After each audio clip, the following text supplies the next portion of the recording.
Introduction: A fiery rebellion against fate. A fresh interpretation of the legend of the investiture of the gods, focusing on Nezha. A passionate youth. Is destiny unchangeable? My fate is mine to command. Is he a demon, an immortal, or merely human? With a single thought, one can become a demon or a deity. Beneath the decree of destiny, who can truly govern? In the tumultuous Chentang Pass, the magical child Nezha emerges amidst extraordinary phenomena. At the tender age of 3, he wreaks havoc in the East Sea, wielding the heavenly silk and riding the wind wheels, as his fiery spear pierces the majesty of the Dragon Palace. He returns flesh to his father and bone to his mother, for the world deems him a monster. He is reborn from the lotus, vowing to shatter the chains of fate and embark once more on the path of divinity. Born as a demon, facing an unjust fate, he seeks to defy the heavens and alter his destiny. The most exhilarating biography of Nezha in history. Click to read. The magical child returns. Prologue. Across 3 millennia, the myths of Huaxia are as vast as the sea, yet none have stirred the heavens and torn apart conventions like Nezha. He rides the wind and fire wheels, wields the fiery spear, and is enveloped in the heavenly silk. He is both the reincarnation of a celestial pearl and a demon child filled with wrath.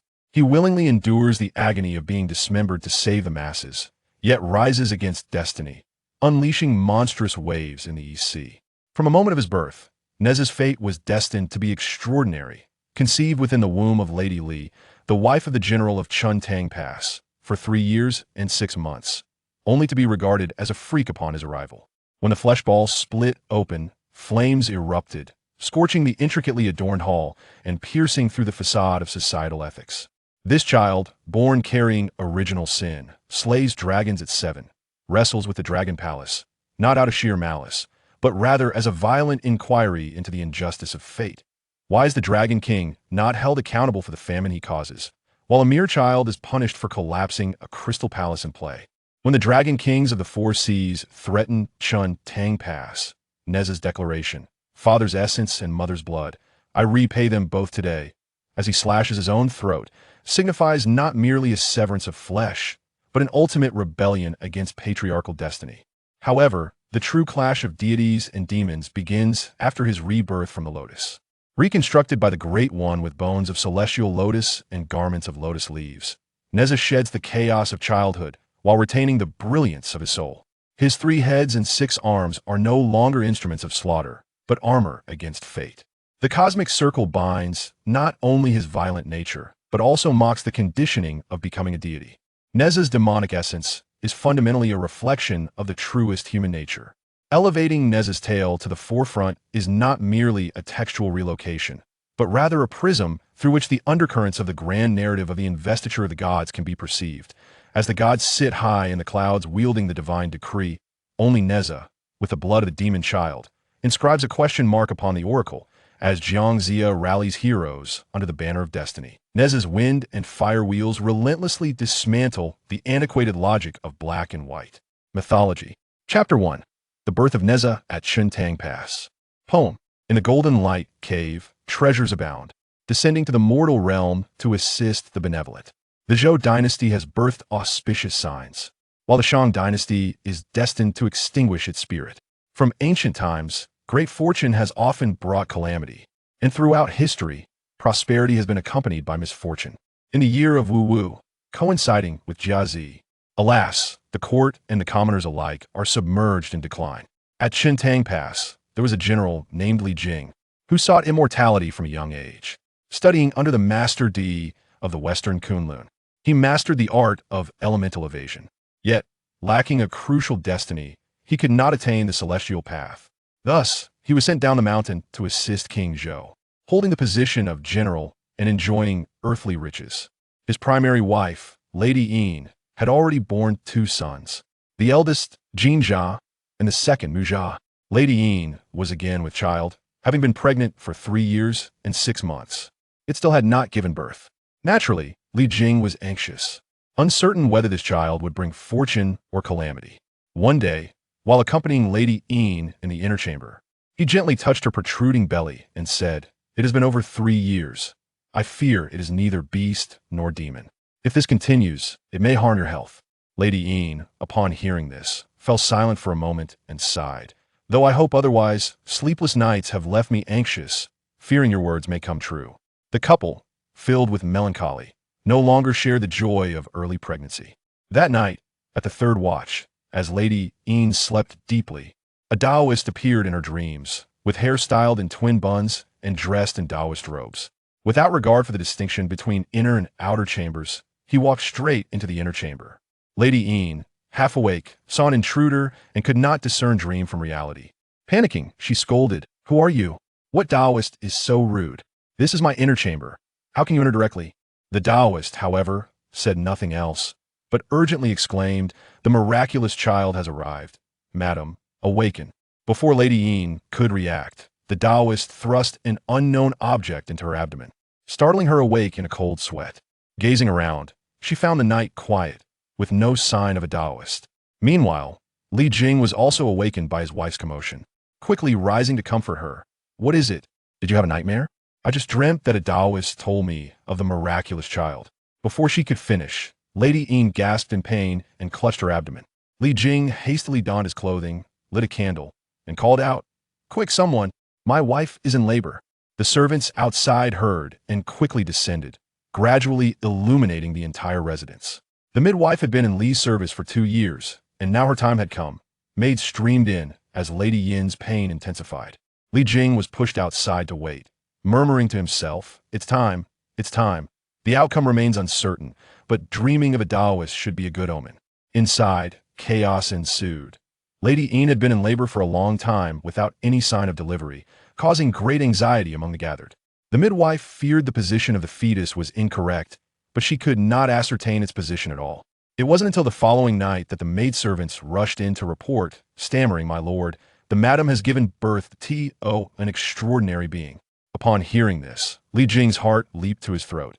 He pushed open the door and entered the inner chamber, seeing a swirl of red mist and an exquisite fragrance filling the room, without a trace of blood.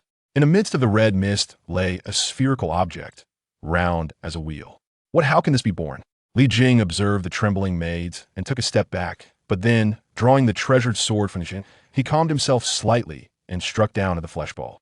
With a tremendous sound, the flesh ball split open, and from it leaped a child, exquisitely crafted, with a golden bracelet adorning his right hand, shining brilliantly.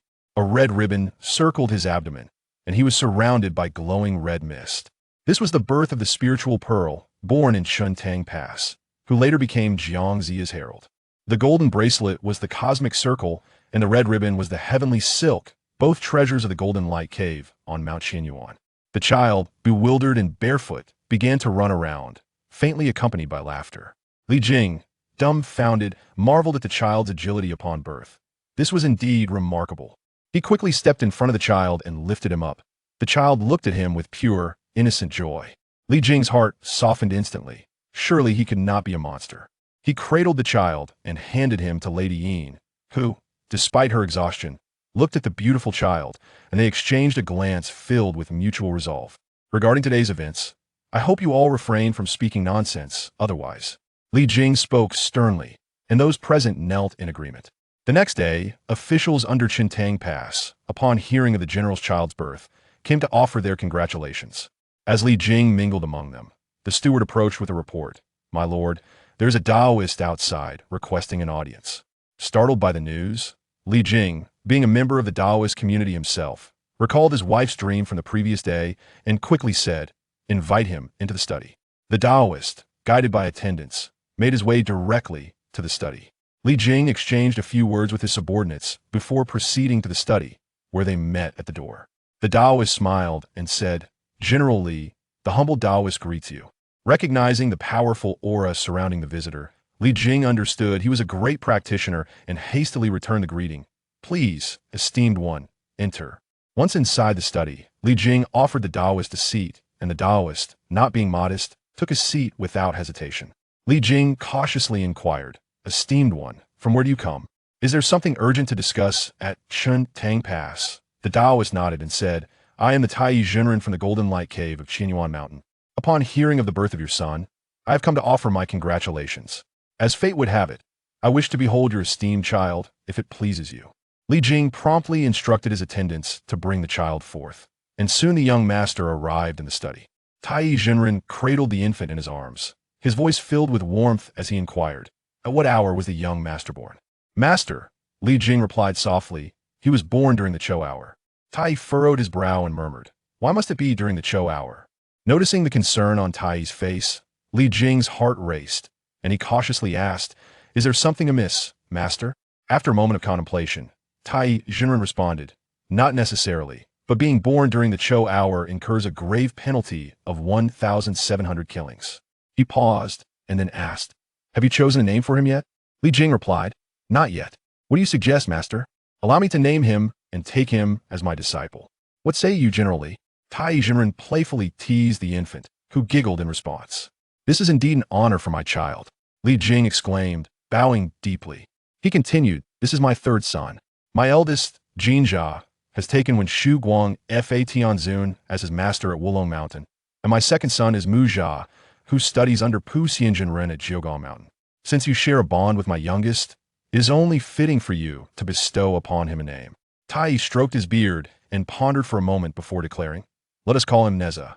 Li Jing expressed his heartfelt gratitude, but wished to host Taiyi for a feast. However, Taiyi informed him that he had pressing matters in the mountains and hurriedly took his leave. With the world in turmoil, having seen revolts from 400 lords, Chentang Pass stood as a crucial stronghold. Li Jing diligently defended the pass, training his soldiers and preparing for battle. Time passed swiftly, with seasons changing in the blink of an eye, and 7 years had come apass.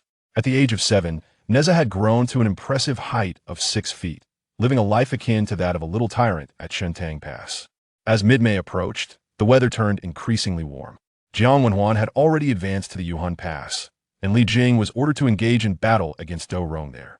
Feeling bored and restless at home, Nezha sought out his mother, Lady Yin. Due to Nezha's mischievous nature, Li Jing had forbidden him from leaving the house to cause trouble before his departure. Unable to sit still in Lady Yin's presence, Nezha cheerfully exclaimed, "It is too stuffy indoors in this warm weather. I wish to go outside and play, but father won't allow it. Please, mother, let me go." Lady Yin, worn down by Nezha's persistence, finally relented. "Very well, my dear child. If you wish to go outside, you must take a household guard with you. And remember, not to stray too far.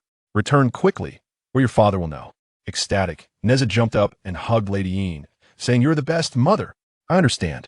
With that, he dashed out, while Lady Yin, shaking her head in resignation, assigned a guard to accompany him.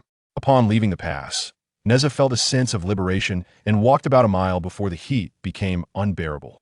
He called to the guard, "Go check ahead for shade where we might cool off." The guard complied and soon reported back, "Young master, there is a pleasant spot to rest in the shade of some green willows." Filled with joy, Nezha hurried to the location, basking in the refreshing coolness. As he relaxed under the trees, he noticed nearby a clear stream with gentle ripples, bordered by willows swaying in the breeze, and rocks beside the water where it gurgled softly. His eyes sparkled with delight as he approached the riverbank, saying to the guard, "I am drenched in sweat from the heat.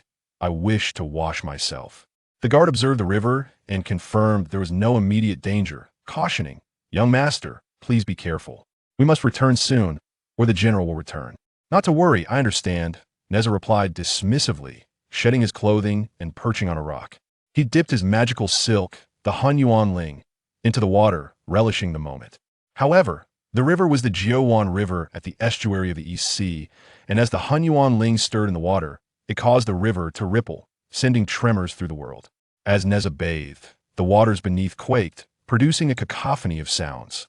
In the Crystal Palace of the East Sea, the Dragon King Ao Guang sat in his chamber when the palace suddenly shook, producing loud noises.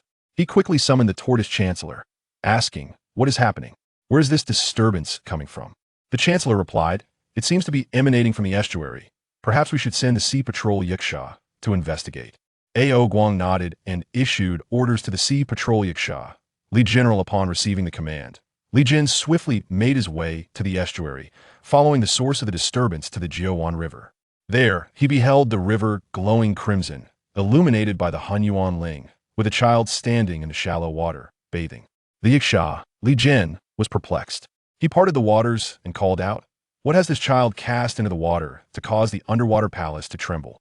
Hearing the voice, Nezha turned to see a monstrous figure standing above the water, with a face like indigo and hair resembling vermilion, wielding a great axe.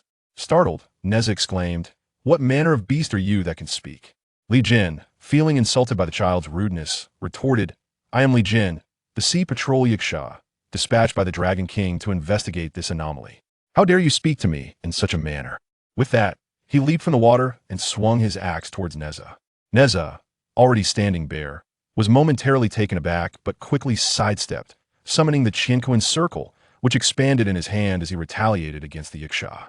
The Chentang Circle, a treasure of Taiyi Zhenren from the Golden Light Cave, endowed with primordial energy, proved too formidable for the Yiksha to withstand. The circle struck Li Jin squarely on the head before he could comprehend the threat of a mere circle, causing his brain matter to splatter on the shore, resulting in his demise. "Now my Chentang Circle is stained," Nezha grumbled, observing the creature's lifeless body with disdain. He then sat back on the stone, rinsing the circle in the water. Yet the mere river could hardly withstand the power of these two treasures. The waters trembled once more, nearly toppling the Crystal Palace. Ao Guang, growing frustrated, exclaimed, "What is happening with the Yiksha? What has occurred?" As he spoke, a soldier reported, "Dragon King, the Yiksha Li Jin has been slain by a child on the shore, and the river spirits have come to inform us of this." "What?" Ao Guang rose abruptly, exclaiming, "Li Jin is a Yiksha of the Lingxiao Hall. Who would dare to kill him?" While contemplating mobilizing his forces to investigate the shore personally, the Dragon King's third son, Ao Bing, approached and said, "Father, calm your anger. Let me go and capture the child." Seeing his beloved son, Ao Guang nodded, "Go then." Little did he know, this would be their final farewell. Thus, Ao Bing summoned the dragon soldiers, mounted the water beast, and armed himself with a painted halberd, making his way out of the Crystal Palace. The waters parted, and waves rose like mountains, crashing violently as the calm surface transformed into towering swells. The dragon soldiers followed Prince Ao Bing to the riverbank. Noticing the tumultuous waters, Nezha quickly stood and made his way to the shore. Soon, he beheld a water beast emerging from the waves, upon which sat a formidable figure, demanding, "Who has slain my East Sea Patrol Yiksha? Li Jin? Are you referring to him?" "That would be me." Nezha pointed to the scattered remains of the Yiksha on the shore, haughtily declaring. Ao Bing's fury ignited, and he glared, "Who are you?" "I am Nezha, the third son of General Li Jing of Chentang Pass. I was here to cool off and bathe when this monster approached me with an axe, and I defended myself." "What of it?" Nezha stated with conviction. The third Prince Ao Bing, amused by the situation, remarked, "You audacious rogue, how dare you slay the Yasha Li Jin, who serves in the Heavenly Palace, and yet speak with such audacity?" Nezha, equally incensed, retorted, "He sought to strike me. Would you have me spare him?" In an instant, Ao Bing thrust forth his halberd, prompting Nezha to swiftly evade and respond. "Who are you to meddle in this affair?" "I am Ao Bing, the third prince of the East Sea Dragon King. You have slain my sea patrolling Yasha, and thus I am compelled to bring you to justice," Ao Bing declared, lunging once more, provoking Nezha's ire. "Let it be known, even if it were the Dragon King himself who provoked me, I would flay you all alive," Nezha declared, brandishing the heavenly silk, which unfurled in the air like a blazing orb. "Enough! Your insolence infuriates me. Prepare to meet your demise." Ao Bing, seeing Nezha's flagrant disregard, struck without mercy. Yet the heavenly silk ensnared the third prince's aquatic beast, allowing Nezha to maneuver behind Ao Bing, placing a foot upon his neck and striking down with the universe ring, shattering Ao Bing's human form, revealing his true self as a dragon. After a brief moment of writhing, Ao Bing fell silent. Nezha examined the scene and scoffed. "The true form of this little dragon is now revealed. Very well, I shall extract his tendons to fashion a belt for my father." As he spoke, he proceeded to extract the dragon's sinews. The household guards, already petrified by the unfolding events, stared in disbelief as their master performed these deeds. Meanwhile, the dragon soldiers, witnessing the demise of Ao Bing and the subsequent flaying, scattered in terror. "Let us return. Today has been quite an adventure," Nezha declared, kicking the nearby corpse and addressing his guards. Upon their return to the fort, the guards remained in a state of shock, their spirits diminished, causing their journey to take twice as long. Nezha cast a disdainful glance at one of them before entering the Li residence. As Nezha stepped inside, Li Jing returned from his duties. His aides hurriedly assisted him in removing his armor and cleaning him up, but Li Jing's mood was grim as he sat in the back hall, troubled by the dire state of the world and the innocent suffering. Meanwhile, the fleeing dragon soldiers hastened to report to Ao Guang, revealing that Nezha had slain the third prince Ao Bing and even extracted his tendons. Ao Guang, taken aback, exclaimed, "My son Ao Bing is a rightful deity who brings clouds and rain to nourish all life. How could he be so easily slain?" He paced furiously within the dragon palace, teeth clenched. "Li Jing, we once shared a bond in our studies at Zikanlan, yet now your son has taken my son's life. This pain strikes to the core." His fury mounting, Ao Guang transformed into a man and swiftly flew to the Li residence at Chentang Pass, entering the hall just as he encountered Li Jing. Ao Guang's transformation went unrecognized by Li Jing, who was about to admonish the intruder when he heard a familiar voice. "Li Jing, you have a fine son," Ao Guang thundered with fury. Li Jing, momentarily taken aback, quickly recognized the voice and clasped his hands in greeting. "Ah, it is you, brother Ao. It has been many years. Today's encounter is indeed a pleasure. What brings you here?" "My son has been slain by yours." Ao Guang spat, each word laced with venom. Li Jing, bewildered, managed a laugh. "Could there be a misunderstanding? I have 3 sons, Jinjia, Mujia, and Nezha. While they may not be exemplary, they are certainly not malicious. Your son bathed in the Jiuwan River today, and for reasons unknown, he nearly toppled my crystal palace with his sorcery. I dispatched a Yasha to investigate, only for him to be slain by your son. My third son, Ao Bing, went next, and he too was killed, with his tendons extracted." Ao Guang's heart ached as he spoke, his anger boiling over as he pointed at Li Jing. Li Jing hurried to placate him. "My eldest and second sons are currently away in the mountains, and my youngest is merely 7 years old. I have forbidden him from leaving due to his mischievousness. How could he be capable of such deeds?" Ao Guang clutched his chest, exclaiming, "It is your third son, Nezha. There can be no mistake." Li Jing furrowed his brow, helplessly responding, "Brother, do not be hasty. I will summon Nezha at once so you may ascertain the truth." He retreated to the back hall, encountering Lady Yin. "Why do you appear so troubled?" Lady Yin inquired, her curiosity piqued. "My old friend, the East Sea Dragon King Ao Guang, is in the front hall demanding retribution. He claims our Nezha has slain his third prince, and I must allow Nezha to face him." Li Jing sighed wearily. Lady Yin fell silent, pondering, for Nezha had indeed been out for a considerable time. How could he have committed such a grave offense? "Nezha should be in the back garden," she mused. Li Jing nodded and ventured to the back garden, calling for Nezha, but found no trace of him. He proceeded to Nezha's residence, Haidang Pavilion, and knocked at the closed door. "My son, it is I." Upon recognizing his father's voice, Nezha opened the door. As Li Jing entered, he was struck by a peculiar scent, sensing something amiss. Trembling, he asked, "What are you doing here?"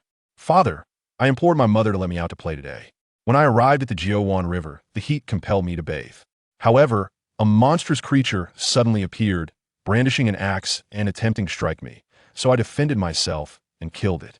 Then, another called Ao Bing came, hurling insults and attacking me with a halberd, which I bound with the heavenly silk and defeated," Nezha recounted, thinking Li Jing was reprimanding him for leaving the confines of the residence. He added, "I consider the dragon's sinews to be precious and sturdy, so I extracted them, intending to fashion a belt for you." Li Jing stared blankly at the dragon's sinews displayed on the table, his scalp tingling from the revelation, struggling to find words. "Father, I was merely overwhelmed with boredom and wished to play," Nezha pleaded, a hint of sorrow in his tone. "Alas, you have caused a great calamity." "Oh," Li Jing lamented, pacing the room, unsure of how to proceed. "I shared a bond with the East Sea Dragon King Ao Guang many years ago. You have slain a rightful deity. Now, Ao Guang awaits in the front hall, demanding retribution." "Ah," Nezha, still too young to grasp the gravity of the situation, replied, "Do not worry, father. I shall return the dragon's sinews to him." Li Jing and Nezha made their way back to the main hall, where Nezha approached Ao Guang and bowed respectfully, saying, "Uncle, I was unaware of the details and acted rashly. I return the dragon sinews now and humbly ask for your forgiveness." Upon seeing the tendons of his beloved son, Ao Guang struggled to contain his grief, yet could not suppress his fury, exclaiming, "Li Jing, you have birthed such a vile son, and though you denied it earlier, he now confesses his guilt. Moreover, My son is a rightful deity. The Yashali Jin is a servant of the heavens. How could a mere child kill him without cause?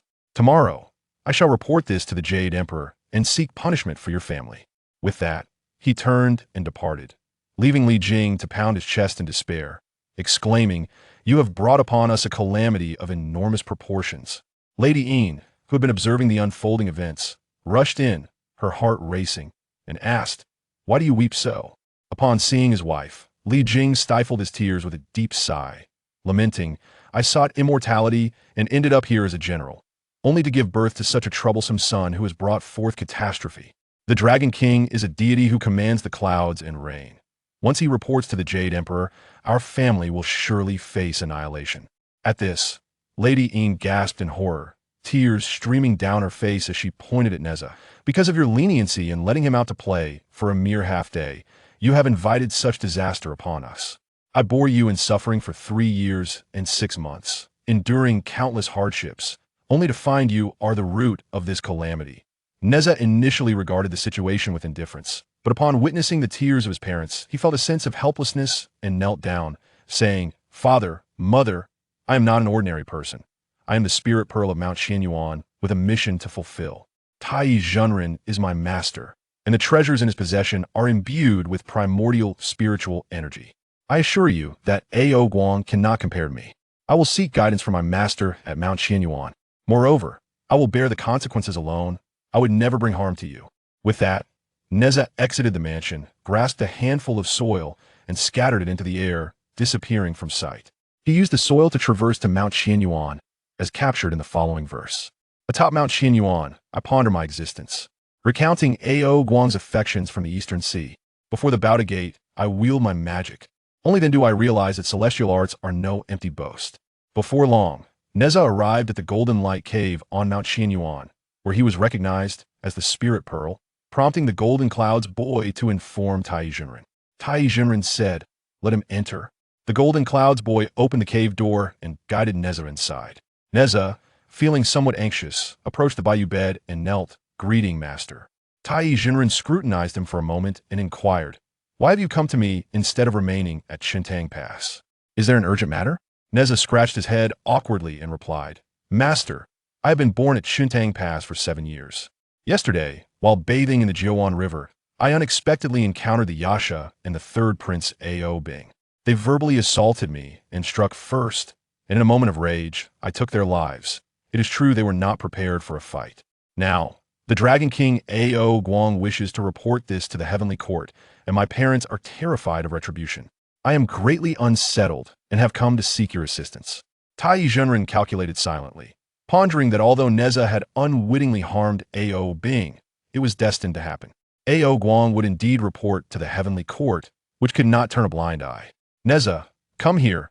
Unfasten your garments," Taiyi beckoned, signaling Nezha to approach. Nezha complied, and Taiyi Zhenren drew a talisman on Nezha's chest, whispering instructions in his ear, to which Nezha nodded earnestly. "Go now. Upon your return to Chentang Pass, reassure your parents that with your master's protection, they shall not suffer any consequences." Taiyi Zhenren said with a smile. Nezha, filled with gratitude, rose and departed from Mount Qianyuan. Taiyi Zhenren directed Nezha toward the Bouda Gate of the Heavenly Palace, marking Nezha's first ascent to the celestial realm, a realm vastly different from the mortal world, shrouded in purple mists and crimson clouds. He beheld. Upon entering the celestial domain, I beheld heaven. Golden rays unfurling like vibrant rainbows. Auspicious clouds emanating purple mists. The southern heaven gate, crafted of deep azure glass, illuminated by a resplendent cauldron. Flanking it stood 4 colossal pillars, adorned with a red-bearded dragon of cloud and mist. In the center, 2 jade bridges, upon which stood the colorful feathered phoenixes aloft. Brilliant hues reflected the heavenly light, while azure mists veiled the sun. There are 33 celestial palaces: Iyun Palace, Kunsha Palace, Zixiao Palace, Sun Palace, Moon Palace, Huaiwa Palace, each palace adorned with golden beasts. Moreover, 72 opulent halls, including the Audience Hall, Lingshu Hall, Baoguang Hall, Junxian Hall, and Chuanzhao Hall, each hall supported by pillars of jade qilin.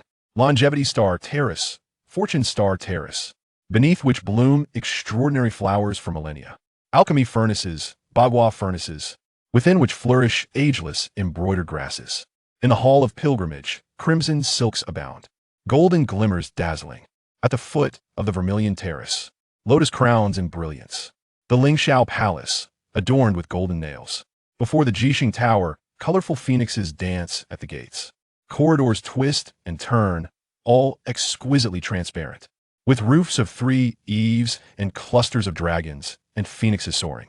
Above, the gourd-shaped tops gleam with brilliance.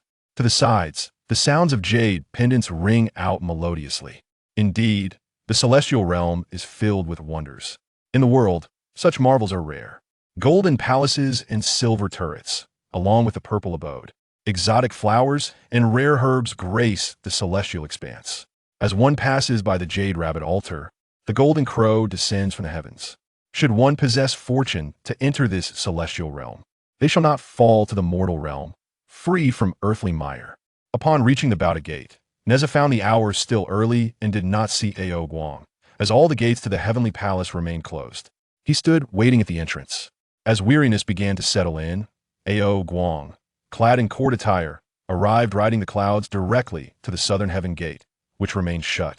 Ao Guang thought to himself that he had arrived too early, as the yellow turban warriors had not yet arrived, leaving him to wait. At this moment, Nezha could see Ao Guang, yet Ao Guang could not see him, for the talisman drawn by Taiyi Zhenren on Nezha, known as the invisibility talisman, concealed him. Witnessing Ao Guang's arrival at the heavenly court, Nezha could not conceal a cold smirk brimming with resentment.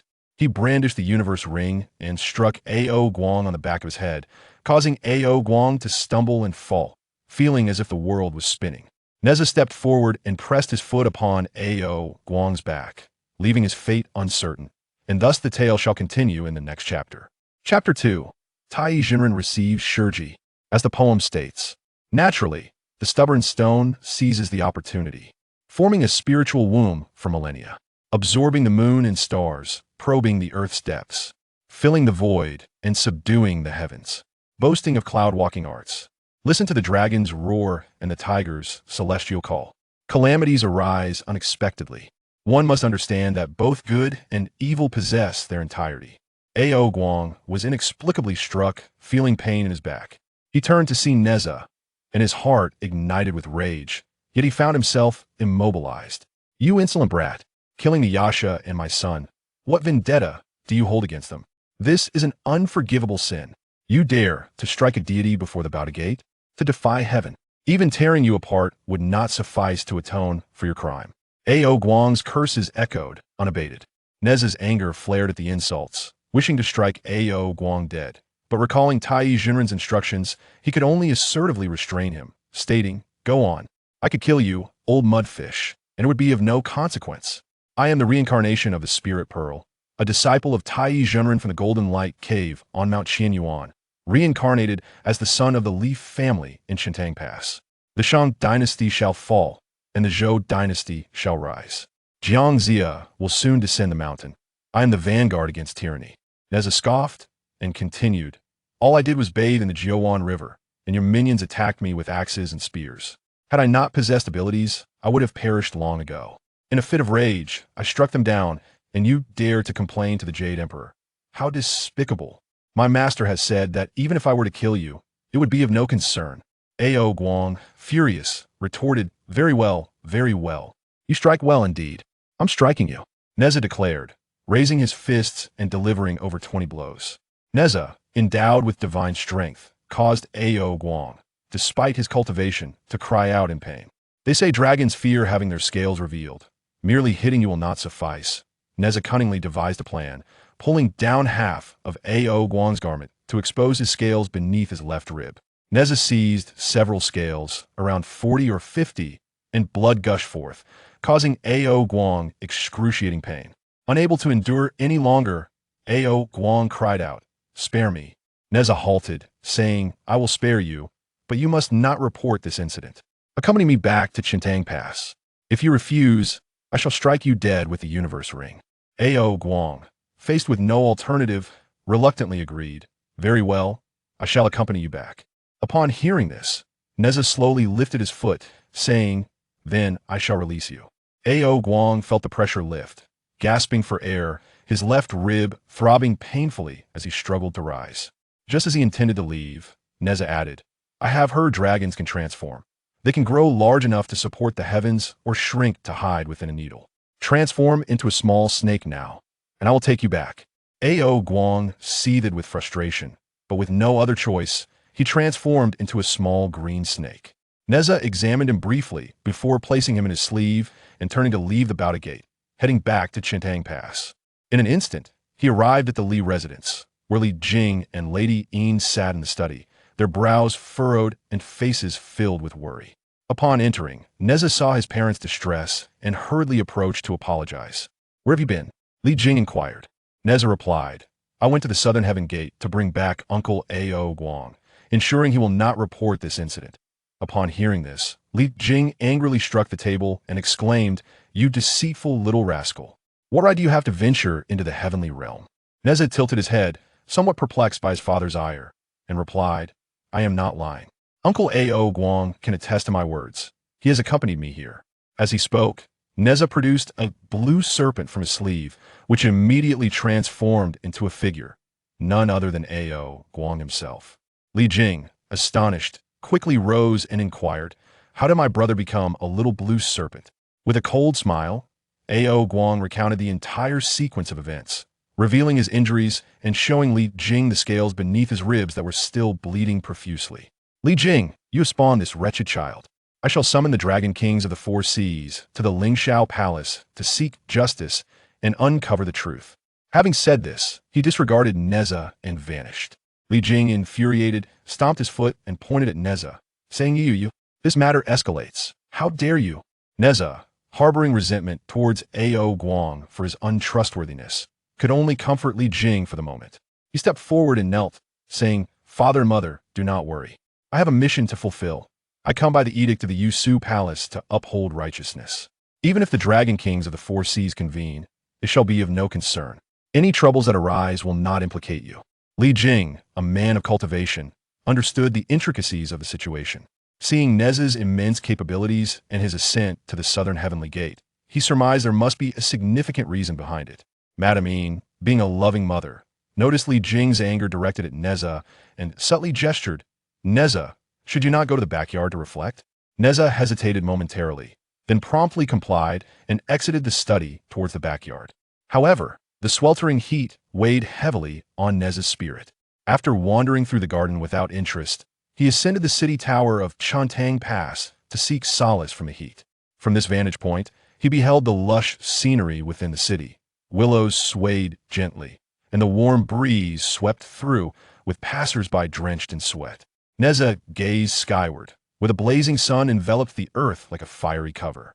This was Nezha's first visit to the tower, and he could not help but feel a sense of wonder as he looked around.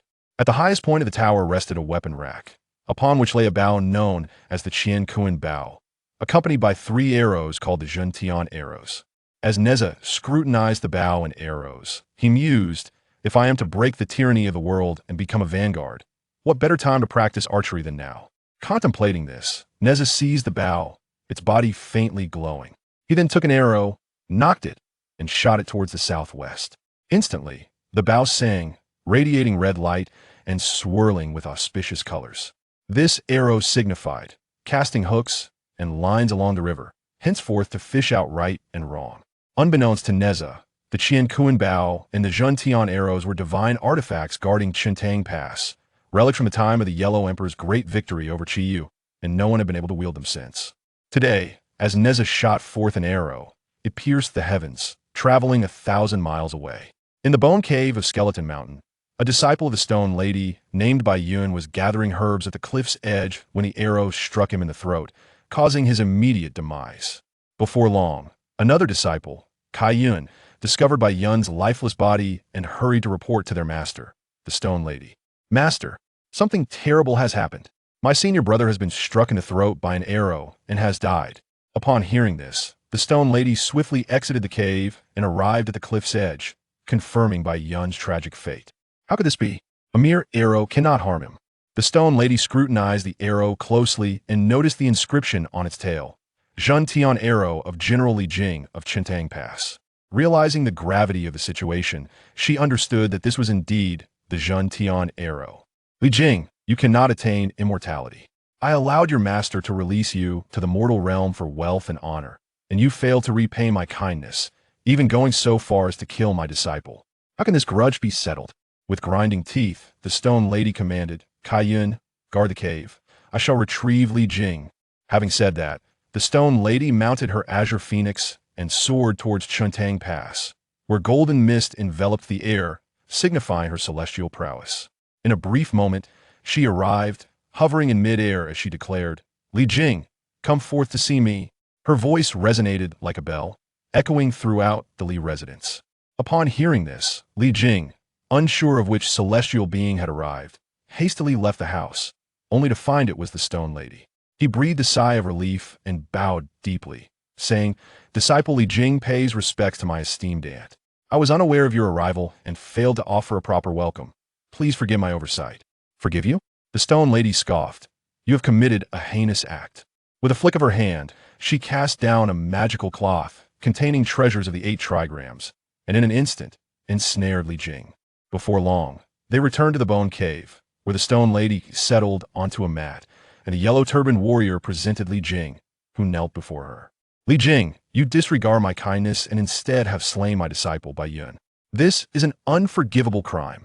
Li Jing, utterly bewildered, protested, Madam, I have remained at Chentang Pass. I have never harmed Bai Yun. The stone lady sneered twice. You still deny it? Kaiyun, bring me the arrow. Soon, the Chentang arrow was presented before Li Jing, who gasped in shock. This Qiankuan Bao is known to you. It was left by the Yellow Emperor and is the treasured artifact of Chentang Pass. No one has been able to wield it. How could I possibly draw the Qiankuan Bao? The stone lady, momentarily blinded by rage, began to regain her composure and reflected on the situation. If Li Jing could wield the Qiankuan Bao, he would not have been denied his destiny of immortality. Please, madam, allow me to return and investigate this matter, so I may provide you with an explanation. Li Jing implored earnestly, feeling a sense of misfortune had befallen him recently. The stone lady pondered for a moment and coldly replied, Very well, I shall let you return. If the truth remains undiscovered, you shall be held accountable. Li Jing departed the bone cave and returned to Chentang Pass through the earth, where the news of the earlier incident had already spread. Madame Yin anxiously awaited his return, and upon seeing him safe, she breathed a sigh of relief. What transpired? You scared me to death, Madame Yin said, her brow furrowed in concern.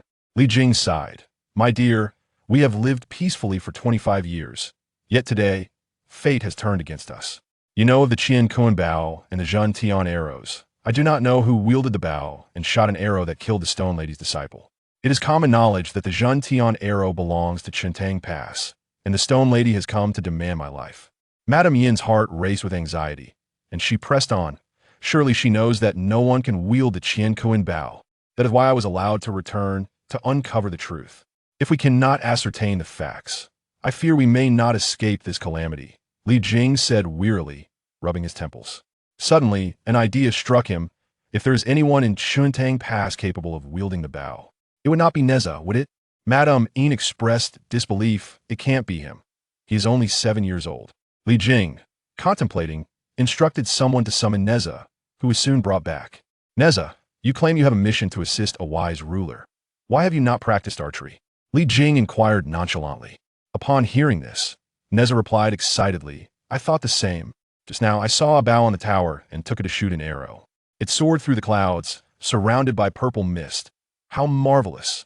I wonder where it landed. Li Jing staggered back, clutching his chest, while Madame Yin's face turned crimson with indignation. You ungrateful wretch. The matter of the third prince remains unresolved, and now you have stirred up further trouble. This is infuriating. Li Jing scolded Nezha vehemently. Oblivious to the gravity of the situation, Nezha asked in confusion, Why? What trouble have I caused? The Bao and arrow are treasures left by Xinyuan. You have shot and killed the disciple of Lady Shiji. She has taken me to seek justice, but I was truly unaware, which is why I was allowed to return to uncover the truth. Li Jing lamented, weariness etched upon his face. Father, please temper your anger. Where does Lady Shiji practice? How could I have killed her disciple? I cannot be falsely accused, Nezha retorted, his heart brimming with indignation. He had merely loosed an arrow towards the southwest, never intending to strike a person. After a prolonged silence, Li Jing finally spoke, Lady Shurji resides in the Skeleton Mountains Bone Cave. Let us go and clarify the matter with her." Upon hearing this, Lady Een could not contain herself, exclaiming, "My husband." Her eyes were filled with a mixture of pleading and complexity, yet she chose not to voice further objections. "Very well, I shall accompany father. If I am not the one who shot him, I will create a tempest upon my return," Nezha declared, his temperament somewhat irritable. With that, the father and son utilized Earth Escape to journey to Skeleton Mountain. An arrow shot forth, shimmering with golden light, illuminating the vast void. The immortal has emerged. The royal offspring has found peace. Do not boast of celestial arts. One must be mindful of the sacred texts. The myriad evils cannot overcome righteousness, yet they inevitably shatter the three armies.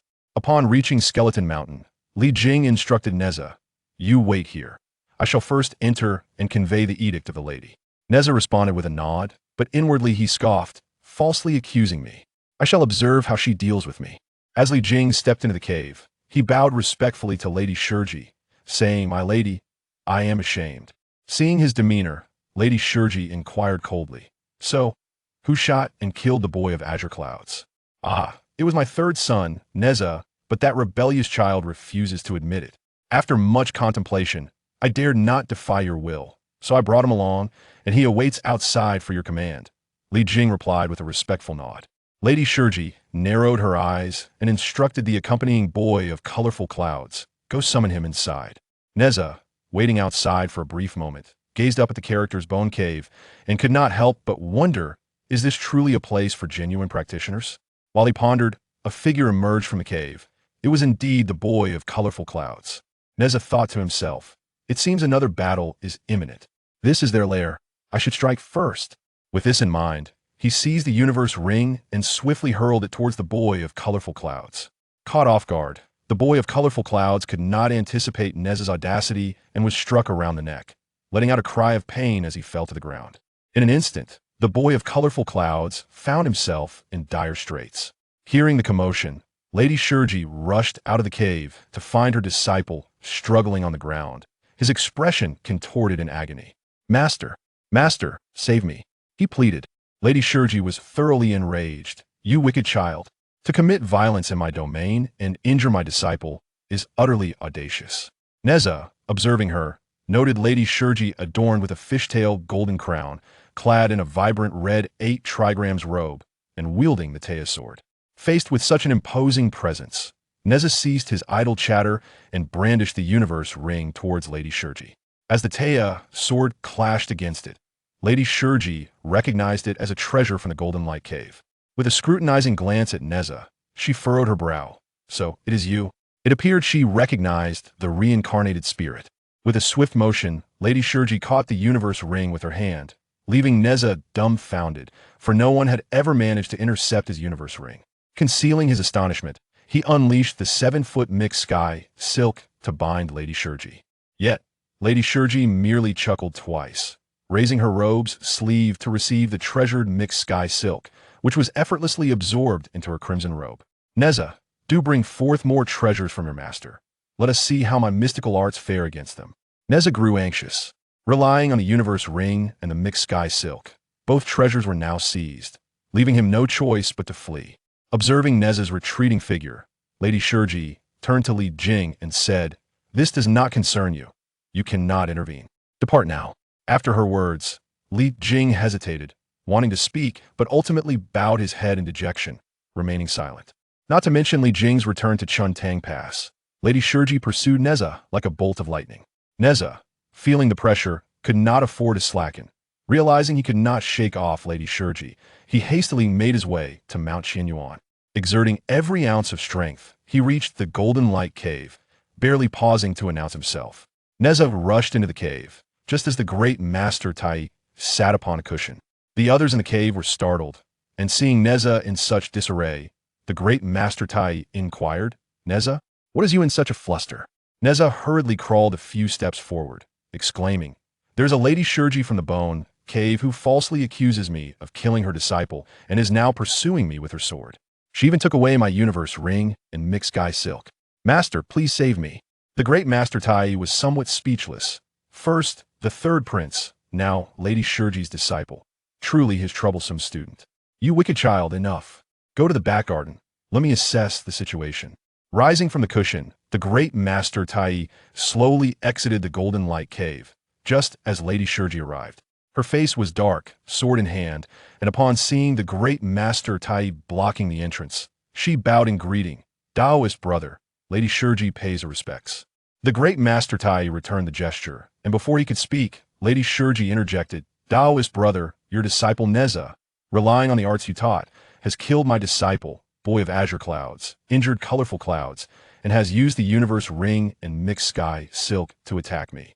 This grievance is unbearable. I request that you summon Nezha to face me. Should you insist on shielding him, I shall not relent. Nezha is indeed within my cave. I can hand him over, but you must first seek permission from the Yusu Palace and the primordial heavenly venerable. If he consents, I shall take no further action regarding Nezha. The great Master Taiyi stroked his beard, speaking leisurely. Do not use the heavenly venerable to pressure me. Are you suggesting that you condone your disciple's violence and the murder of my disciple? Lady Shurji retorted with mounting fury. The great Master Taiyi explained, Nezha has descended to fulfill a divine mandate, to assist a righteous sovereign. He is bound by destiny, not for my own selfish desires. Such grandiloquent rhetoric. Am I then lesser than you? Allow me to speak. Lady Shurji's heart brimmed with resentment. Virtue is paramount in the realm of chaos, cultivated to achieve longevity. The gathering of the three flowers is not trivial, and the 5 Qi does not utter idle words. Resting in tranquility as the azure dragon returns to the purple extreme, I joyfully ride the white crane descending from Kunlun. Do not allow the master to deceive our sect. The tides of fate have already turned 1,000 times. Lady Shurji, you are a member of the intercepting sect, while I belong to the teaching sect. For over a millennium, we have refrained from slaying the 3 corpses, having violated the killing precept. Thus, we have been reborn into the mortal realm, bearing the notion of extermination to fulfill our karmic retribution. Now, as the world faces the demise of the Shang, the Zhou shall rise. The Yusu Palace's 3 teachings shall seal the divine, and we convene to discuss the list of deities. Consequently, my disciples have descended to assist the righteous sovereign. Nezha is the reincarnation of the Lingzhu, tasked to aid Jiangxia, thus acting under the command of the primordial heavenly venerable. Even if he has harmed your disciple, it is merely the unfolding of destiny. How can you speak of encompassing all while anticipating ascension? Those like you, carefree and undisturbed, have the luxury to cultivate in tranquility. Why must you harm your own path? The great Master Taiyi urged with care. Lady Shurji admonished, all paths are fundamentally the same. How can there be distinctions of high and low? The great Master Taiyi shook his head. Though the principle is identical, each has its own elucidation. Please listen to my words. Through the interplay of sun and moon, we refine the essence of gold. A single Lingzhu illuminates the chamber. By wielding the universe's might, we evade life and death to witness success. Carefree across the 4 seas, I leave my traces, returning to the 3 pure ones to establish my name. Ascending steadily along the path of the 5 clouds, the purple phoenix and vermilion crane shall naturally welcome me. Lady Shurji sighed deeply, gripping the Taiya's sword as she launched an attack towards the great Master Taiyi. He sidestepped the blow, swiftly retreating into the golden light cave, retrieving his sword and grasping a concealed object, gazing towards Mount Kunlun, declaring, Today, I shall unleash the blade of slaughter. Upon returning to the cave's entrance, he pointed his sword at Shurji and declared, Your roots are shallow, your cultivation but mediocre. How dare you strike at me on Xinyuan Mountain? Shurji refrained from further banter and launched another strike. Taiyi parried it, sighing well done. Shurji, being a spirit formed from a stubborn rock, had absorbed the essence of heaven and earth, blessed by the sun and moon for thousands of years, yet had not attained true enlightenment. Now, facing this great calamity, her existence seemed in jeopardy, a fate seemingly sealed and inescapable. The two engaged in a fierce exchange, their moves swirling in a dance of conflict, swords clashing and sparking in the air. After several rounds, the cloud shimmered brilliantly as Shurji cast the Bagua dragon whisk into the sky, aiming to harm Taiyi Junren. Unperturbed, Taiyi chanted incantations, pointing a finger as a radiant light flashed, commanding, Fall. The Bagua cloth descended, and Shurji, taken aback, unleashed a flurry of attacks like snowflakes. Taiyi shook his head, stating, "At this juncture, I must act." With a leap, the immortal distanced himself, casting forth the nine-dragon fire shield from his dark pouch, and Shurji, caught off guard, found herself ensnared within it. Nezha, who had been secretly observing their duel, murmured, "How formidable! Had this artifact been bestowed upon me sooner, I would not have expended such effort." Emerging from the cave, Nezha gazed eagerly at the nine-dragon fire shield. Taiyi glanced back at him, instantly discerning his intentions. "You rascal, desiring to seize the shield now is unwise. It shall be yours in due time." Just then, Taiyi paused, calculating, and added, "Nezha, the Dragon Kings of the Four Seas have petitioned the Jade Emperor to claim your parents." "What?" Nezha exclaimed, alarmed, then implored, "It is my transgressions that have brought this upon them. I beseech you, Master, to intervene with compassion." After a moment of contemplation, Taiyi whispered a strategy into Nezha's ear. Nezha remained silent for a moment before responding, "I understand. Thank you, Master." After expressing his gratitude, Nezha burrowed back to Chentang Pass. Meanwhile, Shurji, trapped within the shield, was utterly disoriented, exhausting every means to escape. Taiyi Zhenren clapped his hands, causing the flames within the shield to surge, illuminating the space as 9 fire dragons spiraled forth, representing the true fire of Samadhi. With a thunderous sound, Shurji's anguished cry echoed as her true form was refined into a stubborn stone. This stone, birthed beyond the cosmos and forged through the elemental trials of earth, water, fire, and wind, had manifested a spirit. Now, destined by the heavens for demise at this location, it was indeed Taiyi Zhenren who enacted the decree of death. With a silent sigh, Taiyi Zhenren collected the divine fire shield, along with the Qian Kuan circle and the Hunyuan silk, retreating into the cave. Nezha hastened back to Chentang Pass, where he found the Li residents surrounded. The onlookers exclaimed, "The third young master has returned. The third young master has returned." Li Jing and his wife, upon hearing this, felt a tumult of emotions, both resentment and heartache intertwining within them. The Dragon Kings Aoguang, Aoshuan, Aoming, and Aoji were coercing Li Jing and his wife when Nezha admonished, "Each must bear their own consequences. Do not torment my parents." Noticing Aoguang's mocking smile, Nezha continued, "I will accept the consequences for slaying Aobing and Li General. Let us not inflict further suffering upon my parents. Is this agreeable? If not, we shall go to Lingxiao Palace. As the reincarnation of the Spirit Pearl, I have my own words to say." Aoguang's expression shifted between blue and red, yet he knew he could not contend with Nezha. Thus, he conceded, "Very well, let it be as you say. I will not trouble your parents." Nezha knelt and bowed, bidding farewell to his parents. "Father, mother, I must depart." With that, he raised his sword, first severing an arm and then his limbs, before slicing open his abdomen in a self-sacrificial act, dispersing his 7 souls and 3 spirits, thus ending his life. Seeing Nezha lifeless, the Dragon Kings withdrew their forces. "Nezha, my son," Lady Een cried out, her heart shattering with grief. Despite his mischief, he was still the child she had carried for 3 years. Embracing Nezha's lifeless body, she wept inconsolably, while Li Jing stood by, his feelings a complex tangle beyond expression. Meanwhile, Nezha, originally a spirit of the pearl, had borrowed essence to manifest his soul. Now, without a soul to cling to, he drifted aimlessly towards Qianyuan Mountain. 2. Chapter 3. Nezha's transformation into a lotus flower verse. The celestial family's mystical powers are beyond measure, reviving the dead through extraordinary means. A single grain of cinnabar serves as the life-giving treasure, while a few lotus leaves concoct the soul-replenishing brew. Transcendence requires not the tainted bones to attain sanctity.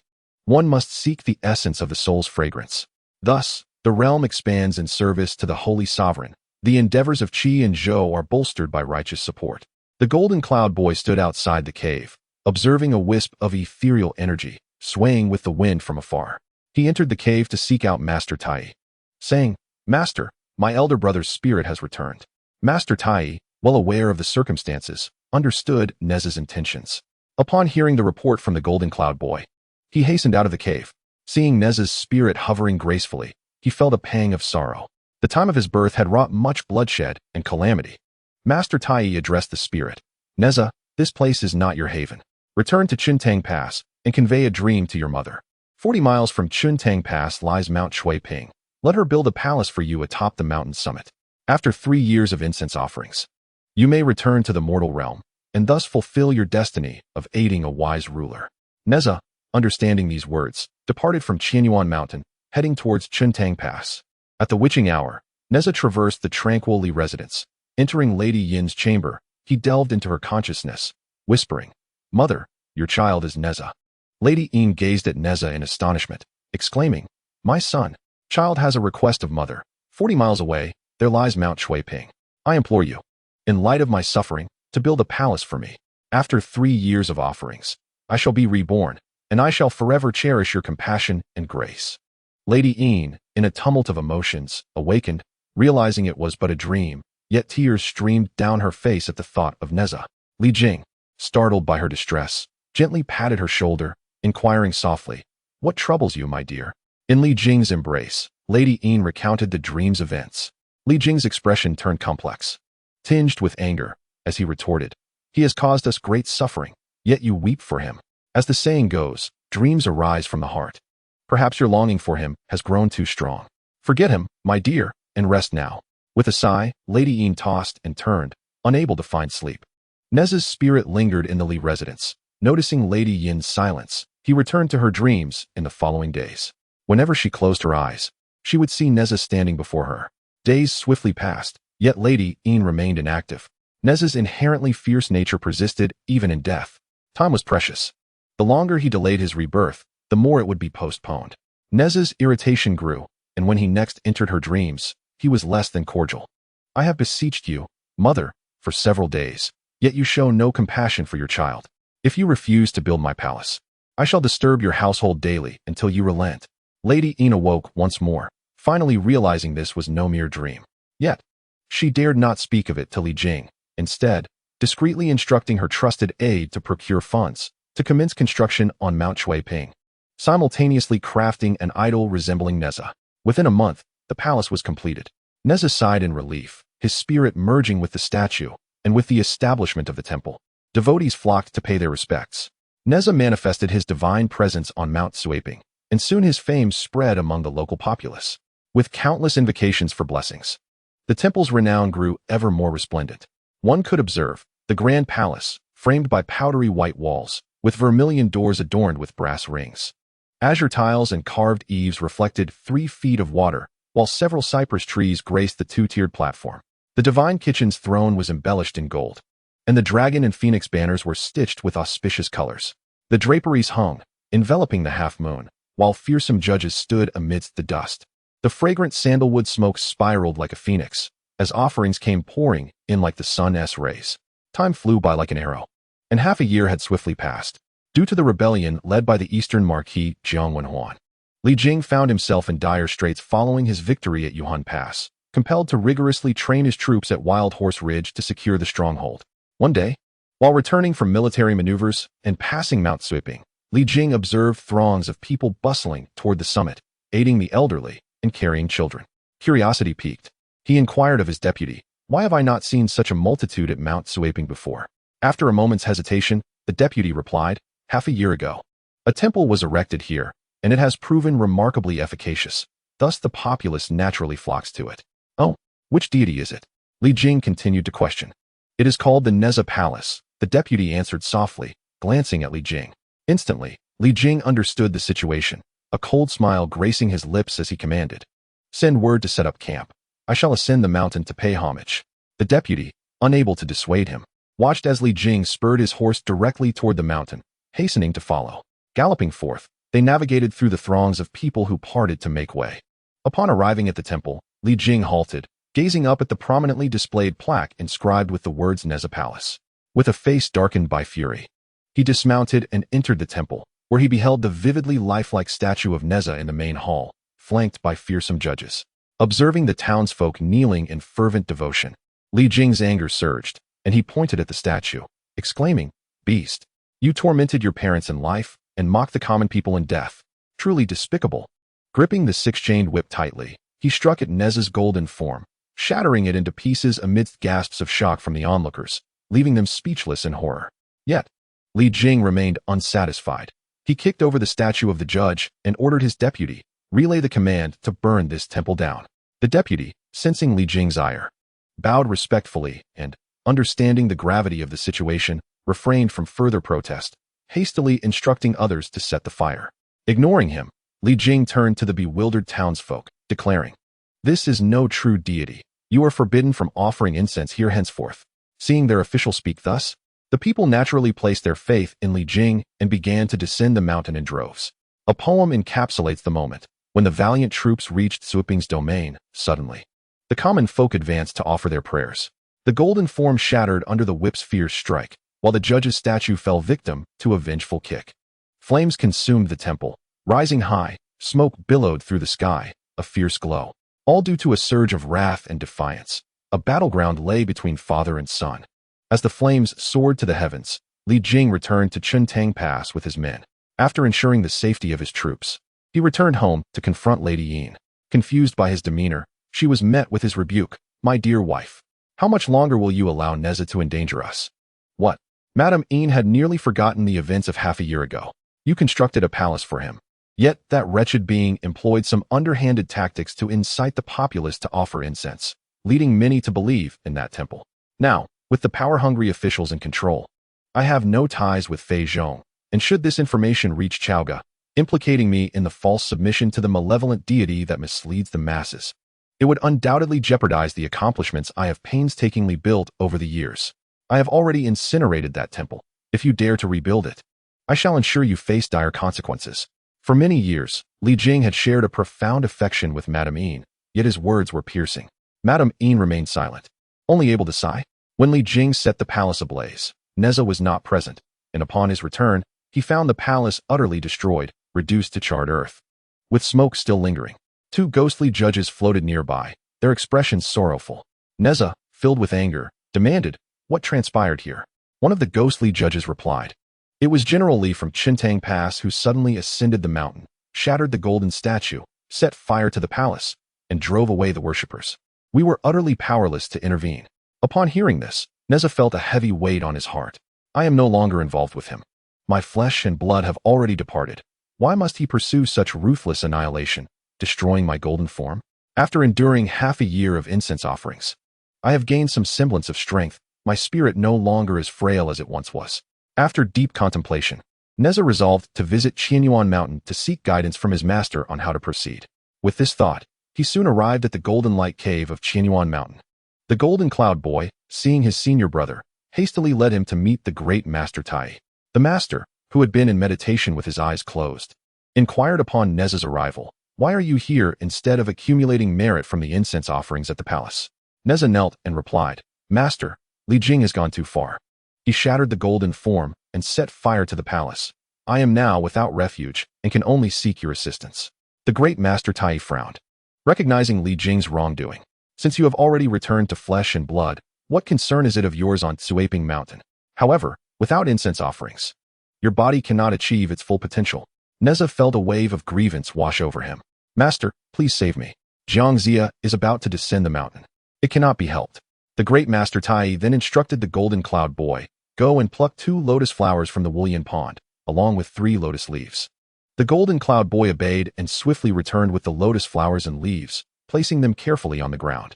The great Master Taiyi rose, removing the petals of the lotus flowers to arrange them in a formation, and bending the lotus stems into 300 segments, distributing the 3 leaves to represent heaven, earth, and humanity. He then placed a golden elixir in the center and began to cast a spell. With the energy swirling, he separated the dragon and tiger, swiftly enveloping Nezha's spirit and guiding it towards the lotus flowers and leaves, reciting incantations with fervor. "If not awakened now, then when?" the master declared, pointing towards the center with a solemn tone. Suddenly, a figure arose from the ground, with a visage like gold dust, lips like vermilion, eyes sparkling with brilliance. Stretching a height of 16 feet, this was Nezha's lotus flower incarnation. After a moment, Nezha acclimated to his new form and bowed deeply to the great Master Taiyi, expressing, "Master, your great kindness shall forever be etched in my heart." Taiyi, with a hint of insincerity, stroked his beard and nodded with a smile. "This is quite splendid. Yet it is indeed lamentable that Li Jing has destroyed your golden form." Upon hearing this, Nezha could not help but grit his teeth in resentment. "Master, this grudge is truly unbearable." Taiyi shook his head and said, "Come with me to the peach garden." Uncertain of the reason, Nezha obediently followed him. only to witness Taiyi bestowing upon him the fire-tipped spear, along with the techniques and secrets of its usage. He also granted Nezha the wind and fire wheels and the secrets of the spirit talismans, and then presented him with a leopard skin pouch. Upon opening it, Nezha discovered the Qianquan circle, the misty heaven silk, and a piece of gold ingot. "Thank you, master." Taiyi nodded and remarked, "You should pay a visit to Chentang Pass. But do not take any lives." Nezha bowed once more, mounted on the wind and fire wheels, and set forth toward Chentang Pass. A verse reads, "Two lotus flowers manifest as forms. The spirit pearl of two generations transcends the mundane. With the purple flame serpent spear in hand, and the golden mist of the wind and fire wheels beneath my feet. The leopard skin pouch secures the realm, and the red brocade silk brings fortune to the people. Throughout the ages, the sages stand first. The historian's ink remains eternally fresh." Meanwhile, Nezha arrived at Chentang Pass with great fervor, standing before the Li residence, and bellowed, "Li Jing, come out and face me." The guards, upon recognizing the third young master Nezha, were struck with terror and hurried to inform Li Jing, "Sir, the third young master is outside, calling your name." Li Jing hesitated, responding, "Nonsense. How can one who is dead return to life?" Just then, another guard rushed in, exclaiming, "Sir, the third young master says if you do not come out, he will break in." Li Jing's expression darkened. Such insolence was intolerable. Armed with his halberd, he mounted his steed and emerged from the residence, only to behold a figure standing at a height of 16 feet, gliding upon the wind and fire wheels, wielding the fire-tipped spear. Indeed, it was Nezha, yet he appeared markedly different from before. "It is truly you, ungrateful child. In life, you caused mischief, and now in death, you return to haunt me," Li Jing bellowed. Nezha retorted with a cold laugh, "Li Jing, I have returned my flesh and bones to you. We are no longer connected. By what right did you destroy my golden form on Scorching Mountain and burn my palace? You nearly ruined my grand design. Today, I shall avenge this grievance." With that, he thrust the fire-tipped spear directly at Li Jing, who hastily raised his halberd in defense, yet was compelled to retreat, maneuvering on horseback. Nezha, possessing immense strength, soon had Li Jing exhausted and drenched in sweat after just a few exchanges. Li Jing could only ride eastward in an attempt to escape. But Nezha relentlessly declared, "Li Jing, you shall not flee today. I shall not rest until you are vanquished." The wind and fire wheels were a treasure, far surpassing any ordinary steed, and it was not long before he caught up. In a state of panic, Li Jing was forced to abandon his horse and attempted to escape underground. "With the mastery of the 5 elements, do you think you can evade me through earth escape?" Nezha scoffed, leaping forth, the sound of wind and fire echoing like a tempest. Seeing this, Li Jing was filled with dread. Should he be caught, he would surely be pierced by the spear. Just then, amidst his dilemma, he suddenly heard someone singing from ahead. "By the clear water pool, the bright moon shines. By the green willow embankment, peach blossoms bloom." Not merely ordinary freshness, but a few wisps of flying clouds in the sky. Upon closer inspection, one could discern a young Taoist, adorned with a silk cap and a flowing Taoist robe, who was none other than Nezha, the disciple of the true man of Puxian from the White Crane Cave on Jiugong Mountain. Observing Li Jing in a state of disarray, Nezha called out, "Father, your son is here." Recognizing his second son, Li Jing felt a slight sense of relief and responded, "My child." In the blink of an eye, Nezha arrived. Witnessing his father conversing with a young Taoist, and feigned an intention to strike again, Nezha intervened, saying, "You possess immense audacity. To kill one's father is an act of utmost rebellion. Do not act rashly. Return home early, and I shall spare your life." "Who are you to speak of sparing my life? How laughable." Nezha retorted with a disdainful snort. "It is only natural that you do not recognize me. I am Nezha." Having devoted himself to cultivation, Nezha had not returned home, thus Nezha was unfamiliar with him. It was revealed that he was the second brother, a practitioner from the White Crane Cave. Nezha's tone softened slightly. After all, they were brothers and fellow disciples of the same master. "Elder brother, you are unaware of the extent of Father's transgressions." Nezha recounted the events at Scorching Mountain in detail, leaving Nezha in a state of contemplation, pondering whether their father truly warranted such treatment, though he could not display his thoughts outwardly. "Do you claim this is my fault?" Nezha's anger intensified with each passing thought. Nezha shook his head and replied, "There are no parents without faults in this world. Third brother, you are too impulsive. I have already repaid him with my flesh and blood. Now I have transcended into the lotus form. What parental affection remains to be spoken of?" Nezha, unwilling to engage further in dialogue, lunged directly at Li Jing. A sword interposed itself before Li Jing, a weapon wielded by Nezha. Nezha, You must not commit such an act of treason. The heavens shall not condone it. Nezha exclaimed. I bear no grudge against you. Step aside. Nezha, consumed by fury, remained intent on attacking Li Jing. Yet, Nezha steadfastly obstructed Nezha, preventing him from approaching their father. Fearing that Li Jing might escape, Nezha retrieved a gold ingot from his pouch and hurled it at Nezha's back, catching him off guard and sending him tumbling to the ground.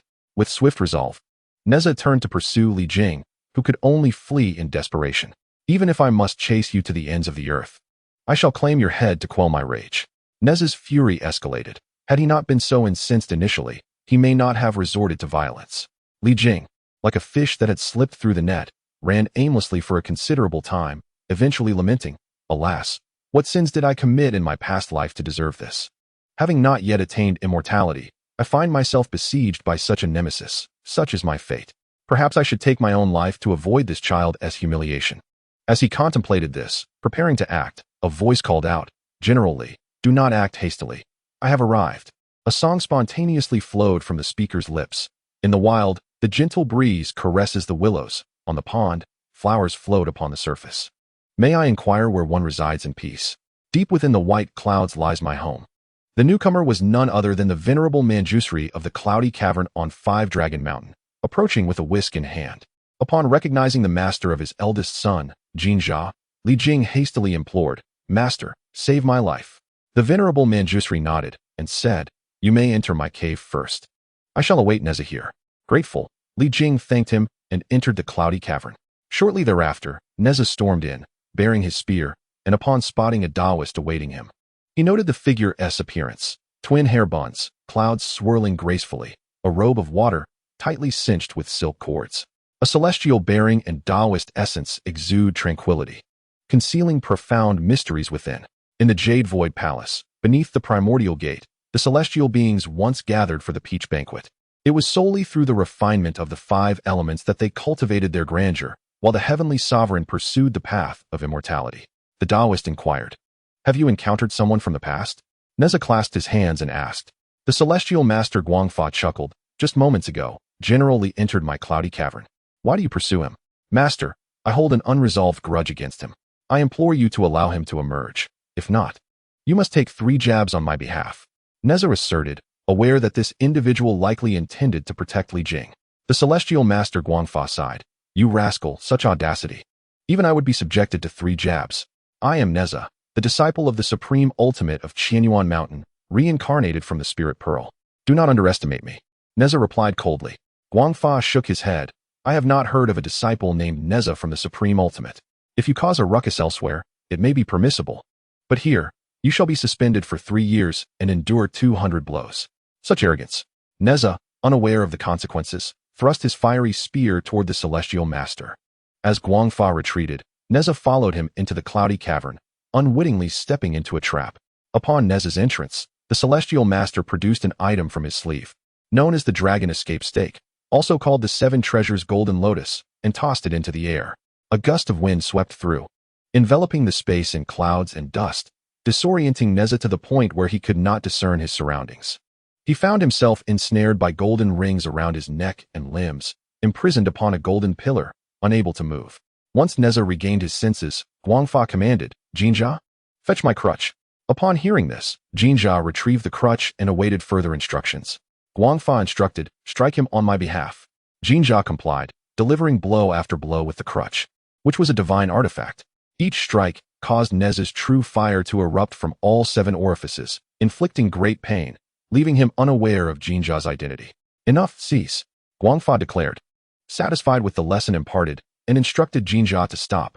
The two disregarded Nezha, who, gritting his teeth, felt helpless, knowing he was outmatched.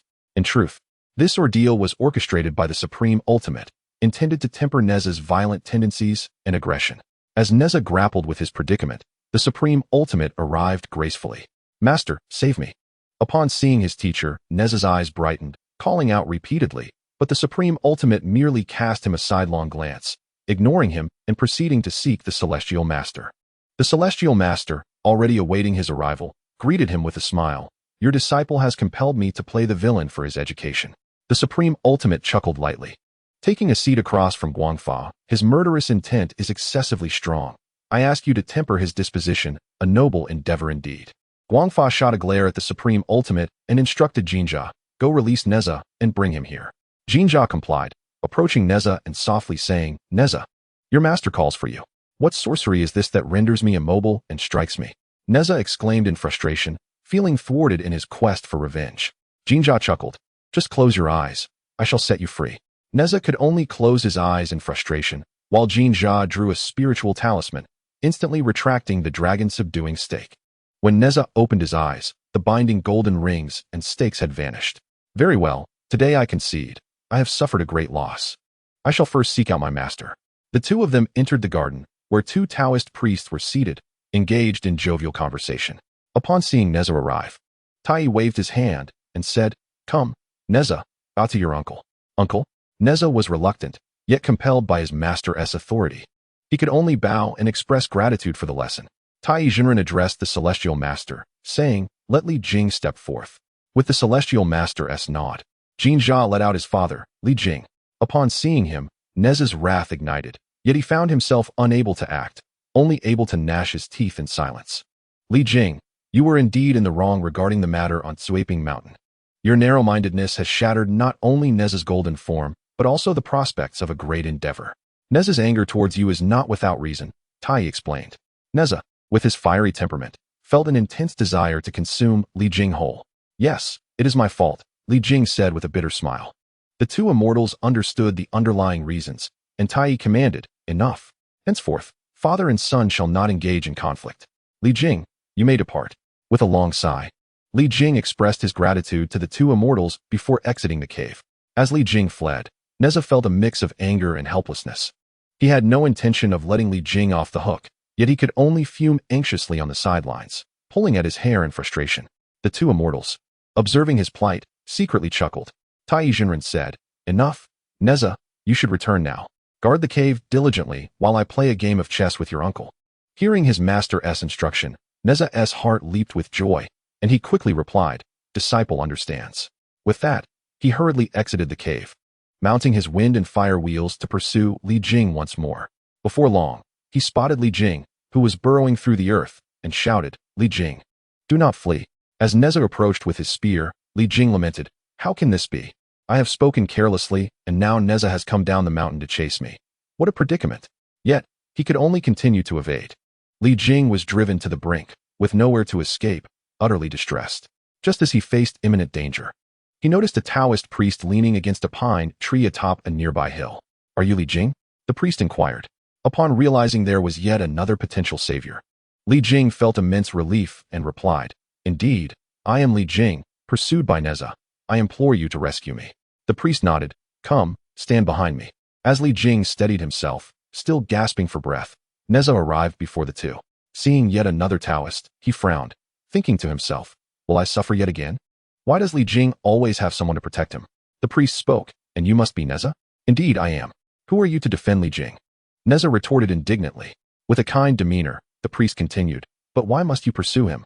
With no choice, Nezha recounted the incident at Sweeping Mountain, as well as the recent events at Wulong Mountain. Upon hearing this, the priest nodded and said, Since you have already resolved matters at Wulong Mountain, why then pursue him again? Is this not a breach of trust? It need not be so. Do not concern yourself with our affairs. The entanglement of grievances is already too complex to unravel. Nezha, consumed by rage, vowed today to take the life of his adversary to alleviate the bitterness in his heart. The Taoist, raising his hands in a gesture of surrender, turned to Li Jing with a smile, suggesting, Since you are unwilling, let us see how you fare against him.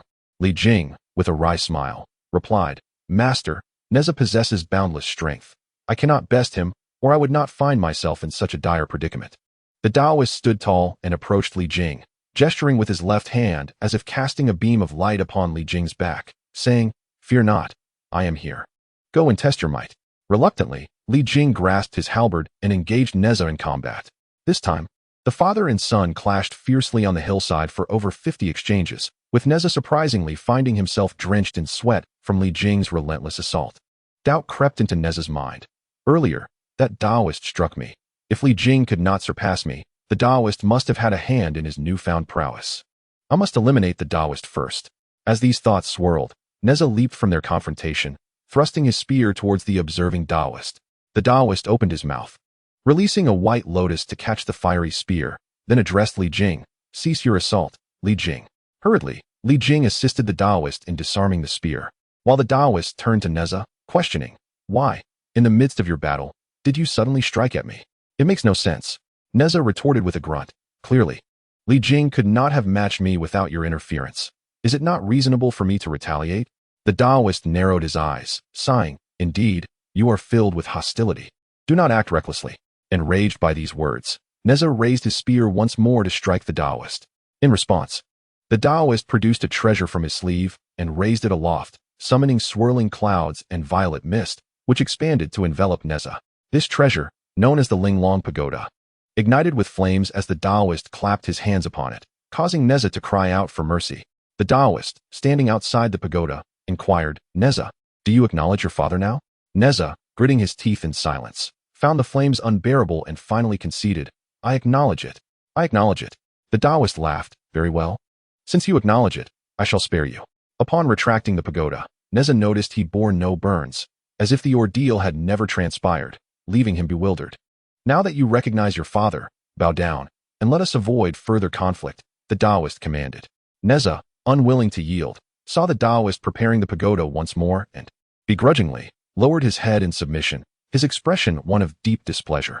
The Taoist continued, "You must also verbally acknowledge me as your father. Should you refuse, I shall have no choice but to punish you again." As he spoke, the pagoda shimmered with radiant light, swirling with energy. After a moment of silence, Nezha relented, exclaiming, "Father, I understand my mistake." Though his words suggested compliance, his heart remained defiant. He could not accept Li Jing as his true father. He resolved to endure this torment for the time being, planning to settle the score with Li Jing later. For he could not bear the thought of the Taoist always intervening. Understanding Nezha's inner turmoil, the Taoist turned to Li Jing, instructing, "Li Jing, kneel. I shall bestow upon you this Linglong Pagoda. Should Nezha continue to resist, you are to use this tower against him." Upon hearing this, Nezha's eyes widened in disbelief. Internally cursing the Taoist countless times, yet unable to suppress his lamentations. How could Li Jing, endowed with such powers, still maintain amicable relations with him? The Taoist, observing Li Jing, spoke again. "Though I have imparted to you the sacred pagoda, you and your son must henceforth coexist harmoniously. For you are destined to serve as ministers in the same court, assisting a wise sovereign and achieving rightful success. This is the will of heaven. Do you comprehend?" Both men acquiesced, though Li Jing's heart was a tumult of emotions. The Taoist turned to Nezha and said, "You may return to Qianyuan Mountain now. There is no need for you to linger here." Nezha glanced at Li Jing and then at the Taoist, ultimately departing in silence. Li Jing watched his son's retreating figure and bowed deeply, saying, "Esteemed Taoist, your benevolence has rescued me from peril. I am curious to know where you cultivate your practice." The Taoist chuckled softly and replied, "I am the Taoist of the burning lamp from the Yuanjua cave on Mount Lingjiu. Although you have yet to complete your training, you have been granted earthly wealth. However, with the decline of King Zhou and the chaos that has ensued, you need not serve in office any longer. Instead, retreat into the valleys to refine your skills, and when the sovereign raises his army, you may emerge to achieve great deeds. Do you understand?" Li Jing grasped the meaning behind the words, though he couldn't help but lament the kingdom of Shangtang, to which he had devoted many years of service. "I understand, and I am grateful for your guidance, esteemed Taoist." With that, he bowed once more and then returned to his secluded existence. The burning lamp Taoist had been invited by the Supreme One to cultivate Nezha's character, ensuring he accepted Li Jing as his father. In the future, the four of them would become formidable generals, attaining sanctity in their physical forms, with Li Jing known as the Heavenly King of the Pagoda. Posterity would compose verses saying, "Golden constructs the exquisite pagoda. 10,000 rays of brilliance pierce the 9 heavens. It is not the power of the burning lamp, but the divine bond of father and son restored." This marks Nezha's second emergence into the world, while Jiangxia prepares to descend from the mountains, aligning with the events of King went 7 years in Yoli. To discover what transpires next, dear reader, please await the next chapter. Chapter 4. The birth of Nezha at Chentang Pass. At Chentang Pass, there was a general named Li Jing, who had sought immortality from a young age. He apprenticed under the Taoist Master Dui of the Western Kunlun and mastered the art of elemental evasion. However, fate had not favored him sufficiently, and the path to immortality remained elusive. Thus, he was dispatched down the mountain to assist King Zhou, holding the rank of general and enjoying worldly wealth. His first wife, Lady Yin, had already borne him 2 sons, the elder, Jinjia, and the younger, Mujia. Lady Yin was once again with child, her pregnancy extending over 3 years and 6 months, yet she had not yet given birth. Naturally, Li Jing was anxious and uncertain, pondering whether this child would bring fortune or misfortune. One day, he sat with Lady Yin in their inner chamber, gently resting his hand upon her swollen belly, saying, "It has been over 3 years. I dread that this may be no ordinary child, but rather a demon or a monster. If this continues, I fear for your health." Lady Yin, upon hearing this, fell silent for a moment before sighing. "Though I do not wish for such a fate, the sleepless nights have made me fear your words may come true." The two were enveloped in melancholy, their joy from the early days of pregnancy long forgotten. That night, at the 3rd watch, Lady Yin was deeply asleep when a figure appeared in her dreams. A Taoist, with hair styled in twin buns and clad in Taoist robes, entered without regard for the distinction between inner and outer chambers. Lady Yin, in her daze, perceived an intruder and, unable to discern dream from reality, exclaimed in panic, "Who are you? What kind of Taoist is so rude? This is my inner chamber. How dare you enter?" The Taoist, unperturbed, urgently replied, "The dragon child has arrived. Madam, awaken." Madam Yin had yet to react when the mysterious figure abruptly struck her in the abdomen with an unknown object. Startled, she sprang up, drenched in cold sweat. As she surveyed her surroundings, the stillness of the night enveloped her. There was no sign of a figure. Meanwhile, her husband, Li Jing, was roused from his slumber by her commotion and hurried to comfort her, inquiring, "What is the matter? Did you experience a nightmare?" "I just dreamt that a figure spoke to me," Madam Yin gasped, clutching her abdomen in pain. Li Jing quickly donned his clothes, lit a candle, and shouted, "Quickly!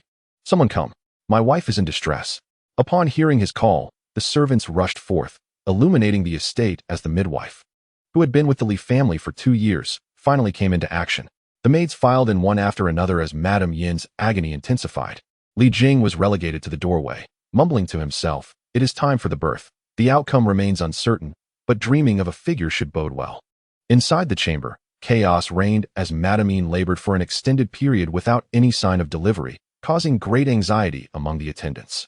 The midwife, concerned about the positioning of the fetus, found it impossible to ascertain its position. It was not until the following night that the maids hurriedly reported, stammering, "My lord, the lady has given birth to a most extraordinary being." Upon hearing this, Li Jing's heart leapt to his throat as he pushed open the door to the inner chamber.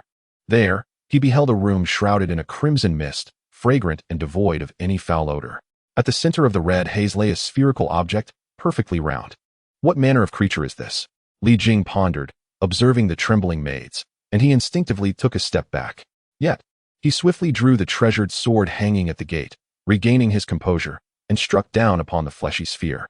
With a resounding crash, the sphere split open, and from within leaped a child, exquisitely formed, adorned with a golden bracelet on its right hand, radiating brilliance, and its abdomen wrapped in a piece of red silk, surrounded by an ethereal crimson glow.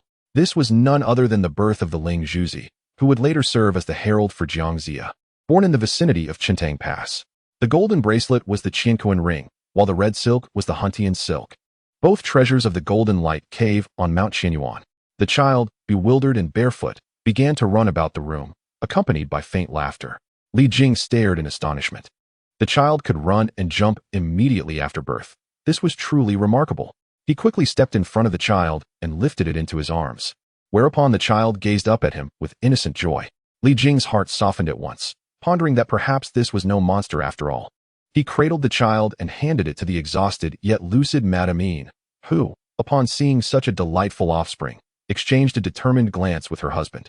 "Let us hope that none among you speak foolishly of today's events, lest," Li Jing warned solemnly, and the surrounding attendants knelt in agreement, murmuring their assent. The following day, officials from Chentang Pass, having heard of the birth of the general's child, flocked to offer their congratulations. As Li Jing mingled among them, the steward approached with tidings. "My lord, there is a figure outside who wishes to see you." Taken aback, for he himself was of the Taoist order, and recalling his wife's dream from the previous day, Li Jing promptly commanded, "Please, escort them to the study." The figure, guided by attendants, made their way directly to the study. As Li Jing and his subordinates exchanged a few words before entering, they encountered one another at the threshold. The figure smiled and greeted, "General Li, I am honored to meet you." Upon the arrival of a formidable presence, It became evident that the newcomer was a master of profound cultivation. Hastily, Li Jing returned the greeting, inviting the esteemed guest to enter. Once in the study, Li Jing offered the Taoist priest a seat, to which the priest, without a hint of modesty, graciously accepted. Li Jing, with utmost caution, inquired, "From whence do you come, esteemed one? What significant matters bring you to my humble abode at Chentang Pass?" The Taoist nodded and replied, "I am Taiyi Junren of the Golden Light Cave on Qinyuan Mountain. I have heard of the birth of your son and have come to extend my congratulations. As fate would have it, I wish to behold your esteemed child. Might this be permissible?" Li Jing promptly summoned a servant to hasten with the child, and before long, the little prince arrived in the study. Taiyi Junren cradled the young boy in his arms, expressing warmth. At what hour was the little prince born? In the Cho hour, Li Jing softly responded. Taiyi furrowed his brows and murmured, "Why at the Cho hour?" Noticing the unease in Li Jing's demeanor, he pondered and cautiously asked, "Is there an issue?" After a moment of contemplation, Taiyi Junren remarked, "Not necessarily, but being born during the Cho hour incurs a significant number of fatal omens." He paused before continuing, "Have you chosen a name for him?" Li Jing replied, "Not yet. What insights do you have, esteemed one? Allow me to bestow a name upon him, and I shall take him as my disciple. What say you generally?" Taiyi Junren playfully engaged with the child, who responded with delightful laughter. "This is a privilege for the young one," Li Jing exclaimed, rising to express his gratitude. He continued, "This is my third son, my eldest, Jin Jia, is a disciple of the Manjusri at Wulong Mountain, while my second son, Mu Jia, studies under the Purity Junren at Jiogong Mountain. Since you share a connection with my child, it is only fitting that you name him." Taiyi Junren stroked his beard thoughtfully and declared, "Let him be named Nezha." Li Jing expressed his heartfelt thanks, intending to host a banquet in honor of Taiyi Junren. However, the latter, citing pressing matters in the mountains, took his leave in haste. In the wake of 400 rebellions among the feudal lords, the strategic significance of Chentang Pass was undeniable. Li Jing remained vigilant at the pass, training his troops and honing their skills. Time swiftly passed, with seasons changing like the flight of birds or the scurrying of hares, and before long, 7 years had elapsed. Nezha, at the tender age of 7, had grown to an impressive height of 6 feet, living like a small tyrant at Chentang Pass. In the 5th chapter, Nezha disturbs the sea and startles Ao Bing. The weather in mid-May began to warm considerably. Jiang Wenhuan had advanced to Yuhan Pass, while Li Jing was commanded to engage in battle against Do Rong at the same location. Meanwhile, Nezha, feeling restless and bored within the confines of the estate, sought out his mother, Lady Yin. Due to Nezha's mischievous nature, Li Jing had forbidden him from leaving the estate to engage in mischief before his departure. Unable to remain still in his mother's presence, Nezha cheerfully exclaimed, "The weather is stifling, and it is too dull inside. I wish to venture beyond the pass. Yet father has forbidden it. Please, mother, grant me permission." Lady Yin, wearied by Nezha's incessant pleading, finally relented, saying, "Very well, my dear son. If you were to go outside the pass, you must take a family guard with you. Remember not to indulge too much in play. Be swift in your return. Otherwise, your father will certainly know upon his return from training the troops." Nezha, filled with exuberance, leaped up and embraced Lady Yin, declaring, "You are the best, mother. I understand." With that, he dashed out, leaving Lady Yin with a resigned expression, yet she assigned a family guard to accompany him. Once outside the pass, Nezha felt a surge of exhilaration, but after walking approximately a mile, the oppressive heat became unbearable. Nezha commanded his attendant, "Go and see if there is any shade ahead where we can find respite." The attendant obeyed and ventured forth, soon discovering a grove of lush green willows, providing shelter from the sun. The gentle breeze brought forth a refreshing sensation, prompting him to return and report, "Young master, there lies a delightful spot to cool off ahead." Nezha felt a surge of joy and hurriedly made his way to the shaded area, indeed finding it pleasantly cool. In the forest, he loosened his garments, reveling in the comfort, when his eyes caught sight of a nearby stream with clear, green waters, bordered by willows swaying in the breeze, and rocky cliffs with babbling brooks. Nezha's eyes sparkled with excitement as he approached the riverbank and said to his attendant, "I was just drenched in sweat. I must wash myself." The attendant glanced at the water, assessing it for danger, and replied softly, "Young master, please be cautious. We should return soon, lest the general comes back." "There's no need for concern. I understand," Nezha replied impatiently, waving his hand. He stripped off his clothes and seated himself upon the jagged stones, using the magical cloth, the Hun Tian Ling, to dip into the water and cleanse himself, feeling an immense sense of joy. However, the river was the Nine Bends River. Located at the estuary of the East China Sea, and the Hun Tianling, being a treasure of great power, caused the waters to ripple and the heavens to tremble. As Nezha bathed, the commotion resonated through the aquatic realm. Within the crystal palace of the East Sea, Dragon King Ao Guang was seated when the palace suddenly shook, producing a cacophony of sounds. He quickly summoned the Turtle Prime Minister and inquired, "What is happening? From whence comes this disturbance?" The Turtle Prime Minister responded, "It seems to be emanating from the estuary. We should send the Sea Patrol Yiksha to investigate." Nodding in agreement, Ao Guang issued orders to the Sea Patrol Yiksha. Li General, upon receiving the command, Li Jin hastened to the estuary, tracing the source of the vibrations until he arrived at the Nine Bends River. There, he beheld the river glowing crimson, illuminated by the Hun Tianling, and spotted a young boy bathing in the shallow waters. Perplexed, the Yiksha called out, "What is it that you have cast into the water, causing the underwater palace to tremble?" Hearing the voice, Nezha turned to see a fearsome creature standing above the water. Its face the color of indigo, hair like vermilion, with a wide mouth and sharp fangs, wielding a great axe. Startled, Nezha exclaimed, "What manner of beast is this? Capable of speech?" Li Jin, feeling a surge of anger at the insolence of the child, retorted, "I am Li Jin, the Sea Patrol Yiksha, dispatched by the Dragon King to investigate this anomaly. How dare you insult me?" With that, he leapt from the water, aiming a powerful strike towards Nezha's head with his axe. Nezha, caught off guard in his state of undress, quickly sidestepped, his right hand grasping the Qiankuan circle, which expanded and struck back at the Yiksha. The Qiankuan circle, a treasure of the golden light cave Taiyi Zhenren, imbued with primordial essence, proved too formidable for the Yiksha. Unprepared for such an attack, the circle struck Li Jin's head, resulting in a gruesome demise, with his brains splattered upon the riverbank. "Now my Qiankuan circle is sullied," Nezha lamented, somewhat disdainful of the creature's fate. He then returned to the stone, immersing the Qiankuan circle in the water for cleansing. Yet, how could mere river waters withstand the sanctity of such treasures? The river quaked once more, nearly toppling the crystal palace, prompting Ao Guang to express his irritation. "What is going on with the Yiksha? What has transpired?" As the conversation unfolded, a soldier arrived with alarming news. "Dragon King, the Yiksha, Li Jin, has perished, struck down by a child on the riverbank." Upon hearing this, Ao Guang rose abruptly, exclaiming, "Li Jin is a Yiksha assigned to the Celestial Palace. Who dares to slay him?" He contemplated mustering his troops to investigate the scene when his son, the third Prince Ao Bing, approached, saying, "Father, temper your rage. Allow me to ascertain the truth and bring the child to you." Ao Guang, seeing his beloved son, nodded in agreement, unaware that this would be their final encounter. Thus, Ao Bing summoned the dragon soldiers, mounted the water beast, and brandished a halberd, proceeding directly from the Crystal Palace. As he parted the waters, waves surged like mountains, tumultuous swells rising several feet on the once tranquil surface. The dragon soldiers accompanied Ao Bing to the riverbank. Noticing the disturbance, Nezha hastily ascended to the shore. Soon, amidst the tumultuous waves, a water beast emerged, upon which sat a figure, exuding an imposing presence. "Who dares to kill my East Sea Patrol Yiksha Li Jin?" he demanded. "Is it you?" Nezha pointed at the shattered form of the Yiksha, retorting defiantly. Ao Bing's fury ignited, and he glared, "And who might you be?" "I am Nezha, the third son of General Li Jing of Chentang Pass. I was merely enjoying a summer respite when this monster attacked me with an axe, and I retaliated in self-defense." "What is the issue with that?" Nezha replied with an air of entitlement. Ao Bing, both enraged and incredulous, responded, "You audacious rascal. Li Jin holds a position within the Celestial Palace, and you dare to strike him down so brazenly? If he sought to cleave me in two, should I have simply allowed it?" Nezha retorted, equally incensed.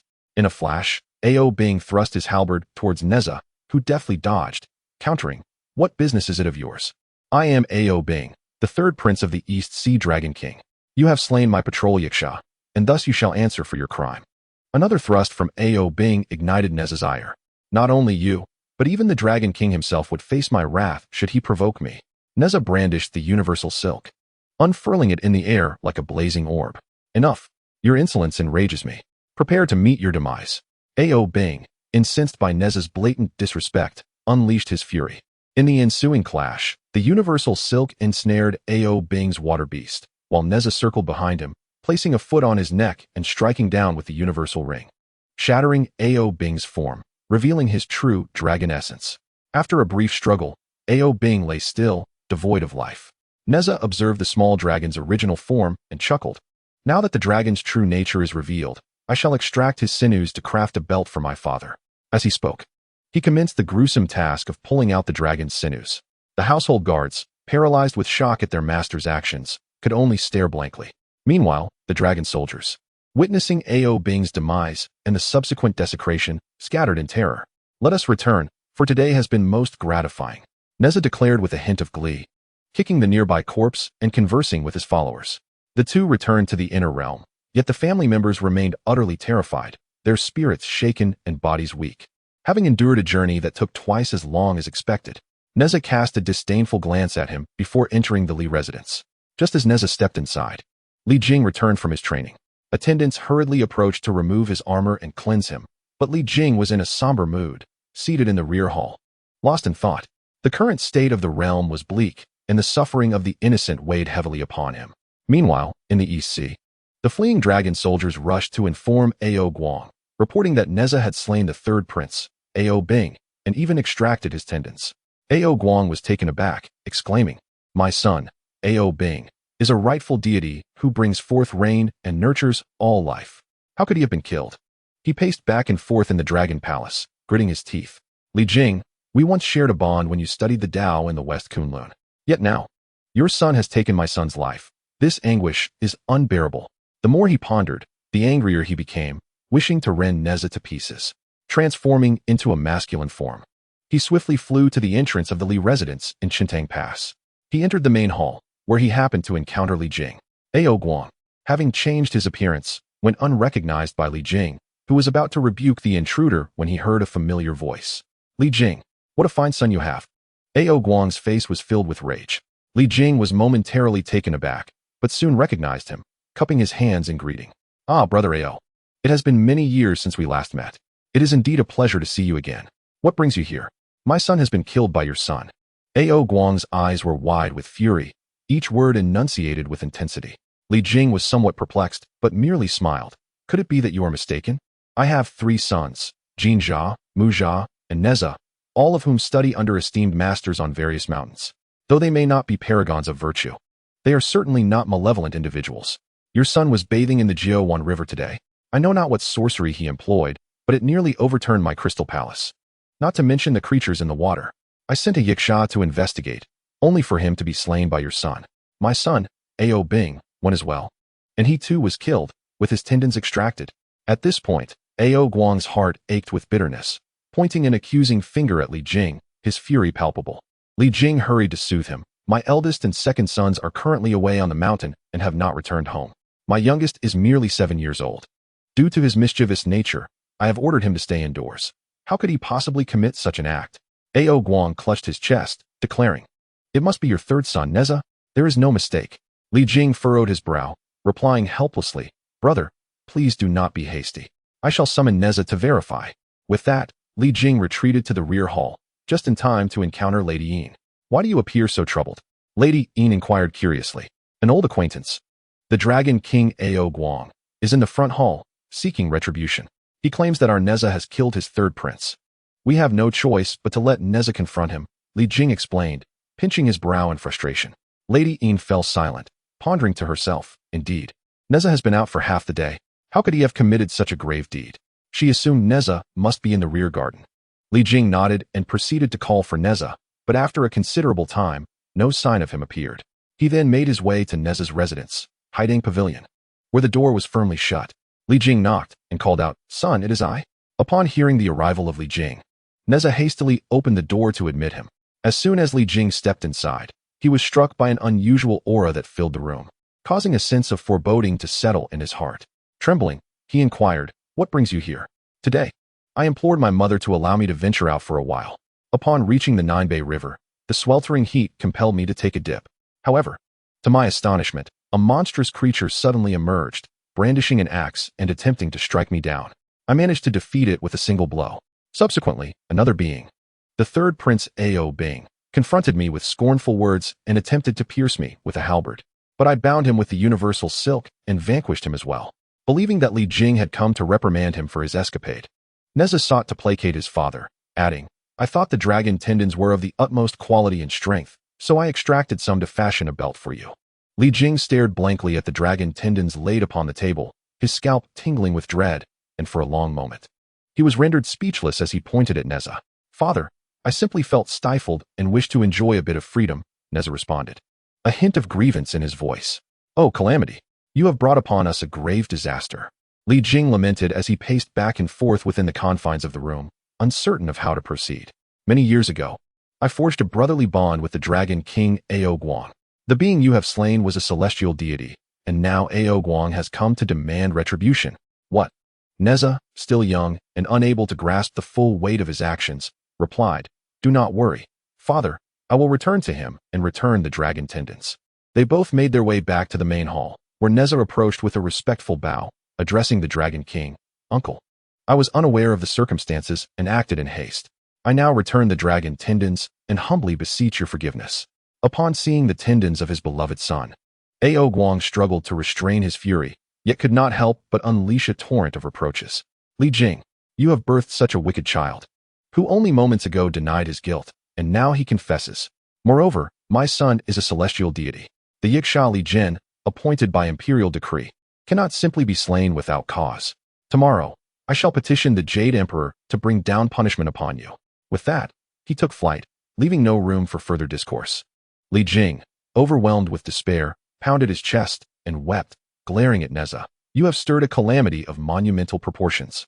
Mrs. Een, who had been anxiously observing the situation, rushed in upon hearing her husband's cries and, filled with trepidation, asked, "Why do you weep so?" Seeing his wife, Li Jing halted his tears, letting out a deep sigh. "Here I am, a mere mortal seeking immortality, yet I have been appointed as a general, only to sire such a troublesome son who has brought about potential annihilation upon our family. The Dragon King is a deity who governs the clouds and rain. Once he informs the Jade Emperor, our entire family shall be doomed." At this, Mrs. Een was struck by terror, her own tears flowing freely as she pointed at Nezha, exclaiming, "Out of kindness, I allowed you to play for a mere half-day, yet you have conjured such a calamity. I bore you for 3 years and 6 months, enduring countless hardships, only to discover that you are the root of our misfortune." Chapter 7. The unveiling of the dragon scales before the Bouda Gate. Nezha originally held little regard for the situation, yet upon witnessing the sorrow of his parents, he found himself at a loss. He knelt and spoke, "Father, mother, I am not an ordinary mortal. I am the spiritual pearl of Mount Qianyuan, destined for a great mission. My master, Taiyi Jinren, possesses treasures imbued with primordial essence. I am certain that Ao Guang cannot rival me. I shall now seek my master's counsel on how to proceed. Furthermore, I shall bear my own burdens and will not implicate my parents."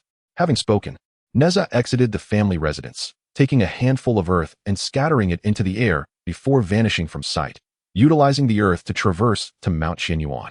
Before long, he arrived at the Golden Light Cave of Mount Qianyuan, where the spiritual pearl was recognized, and the Golden Cloud Boy was dispatched to inform Taiyi Jinren.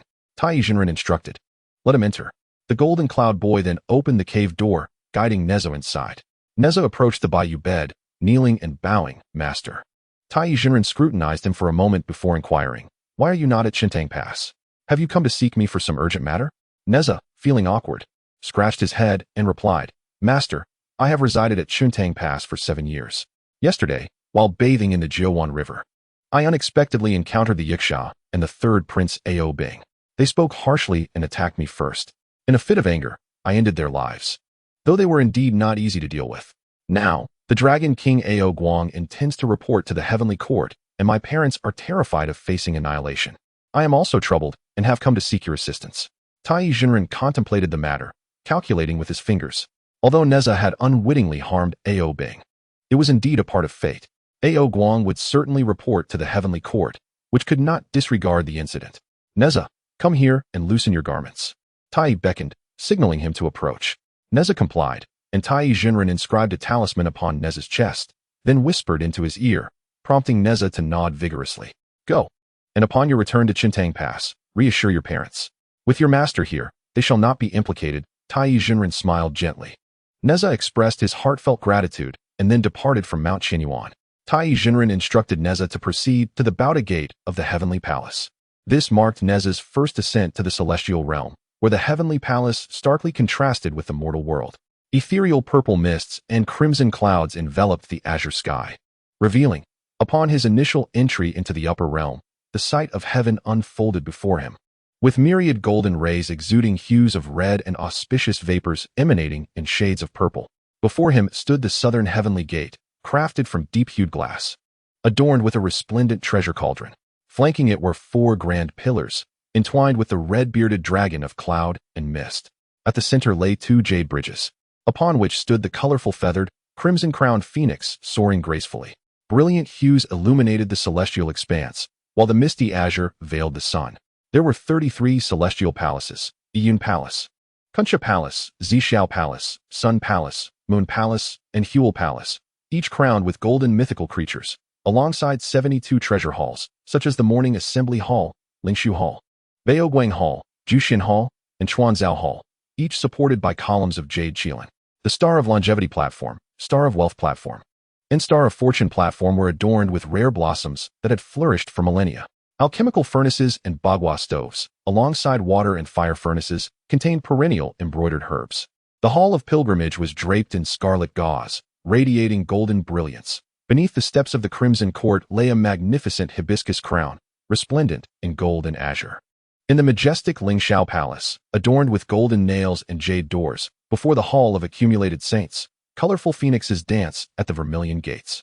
The winding corridors and pathways are exquisitely delicate. Beneath the triple eaves and quadruple clusters, dragons and phoenixes soar in layers. Above, a resplendent gourd-shaped dome shines with brilliance, while to the sides, the harmonious jingling of jade ornaments resonates clearly. At this moment, Nezha arrives at the Baoda Gate. The hour is still early, and he does not see Ao Guang, as the heavenly gates remain closed. Nezha stands patiently beneath the gate, awaiting his arrival. Just as weariness begins to envelop him, Ao Guang, clad in ceremonial robes, arrives riding on clouds, heading straight for the southern heavenly gate, which, however, remains shut. Ao Guang reflects that he has come too early. Even the yellow turban warriors have yet to arrive, leaving him with no choice but to wait. At this juncture, Nezha can see Ao Guang, but Ao Guang cannot see him, thanks to the invisibility talisman painted on Nezha by the Supreme One.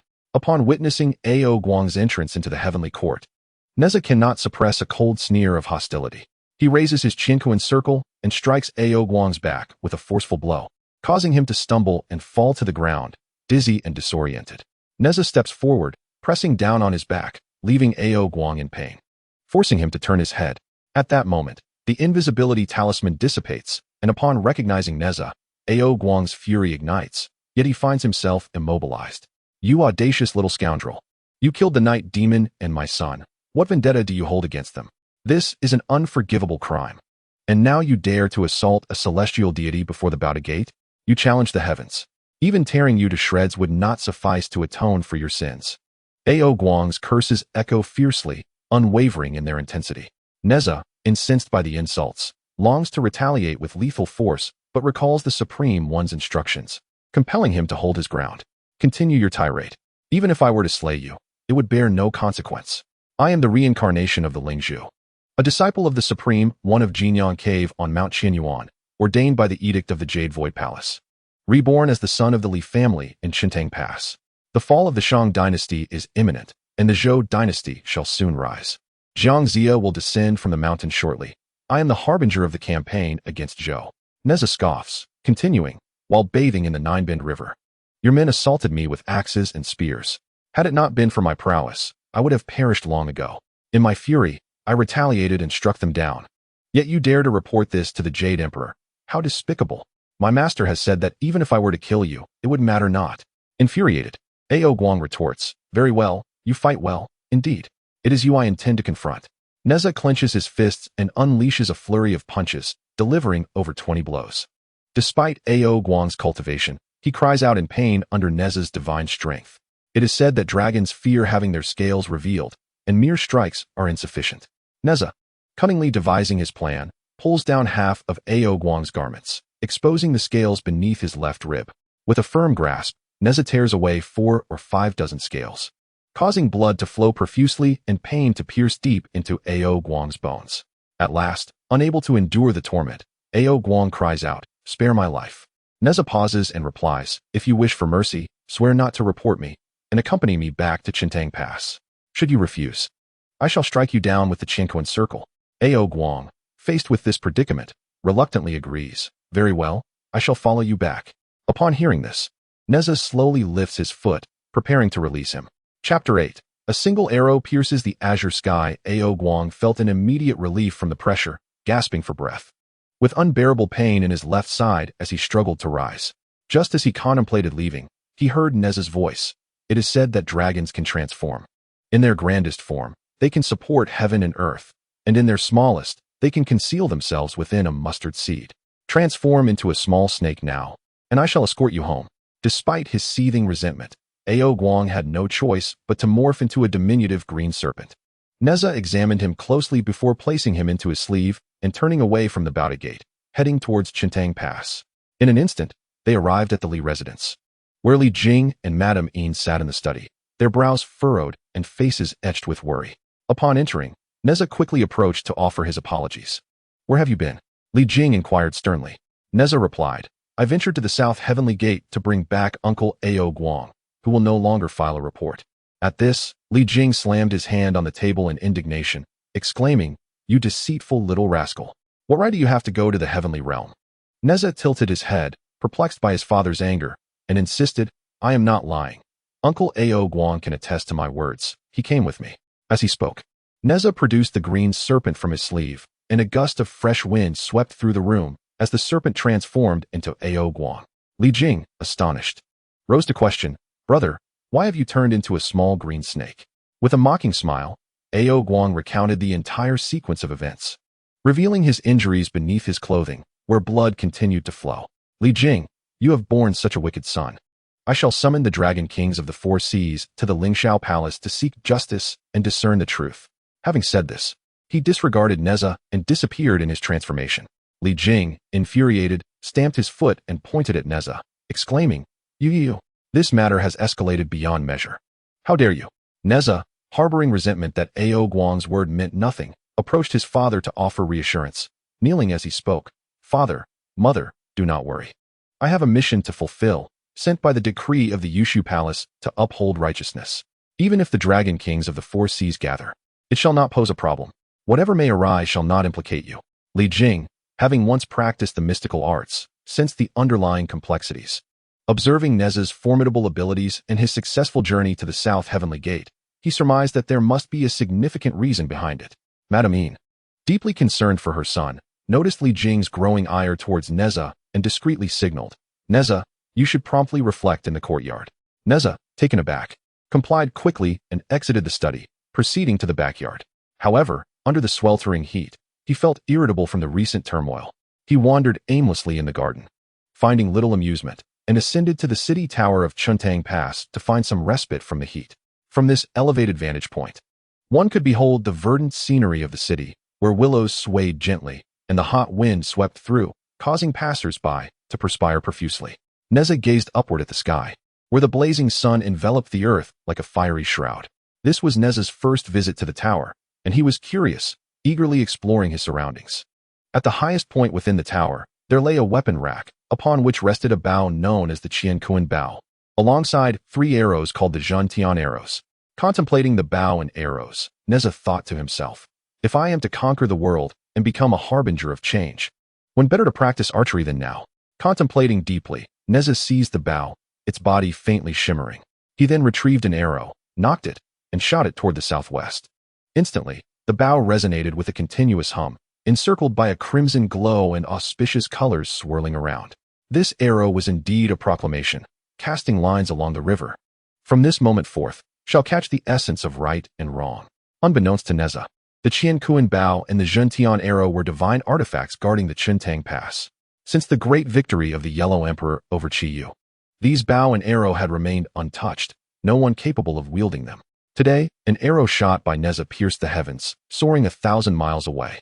In the bone cave of Skull Mountain, a disciple of the Stone Lady, named Bai Yun, was gathering herbs at the cliff's edge with a flower basket when the arrow struck him through the throat, causing him to fall lifeless.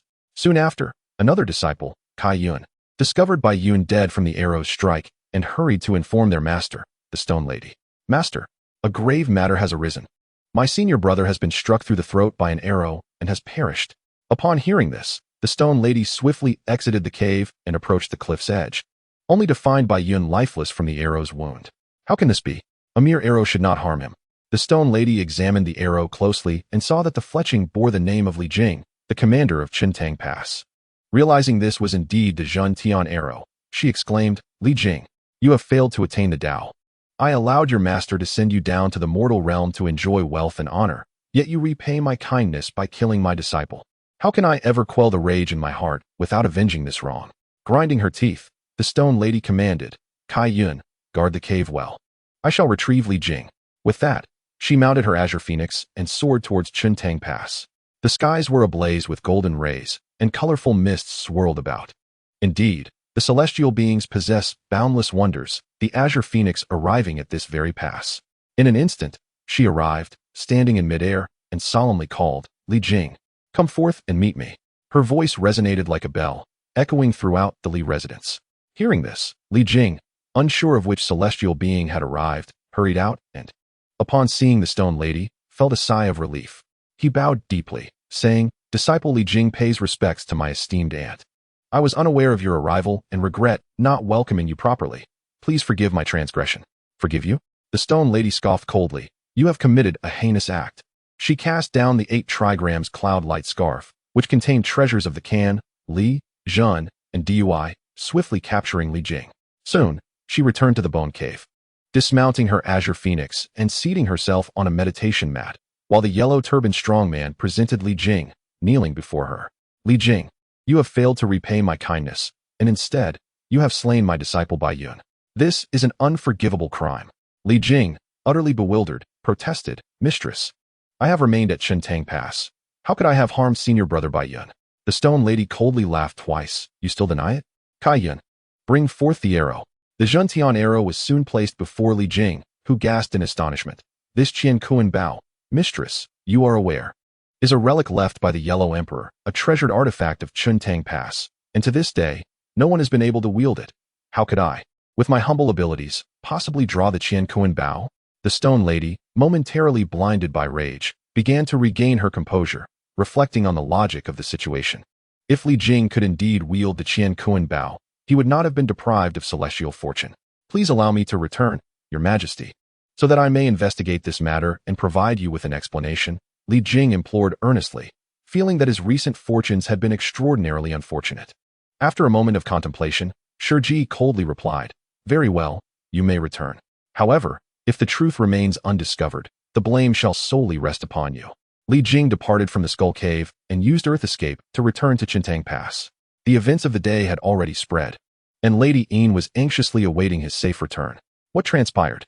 You nearly frightened me to death, she exclaimed, her brows furrowed in concern. With a heavy sigh, Li Jing responded, My dear, we have lived here in peace for 25 years, yet today we find ourselves in dire straits. You are aware of the Qian Kuan Bao and the Zhentian arrow. I know not who wielded the bao, but a single arrow was loosed, resulting in the tragic death of Lady Shiji's disciple.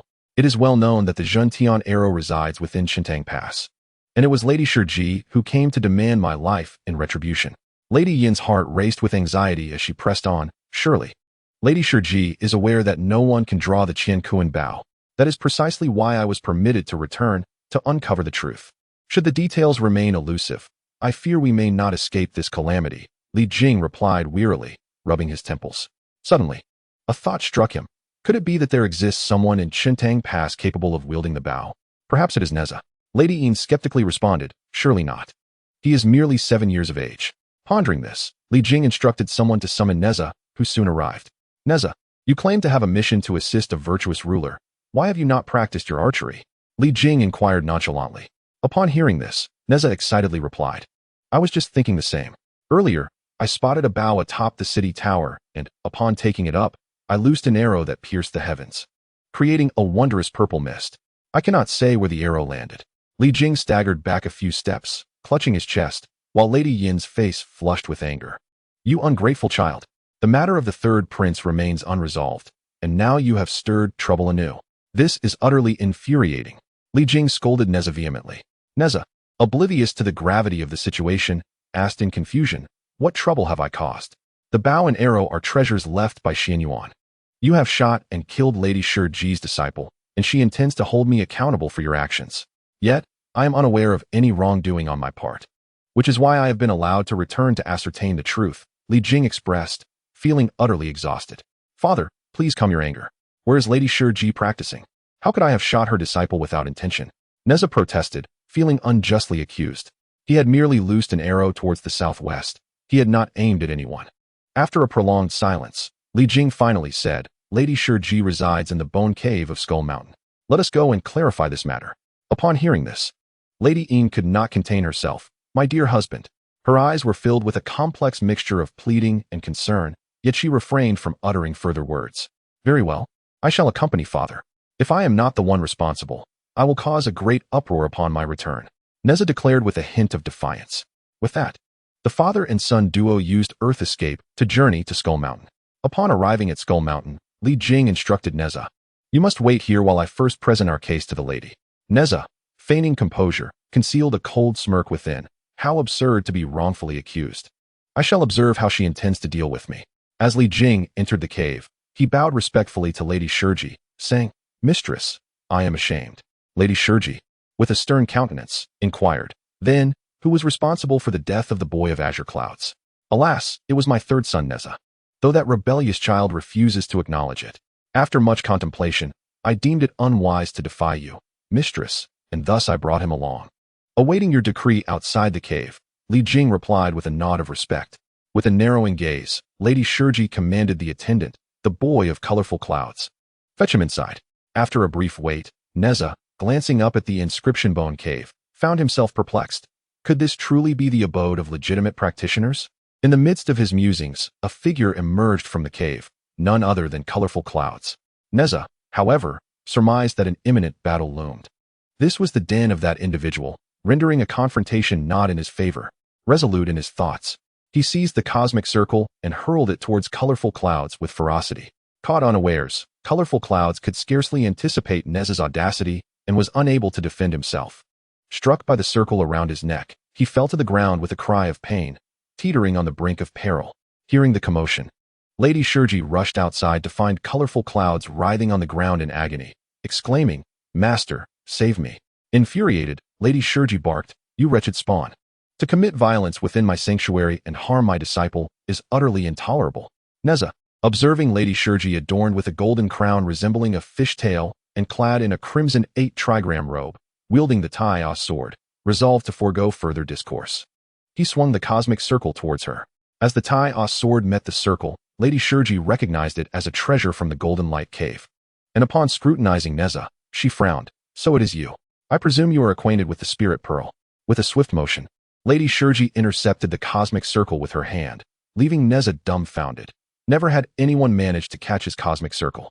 Suppressing his astonishment, he unleashed the 7-foot chaos silk to ensnare Lady Shiji. Yet, she merely scoffed twice, extending her sleeve to welcome the treasure, which was effortlessly absorbed into her voluminous crimson robe. Nezha, she taunted, why not bring forth a few more of your master's treasures and witness my prowess in the Tao? Anxiety gripped Nezha. Reliant on the cosmic circle and chaos silk, both of which had now been seized, he had no choice but to flee. Observing his retreating figure, Lady Shiji turned to Li Jing and declared, This does not concern you. Do not involve yourself. Return. After her pronouncement, Li Jing hesitated, his words unspoken, ultimately succumbing to despondency. As Lady Shiji pursued Nezha with the swiftness of a fleeting cloud, he dared not relent, realizing he could not shake her off, and hastily made his way to Mount Qianyuan. Exhausted, he reached the Golden Light Cave, foregoing any formal announcement, and dashed inside, where he found the celestial master Taiyi seated upon a mat. Nezha fell to his knees before Taiyi, performing a respectful bow. Amidst the cave, the others were startled. Upon witnessing Nezha in such a disarray, the esteemed Taiyi Junren inquired, Nezha, why are you in such a state of panic?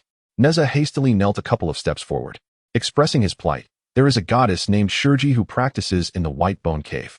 She blames me for slaying her disciple and is now pursuing me with a treasured sword.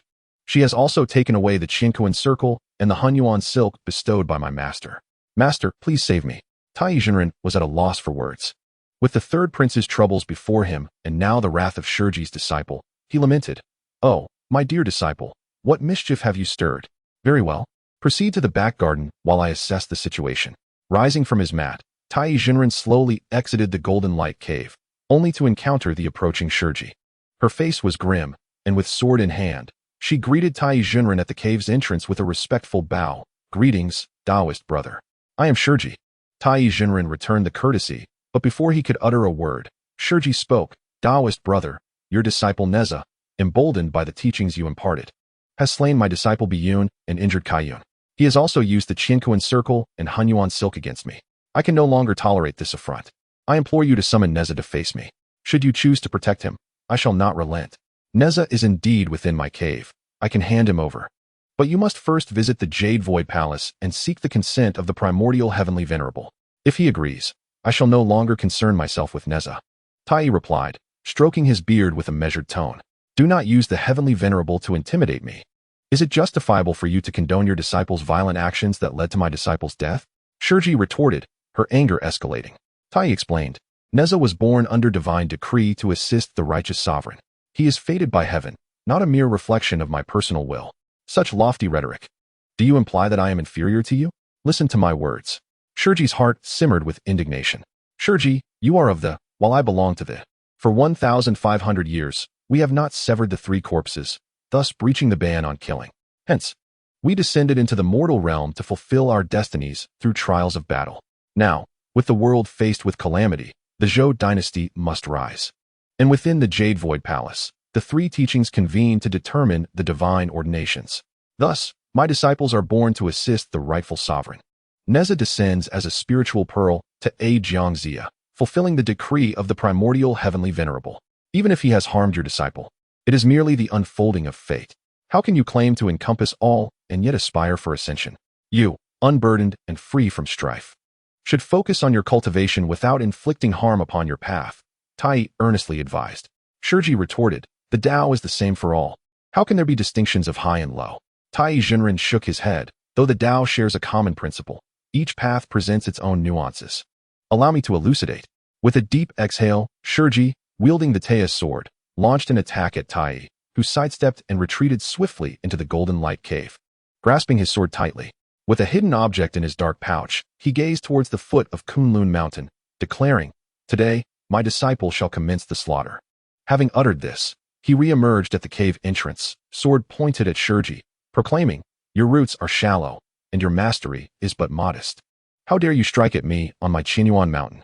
Shurji offered no further words, launching another strike, which Taiyi successfully parried, sighing, "Well done."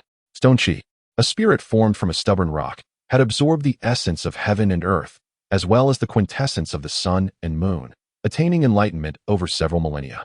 Yet still had not achieved the ultimate fruition. Now faced with this great calamity, her situation appeared dire, as if fate had been sealed and escape was impossible. The two engaged in intense conflict, their moves swirling in a captivating dance, with their swords igniting sparks in the air. After several exchanges, the clouds shimmered brilliantly, and Stone Chi hurled the Bagua dragon whisk towards the sky, aiming to harm the celestial master Taiyi. Unperturbed, Taiyi chanted incantations, pointed his hand, and with a flash of brilliance commanded, "Fall." The Bagua scarf plummeted down, startling Stone Chi as she launched a flurry of snowflake-like sword strikes. Taiyi, shaking his head, remarked, "Now that matters have reached this point, I must act." In a single leap, the master soared to a distant spot, tossing the item from his dark pouch. The nine-dragon divine fire shield, into the air. Stone Chi, caught off guard, found herself ensnared within it. Nearby, Nezha had been stealthily observing their duel, and, upon witnessing his master Taiyi subdue Stone Chi, murmured to himself, "What immense power! Had this item been bestowed upon me sooner, such effort would have been unnecessary." Emerging from his hiding place, Nezha gazed eagerly at the nine-dragon divine fire shield. Taiyi turned to him, instantly recognizing the boy's thoughts. "You rascal! Your eyes gleam at the sight of this shield, but not now. Your time will come." As he spoke, Taiyi suddenly calculated with his fingers and continued, "Nezha, the Dragon Kings of the Four Seas have already petitioned the Jade Emperor to seize your parents." "What?"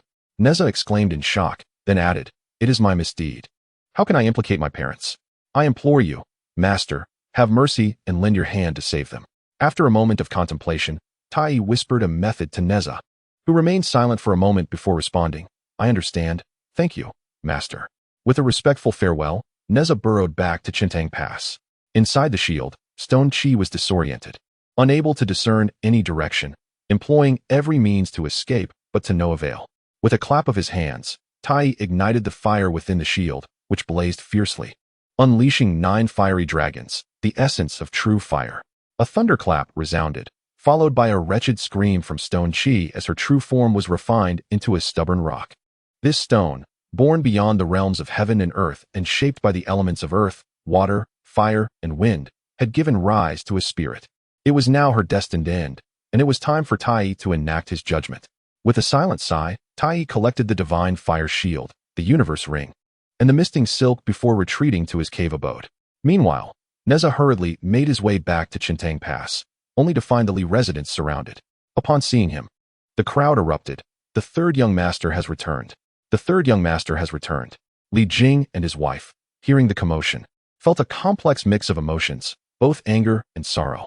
The Dragon Kings Ao Guang, Ao Xuan, Ao Ming, and Ao Ji were there, coercing Li Jing and his wife. Nezha shouted fiercely, "Each must bear the consequences of their own actions. Do not bully my parents." Seeing Ao Guang sneer, Nezha continued, "I have slain Ao Bing and Li Jian. Let that be my penance. Now, I seek to extract their bones and flesh to return to my parents without implicating them. What say you? If not, we shall proceed to the Lingshao Palace. As the reincarnation of the Spirit Pearl, I have my words to declare." Ao Guang's expression shifted from green to red, yet he understood that he could not contend with Nezha. Thus, this was the best outcome. "Very well, let it be so. I shall not trouble your parents." Nezha knelt down, bowing his head in farewell to his parents, saying, "Father, mother, I must take my leave." After uttering these words, he raised his sword with his right hand, severing 1 arm and 4 limbs, then opened his abdomen to take his own life, scattering his 7 souls and 3 spirits, thus extinguishing his life. The Dragon Kings of the 4 seas, witnessing Nezha's demise, withdrew their troops. "Nezha, my child." Lady Yin's eyes were filled with anguish, her heart shattered. Despite his rebellious nature, he was still her child, whom she had carried for 3 years. Embracing Nezha's lifeless body, Lady Yin wept uncontrollably, while Li Jing stood there in a complex emotional turmoil, rendered speechless. It is said that Nezha was originally a spiritual pearl, having transformed into a soul through the essence of blood. Now, with his soul adrift, he floated towards Qianyuan Mountain. In the 11th chapter, Li Jing burned down Nezha's temple. Jin Xia, the young disciple, stood outside the cave, noticing a wisp of ethereal energy fluctuating in the distance. He entered the cave to inform Taiyi Zhenren, saying, "Master, my senior brother's soul is approaching." Taiyi Zhenren understood the situation. Nezha had indeed taken that path. Upon hearing Jin Xia's report, he hurriedly exited the cave. Seeing Nezha's ethereal form floating, a pang of sympathy struck Taiyi Zhenren. The circumstances of his birth had wrought numerous calamities and tribulations. Looking at Nezha's spirit, he spoke, "Nezha, this place is not your resting abode. Return to Chentang Pass and deliver a dream to your mother. 40 miles from Chentang Pass lies Tsuaping Mountain.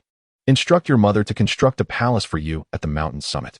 As long as she offers 3 years of incense, you shall return to the mortal realm and fulfill your destiny in aiding a wise ruler." Understanding the implication of these words, Nezha departed from Qianyuan Mountain and made his way to Chentang Pass. In the stillness of the night, Nezha traversed the tranquil Li residence, entering Lady Yin's chamber.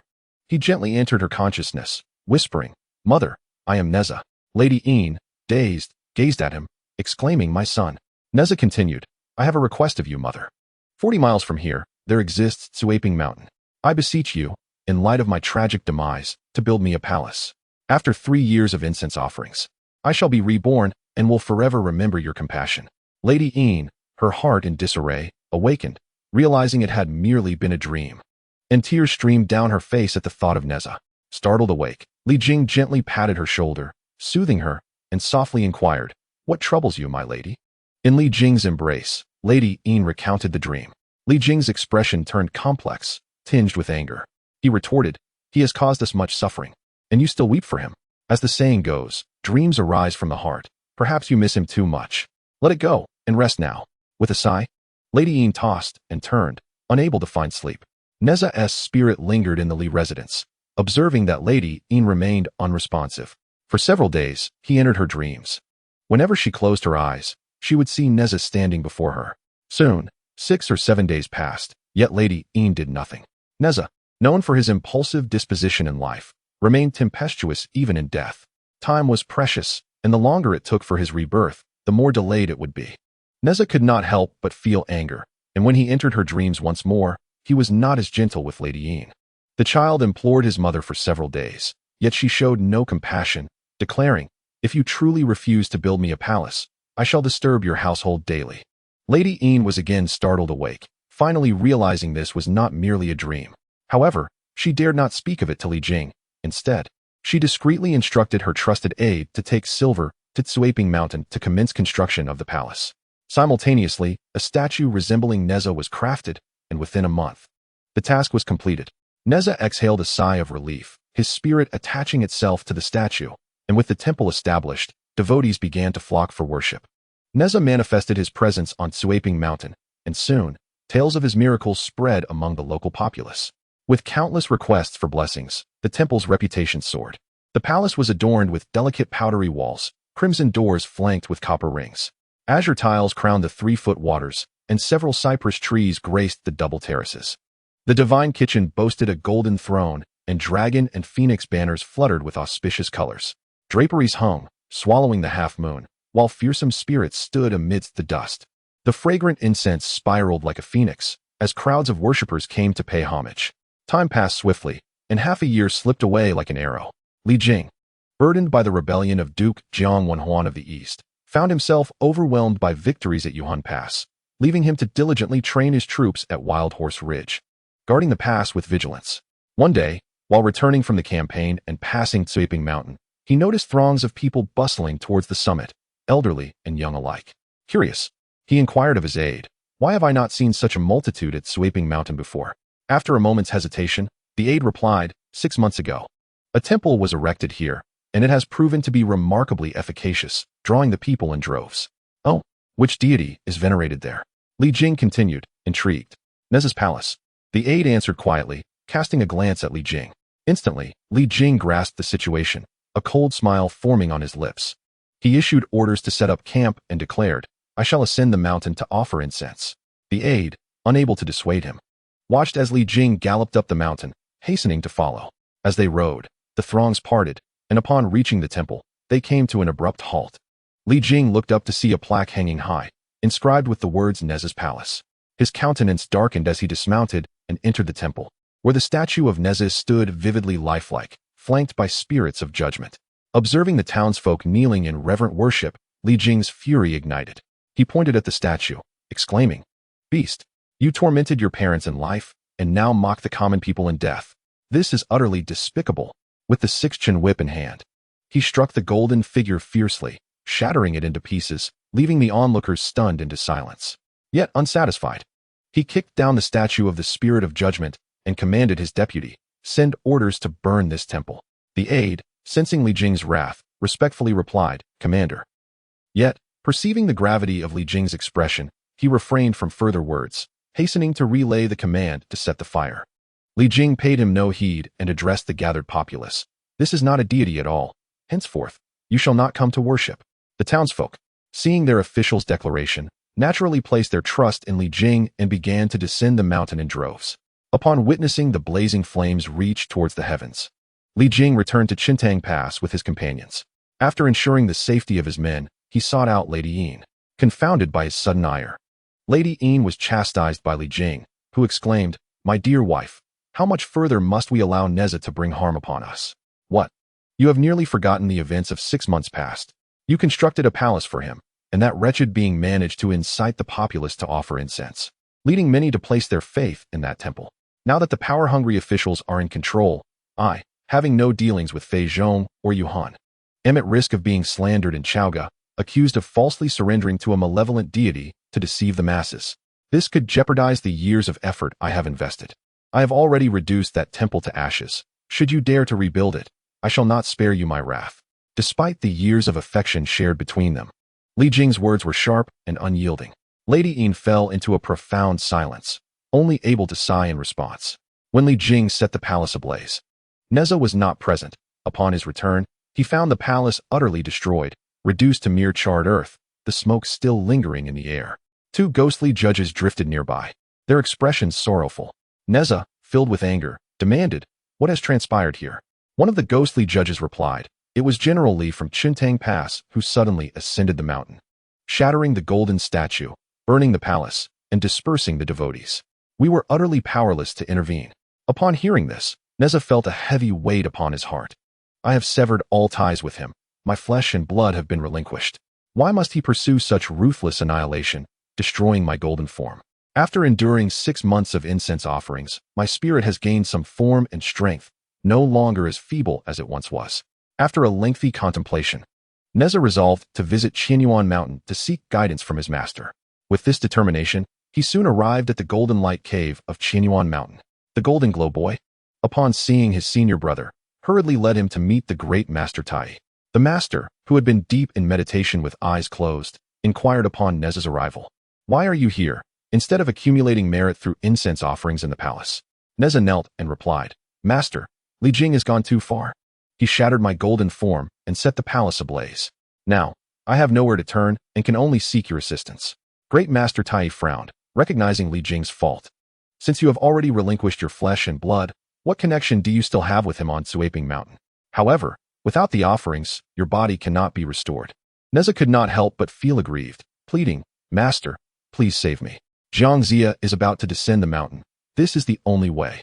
Great Master Taiyi, upon uttering these words, instructed the Golden Glow Boy, go and pluck 2 lotus blossoms from the 5 lotus pool and gather 3 lotus leaves. The boy complied and soon returned with the lotus flowers and leaves, carefully placing them on the ground.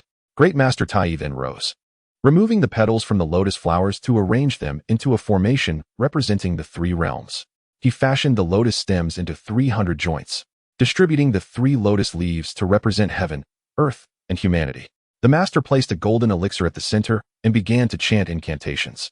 The energy swirled in 9 cycles, separating the dragon and the tiger, swiftly enveloping Nezha's spirit, guiding it towards the lotus flowers and leaves, while reciting powerful words.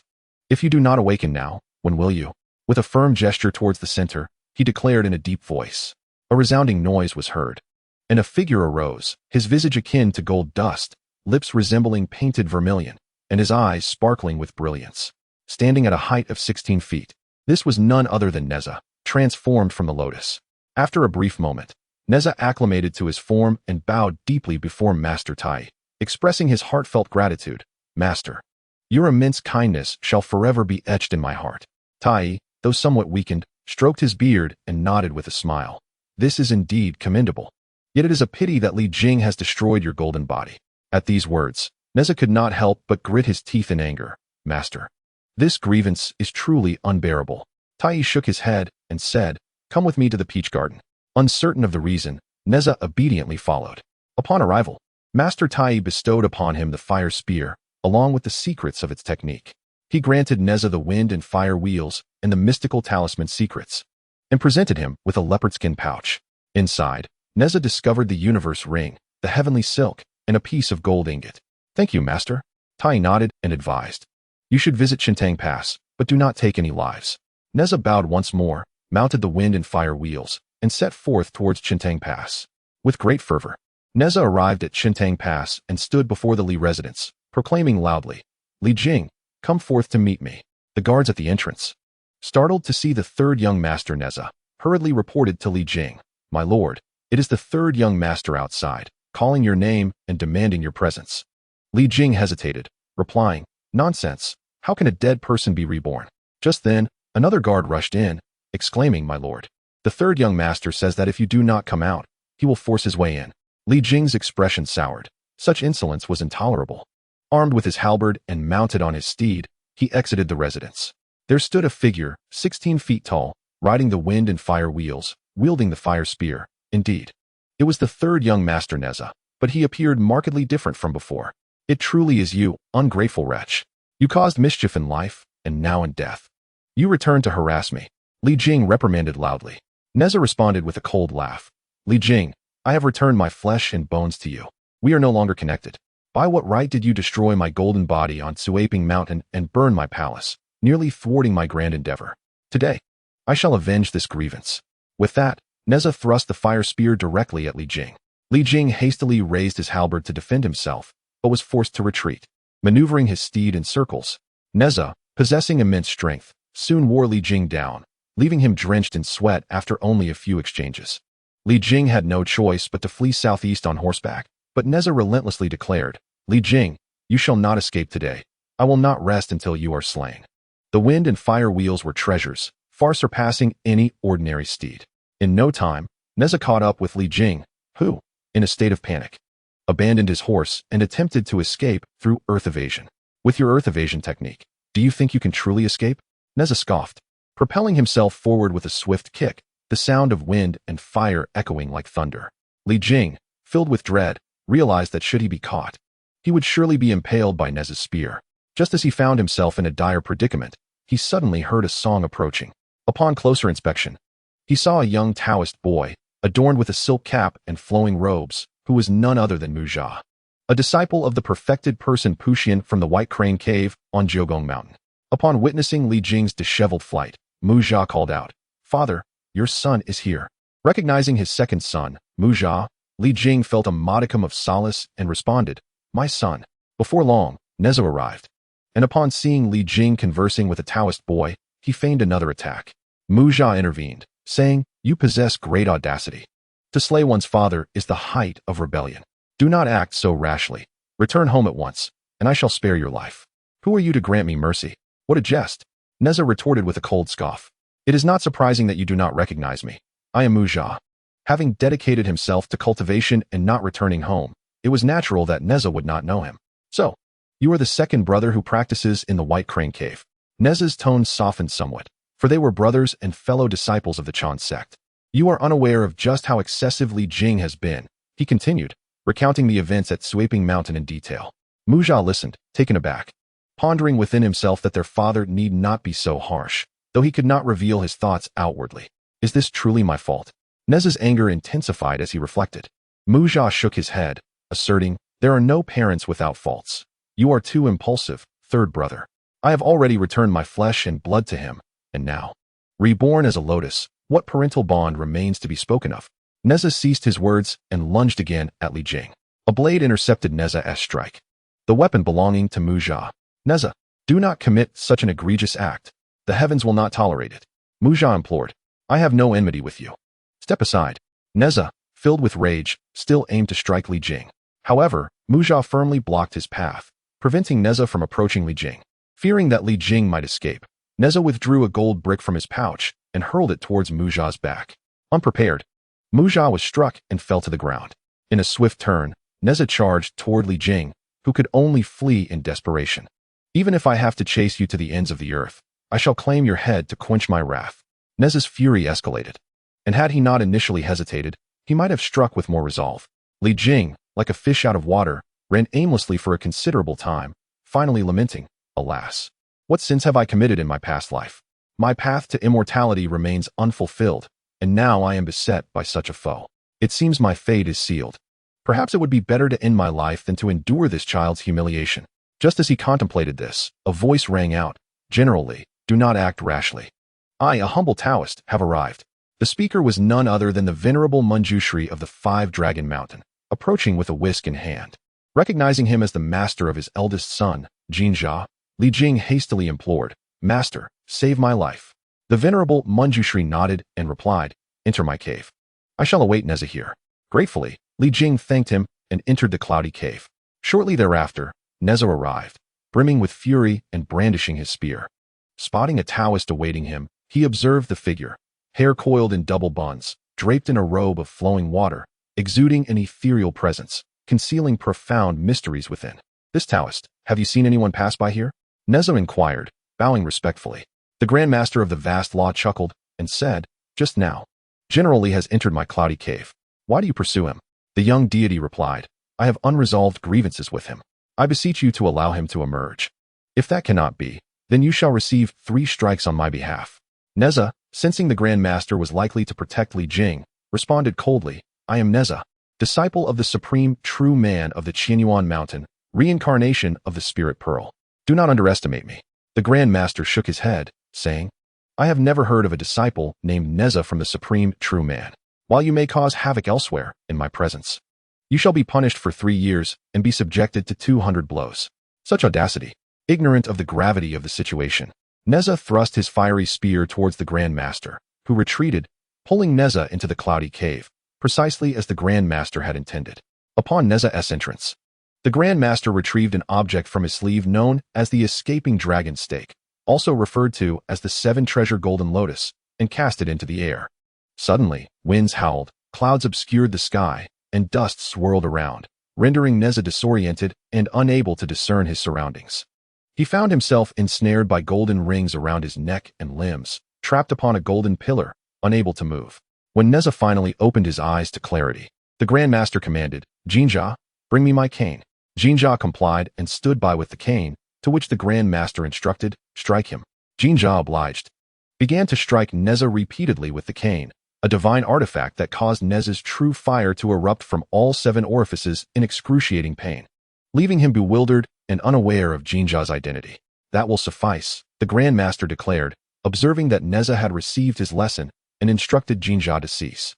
The two disregarded Nezha, who gritted his teeth in frustration, yet felt helpless, recognizing his inferiority in power. In truth, this ordeal was orchestrated by the Supreme True Man, aimed at tempering Nezha's aggressive and wrathful nature. Just as Nezha was engulfed in distress, the Supreme True Man arrived gracefully. "Master, save me," Nezha exclaimed, his eyes lighting up upon seeing him. He called out Master several times, but the Supreme True Man merely cast a sidelong glance and proceeded into the cave to find the Grand Master. The Grand Master had been awaiting his arrival. With a smile, he said, "Your disciple has come to me for discipline." The Supreme True Man chuckled softly and seated himself opposite the Grand Master, stating, "His murderous intent is too strong. I implore you to temper his temperament. It is indeed a beneficial endeavor." The Grand Master shot a glare at the Supreme True Man and commanded Jinja, "Go release Nezha and bring him here." Jinja complied and approached Nezha, whispering, "Nezha, your master calls for you. By what sorcery am I rendered immobile, and why do you strike me?" Nezha exclaimed in frustration, feeling thwarted in his quest for vengeance. Jinja, suppressing a laugh, said, "Close your eyes. I shall set you free." Reluctantly, Nezha shut his eyes in anger. Jinja drew mystical symbols, and at once, the escaping dragon stake was retracted. When Nezha opened his eyes, the golden rings and stake had vanished. "Very well. Today I concede defeat. I have suffered greatly. I shall now seek my master." The two individuals arrived in the garden, where 2 Taoist priests were seated, engaged in cheerful conversation. Upon noticing Nezha's arrival, Taiyi waved his hand and said, "Come, Nezha, bow to your esteemed uncle." "Esteemed uncle?" Nezha hesitated, unwilling yet compelled by his master's authority to comply. Ultimately bowing and expressing gratitude for the teachings, Taiyi then addressed the Celestial Lord, saying, "Please allow Li Jing to step forward." At the Celestial Lord's nod, Jinja guided his father, Li Jing, into view. The moment Nezha laid eyes on him, he was consumed by rage, yet found himself unable to act, silently grinding his teeth in frustration. "Li Jing, regarding the matter of Tsuping Mountain, you were indeed in the wrong, your heart too narrow. Not only did you shatter Nezha's golden form, but you also jeopardized the great opportunity at hand." "Nezha's anger towards you is not without reason," Taiyi remarked. Nezha, already of a fiery temperament, felt an overwhelming desire to devour Li Jing in his fury. "Yes, it is my fault," Li Jing replied with a bitter smile. The two immortals understood the underlying reasons, and Taiyi instructed, "Very well, from this day forth, father and son shall no longer be at odds. Li Jing, you may depart." With a long sigh of relief, Li Jing expressed his gratitude to the two immortals before exiting the cave. As Li Jing fled, Nezha was filled with a fury he could not voice. He had no intention of letting Li Jing off the hook and could only stand by, anxiously fidgeting in frustration. In the 14th chapter, the precious pagoda of Randolite descends upon Nezha. The two immortals observed Nezha's agitation with concealed amusement. Taiyi then said, "Enough, Nezha, you two should return. Guard the cave diligently while I engage in a game of chess with your esteemed uncle before I return." Hearing his master's words, Nezha's heart lightened, and he promptly replied, "I understand, master." With that, he hurriedly exited the cave, summoned his wind and fire wheels, and set off in pursuit of Li Jing. Before long, he spotted Li Jing, who was attempting to evade him through earth evasion, and shouted, "Li Jing, do not flee."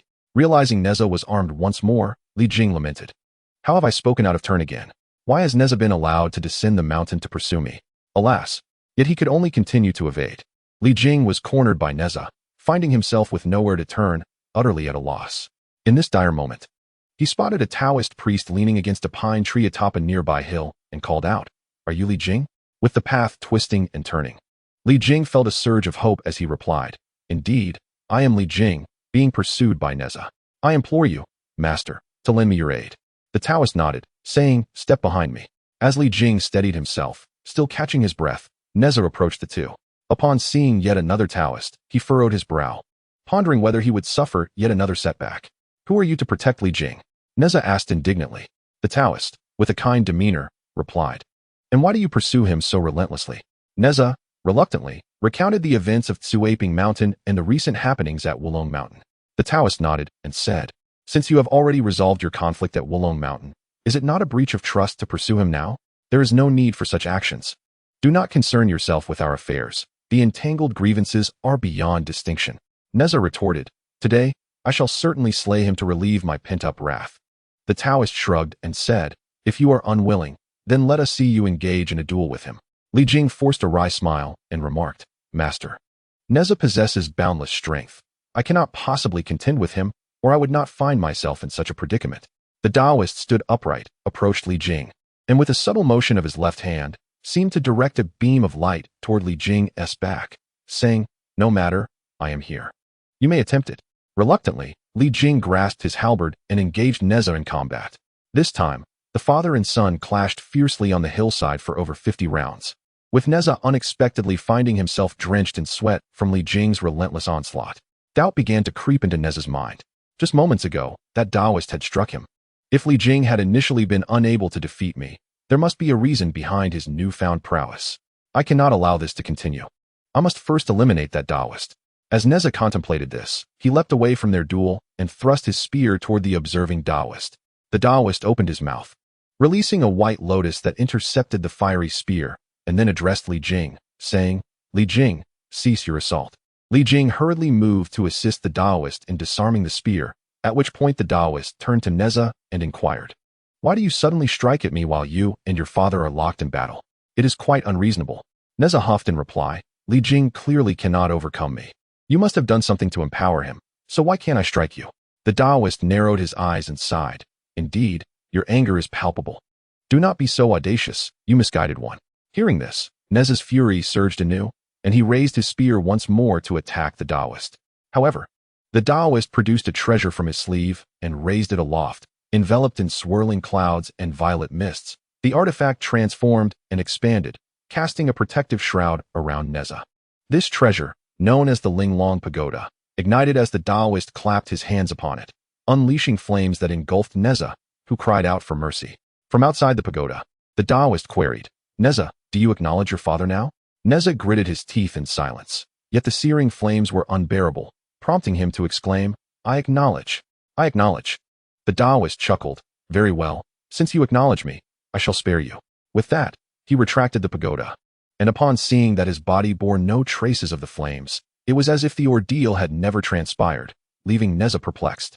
"Nezha, since you acknowledge your father, bow your head and refrain from further conflict," the Taoist commanded. Nezha, however, was unwilling to yield.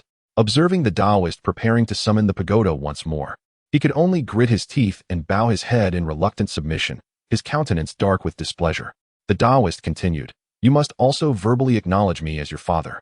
Should you refuse, you will remain unyielding, and the flames shall return." As he spoke, the pagoda in his hand shimmered brightly, radiating an aura of power. After a moment of silence, Nezha finally relented, calling out, "Father, I understand my mistake." Though he uttered these words, his heart remained defiant. He could not accept that Li Jing was his father. He resolved to endure this hardship for now, planning to confront Li Jing later. For it was unacceptable that the Taoist would always come to his rescue. The Taoist, aware of Nezha's true feelings, turned to Li Jing and instructed, "Li Jing, kneel. I shall bestow upon you this Linglong Pagoda. Should Nezha continue to resist, you shall use this pagoda to incinerate him." Upon hearing this, Nezha felt an intense rage swell within him, cursing the Taoist in his heart and lamenting his fate, realizing that with such power, Li Jing could no longer be considered an ally. The Taoist gazed at Li Jing and said, "Though I have imparted to you the treasure tower, you and your son must henceforth coexist harmoniously, for in the future you shall both serve as ministers in the same court, aiding the wise sovereign and achieving rightful outcomes. This is the will of heaven. Do you understand?" Both acknowledged his words, and Li Jing's heart was filled with a myriad of emotions. The Taoist then turned to Nezha and instructed, You may return to Qinyuan Mountain. There is no need for you to linger here. Nezha glanced at Li Jing and then at the Taoist, ultimately departing in silence. Li Jing observed his son's retreating figure and bowed deeply, saying, "Esteemed Taoist, your grace has extricated me from peril. I am unaware of where you cultivate your practice." The Taoist chuckled softly and replied, "I am the burning lamp Taoist of Yuanshan Cave on Mount Lingjiu. Although you have yet to complete your cultivation, you have enjoyed earthly wealth. However, as the Shang dynasty loses its virtue and chaos ensues across the realm, there is no need for you to continue serving as an official. Instead, retreat into the valley to cultivate your skills. When the sage ruler raises an army, you may emerge to achieve great deeds. Do you comprehend?" Li Jing understood this well, but could not help but lament for the kingdom of Shang, for which he had served loyally for many years. Disciple comprehends. I am grateful for the Taoist's guidance. Having said this, he bowed once more before departing to conceal his identity. The burning lamp Taoist had been summoned by the Supreme One, and he had already arranged for Nezha to refine his character, allowing him to acknowledge Li Jing as his father. In time, both father and son would become great generals, their physical forms attaining sanctity, with Li Jing becoming the heavenly king of the tower. This marked Nezha's second emergence into the world, as Jiang Zia was about to descend from the mountain, aligning with the events of King when 7 years in Yoli.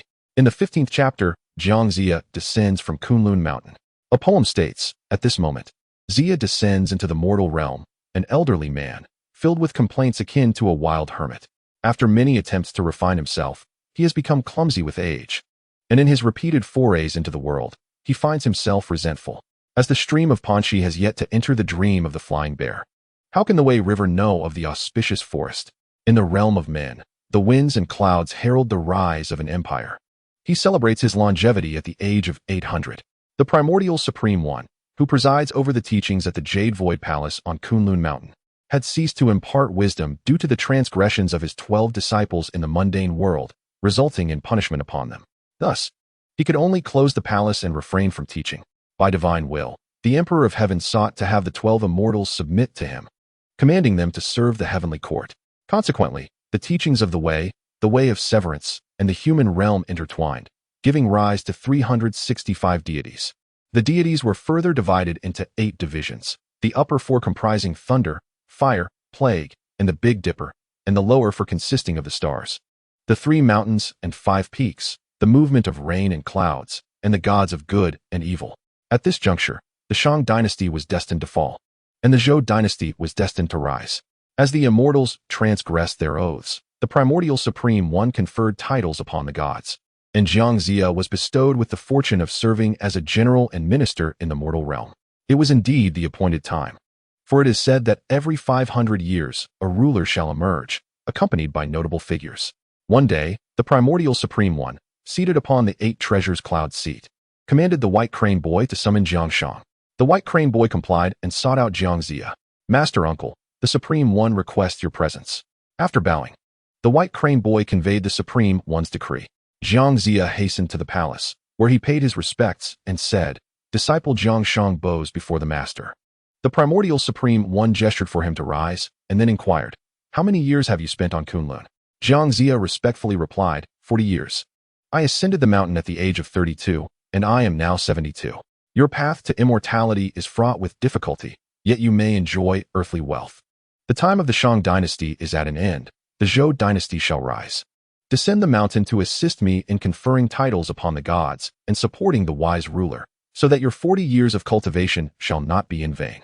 As the primordial Supreme Being spoke, Jiang Zia found himself momentarily taken aback, for he had never anticipated that the monumental task of bestowing divinity would rest upon his shoulders. Bowing once more, he expressed, "Disciple sincerely pursues the path of cultivation. Though my years of practice have been humble, I am willing to endure hardships on the mountain, and I harbor no desire for the fleeting pleasures of the mortal realm. I implore you, Master, to reconsider." The Supreme Being shook his head and replied, "Such is your fate, and it cannot be defied. Depart now, for this is not a place for you to linger. Return to the world below." Jiang Zia felt a deep reluctance in his heart, about to voice his thoughts once more, when the Nanjing Immortal interjected, "Zia, this opportunity is rare. Do not let it slip away. Though you descend from here, there will come a time when your great task is fulfilled, and you may ascend again." Hearing their words, Jiang Zia refrained from further protest, returning to gather his zither, sword, and belongings in preparation to descend the mountain. The primordial supreme being and the Nanjing immortal personally accompanied him, and Jiangxia knelt to bid farewell, saying, "Disciple shall heed the master's decree and descend. In the future, all shall be revealed. 8 lines of wisdom shall await verification in due time. Through trials and tribulations, one must remain patient and composed. Fishing at the banks of the Panchi stone, the wise will seek out worthy companions. Assisting a sage ruler as a minister, one shall wield military power with reverence. When the lords convene in the year of Wujia, divine ordination shall come 4 years hence." Upon finishing, the primordial supreme being observed Jiangxia's lingering reluctance and sighed. "Though you depart, there will be a day when you ascend again. Consider this an opportunity for your cultivation." Jiangxia took his leave from his fellow disciples and exited the Jade Void Palace. In the vastness of the world, where should he go? Jiangxia pondered, for he had no uncles, brothers, or sisters, nor any children or nephews. As he was lost in thought, he suddenly recalled his sworn brother, Song Yiren, in Chaoga. Perhaps it would be best to seek refuge with him. Utilizing the earth escape technique, Jiangxia arrived at Chaoga and found Songjia village. Located 35 miles from the southern gate, where the entrance remained as inviting as ever, with verdant willows still flourishing. Jiangxia couldn't help but feel nostalgic. Having been away for 40 years, yet it appeared unchanged. Approaching the home of his sworn brother, he inquired of the guard, "Is your master at home?" The guard scrutinized him from head to toe and asked, "Who are you?" Jiangxia replied, "Please inform your master that an old friend, Jiangxia, has come to visit." The guard relayed the message to Song Yuanwei, who was engrossed in accounting, and after a moment of contemplation, recalled his sworn brother from decades past. He hurried out to welcome Jiangxia, recognizing him immediately, though both had grown gray. "Brother, is it truly you?" Song Yiren exclaimed, filled with excitement as he examined Jiangxia closely, wondering why there had been no word from him for so many years. Jiangxia clasped his hands in greeting and smiled. "Indeed, it is I, brother." "Ah, the tale is long." The two embraced, sharing the joy of reunion. "Come, let us go inside and discuss at length." With the sight of an old friend, Song Yiren's steps grew lighter. "Where have you been all these years?" "I have missed you dearly," he inquired as they settled in the grass hall. "I have been cultivating in Kunlun. It is a privilege to reunite with you, my brother." Jiangxia responded cheerfully. "Excellent." Song Yiren called for his servants, intending to prepare a meal, but suddenly hesitated, pondering whether to serve vegetarian or meat dishes.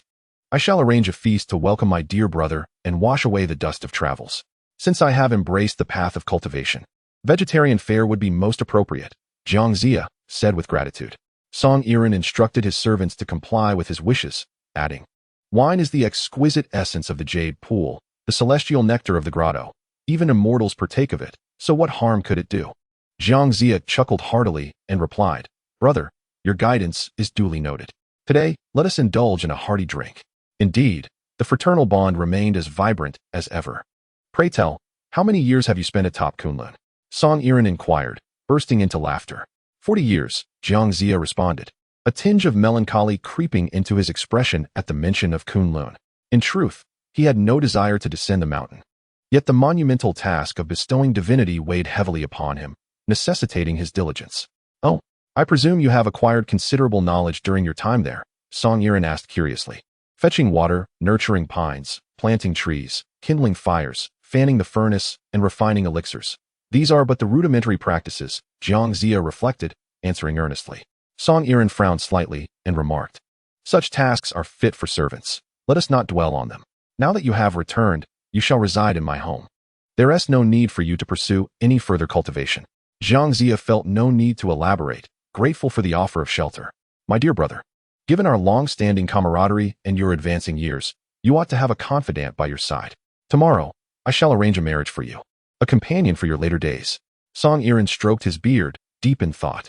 Jiangxia had never contemplated marriage again and hastily waved his hand, saying, "Brother, let us postpone this discussion." The two men conversed over wine, reminiscing until the depths of night, reveling in their camaraderie. The following morning, Song Yiren arose early and set off on his donkey towards the Ma family estate, intending to propose a marriage for Jiangxia. He sought out Mr. Ma, who had a daughter of 68 years, still unmarried, a fitting match for Jiangxia. Upon arriving at Mr. Ma's residence, he encountered Mr. Ma, who, feeling rather bored, greeted him with a smile. "What brings my esteemed nephew to visit today?" Song Yiren clasped his hands in greeting, exclaiming, "Ah, I have a splendid marriage proposal. Perfect for your daughter. Oh, please, come in, Mr. Ma replied, having fretted over his daughter's marital prospects for many years, concerned about who would safeguard her after his passing. After exchanging pleasantries over a cup of tea, Mr. Ma could no longer contain his curiosity and asked, "Dear nephew, what is this marriage proposal you speak of?" Song Yiren responded with a smile, "It pertains to my brother, a gentleman from Shuzhou in the East Sea, surnamed Jiang, given name Shang, styled Zia. I assure you, this is a promising match." Mr. Ma nodded, recognizing that if it was Song Yiren's brother, there would likely be no issues. Trusting his nephew's judgment, they proceeded to finalize the marriage arrangement. Song Yiren promptly produced 4 ingots of white gold as a betrothal gift, mindful that they were both nearing their twilight years, thus keeping the formalities simple. Mr. Ma accepted the gift with alacrity, and the two continued to drink and feast until dusk. As for Jiang Zia, newly arrived and feeling somewhat out of sorts, he meditated through the night and awoke the next day without sight of Song Yiren. After inquiring, he learned that Song Yiren had left early in the morning for an unknown purpose, leaving Jiang Zia to await his return patiently. As night fell, Song Yiren returned, riding his donkey, slightly unsteady from drink. Jiang Zia hurried to the door to greet him. "Brother, how could you return in such a state, having consumed so much wine?" Jiang Zia inquired, supporting Song Yiren. Song Yiren, upon seeing Zia, burst into hearty laughter and exclaimed, "My dear brother, congratulations. Today, I went to discuss a marriage proposal for you, and it went exceedingly well. It is now settled.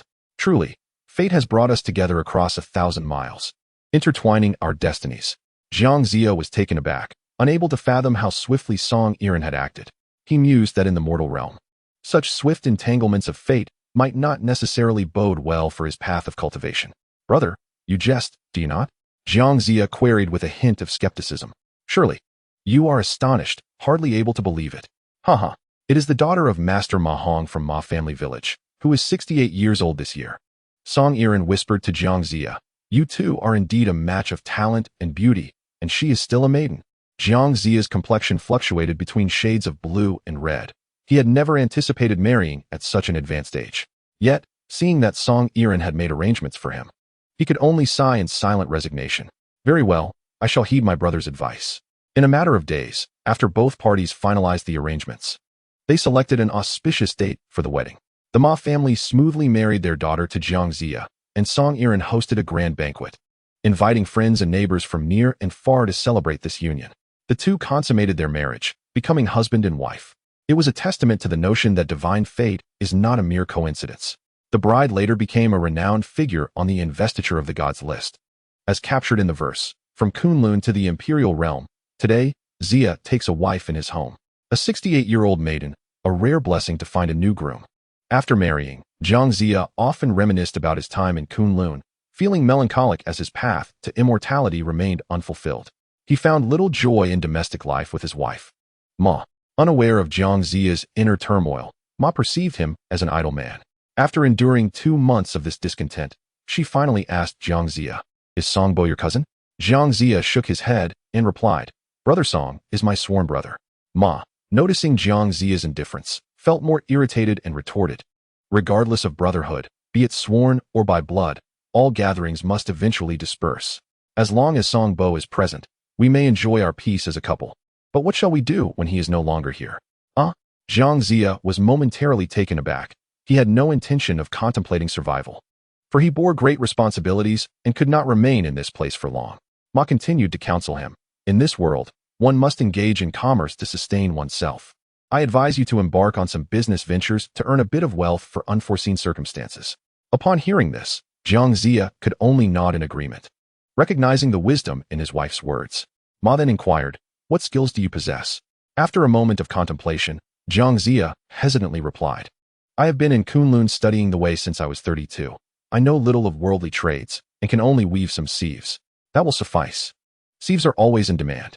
Besides, there is bamboo in the backyard, providing ready materials. Once crafted, you can sell them in Chaoga City. Any profit is better than none." With this encouragement, Jiang Zia resolved to follow her guidance. All day long, he labored to weave sieves, pausing only after filling a heavy load. The following morning, urged by Madame Ma, Jiang Zia set out with a shoulder pole towards Chaoga to engage in trade. From dawn until dusk, even until the hour of Wei and the beginning of Shun, he had not sold a single item. Unlike other vendors who called out to attract buyers, Zhang Zia merely stood in a corner with his load, where business was scarce. As the daylight waned and hunger gnawed at him, he realized he still had 35 miles to return, empty-handed. The round trip of 70 miles left his shoulders sore and swollen, had it not been for his modest cultivation. A typical elderly man would hardly manage such a trek. By the time he returned home, exhaustion weighed heavily upon him. Madame Ma, seeing that he had sold nothing, wore a displeased expression. Frowning, Zhang Zia remarked, "You were concerned that I would idle at home and urged me to sell sieves and chaoga. Yet I returned with nothing but fatigue. It seems the people of chaoga have no need for such items." Madame Ma retorted, "Sieves are universally useful. How could they not be in demand? Clearly, it is your lack of salesmanship at fault. Perhaps you were off meddling elsewhere." Their conversation teetered on the brink of an argument when, fortuitously, Song Yiren passed by and overheard the commotion. He entered to intervene, saying, "What is all this fuss about? Dear brother, what troubles you?" Zhang Zia recounted his fruitless efforts to sell sieves. Song Yiren chuckled. "The Song household can easily sustain you, not just the two of you, but even 20 or 30 more. Why toil so hard for this? Brother, we are deeply grateful for your kindness, yet we must have our own means of livelihood. How can we plan for our later years by living off the goodwill of others?" Song Yiren, understanding Madame Ma's concerns, shook his head in resignation. "Very well. Sister-in-law has a point. If you must find something to do, selling sieves is unnecessary. My family's grain store has sprouted. Let the servants grind it into flour, and you can sell that instead. Surely, it is a better venture than selling sieves." Madame Ma's eyes brightened at this suggestion, finding it quite astute. What could Zhang Zia do but express his gratitude? The next day, he once again set off with a load of flour towards chaoga. Yet, whether it was a lack of business acumen or some other misfortune, he wandered the market without selling even a pound. Once more, he exited through the southern gate, his shoulders aching anew, and leaned against the city wall for a moment's respite. As he ruminated, frustration brewed within him, leading him to pen a poem. In search of the mystical path at Kunlun's peak, unbeknownst to me, my fate is too shallow to achieve. The mundane world dims my sight. How can I shed the burdens of this fleeting life? If only I could find a place to rest. Yet golden shackles and jade locks ensnare me still. When shall I fulfill my lifelong aspirations and quietly sit by the stream, learning the wisdom of the ancients? Just as he was about to leave, he suddenly heard someone shout, "Stop there, selling flour." Zhang Zia's heart leapt at the prospect of business finally arriving. However, when the person approached, he merely requested, "Give me a penny's worth of flour." A penny? Disappointment washed over Zhang Zia, but he could not refuse the sale and bent down to package the flour. Yet, he was not one for meticulous tasks. He carelessly set the rope of the shoulder pole upright on the ground. In these tense times, amidst prolonged warfare, the 400 lords of the southeast have rebelled, leading to widespread distress among the populace. King Wuqing diligently drills his troops each day, yet during a chaotic moment, a startled horse runs amok, creating havoc. At this moment, Zhang Zia is bent over preparing noodles, unaware of the commotion behind him. Old man selling noodles. A horse is coming. Quickly step aside. A voice calls out from behind. Had Zhang Zia reacted even a moment slower, he would have been knocked over, but he narrowly evades disaster. However, the horse becomes entangled in the ropes of his burden, dragging 2 baskets of noodles several yards away, scattering them across the ground. As Zhang Zia rushes to salvage the noodles, a gust of wind sweeps through, leaving nothing behind. The customers, witnessing such a scene, turn away, for the horse belongs to the military and will not compensate for the loss. Sighing in despair, Zhang Zia trudges back home. Upon reaching the homestead, Masher notices the empty baskets and cannot contain her joy, exclaiming at how well the noodles have sold. Before she can inquire about the earnings, Zhang Zia throws down his burden in frustration, retorting, "Sell what?" Masher, perplexed, responds, "Selling out completely is a good thing. Why are you angry?" Zhang Zia scoffs. "Not a single coin was made. As I was leaving, I was knocked over by a runaway horse, and the wind blew everything away. I'm seething with anger. And it's all your fault.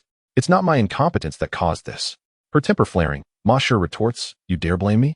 A foolish woman, indeed. If I were of good character, would I still be unmarried at 68? Zhang Zia's ire escalates. "You dare speak to me like that? Ignorant woman." In the heat of their quarrel, the two engage in a physical scuffle, creating quite a commotion. Hearing the ruckus, Song Yiren and his wife, Sun Shi, rush over to separate them. "Dear brother, why are you two fighting again?" Song Yiren feels a headache coming on. They have only recently married, and already it seems to be a mistake. Zhang Zia recounts the noodle mishap, to which Song Yiren chuckles, What value does a basket of noodles hold? You two squabble over such trivialities. Harmony breeds prosperity. Come, let us retire to the study for a moment. While the two wives converse, Jiang Zia follows Song Yiren into the study and takes a seat. With a heavy sigh, he expresses, I am deeply grateful for your kindness, brother. But I feel an overwhelming sense of inadequacy. I seem to fail at everything I attempt. Fortune favors the prepared. Even the Yellow River has its clear days. Surely, one cannot be devoid of fortune forever. Do not let guilt consume you. Dear brother, Song Yiren reassures him. The reason I summoned you to the study is to discuss a matter. Since your wife is dissatisfied with you remaining idle at home, I possess several taverns and restaurants in Chaoga. I propose you manage one for a day, rotating amongst them, thus providing you with a means of livelihood. Jiang Zia is taken aback, not having anticipated such an opportunity, and hurriedly expresses his gratitude. Thank you, dear brother, but I truly lack the talent for business. Song Yiren waves his hand dismissively, unconcerned with Jiang Zia's potential earnings for the day. He promptly instructs that the restaurant at the southern gate be entrusted to Jiang Zia. The southern gate of Chaoga is the most bustling area near the training grounds. With bustling traffic and a vibrant crowd, and this establishment has always boasted a good reputation. On the day of Jiang Zia's departure, the chef prepared mutton and beef, steamed some delicacies, and arranged the wine and meals neatly, as Zia took on the role of the host for the day. Interestingly, despite being the leader of all deities, Jiang Zia found himself beset by unfavorable circumstances and ill fortune.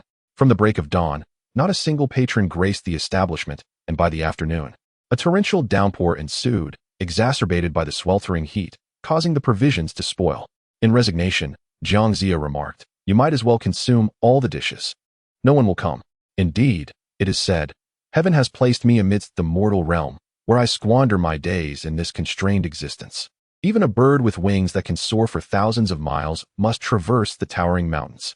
When Jiang Zia returned to the Song residence, dejected, he was met by Song Yiren, who greeted him with a smile and inquired, Dear brother, how fares your business today? Surely it is well? Jiang Zia, with a bitter smile, replied, I am ashamed to face you, brother. Today, I have incurred significant losses, no guests have arrived, and thus I have sold nothing. Song Yiren, somewhat surprised, noted that it was typically the most prosperous eatery, and he comforted Jiang Zia with words of encouragement. It is but a single day. The losses are not substantial. Do not be disheartened, dear brother. Patience and timing are essential for a gentleman's success. Let us explore other avenues. Having such a supportive brother like Song Yiren was indeed a blessing for Jiang Zia, for without him, the trials of this place would have proven arduous. Concerned for Jiang Zia's spirits, Song Yiren provided him with 50 taels of silver, instructing his servants to accompany Jiang Zia the following day to trade in livestock, ensuring that he would not suffer further loss. Jiang Zia, unwilling to squander Song Yiren's goodwill, agreed to gather some pigs and sheep, and after preparing, set off for Chaoga to sell them. At this time, due to King Zhou's debauchery and Daji's cruelty, the court was rife with treachery, and the people's hearts were discontented. The land suffered from irregular droughts and floods, and Chaoga had not seen rain for half a year. The royal family and the common folk prayed for rain, coinciding with an official decree banning slaughter, which had only recently been posted. Unbeknownst to Jiang Zia, he drove his livestock towards the city. The guards at the gate, upon witnessing someone openly defying the prohibition, shouted, How dare you violate the decree? Seize him. Upon hearing the commotion, Jiang Zia glanced at the notice and hurriedly attempted to flee, but he could not take the animals with him, which were confiscated by the officials. Jiang Zia pounded his chest in frustration. When Song Yiren saw Jiang Zia return with a pallid complexion, he hurriedly inquired, What has transpired now? Jiang Zia sighed heavily, saying, I regret burdening you repeatedly, yet every endeavor seems thwarted. Today, I set out to sell livestock in Chaoga, unaware that the royal family was conducting rain prayers and had banned slaughter. I found myself openly breaking the law and had no choice but to escape. Do not blame yourself. It was indeed an oversight. Song Yiren reassured him once more. It is merely a matter of finances. Do not let it vex you. Tonight, allow me to accompany you in enjoying a few fine wines to lift your spirits. The two then retreated to the back garden, and although business had not prospered, they found solace in camaraderie. What transpires next, we shall see in the following tale. Chapter 16. Jiang Zia burns the Pipa demon poem. Demons frequently arise as the nation falters. Heavens has long been in decline. Do not speak of strange phenomena invading the realm. Let us await the spirits to vanquish the vile. In the passage of countless years devoted to cultivation, the past becomes a mere memory, and the joy of being suddenly enlightened is unparalleled. Had I encountered celestial arts back then, how could I have witnessed the enchanting melodies of the pipa? Jiang Zia and Song Yiren arrived at the rear garden, surveying their surroundings, which indeed proved to be a splendid locale. The walls towered several feet high, and the entrance was serene and secluded. To the left, 2 rows of golden willows gracefully swayed. To the right, a few stately pines stood proudly. The peony pavilion faced the flower tower, while the peony garden was adorned with a swing set. In the lotus pond, vibrant fish swam to and fro. Beneath the fragrant wood canopy, butterflies danced playfully. The scene was akin to a celestial paradise, where one could delight in the tranquility of life and savor the beauty of the evening. Having never visited this place before, Jiang Zia was filled with admiration and could not restrain his curiosity, asking Song Yiren, "Brother, why is this expanse of land left unused? Would it not be splendid to erect a 5-room building here?" Song Yiren, perplexed, inquired, "Oh, what do you mean by a 5-room building?" After calculation, Jiang Zia replied, "Your kindness is beyond my ability to repay. Should a 5-room building rise here, according to the principles of feng shui, it would align with 36 jade belts, with a golden belt amounting to a measure of sesame." Intrigued, Song Yiren asked, "Do you possess knowledge of feng shui, dear brother?" Jiang Zia nodded, affirming, "Indeed, I know a thing or two." Song Yiren continued, "However, dear brother, this site has been constructed upon 7 or 8 times before, only to be consumed by fire each time. The reason remains a mystery, and thus we ceased our efforts." With confidence, Jiang Zia reassured him, "Do not worry, brother. You may proceed with the construction, and I shall select an auspicious day for you. I will suppress any malevolent spirits present. Nothing will go awry." "Very well. I shall heed your counsel." Seeing Jiang Zia's resolute demeanor, Song Yiren acquiesced to his suggestion. After selecting a propitious day, they commenced breaking ground in the rear garden to erect the building. Once the framework was complete, during the hour of the rat, as the beams were raised, Song Yiren and the workers gathered in the front hall, while Jiang Zia sat in the peony pavilion, intent on discerning the source of the disturbances. Before long, a tempest arose, with stones and sand flying about, and amidst the swirling shadows, 5 malevolent spirits emerged, their faces painted in 5 ghastly hues, grotesque and fearsome. As the chaos unfolded, a fierce wind surged, flames leapt high, smoke enveloped the area, and dark mist swirled. Where fire ignited, thousands of red flames blazed. Their faces bore 5 colors: red, white, black, green, and yellow. With monstrous jaws and fangs, they exuded a radiant, ominous light. The winds unleashed their fury. As golden serpents danced through the air, the flames obscured the smoke, rendering the sky a tumultuous mixture of red and yellow, while the earth turned black. The mountains glowed crimson, and in an instant, all around crumbled. Flashes of lightning illuminated the scene, causing homes to topple in an instant. It was a moment where demonic energy and raging fire clashed with the heavens, revealing the monstrous beings of Longang. Upon closer inspection, Jiang Zia discerned that 5 spirits were the culprits. Realizing their mischief, he pointed his sword at them and proclaimed with authority, "Wretched beasts, cease your antics at once." Thunder echoed, and golden lightning struck down, causing the 5 spirits to kneel in fear. "Immortal, spare us. We were unaware of your divine presence and have caused great offense." The spirits trembled, recognizing the might of Kunlun's justice, and could hardly withstand the gravity of the moment. Jiang Zia coldly declared, "You vile creatures have repeatedly set fire to buildings, causing grievous losses for your master. Yet you remain unrepentant, your malice reaching its peak. Your crimes deserve punishment." With that, he raised his sword, ready to strike down the malevolent spirits. The 5 spirits hastily pleaded, "Immortal, show mercy. We have practiced the way for many years without taking human lives. Have compassion for our years of cultivation, and do not let it all go to waste." Continuously bowing in reverence, they feared that Jiang Zia might indeed execute them. After a moment's hesitation, Jiang Zia declared, "Since you wish to live, I shall grant you a path to salvation. Please give your orders." The 5 demons hastily responded, "You are not to disturb the populace here. Immediately proceed to Shichi Mountain, where your services in transporting earth and mud will be required. Await further instructions. When the time comes for you to contribute, you may also attain your rightful place." Having issued his commands, Jiang Zia watched as the 5 demons bowed again and made their way towards Shichi. On a propitious day, during the 3rd watch of the night, Song Yiren and the craftsmen were present, while in the rear courtyard, Ma Shi and Song Yiren's wife, Sun Shi, discreetly observed Jiang Zia. They heard his words to the demons but could not perceive the spirits themselves, leading them to believe Jiang Zia was speaking nonsensically, which incited Ma Shi's anger. Sister-in-law? Listen to his words. Such a person shows no promise. What use is he here? Ma Shi approached Jiang Zia, her words sharp. Who are you speaking to? Jiang Zia furrowed his brow, replying, What business is it of yours? I was just subduing demons. Nonsense. Where are the demons? Ma Shi retorted, her husband's ramblings causing her heart to ache. You wouldn't understand, so be gone.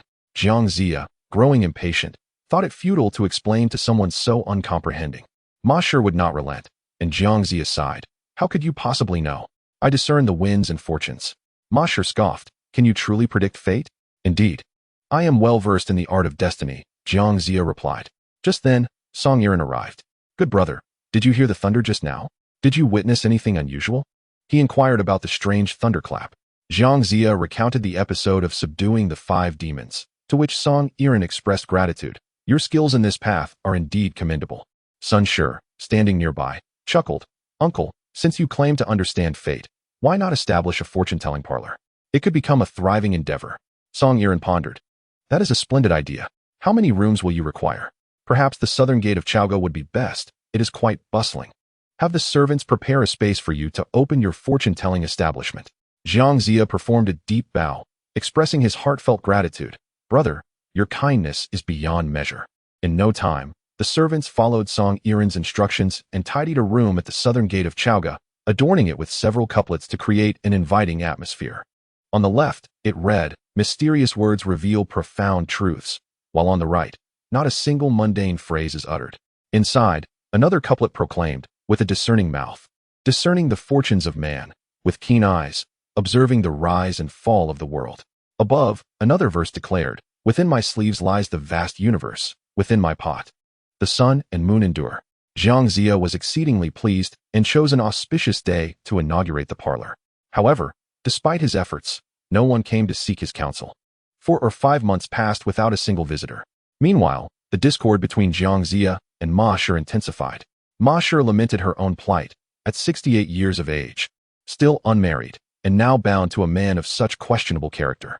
It was truly hard to bear, and were it not for Song Yiren, their very livelihood would be in jeopardy. On this particular day, a visitor finally arrived at Jiang Zia's fortune-telling parlor. A woodcutter named Lu Qian, originally from a fallen family in Chaoga City, approached with a load of firewood towards the southern gate. Suddenly, he noticed the fortune-telling parlor and, intrigued by the couplets displayed, set down his load and entered. Inside, he found Jiang Zia reclining over his desk, deeply asleep. Lu Qian rapped loudly on the table, startling Jiang Zia awake. Rubbing his eyes and regaining his composure, he observed the visitor, who stood an impressive 5 zhang tall, with a fierce glint in his eyes. Adhering to the principle that a guest should be treated with respect, Jiang Zia inquired, Young brother, have you come to seek your fortune? Lu Qian surveyed the surroundings before replying, What is your name, esteemed sir? With a smile, Jiang Zia introduced himself. I am called Jiang Shang, with the courtesy name Zia, and my style is Fei Xiong. Lu Qian responded, I dare to ask, what does the couplet mean? The sleeve contains the vast universe, and the pot holds the sun and moon. Jiang Zia elaborated, the first part speaks of knowledge encompassing the past and future, while the latter refers to the art of immortality. Raising an eyebrow and flexing his muscular arms, Lu Qian remarked, You speak boldly, sir. I presume your predictions are equally precise. If that is the case, I request you to cast an oracle for me. Should it prove accurate, I shall reward you with 21. If not, I assure you my fist is not idle, and I shall ensure you cease your deceptions here. Jiang Zia, taken aback, thought to himself, It has been months since I encountered anyone, and now I am faced with a critical patron. He resolved to engage in this business, saying, Very well.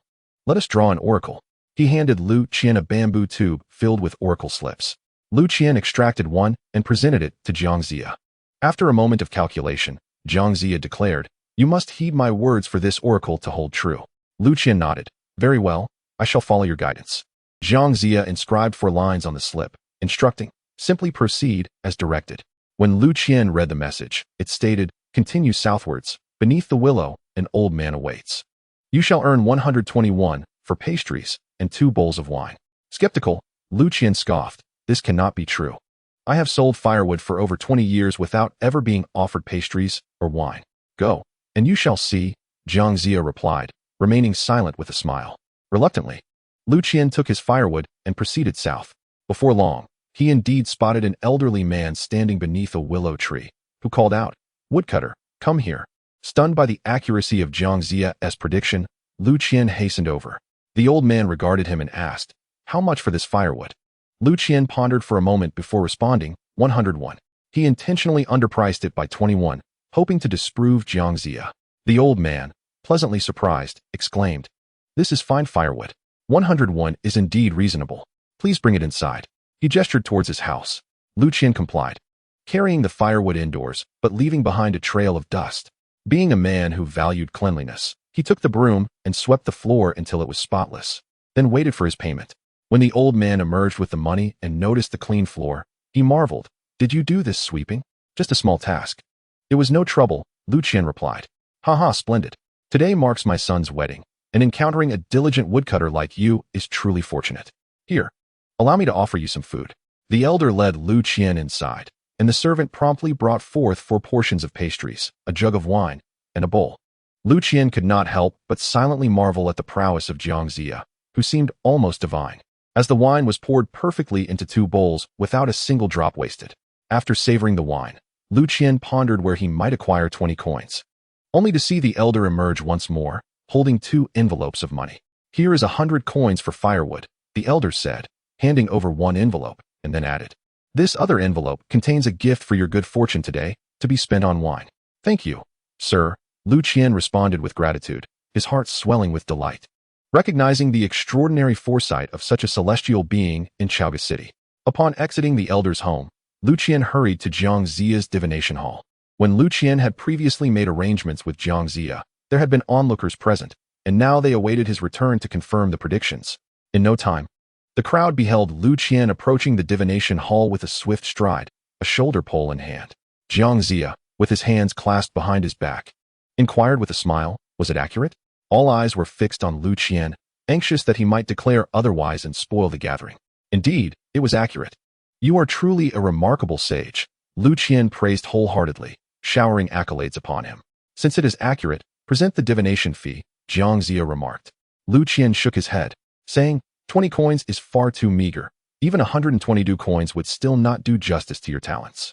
Yet, despite his words, Lu Qian did not produce any money.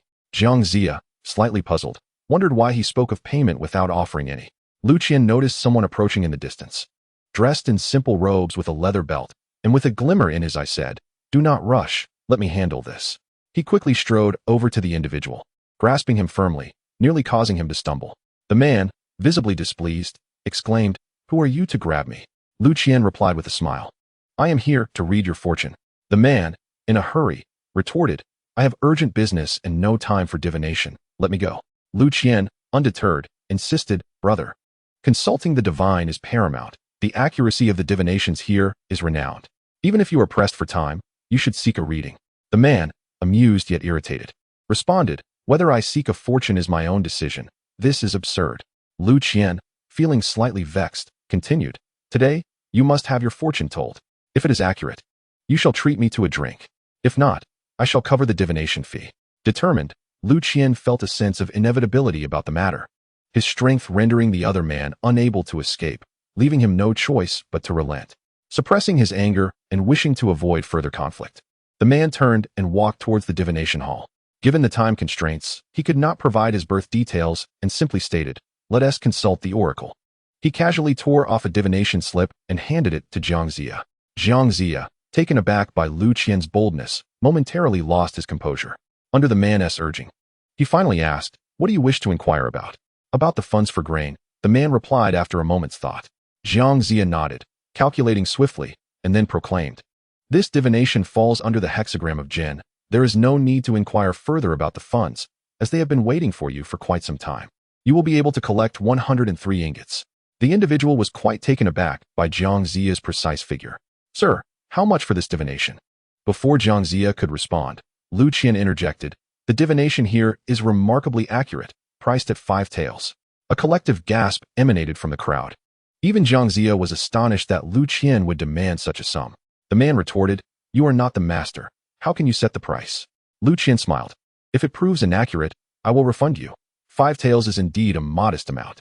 The man, pressed for time and wary of delaying his official duties, ceased the debate and promptly handed over 5 taels of silver to Jiang Ziya before turning to leave. Holding the 5 taels, Jiang Ziya felt a surge of joy. It was the first time he had earned such wealth. He remarked to Lu Qian, "Young brother, you are truly remarkable." The crowd lingered, eager to witness the outcome of the officials' demand for funds and provisions. An hour later, the man reappeared at the south gate, escorting the money and provisions to the divination hall, exclaiming, "Sir, your words are indeed golden. There are exactly 103 ingots. This 5 taels was well spent." The crowd erupted in chatter, and soon the news spread like wildfire through Chaoga City. Those seeking divination formed a long queue, and with a fee of 5 taels. The business flourished, primarily due to Jiang Ziya's extraordinary accuracy. With newfound riches, Madame Ma felt considerable joy, and Song Yiren was also at ease. Time flew by, and half a year passed, during which Jiang Ziya gained renown far and wide. Outside the south gate, at a site known as Xinyuan Tomb, there resided a jade Pipa spirit, a sister of Daji and one of the 3 enchantresses designated by Nuwa to seduce King Zhou. One day, she visited Chaoga City to see Daji. On her return, she indulged in the blood and flesh of palace maids, a practice she had engaged in before, leaving numerous bones beneath the Taihu stones in the palace. Satisfied, the Pipa spirit prepared to return to the city, but upon passing the south gate, she noticed the bustling crowd below. Intrigued, she thought to herself, "I shall also seek a reading and see what he has to say." The spirit transformed into a woman clad in deep mourning attire, delicately swaying her waist as she approached the divination hall. "Gentlemen, might you allow me to go first?" The crowd, seeing her in mourning garb, parted to let her stand before Jiang Ziya. Upon closer inspection, Jiang Ziya discerned that she was a spirit and could not help but smirk inwardly. What an intriguing creature, attempting to seek divination from me. If not today, when shall I vanquish this demon? Everyone, since this young lady is in a hurry, let her proceed first. Jiang Ziya resolutely decided to capture the spirit, and the crowd readily agreed. The young lady gracefully entered the building and took a seat. Jiang Ziya, maintaining a stoic demeanor, instructed, "Let me examine your right hand." The spirit raised an eyebrow. "Sir, do you also possess the art of wind divination?" Jiang Ziya replied, "First, I shall observe your appearance, then proceed with the reading." The spirit chuckled inwardly and extended her right hand to Jiang Ziya, who seized her wrist with determination. Channeling his innate energy from the Dantian, he activated his fiery golden eyes, effectively pinning down the spirit's aura. Jiang Ziya remained silent, merely observing the spirit. "Why do you not speak, sir? I am but a woman. How can I endure such treatment?" The fairy, feeling a peculiar sensation within, hastily spoke. The onlookers, perplexed by Jiang Ziya's actions, began to murmur among themselves. One voice rose above the rest. "Jiang Ziya, you are advanced in years. How can you indulge in lust and harass a respectable woman? This is Chaoga City. Do not act so recklessly." Jiang Ziya furrowed his brow and replied, "Esteemed guests, this woman is not human, she is a fairy." A voice from the crowd retorted, "What nonsense! She is clearly a woman. Where's the fairy?" As the crowd swelled, Jiang Ziya pondered that if he allowed this fairy to escape, his innocence would be in jeopardy. It would be wiser to eliminate the threat outright.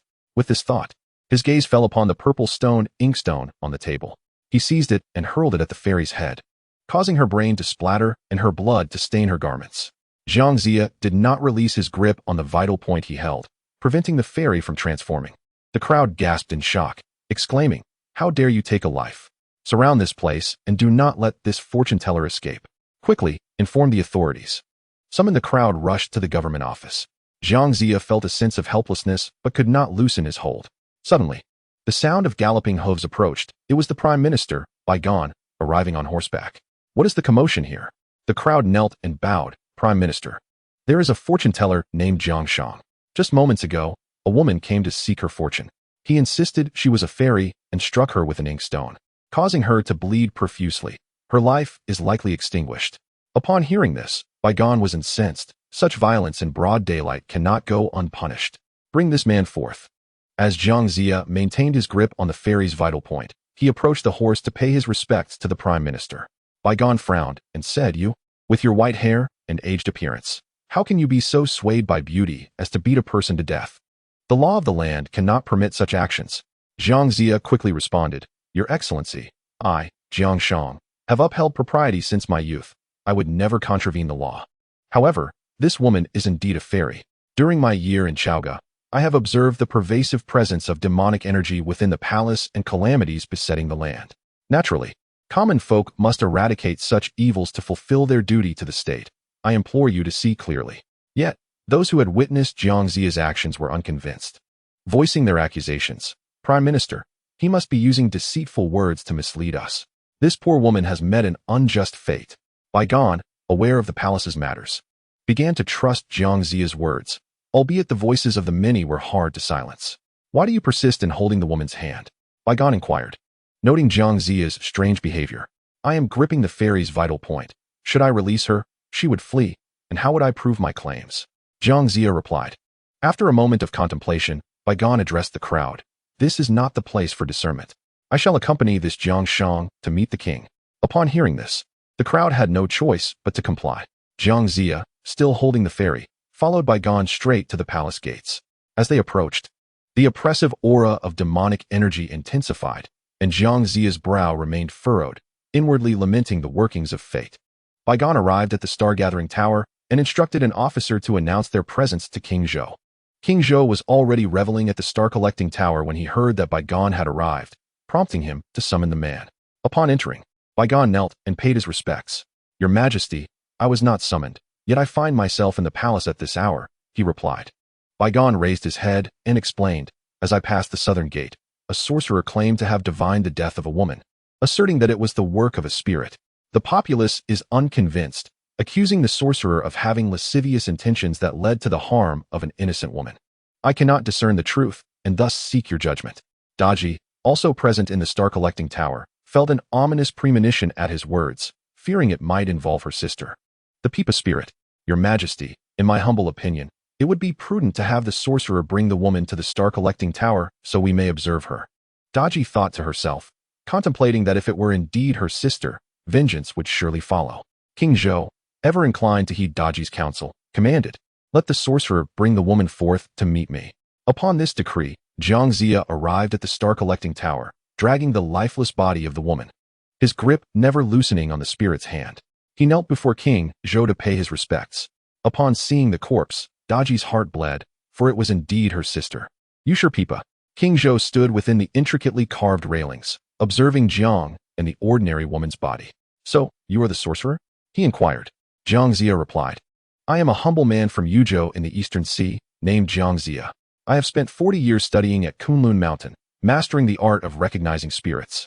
This spirit took on human form to mock me, but I was able to see through her deception. My intention in exorcising this spirit is to ensure the peace of the royal city. Intrigued, King Zhou examined the female corpse and questioned, I see that this woman indeed appears human. What evidence do you have to declare her a spirit? Jiang Ziya respectfully responded, If your Majesty wishes to reveal the spirit's true form, gather several bundles of firewood and set this spirit ablaze. Curiosity piqued. King Zhou ordered firewood to be brought to the star-collecting tower, and soon arrangements were made. With talismans in hand, Jiang Ziya restrained the spirit's limbs before releasing his grip, placing her upon the wood and igniting a great fire. The flames roared as if to declare. Thick smoke envelopes the corners of the earth. Black mist shrouds the horizon. Winds gather to birth fierce flames. Crimson fire ascends like rosy clouds. The wind is the general of fire, fire the commander of winds. The wind aids the fire's ferocity, while fire wreaks havoc upon the wind. The torrential flames cannot take shape without the wind. The raging winds cannot prevail without fire. As the wind follows the fire's course, in an instant it scorches the heavens. Fire, seizing the wind's might, swiftly incinerates the earth. Golden serpents twist and writhe. Unable to escape the calamity of flames, fierce fire encircles. How can one evade such impending doom? It resembles the old lord overturning the alchemical furnace, a single spark rolling across the ground. As Jiang Ziya burned the spirit, the corpse remained unchanged for 2 full hours, indeed revealing its peculiarity. I have witnessed the fierce flames for 2 hours, and her body remains unscorched. She truly is a spirit. King Zhou, patient in his anticipation, wished to see the spirit's true form. Bai Gan remarked, It seems Jiang Ziya speaks the truth. Indeed, spirits roam freely within the royal city. He emphasized his last words, provoking a cold smirk from Daji behind him. What kind of creature has this spirit become? King Zhou inquired. Jiang Ziya responded, I will now compel her to reveal her true form. With that, he began to summon the true fire of Samadhi, truly leaving the spirit with no means of retreat. To discern what transpires henceforth, one must await the next chapter's elucidation. In the 17th chapter, the tyrant King Zhou's cruelty manifests through the creation of the torture device, the Cauldron of Vermin. The accompanying verse laments, the Cauldron of Vermin, an embodiment of malevolence, fills the heavens. The innocent court maidens suffer, their flesh and blood laid bare. The allure of beauty finds no sanctuary for its remnants, while fragrant souls linger, tainted by filth and decay. In dreams of my homeland, I sing to the moon in vain, as lingering grievances remain unaddressed in this place. The atmosphere thickens with resentment, foretelling a grim fate, while the Zhou dynasty's legacy seems undisturbed. The true fire of Samadhi is not of the ordinary kind. It erupts from the eyes, nose, and mouth, forged from essence, spirit, and energy, a refinement of the ethereal. How could this fiend withstand such intensity? The demon, struggling amidst the flames, cried out, Jiangxia, I bear no enmity towards you. Why subject me to the flames of Samadhi? Upon hearing the demon's desperate pleas, King Zhou was seized by terror, drenched in sweat, his expression one of disbelief. Jiangxia, bowing respectfully towards the king, declared, Your Majesty, please enter the building. Thunder approaches. Once Jiangxia completed his admonition, King Zhou hastened into the star-collecting tower. Jiangxia, with both hands raised, summoned a cacophony of thunderclaps, and as the fire extinguished and the smoke dissipated, a jade pipa materialized before them. King Zhou, taken aback, remarked to Daji, Indeed, this is a demon, revealing its true form. Daji's countenance hardened, yet she forced a semblance of a smile. Her heart twisted in anguish. You come to visit me, yet you seek to determine my fate, now that it has been revealed. How can I not exact vengeance upon Jiangshang to alleviate my heart's bitterness? A jade pipa, Jiangxia muttered. Your Majesty, have your attendants bring that jade pipa upstairs. I shall string it and play for your amusement, Daji proposed, regaining her composure and smiling. Intrigued, King Zhou acquiesced, instructing his attendants to retrieve the jade pipa without delay. Additionally, he issued a decree, appointing Jiangxia to a high office and bestowing upon him the title of Supervisor of Celestial Affairs to serve at court. Jiangxia, momentarily taken aback by his newfound position, pondered his future service to a righteous ruler, his heart heavy with reflection. Nevertheless, he expressed his gratitude and departed the palace, dragging the demon with him, adorned in official robes. The likes of Song Yiren and others hosted a banquet to celebrate, with none more jubilant than the Ma family. Meanwhile, Daji, having acquired the jade pipa, placed it in the star-collecting tower to absorb the essence of heaven and earth, the vitality of the sun and moon, with hopes of rejuvenation in the future. One day, as King Zhou and Daji reveled in the star-collecting tower, indulging in wine, Daji's song and dance elicited applause from the gathered crowd. Yet, over 70 palace maids remained silent, their faces stained with tears, which Daji noticed, prompting her to cease her performance. Which palace do you belong to? Daji inquired, her displeasure evident. The maids fell silent, hesitant to speak, until the attending official replied, They must be from Lady Zhang's quarters. Today marks her memorial, and the maids are filled with sorrow. The palace is shrouded in darkness, with fears for their lives as many mysteriously vanish, leaving their fates unresolved. Daji, incensed, retorted, She plotted treason and was executed. How dare you mourn for her? You harbor resentment, which will inevitably become a source of trouble within the harem. A threat to the king. King Zhou, inebriated and befuddled, observed the anger radiating from Daji and, upon hearing her words, promptly commanded that all those present be taken outside to be executed by being struck on the head with golden gourds. Your Majesty, first imprison these individuals. I have a plan that can eliminate the great affliction within the palace, Daji suggested, her mind racing. She continued, Let us dig a pit beneath the star-picking tower, 24 zhang wide and 5 zhang deep. Your Majesty should decree that every household in the capital provide 4 snakes to be placed in this pit. Those palace servants who have rebelled should be stripped of their clothing and thrown into the pit to be fed to the snakes. This punishment is known as the Viper's Cauldron. King Zhou marveled at his beloved wife's ingenious method, declaring, Let it be done. An edict was swiftly issued, mandating that every household contribute snakes to the palace. The ministers found themselves burdened, queuing daily at the palace gates to deliver snakes. But where in Chaoga could so many snakes be found? Within a day, they were nearly all captured, compelling many to venture to neighboring counties for purchase. Jiaogu, while perusing memorials in his study, observed groups of citizens approaching the palace, baskets in hand, and pondered the unusual occurrence. What is happening? Why are they bringing baskets to the palace? The attendants, heads bowed, replied softly, "My lord, the king has decreed that every household must submit snakes." Jiao Gu felt a headache coming on, inwardly lamenting, "What is the king up to now?" He stepped outside to witness the scene and felt a sense of foreboding. From a distance, he spotted Wang Wuqing, Bai Gan, and others arriving at the study. Jiao Gu greeted them with a bow, "Esteemed lords. What do you make of this spectacle? I wonder what the king intends." Huang Feihu shook his head, "I do not know. The populace claims that the king has issued a decree requiring each household to provide 4 snakes. Chaoga has no such abundance. They have to buy them from elsewhere. And the people are quite displeased." Bai Gan and Wei Ziki exchanged puzzled glances, equally ignorant of the situation. Huang Feihu summoned a guard, instructing, "Go to the inner court and inquire what the king intends to do with the snakes. Return swiftly with the news." After a brief discussion, the group dispersed. Days passed, and the snakes were finally collected. The official in charge returned from the star-picking tower to report, "Your Majesty, the snakes have been gathered." King Zhou replied, "What does my beloved wife propose we do next?" Daji responded, "Your Majesty may issue a command to strip the palace servants who were imprisoned in the cold palace of their clothing, bind them, and cast them into the pit to feed the snakes. Under such extreme punishment, the servants shall surely behave themselves." The method devised by his beloved wife was indeed a brilliant way to eliminate treachery. King Zhou, increasingly dazed, found everything Daji suggested to be agreeable.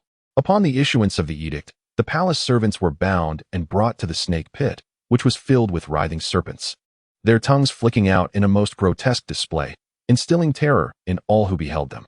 The palace servants, upon seeing this, were struck with horror, crying out in anguish, their lamentations echoing far and wide. The other attendants dared not look. On this day, it happened that Jiao Gu was on duty. Hearing the screams, he ordered a guard to investigate the situation.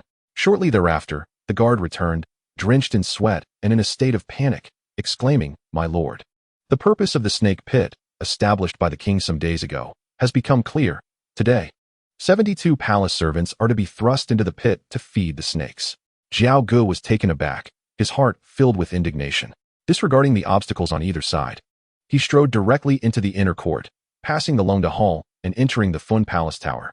Upon arriving at the Zhaixing Tower, he beheld a throng of individuals, stripped and bound, their faces streaming with tears, many of whom were so terrified that they had lost control of themselves, creating a scene of utter chaos. Gao Gu, gazing at King Zhou atop the tower, called out loudly, "Your Majesty, this course of action is inadvisable. I have a memorial to present." King Zhou, initially eager to witness the punishment of the palace maids, frowned upon seeing Gao Gu intrude upon the inner palace, but nonetheless summoned him to the Zhaixing Tower. "I have issued no decree. Why have you come?" King Zhou inquired, his displeasure evident. After kneeling in respect, Gao Gu replied, "I do not come for trivial matters. Witnessing your Majesty inflict such cruel punishment is truly unbearable. At present, the divide between ruler and subjects is vast, and the people's grievances are overwhelming. In light of frequent natural disasters, your Majesty still demands that each household provide snakes, forcing them to travel great distances in search of these creatures. Yet, the snakes brought forth are intended for punishing the palace maids?" Gao Gu, filled with sorrow, continued, "The lords of the southeast have rebelled, and the realm has been in turmoil for years, with warfare rampant. Why does your Majesty not pursue benevolent governance instead of indulging in tyranny? Since the time of Pangu, has there ever been such a barbaric method of punishment? Because the palace maids harbor rebellious thoughts, such punishments are necessary. Without them, how can there be peace?" King Zhou coldly retorted, "Human limbs are flesh and blood. Though there are distinctions of rank, we are all part of the same body. Now, to push the palace maids into the pit of snakes while they suffer in agony, does your Majesty not feel compassion? Furthermore, they are all women who serve you diligently. Must they endure such horrific punishment? I implore your Majesty to rescind this decree and grant clemency to the palace maids." Gao Gu implored once more. King Zhou regarded him with indifference, stating, "What you say appears reasonable, but the dangers lurking within the palace cannot be overlooked. It is precisely because these maids serve me closely that they cannot be allowed to harbor ulterior motives. If I were to handle this matter hastily, how could I instill fear among the others?" Seeing that King Zhou was impervious to reason, Gao Ji's wrath flared, and he retorted fiercely, "Why must your Majesty persist in such tyrannical acts, ignoring the counsel of your ministers? The wrongful death of Lady Jiang, the innocent slaughter of Lord Dongbua, the tragic demise of Lord Nanbua and Chaoga, and the torture of the remonstrators. Now you wish to cast the palace maidens into the snake pit? Your Majesty is consumed by indulgence in the harem, listening to sycophants, and engaging in debauchery, oblivious to the current chaos in the Shang dynasty. There is not a trace of the peace that existed under the late king. We, your ministers, toil day and night for the sake of the state. Yet you drive it towards inevitable ruin. How lamentable. Such a desire for tyranny. As you wish, so be it. Guards, strip him of his official robes and cast him into the snake pit. King Zhou commanded, enraged. The attendants exchanged fearful glances, hesitant to defy the king. Yet they approached to seize Gao Go. However, he shrugged off his sleeves, his face resolute with righteousness, exclaiming, "Foolish king, I hold the rank of a high minister. How can I be cast into the snake pit? I cannot bear to see the reign of Tang brought to ruin, yet you persist in slaughtering your loyal advisers.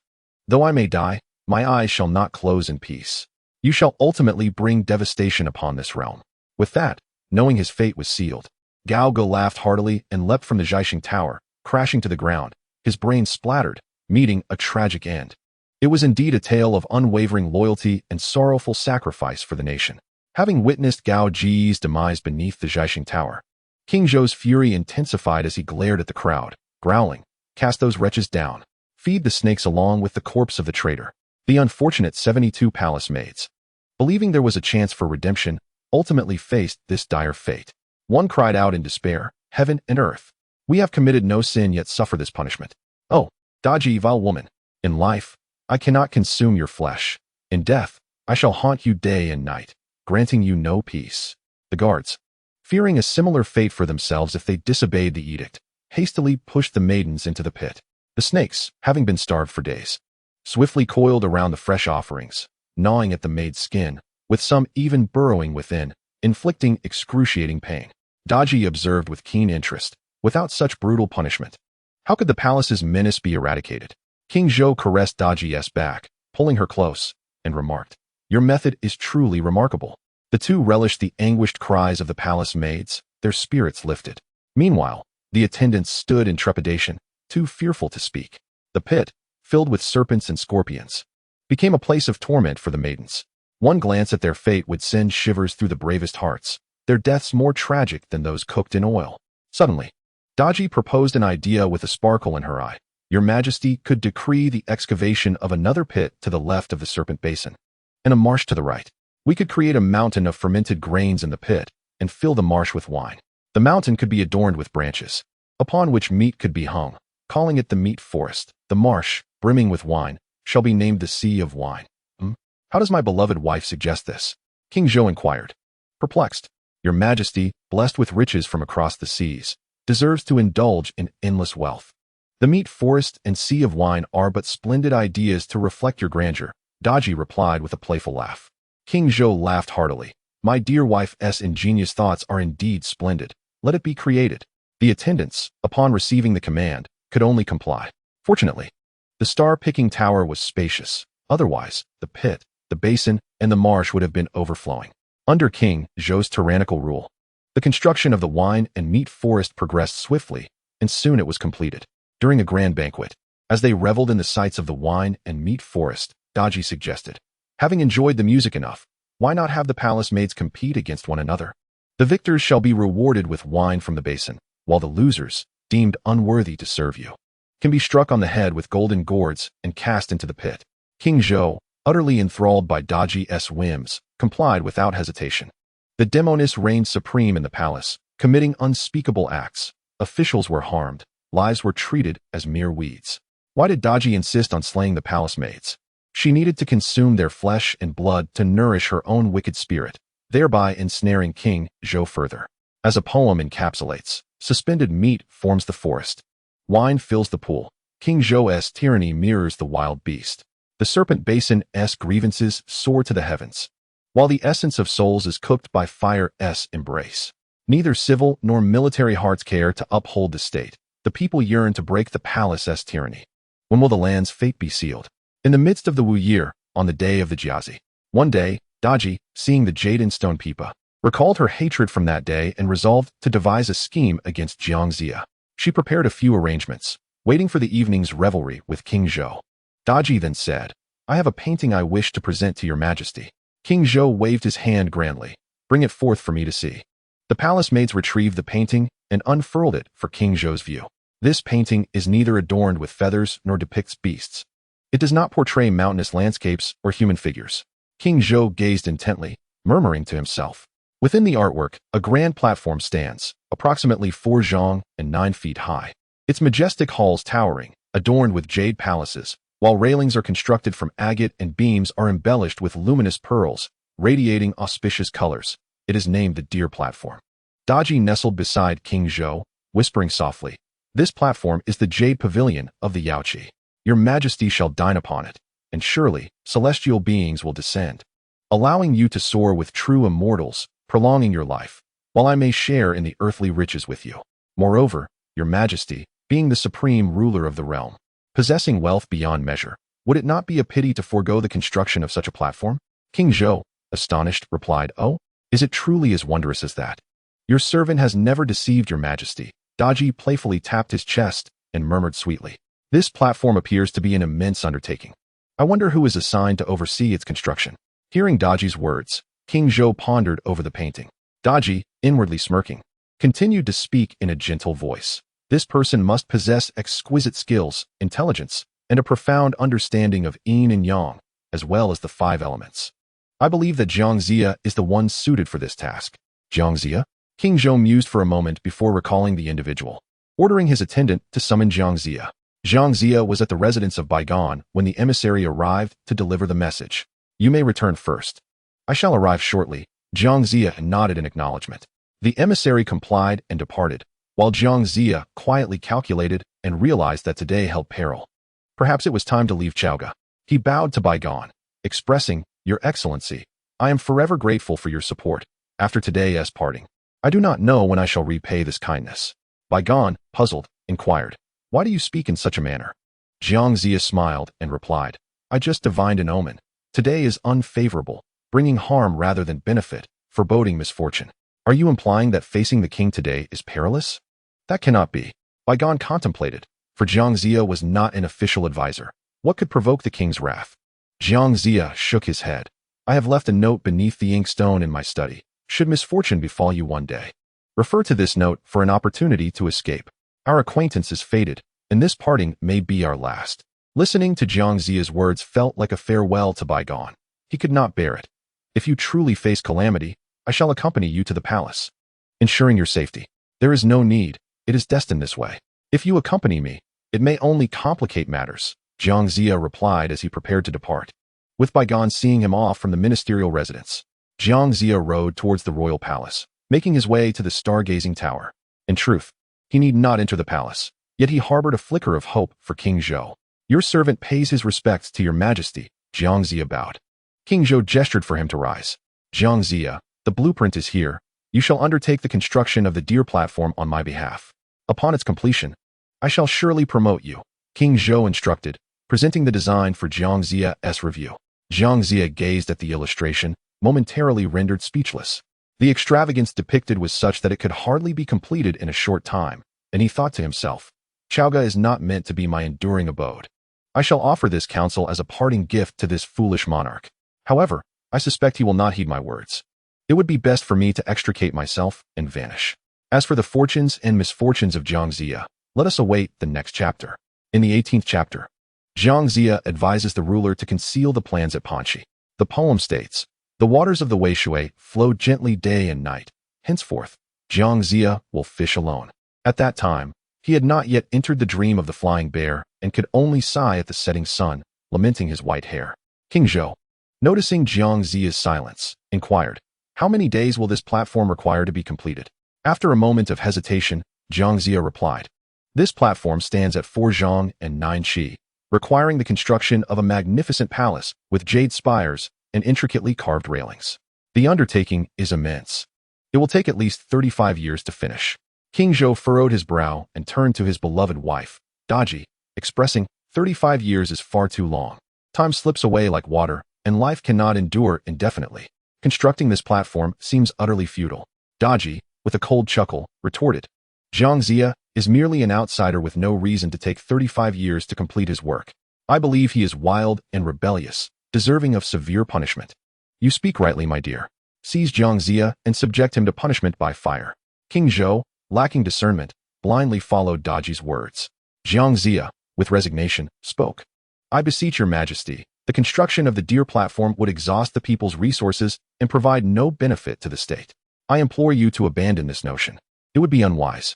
Currently, chaos reigns with conflicts arising from all directions, and disasters of drought and flood plague the land. The treasury is empty, and the populace suffers greatly. If you neglect the foundations of the nation, indulging in revelry while neglecting state affairs and executing loyal subjects, ultimately, this realm will not belong to you. Though one cannot defy the will of heaven, as long as fate has not run its course. It is the common people who continue to endure suffering. Upon hearing this, King Zhou angrily chastised, Old fool, you dare slander me. Seize him and crush him to pieces. The surrounding guards advanced toward Jiang Zia, yet he was no obedient official. He swiftly fled down the stairs, startling everyone. When the king commands death, who would dare to disobey? It was the first time they encountered someone bold enough to run away. King Zhou, both furious and amused, thought, this old man, though righteous, is also a coward, disregarding all decorum. In this vast palace, how can he escape? The attendants rushed to pursue Jiang Zia, but he ran with remarkable speed, leaving them unable to catch up. He dashed past various halls and arrived at the Nine-Dragon Bridge. Seeing his pursuers closely behind, Jiang Zia laughed. There is no need to chase me. Farewell to you all. He then climbed over the railing of the bridge and leapt into the water with a splash. The onlookers hurried to the bridge to see, but Jiang Zia had vanished. They presumed he had drowned, unaware that he had employed the water escape technique of the 5 elements. The group hastened back to the star-collecting tower to report, and King Zhou coldly remarked, this has only benefited that old fool. After Jiang Zia submerged, four guards stationed nearby leaned against the railing, gazing at the still water, sighing. Just then, the High Minister Yang Ren happened upon them and asked, what are you all watching here? The guards turned to see Yang Ren and bowed respectfully, saying, my lord, it is said that Jiang Zia has drowned. Yang Ren's expression stiffened, and without further inquiry, he proceeded to his study to review the official documents. King Zhou's desire to construct the Deer Terrace has intensified. He conferred with Daji and concluded that only Chang Haohu could accomplish this task. So he dispatched a messenger to summon Chang Haohu to the Wang Palace in Chaoga. The messenger, burdened with a heavy heart, silently lamented the impending doom wrought by such exploitation of the people and resources. As he passed through the 9 halls, he arrived at the scribe's office where the Grand Minister Yang Ren was attending to state affairs. After a moment's hesitation, he entered to pay his respects to Yang Ren. What led Jiang Zia to his watery demise? Yang Ren inquired, setting aside the memorial he was reading upon noticing the visitor. The messenger replied, His Majesty commanded Grand Minister Jiang to construct the Deer Terrace. When Grand Minister Jiang refused, declaring it an enduring task of 35 years, the king, incensed, heeded the queen's counsel and subjected him to the torture of the cauldron. In despair, Grand Minister Jiang leapt into the waters and perished. Now, I have been commanded to summon the Northern Marquis Chang Haohu to oversee the construction. Yang Ren furrowed his brow. The Deer Terrace? What is that? The queen had presented a drawing depicting the Deer Terrace, which stood at an imposing height of 49 feet. The messenger meticulously described the image, causing Yang Ren's temples to throb with concern. I cannot bear to witness His Majesty's descent into tyranny, nor can I stand idly by as the nation crumbles into ruin. I am but a humble servant, yet I beseech you to find a way to advise the king, to alleviate the suffering of the people and spare merchants from ruin. The messenger knelt, bowing deeply, tears in his eyes. In these years, those who dared to counsel have met with dire fates. Yang Ren waved his hand dismissively. Remain here for a moment. I shall see the king. With that, Yang Ren proceeded to the inner court, reaching the star-picking tower where he sought an audience with King Zhou.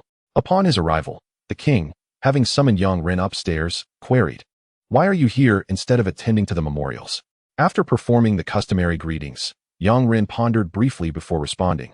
The counsel of the ministers has been plentiful, and I am certain your majesty is weary of it. However, for the sake of the nation, I must speak. There are 3 external perils and 1 internal threat. The first external peril arises from the Eastern Marquis Jiang Wenhuan, who has rallied the forces of Donglu in rebellion, leading to unrest at Yuhan Pass where the military has faced relentless struggles, depleting resources and suffering repeated defeats. The second peril is from the Southern Marquis Yishan, who has besieged the 3 Mountain Pass, where Duke Deng has fought valiantly for years, barely holding the line while the populace suffers. The third threat is the long campaign of Grandmaster One, who has been away for over a decade with no victory in sight, leaving our fate uncertain. Why does your majesty heed slanderous words and eliminate loyal ministers? As for the internal threat, chaos reigns within the palace, filling all with trepidation, leading to countless innocent lives lost. Your majesty, now you wish to embark upon grand constructions, building this so-called deer terrace. Such capricious endeavors bring no benefit to the state or the ancestral temples. At this juncture, Yang Ren's initially composed voice trembled with emotion. When the people are in turmoil, the nation is bound to fall, and with it, the sovereign. Your majesty, I implore you to observe the precarious state of affairs and cease this reckless course. A brief silence enveloped the star-picking tower as a flicker of confusion passed through King Zhou's eyes, quickly replaced by fury. Impudence! Do you dare to curse my reign? Seize him and gouge out his eyes. Yet I shall spare your life due to your past merits. Yang Ren sighed deeply, his expression a portrait of anguish. I do not fear for myself, but I dread the discontent it may sow among the lords of the land, for it will chill the hearts of the common people. With a flick of his hand, Yang Ren was forcibly removed, his majesty overshadowing all dissent. None dared to resist. The order was given to gouge out Yang Ren's eyes, rendering him unconscious. Yet, Yang Ren, loyal and courageous, harbored genuine concern for King Zhou, his resentment surging towards the Qingfeng Mountains Xiang Cave, where the true ruler of Taoist virtue resided. The sage, having foreseen the intricacies of the situation, commanded the Yellow Turban warriors to rescue Yang Ren and bring him back to the mountain. Upon receiving the command, the Yellow Turban warriors descended to the star-picking tower. A gust of divine wind swept through, fragrant aromas enveloping the air, while the dust of the slain ministers rose, and the unconscious Yang Ren vanished from sight. Shortly thereafter, as the wind subsided and the dust settled, the attendants reported to King Zhou, Your Majesty, Yang Ren has disappeared. The king, having felt the peculiar wind, sighed, Very well. Previously, when I executed Yin Jiao and Yin Hong, it was similarly strange. Let it be. Go and summon Cheng Hohu to an audience with haste. Yang Ren's body was retrieved by the Yellow Turban warriors and taken back to the Xiang Cave. The true ruler of Taoist virtue instructed the boy of white clouds to fetch 2 celestial pills from the gourd seeds and place them in Yang Ren's eye sockets. The sage then blew his primordial true energy upon Yang Ren's face, solemnly declaring, If you do not awaken now, when shall you? With the miraculous art of immortality, 2 hands sprouted from Yang Ren's eye sockets, each palm blossoming with a pair of eyes, one gazing heavenward, the other observing the depths of the earth, while the center perceived all matters of the mortal realm. Dazed for a moment, Yang Ren gradually rose to his feet, astonished to find that his vision had returned. Now able to discern all things with clarity, he scanned his surroundings and noticed a Taoist standing before the cave. Taoist, could this place be the realm of the underworld? Yang Ren pondered, suspecting he might be dead, for the pain of having his eyes gouged out was excruciating. The true ruler of Taoist virtue replied from a distance. Not at all. This is the Xiang Cave on Qingfeng Mountain, and I am the channel of the Qi refining sages. There exists a master-disciple bond between us. I have witnessed your unwavering loyalty and your sincere counsel to the king, all while harboring concern for the common people, yet you have suffered grievous punishment. Your lifespan is not yet concluded. I shall guide you to the mountain to cultivate your path, and thereafter, you shall assist King Zhou in establishing a new order for humanity. Yang Ren absorbed these words, his heart brimming with questions. Nevertheless, he knelt in gratitude, saying, I, Yang Ren, am deeply indebted to the true ruler for my salvation and the chance to rejoin the mortal world. I shall never forget this grace and wish to take you as my master. Thus, Yang Ren began his cultivation on Qingfeng Mountain. Later, when the time came to dispel the plague, he descended to assist Jiang Zia, achieving success. A poem reflects on his tale. The loyal minister's counsel met with cruel punishment. Eyes gouged, a heart torn, unable to bear the grief. Were it not for the true ruler's wondrous art, how could he see the heavens with both eyes restored? Meanwhile, King Zhou summoned Cheng Hohu to oversee the construction of the deer platform. Cheng Hohu, experienced in such endeavors, faced a monumental task that required vast resources and manpower, transporting wood, earth, bricks, and tiles. The hardships were incalculable. From each province and county, families with 3 able-bodied men were compelled to send 2 away for service. Those with only 1 were likewise obligated. Wealthy families could bribe their way out, while impoverished households bore the burdens in silence, their nights filled with terror and unrest. Men, women, and children alike were in a state of panic, fearing calamity, with doors locked tight, many opting to flee towards the southeastern directions. Cheng Hohu, already a tyrant, exploited his power to oppress the populace and countless old and young perished under the strain, their remains buried within the deer platform. The number of those fleeing from Chaoga grew ever larger. Meanwhile, Jiang Zia managed to escape the palace via a water route, returning to the estate of Song Yiren. After serving as a dignified official's wife for a time, Madame Ma hurried out to welcome Jiang Zia upon hearing from her servants that he had returned. "What brings you back so suddenly today?" she inquired with a smile, her words gentle and soothing. "Having ceased to serve, it is only natural for me to return," Jiang Zia replied. This revelation astonished Madame Ma. Her delightful dreams had yet to dissipate, and she could not fathom why he would abandon such a respectable position. Jiang Zia, with a hint of resignation, explained, "It was never a lasting arrangement. The king, swayed by the words of Daji, commanded me to oversee the construction of a deer platform. To speak of that platform is to speak of unnecessary toil and expense, causing suffering to the populace. I merely offered my candid counsel, yet the king was infuriated. Now, feigning death, I have retreated far from the court, and there is no need to elaborate further to you. In any case, I have been dismissed, and I have no desire to linger in Chaoga. I intend to journey to Shichi to await the sage ruler. In time, he will rise to prominence. And you should accompany me." Madame Ma's ire grew with each word, believing Jiang Zia had not shed his habit of boasting. "You are but a wandering sorcerer. The king has graciously elevated you to the rank of a minister, yet you, ungrateful, refuse to oversee the construction of the deer platform. The king has shown you favor, and in return, you defy him. Accept the position. There is no need for you to worry about resources, and you may even profit from it." Jiang Zia, at a loss for words, remained patient, saying, "Rest assured, it is a position I would rather forego. Pack your belongings and join me in Shichi. One day, you shall hold the esteemed title of a noble consort, basking in glory."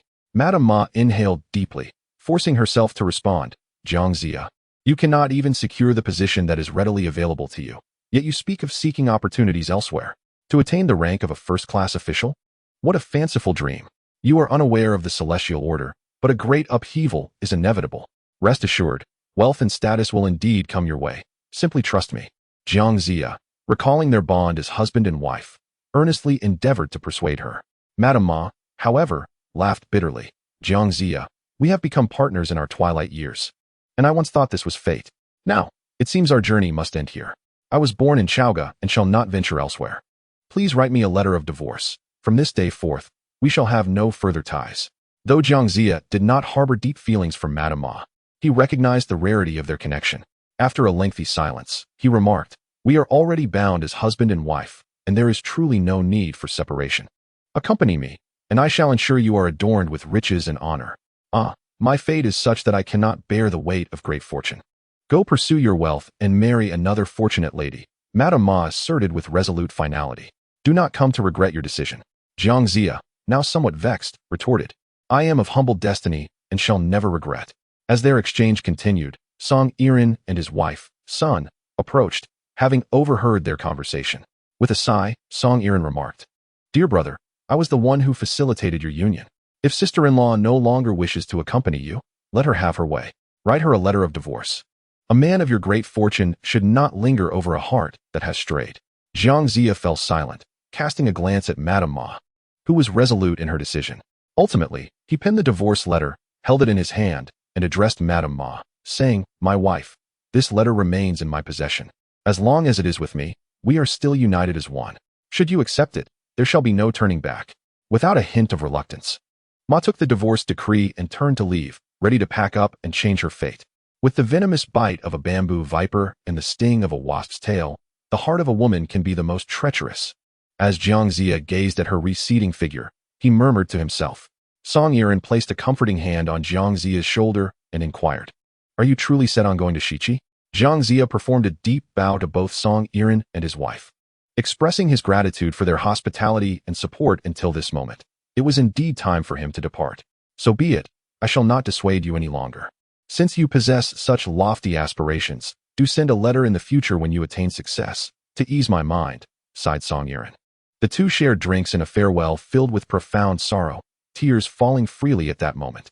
As Yiren bid farewell amidst the long journey, their hearts were laden with loneliness in parting. Their bond of brotherhood and loyalty was strong, and several times he hesitated, pondering the gravity of their separation. Thus, Jiang Zia departed from the Song family estate, crossing the Yellow River at Mengjin and arriving at Chentang Pass in Yinchi County.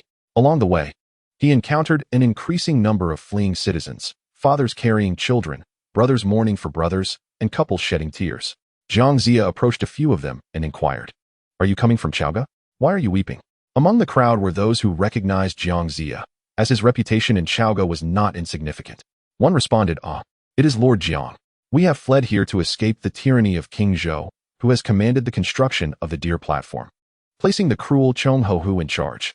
The suffering we endured during the construction of the Star Tower was unbearable, and now it has only intensified. 3 laborers are conscripted for every 2, while the single laborer is forced to serve, leading countless souls to their demise through relentless toil. The people are unable to survive this torment. Our homes have been destroyed, our families shattered, which is why we have escaped."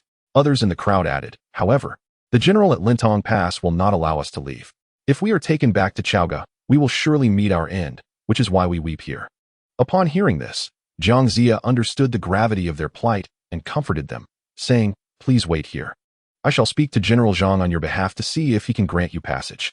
The crowd, upon hearing this, knelt in gratitude, exclaiming, "Thank you, my lord. We are eternally grateful for your kindness." Zhang Zia set down his belongings and made his way alone to the general's office. The guards at the entrance halted him, asking, "Who are you and where do you come from?" Just as he was about to respond, Zhang Zia swiftly altered his approach, saying, "Please inform them that Jiang Shang, a minor official from Chaoga, has come to see the general." Upon hearing that he was an official from Chaoga, the guard did not dare to delay and quickly reported to General Zhang Feng that Jiang Shang had arrived for a visit. Zhang Feng was momentarily puzzled, as he did not know who Jiang Shang was, yet being a nearby official from Chaoga, he could not refuse an audience and instructed his subordinates to summon him promptly. Clad in Taoist robes rather than official attire, Zhang Zia walked directly into the general's office. Zhang Feng regarded his appearance with suspicion and thought to himself, "Who is this visitor?" Zhang Zia bowed and responded, "I am Jiang Shang, a minor official. Why have you come dressed in Taoist garb?" Zhang Feng squinted and inquired, "I shall not beat around the bush, General.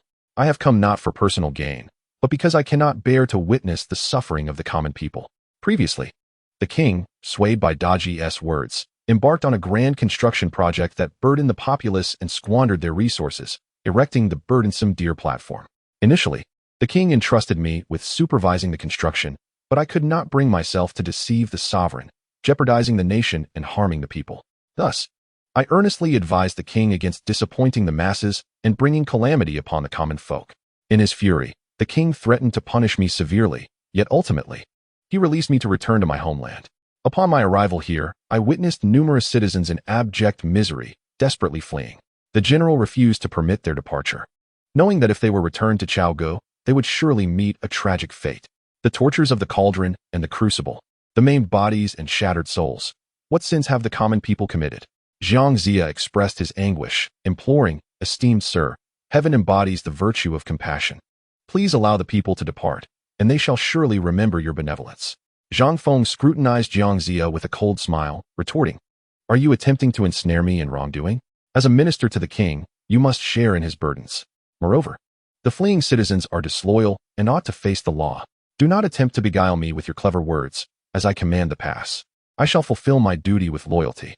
Esteemed sir, are you truly unaware of the current state of affairs in Chaogo? Is the turmoil of the realm not evident? Zhang Zia exclaimed, his agitation palpable. "Enough. I had no intention of escorting those unruly citizens back to Chaogo. I merely permitted them to return on their own, which is a gesture of goodwill on my part. By the laws of the land, you too should be escorted back." Zhang Feng erupted in anger, slamming his hand on the table. "Please, Master Jiang, take your leave." The guards, upon receiving the command, forcibly ushered Zhang Zia out, leaving him with no choice but to return to the gathered crowd. "Esteemed sir, what news? Will General Zhang permit our departure?" Someone inquired anxiously. Zhang Zia offered a rueful smile and shook his head. The hearts of the hundreds were filled with hope, only to be met with overwhelming despair, their cries echoing in the air. Unable to bear the sorrow, Zhang Zia declared, "Do not weep. I shall guide you out of the pass." The crowd, perceiving his words as mere comfort, remained skeptical, though a few cautiously asked, "Do you have a plan, sir? Wait here, at dusk. When I instruct you to close your eyes, do so without hesitation. If you hear the sound of wind by your ears, do not open your eyes. Any error shall be your own misfortune," Zhang Zia cautioned earnestly. Those who believed and those who did not could only place their hopes in him. As dusk approached, Jiangxia gazed toward the direction of Kunlun Mountain and offered a prayer, reciting incantations.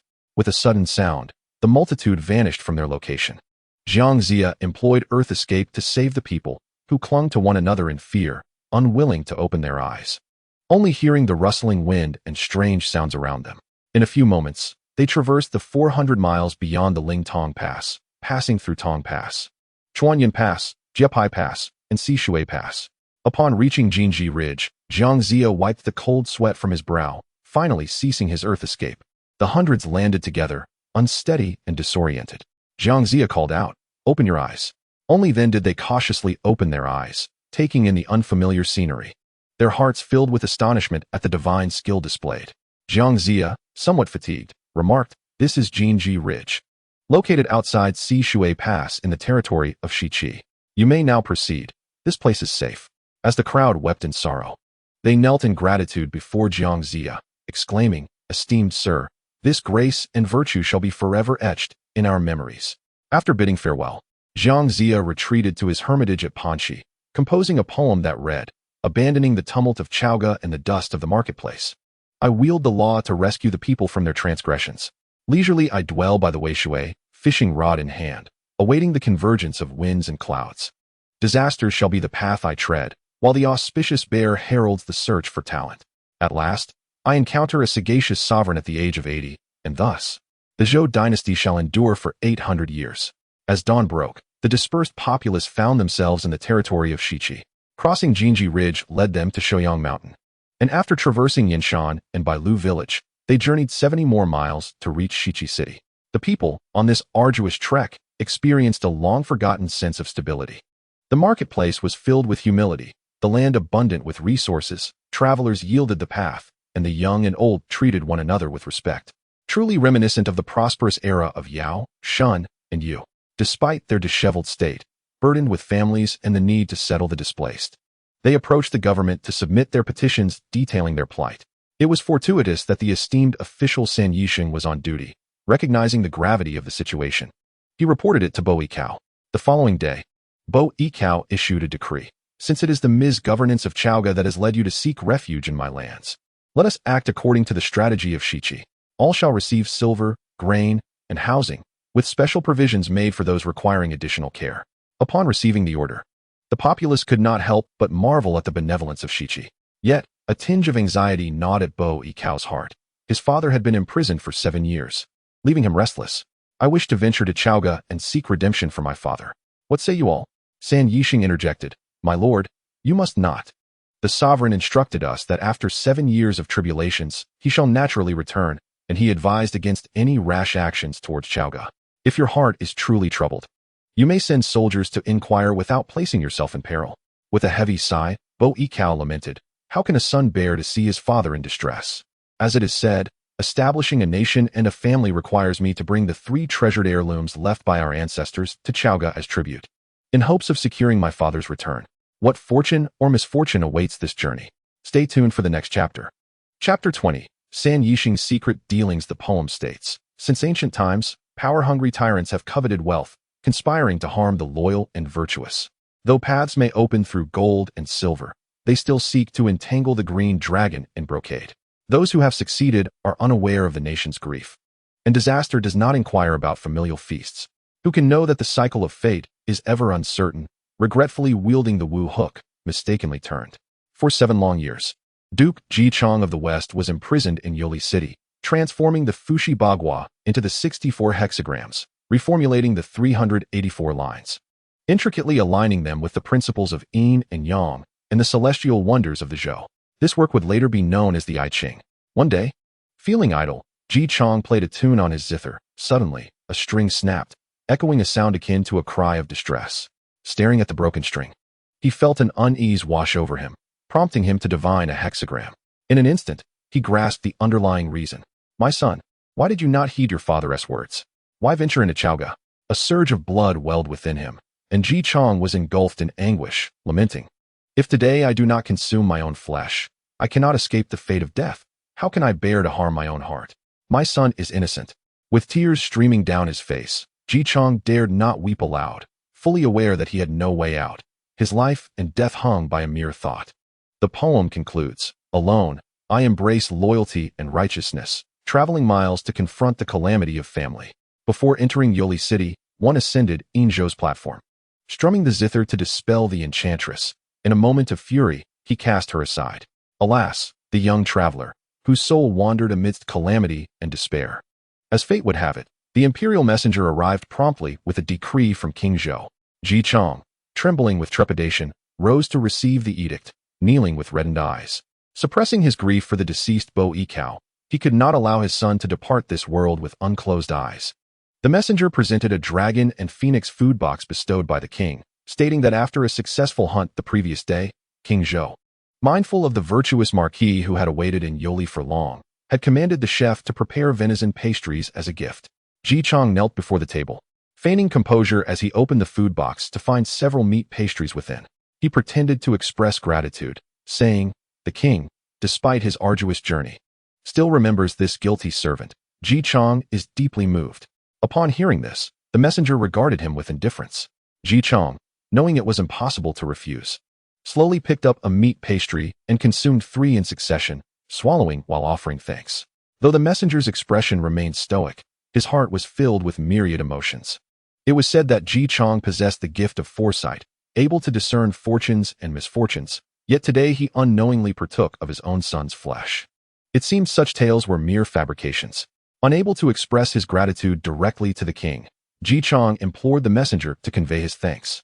After swallowing the last bite, he stifled his sorrow and bowed again to the messenger, his body trembling, betraying his emotions. The messenger offered a feigned support, exchanged a few pleasantries, and then returned to Chaoga with his entourage. Once silence enveloped the room again, Ji Chang collapsed to the ground, tears streaming silently, murmuring a sorrowful lament. "From Shichi to this place, I once declared no need to cross the river's gate, only aware of paying tribute to the fading sovereign, oblivious to the offense of welcoming the Lord." The young loyalist's heart grieves in vain, tears falling like a gentle rain. A wandering soul, where shall it return? The annals of history mark it as trivial. Meanwhile, the messenger returned to Chaoga to report to King Zhou, who was engaged in a game of chess with Fei Zhong and Yu Han in the Xianqing Hall. Summoning the messenger, King Zhou inquired, "What news?" The messenger bowed and responded, "I delivered the meat pastries as commanded." Ji Chang immediately expressed his gratitude, saying that he, a guilty servant, has been granted mercy, and now receiving the venison pastries, he is overwhelmed with gratitude. He then kneeled, opened the food box, and consumed 3 pastries before expressing thanks again. He further stated that he could not personally thank the king and requested that you convey his appreciation. Upon hearing this, King Zhou burst into hearty laughter. Addressing Fei Zhong and Yu Han, it is said that Ji Chang is adept at discerning fortunes and misfortunes. Now, having eaten his own son's flesh without awareness, it appears he is not so exceptional after all. I have held him captive for 7 years, and I contemplate releasing him back to Shichi. What are your thoughts? Fei Zhong pondered and replied, "Your Majesty, I believe Ji Chang is not deceived. He must know it is his son's flesh." Yet aware that refusal would lead to his own death, he had no choice but to partake. "Your Majesty should consider this carefully, lest you fall into a trap." King Zhou waved his hand dismissively, asserting, "Surely, a sage would never consume the flesh of his own child." Fei Zhong continued to speak. "Though Ji Chang outwardly appears loyal and benevolent, he harbors treachery within, deceiving everyone around him. I believe it is prudent to continue his imprisonment, akin to a bird trapped in a hawk's cage, to further diminish his spirit. Moreover, the rebellion of the lords in the southeast remains unresolved. Releasing Ji Chang back to Shichi poses too great a risk." After careful contemplation, King Zhou concurred, "So be it. He shall not be released. Ji Chang's calamities are not yet fully realized. It is not the time for his release." A poem attests to this. In Yoli City, disaster has not yet reached its peak, while Feiyu stands by, sowing discord. If not for the sustenance of the western lands, how could Wen Wang return to his homeland? The vassals from Shichi, accompanying Bo Yikao to Chaoga, learned of the crown prince's tragic fate at the hands of King Zhou. They hastily made their way back to Shichi to meet the second prince, GFA. Despite the arduous journey, they dared not tarry, rushing to inform the second prince of the calamity. Upon their arrival at the palace, GFA summoned them to the hall. Upon seeing the familiar faces of the ministers, the vassals who accompanied Bo Yikao broke into tears. Second prince, the crown prince, when he went to pay his respects to King Zhou, for reasons unknown, was turned into minced meat. We hastily returned upon hearing the news, and did not even see our lord.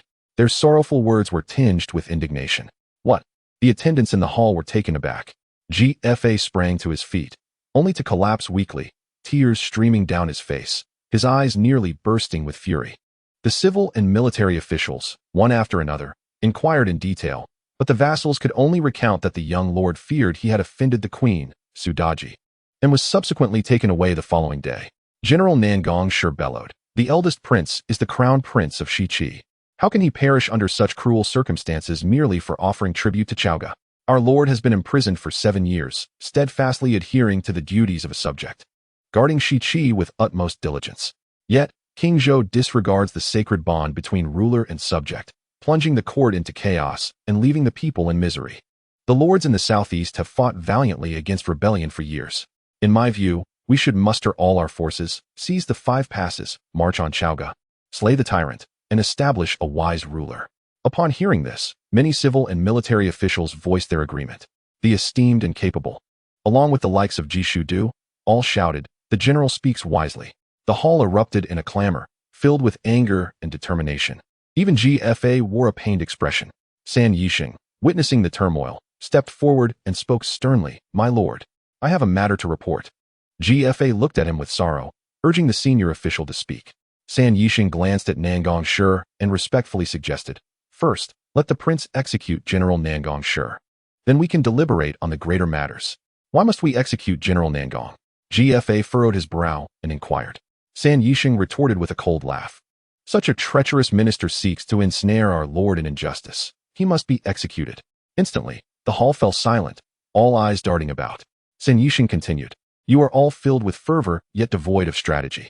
Our lord remains in Yoli, steadfast in his loyalty.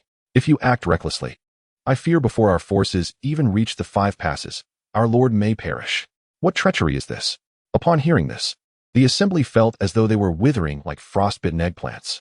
Ji Chong remained imprisoned in Yoli, none dared to act out of line, and GFA remained silent. Nangong Shi, initially filled with anger, soon lowered his head in resignation. San Yixing surveyed the crowd, and, seeing that everyone had settled down, turned to GFA and said, "On that day, the heir apparent disregarded the lord's advice and insisted on going to Chaoga, which has led to the calamity he faces today. The lord had repeatedly stated before his departure that the calamity of 7 years would not be trifled with, and there would come a day of honor. There was no need to send anyone to fetch him. I tried to dissuade the heir apparent multiple times, yet he remained obstinate. Moreover, due to poor preparations, with the treacherous Fei Zhong and Yu Hun currently favored in the court, it would be impossible for the heir apparent to avoid bribing them." GFA's complexion turned pale as he asked, "What should we do now? Please, instruct me." San Yixing replied, "For the present, we can only send individuals with substantial bribes to Fei and Yu. By coordinating our efforts, I will draft a letter expressing our sincere request for their release. If those treacherous ministers accept the bribe, they will undoubtedly speak favorably before King Zhou. There remains hope for our lord's return. At that time, he can restore virtue and benevolence, and the world will unite against the tyrannical king, naturally winning the hearts of the people and garnering the support of various lords." San Yixing remained composed, choosing his words carefully. GFA contemplated for a moment, realizing the necessity of this course of action, and was relieved that the gentleman had such clarity. "What treasures should we offer to these 2 rogues? Who shall deliver them?" San Yixing pondered briefly before responding. "We have an ample supply of treasures, including pearls, white jade, gold, and jade belts, divided into 2 portions. One portion shall be delivered by Lord Taidian to Fei Zhong, while the other shall be entrusted to Hong Yao for Yu Han. The 2 generals will travel swiftly through the 5 passes, disguised as merchants, entering Chaoga under the cover of darkness. If Fei and Yu accept these gifts, our lord will surely return soon." GFA concurred that this was the only viable plan and immediately commanded the preparation of the gifts. San Yixing drafted a letter and dispatched the 2 generals to Chaoga. A poem states, "Pearls and white jade together with gold, secretly advancing gifts to treacherous ministers." While some may claim that wealth sways even the gods, indeed, the allure of gain stirs the hearts of men. When the state of Tang was established, it burned like a candleless end. The West's noble mountains thrive like a lush forest. If it were not for Yixing's brilliant strategy, heaven would have allowed Yin Zhou to capture them effortlessly. Lord Taidian and Hong Yao, disguised as merchants, entered Sisui Pass under the cover of night with several carts of treasures. After an inspection, the pass commander allowed them entry, and they proceeded peacefully through the Boundary Mark Pass, Cloud Crossing Pass, and Tong Pass, covering 120 miles until they reached Lintong Pass. They crossed Mianchi County and the Yellow River at Mengjin, finally arriving in Chaoga. The two did not dare to approach the post station and instead sought lodging at a local inn, subsequently sending invitations to both residences. Fei Zhong did not return to his residence from the royal palace until dusk. Upon his return, an attendant approached him and said, "The esteemed San Yixing from Shiqi has sent someone. Now he wishes to meet with me? It is rather late," Fei Zhong remarked with a smile. "Very well. Let him in." Lord Taijian had been waiting for some time, and upon hearing that he could meet Fei Zhong, he breathed a sigh of relief, inwardly cursing the treacherous minister. Upon entering, Taijian found Fei Zhong seated and could only bow respectfully. Fei Zhong nodded and inquired, "Who are you to come see me at such an hour?" Taijian replied with another bow, "I am the divine Marshal General of Shiqi, sent by Lord San Yixing to present gifts to you, and I hope that you can preserve the life of our Lord. Such a great kindness will surely be remembered." With that, he handed a document from his hand to Fei Zhong. Fei Zhong received the letter and, upon opening it, found the following words: "To the esteemed Lord Fei. I, San Yixing, bow deeply and send this missive. I have long admired your great virtue and, regrettably, have not yet had the honor to pay my respects. I am ashamed of my humble abilities and feel unworthy to wield the reins of power, yearning for a chance to fulfill my dreams. I write to you regarding our benefactor, Duke Ji, whose words may have inadvertently offended the sovereign, a transgression that is unforgivable. I am profoundly grateful for your lordship's mercy which has allowed me to survive.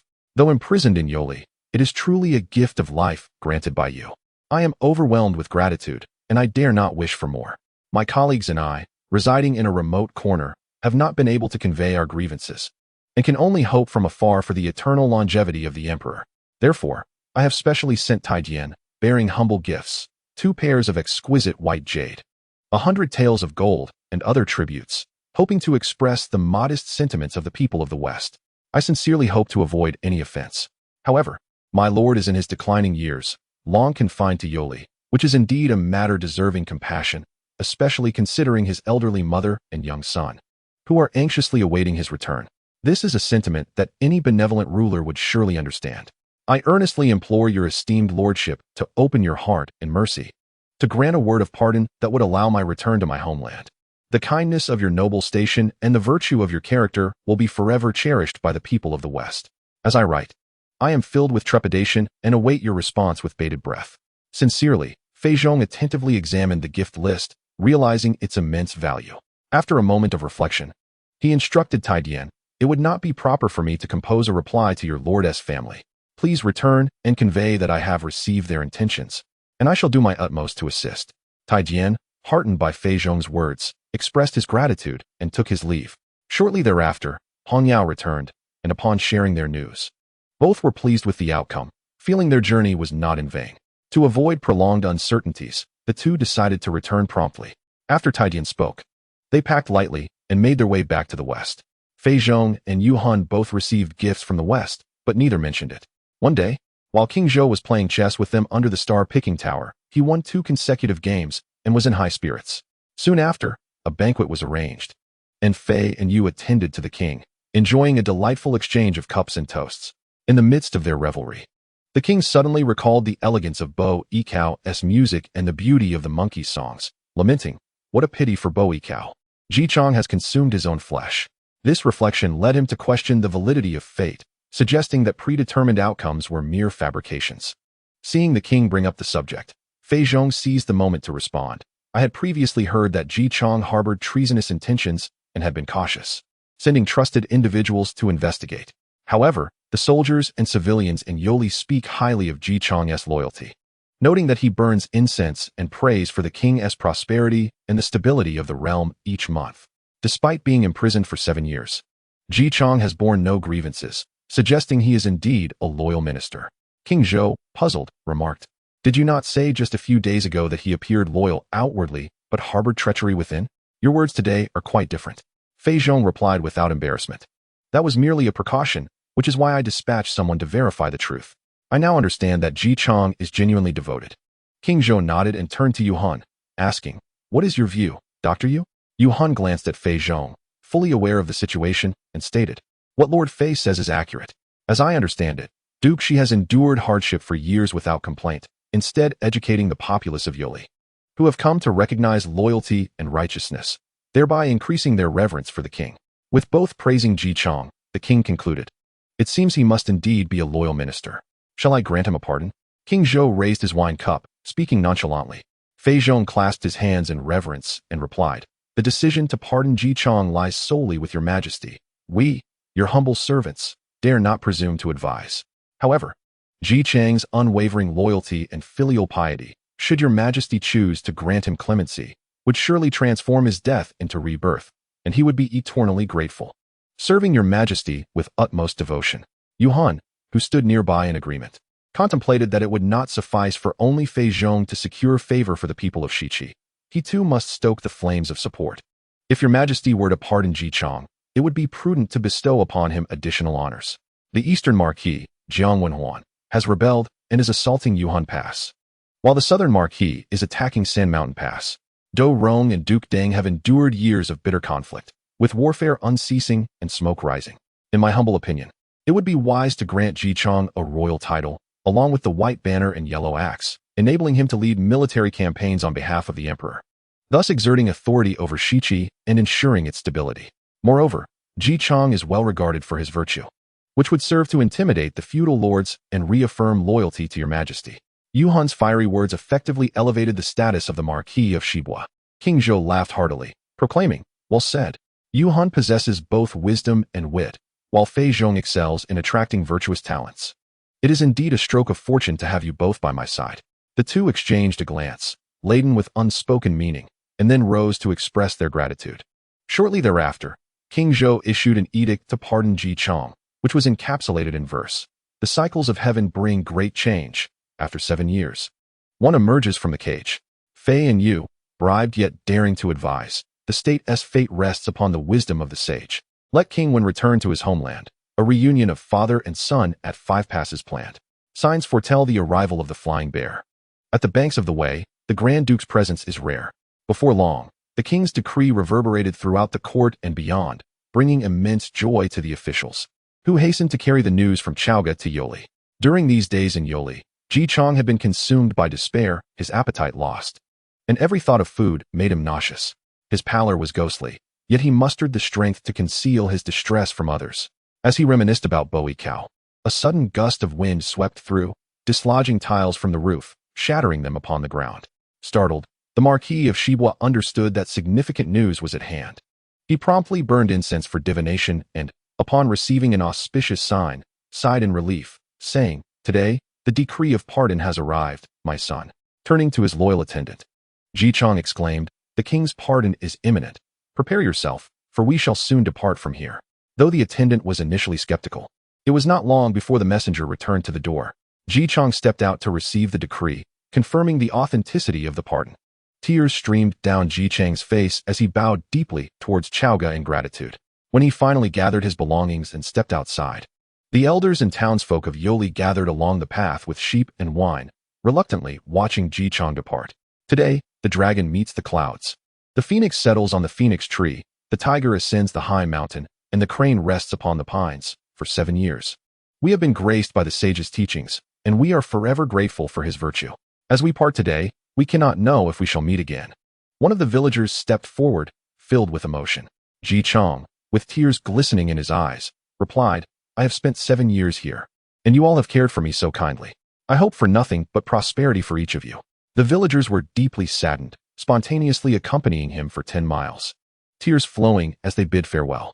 Upon the arrival of Ji Chong at Chaoga, the officials had long been awaiting him at the palace gates.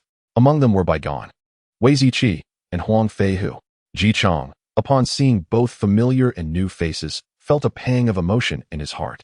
After 7 years of separation from these esteemed gentlemen, he was grateful for the king's grace that allowed him to return unharmed.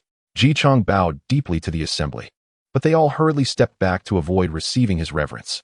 "At last, you have emerged," Baigon said, patting Ji Chong on the shoulder. Although Ji Chong had aged, his spirit remained vibrant, which greatly reassured Baigon. King Zhou was in the Longda Hall, and upon hearing of Ji Chang's arrival, summoned the officials for an audience. Ji Chang displayed utmost respect, kneeling in white mourning attire, and proclaimed, "I, the humble minister Ji Chang, pay my respects to your majesty. Grateful for the pardon. May your majesty live long and prosper."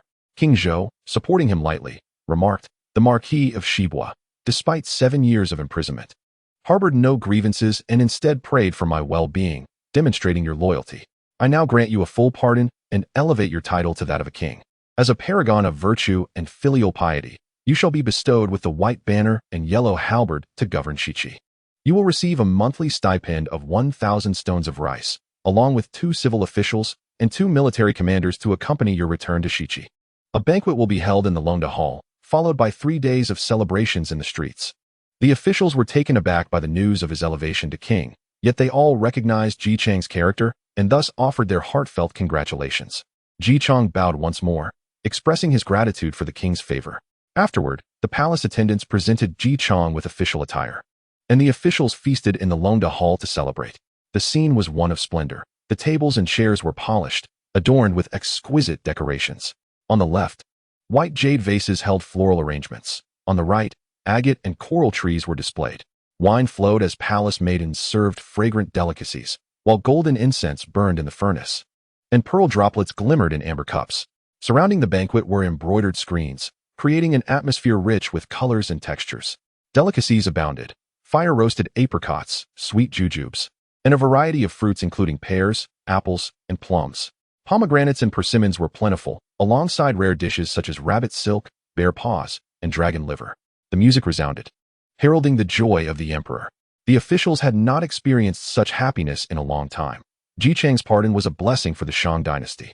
The tension that had gripped the court since the construction of the deer platform was released in the revelry. Ji Chang, now known as Wen Wang, paraded through Chaoga for 3 days, illustrating the benefits of his new title. With banners waving and colors swirling, the parade was vibrant and resplendent.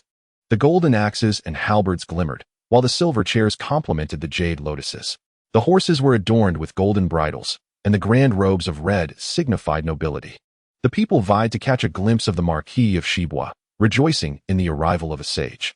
Indeed, the atmosphere was filled with fragrant smoke and auspicious clouds, enveloping the steppes in a mystical aura.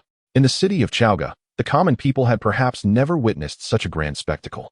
The elderly were assisted, children were carried, and everyone, regardless of age or gender, flocked to see King Wen. Even the construction at Lutai was halted for 2 days. People exclaimed, "Loyalty and virtue have emerged from their confinement, and calamity has been averted by the wise and the righteous."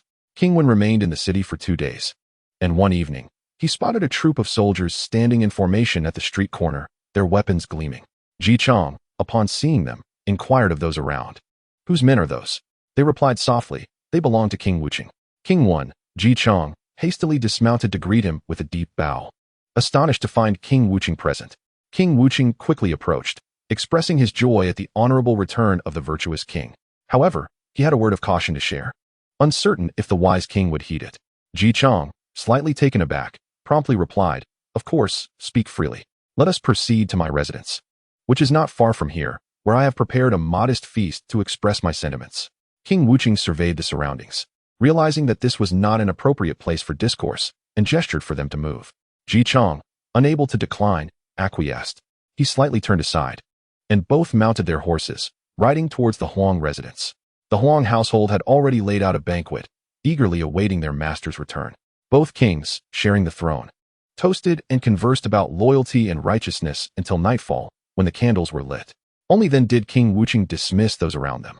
"Alas, your majesty, now surrounded by sycophants who heed not wise counsel, indulging in debauchery, the state is in disarray, and war has erupted.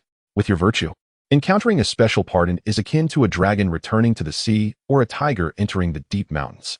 Yet, you boast in Chaoga of your titles. You must leave Chaoga at once and return to your homeland.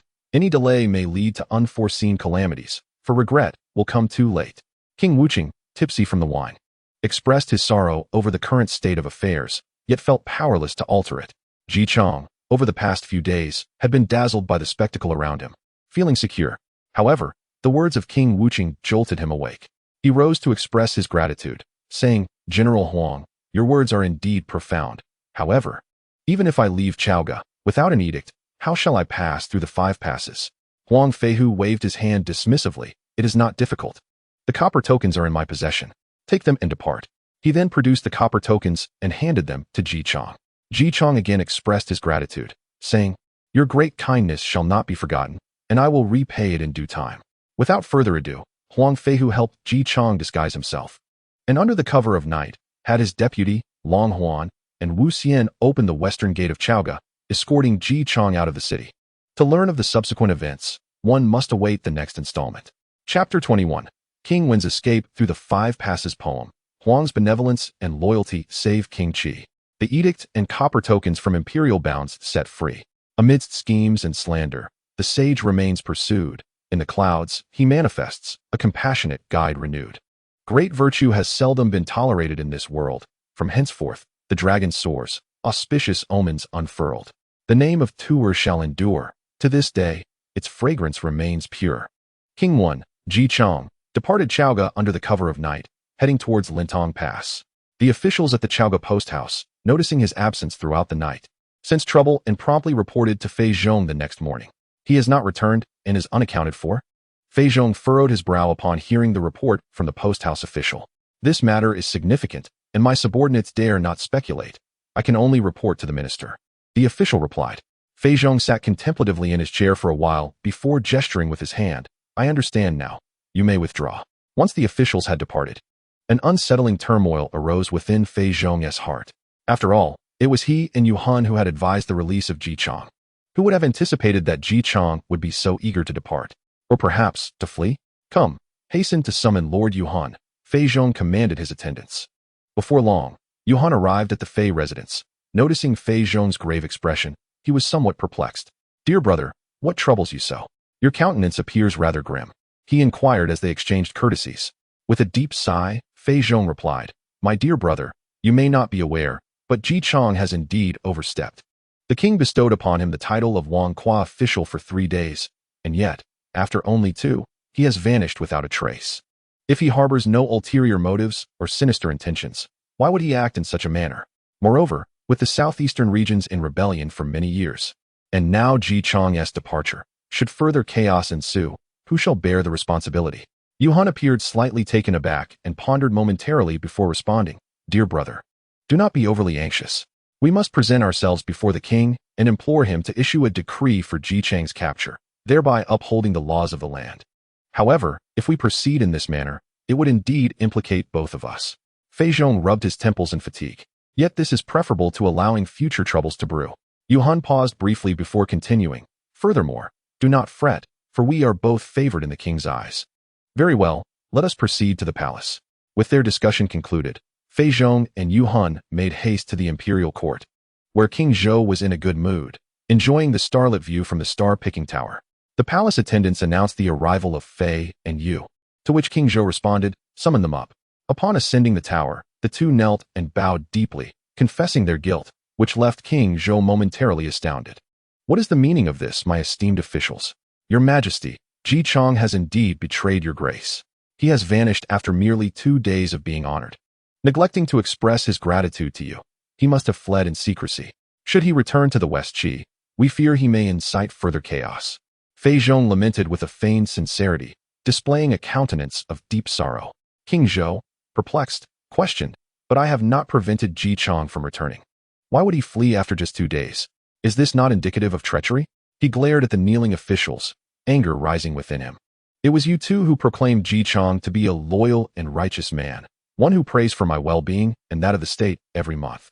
It was your compassion that led me to grant him amnesty and further honors. If a misfortune has arisen from this, is it not your fault? Yuhan, bowing his head, responded, Your Majesty, the human heart has always been inscrutable, and one cannot fathom the depths of deceit. Fortunately, it is not too late. I implore you to swiftly dispatch men to bring Ji Chang back and execute justice. King Zhou, in a foul mood, scolded the two once more before issuing a command for Yin Pabai and Lei Kai to assemble 3,000 cavalry to apprehend Ji Chang. Following the order, Yin Pabai and Lei Kai proceeded to the Wu Chengwang's residence, gathering the troops, and set forth through the Chaoga gates, heading westward in pursuit of Ji Chang. As they journeyed forth, banners fluttered and the willows of early spring danced. Their battle cries echoed, like vibrant clouds adorning the sun on the Qixi festival. The gleam of swords and spears sparkled, reminiscent of the auspicious snow of winter. The ranks of blades stood resolutely, as autumn frost blanketed the ground in September. The drums resounded like the tumultuous sea awakening in spring thunder. The gongs reverberated, with horses racing ahead like lightning striking the mountains. Yet Ji Chang, despite his relentless journeying day and night, found himself hindered by the weight of his years, and his speed was not as swift as he wished. Where can one outrun the speed of pursuing soldiers? Ji Chang crossed Mengjin, traversed the Yellow River, and after passing Mianxi, his strength waned, and he proceeded with a sluggish pace. However, the relentless chase of the fallen Yin was pressing. By the time when Wang realized the urgency of his predicament, he could already hear the distant clamor of a multitude of horsemen behind him. Looking back, he saw clouds of dust rising, and Ji Chang sighed skyward. Though King Wu Qing acted for my benefit, he did not fully contemplate the consequences, nor did he arrange matters adequately. Now, having been discovered attempting to flee, I have indeed deceived my sovereign. If captured and returned, my fate would be dire. In a state of turmoil, he felt like a bird lost in the woods, a fish slipping through the net, utterly disoriented, with no sense of direction, only spurring his horse onward in frantic flight. It was as if he was gazing upward to the heavens that remained silent, and bowing down to the earth that offered no solace. Ji Chang longed to gallop across the clouds, wishing for wings to soar. With merely 20 li remaining to Chentang Pass and the pursuers drawing closer, when Wang found himself in grave danger. Meanwhile, in the clouds of Mount Zhongnan, Yunzongzi was meditating on the bayou bed within the Yuzhu cave, nurturing his primordial spirit and guarding against the dragon and tiger. Suddenly, he felt a surge of energy, a premonition stirring within him. With a quick calculation, he discerned the cause. The Duke of Shibua was facing calamity, and now was a critical moment for a reunion between father and son. Contemplating this, he summoned the young Jin Xia to instruct. Go and summon your senior brother, Lei Zhenzi. Jin Xia complied, heading to the back garden in search of his brother. In a short while, he found Lei Zhenzi in meditation. Senior brother, the master calls for you, he announced. Lei Zhenzi, finishing his practice, opened his large, bright eyes, rose, and replied, I shall attend at once. The two made their way to Yunzongzi, where Lei Zhenzi bowed and asked, Master, what is your command for me?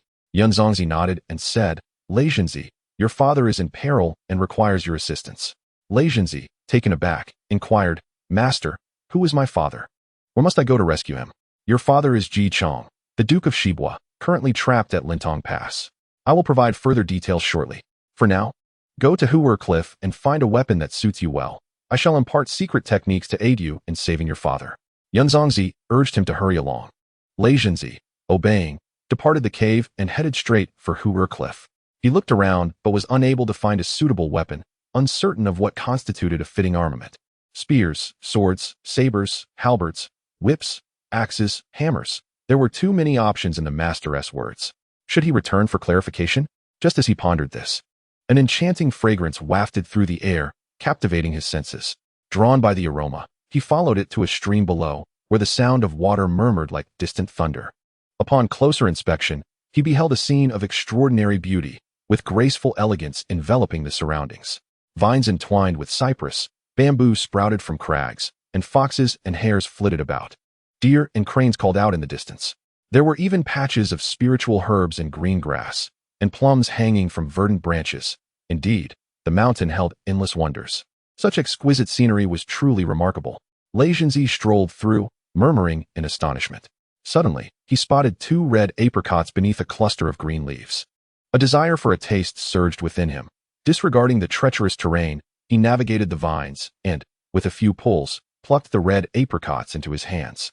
Leaning closer to the tip of his nose, he inhaled deeply and was truly enchanted by the fragrant aroma. There were precisely 2 fruits. He consumed one and offered the other to his master. Unable to resist, Lei Zhenzi took a bite of the fruit, never having tasted such exquisite delicacy before. The flavor danced on his palate like sweet dew descending from the heavens, and before he knew it, he had devoured the entire fruit. Unable to hold back from finishing the second as well. After savoring the last morsel, he suddenly remembered his quest for a weapon, but just as he turned, a sound emanated from his left side. Upon glancing over, he was startled to see wings sprouting from his back, growing at a visible speed until they brushed the ground. In an instant, fear seized Lei Zhenzi, leaving him utterly disoriented. At that moment, wings sprang forth from his right side as well, and he collapsed onto the ground in shock. A warm sensation spread across his face, accompanied by a subtle pain. He reached up to touch his features, noticing that his nose appeared more pronounced and his head seemingly larger. Peering into the water beside him, he beheld a reflection that left him utterly aghast. His complexion was a deep azure, his hair a vibrant crimson, his eyes bulging like lanterns, and his teeth jutted beyond his lips. His stature had grown to an impressive height of 2 zhang. Frozen in disbelief, Lei Jinzi remained rooted to the spot, while Jin Xiaotonger, who had been waiting patiently, stepped forward and remarked, "Brother, master is waiting for you." As though clutching at a lifeline, Lei Jinzi regained his composure and exclaimed, "Junior, look at me. How have I become so strange? I merely ate 2 apricots. What am I to do?" Jin Xiaotonger chuckled and replied, "Brother, hasten to see master. Surely he will provide you with the answers you seek." Upon hearing Jin Xia's words, Lei Jinzi could do nothing but rise quickly and retrace his steps. Each stride felt as substantial as several taken before, and with every step, he became increasingly aware of his own unsightly appearance, akin to a defeated rooster. Before long, he arrived at the cave dwelling, where he dejectedly declared, "Master, save me. What has happened to me?" Yun Zhongzi examined Lei Jinzi from head to toe, clapping his hands in wonder and exclaiming, "Marvelous! Extraordinary! 2 celestial apricots stabilize the realm, while a golden staff determines the cosmos. Wings of wind and thunder open the path for the progenitors, giving rise to myriad transformations in their descendants. Eyes like golden bells penetrate the depths of the earth. Hair resembling purple grass is trimmed in 3 locks. The secret and profound true immortal technique cultivates a diamond body that does not falter. With such fortuitous circumstances, there is no need for alarm. Follow me." Yun Zhongzi nodded in satisfaction and then instructed Lei Jinzi to accompany him to the rear garden. There, Yun Zhongzi produced a golden staff and handed it to Lei Jinzi, saying, "Observe its wondrous capabilities." With a gentle touch to Lei Jinzi's brow, he awakened to the staff's divine powers. The golden staff soared around Yun Zhongzi, swirling like the sound of wind and rain, advancing and retreating with the grace of dragons and serpents. It turned with the ferocity of a roaring tiger, its rise and fall reminiscent of a dragon emerging from the sea, captivating Lei Jinzi to a state of rapture. This golden staff was indeed a treasure. Noticing the magnificent wings that trailed behind Lei Jinzi, Yun Zhongzi continued his movements without pause, inscribing 2 talismans upon them, one inscribed with the character for wind, the other with the character for thunder. With the incantations imbued, the wings gained extraordinary utility. As if comprehending a profound truth, Lei Jinzi wielded his wings and soared into the air. With both wings unfurled, the sound of wind and thunder filled the atmosphere. Combining the might of the golden staff, Lei Jinzi circled through the sky, gradually breaking into laughter. Suddenly descending from the heavens, he landed before Yun Zhongzi and knelt in gratitude, expressing his deep appreciation for the master's immense grace in imparting such extraordinary powers. Yun Zhongzi smiled gently and instructed him to hasten to the Chentang Pass, rescue his father Jichang, and escort him beyond the 5 passes. However, he cautioned that he must not return to the West Qi alongside him, nor harm the lives of the soldiers serving King Zhou. Once the task is completed, he should swiftly return to learn the teachings of the Tao, for in due time, their reunion would be destined. With a respectful bow, Lei Jinzi replied, "I shall obey your command, master," and depart at once. Upon exiting the cave dwelling, he unfurled his wings and soared into the sky, swiftly arriving at Chentang Pass. Spotting a hilltop, he landed there. Standing atop the hill, a thought struck him. He had neglected to inquire about his father's appearance from Master Yun Zhongzi. In such a vast sea of humanity, how could he possibly rescue him? Just as he was filled with regret, he noticed a figure galloping in the distance, clad in a blue felt hat and a long robe, approaching in a state of panic. An inexplicable intuition led Lei Jinzi to believe that this was indeed his father. He called out loudly from the hill, "Is that you, the Duke of Shibua, Jichang?" The rider was none other than King Wen Jichang. Hearing someone call his name, he looked up but could not discern the speaker, thinking it merely a mirage, as he was beset by obstacles in front and pursuers behind. Unbeknownst to him, Lei Jinzi's complexion was as dark as indigo, and his form shimmered with a watery hue, rendering him indistinct against the backdrop of the mountains. King Wen, already somewhat dazed, could not comprehend the situation. Seeing that King Wen had halted his horse, Lei Jinzi took a few steps forward and inquired again, "Are you the Duke of Shibua, Jichang?" This time, the visage became clear. A formidable mouth with sharp fangs and eyes like bronze bells startled Jichang, nearly causing him to tumble from his mount. He thought to himself, Could this be a demon or a monster? Since the figure had called him by name, there was no escaping or evading. With trepidation, Ji Chang approached, questioning, "Who is this remarkable person who recognizes me?" Lei Zhenzi, now certain it was indeed Ji Chang, was filled with joy. He flew before his father, bowing deeply. "Father, I have arrived late and caused you distress." King Wen was astonished. He had never seen a son who looked like this. Hesitating, he replied, "You must be mistaken. We do not know each other. How can you claim to be my son?" Having been informed by Yun Zhongzi of his current appearance, Lei Zhenzi, unable to deny the truth, explained, "Father, I am your son, Lei Zhenzi, whom you took in at Yinshan." Lei Zhenzi. King Wen was once again taken aback. How could this once innocent child have transformed after years of training into such a figure? After a moment, he slowly articulated, "Your master is Yun Zhongzi of Mount Zhongnan. Is it not? You must be only 7 years old now.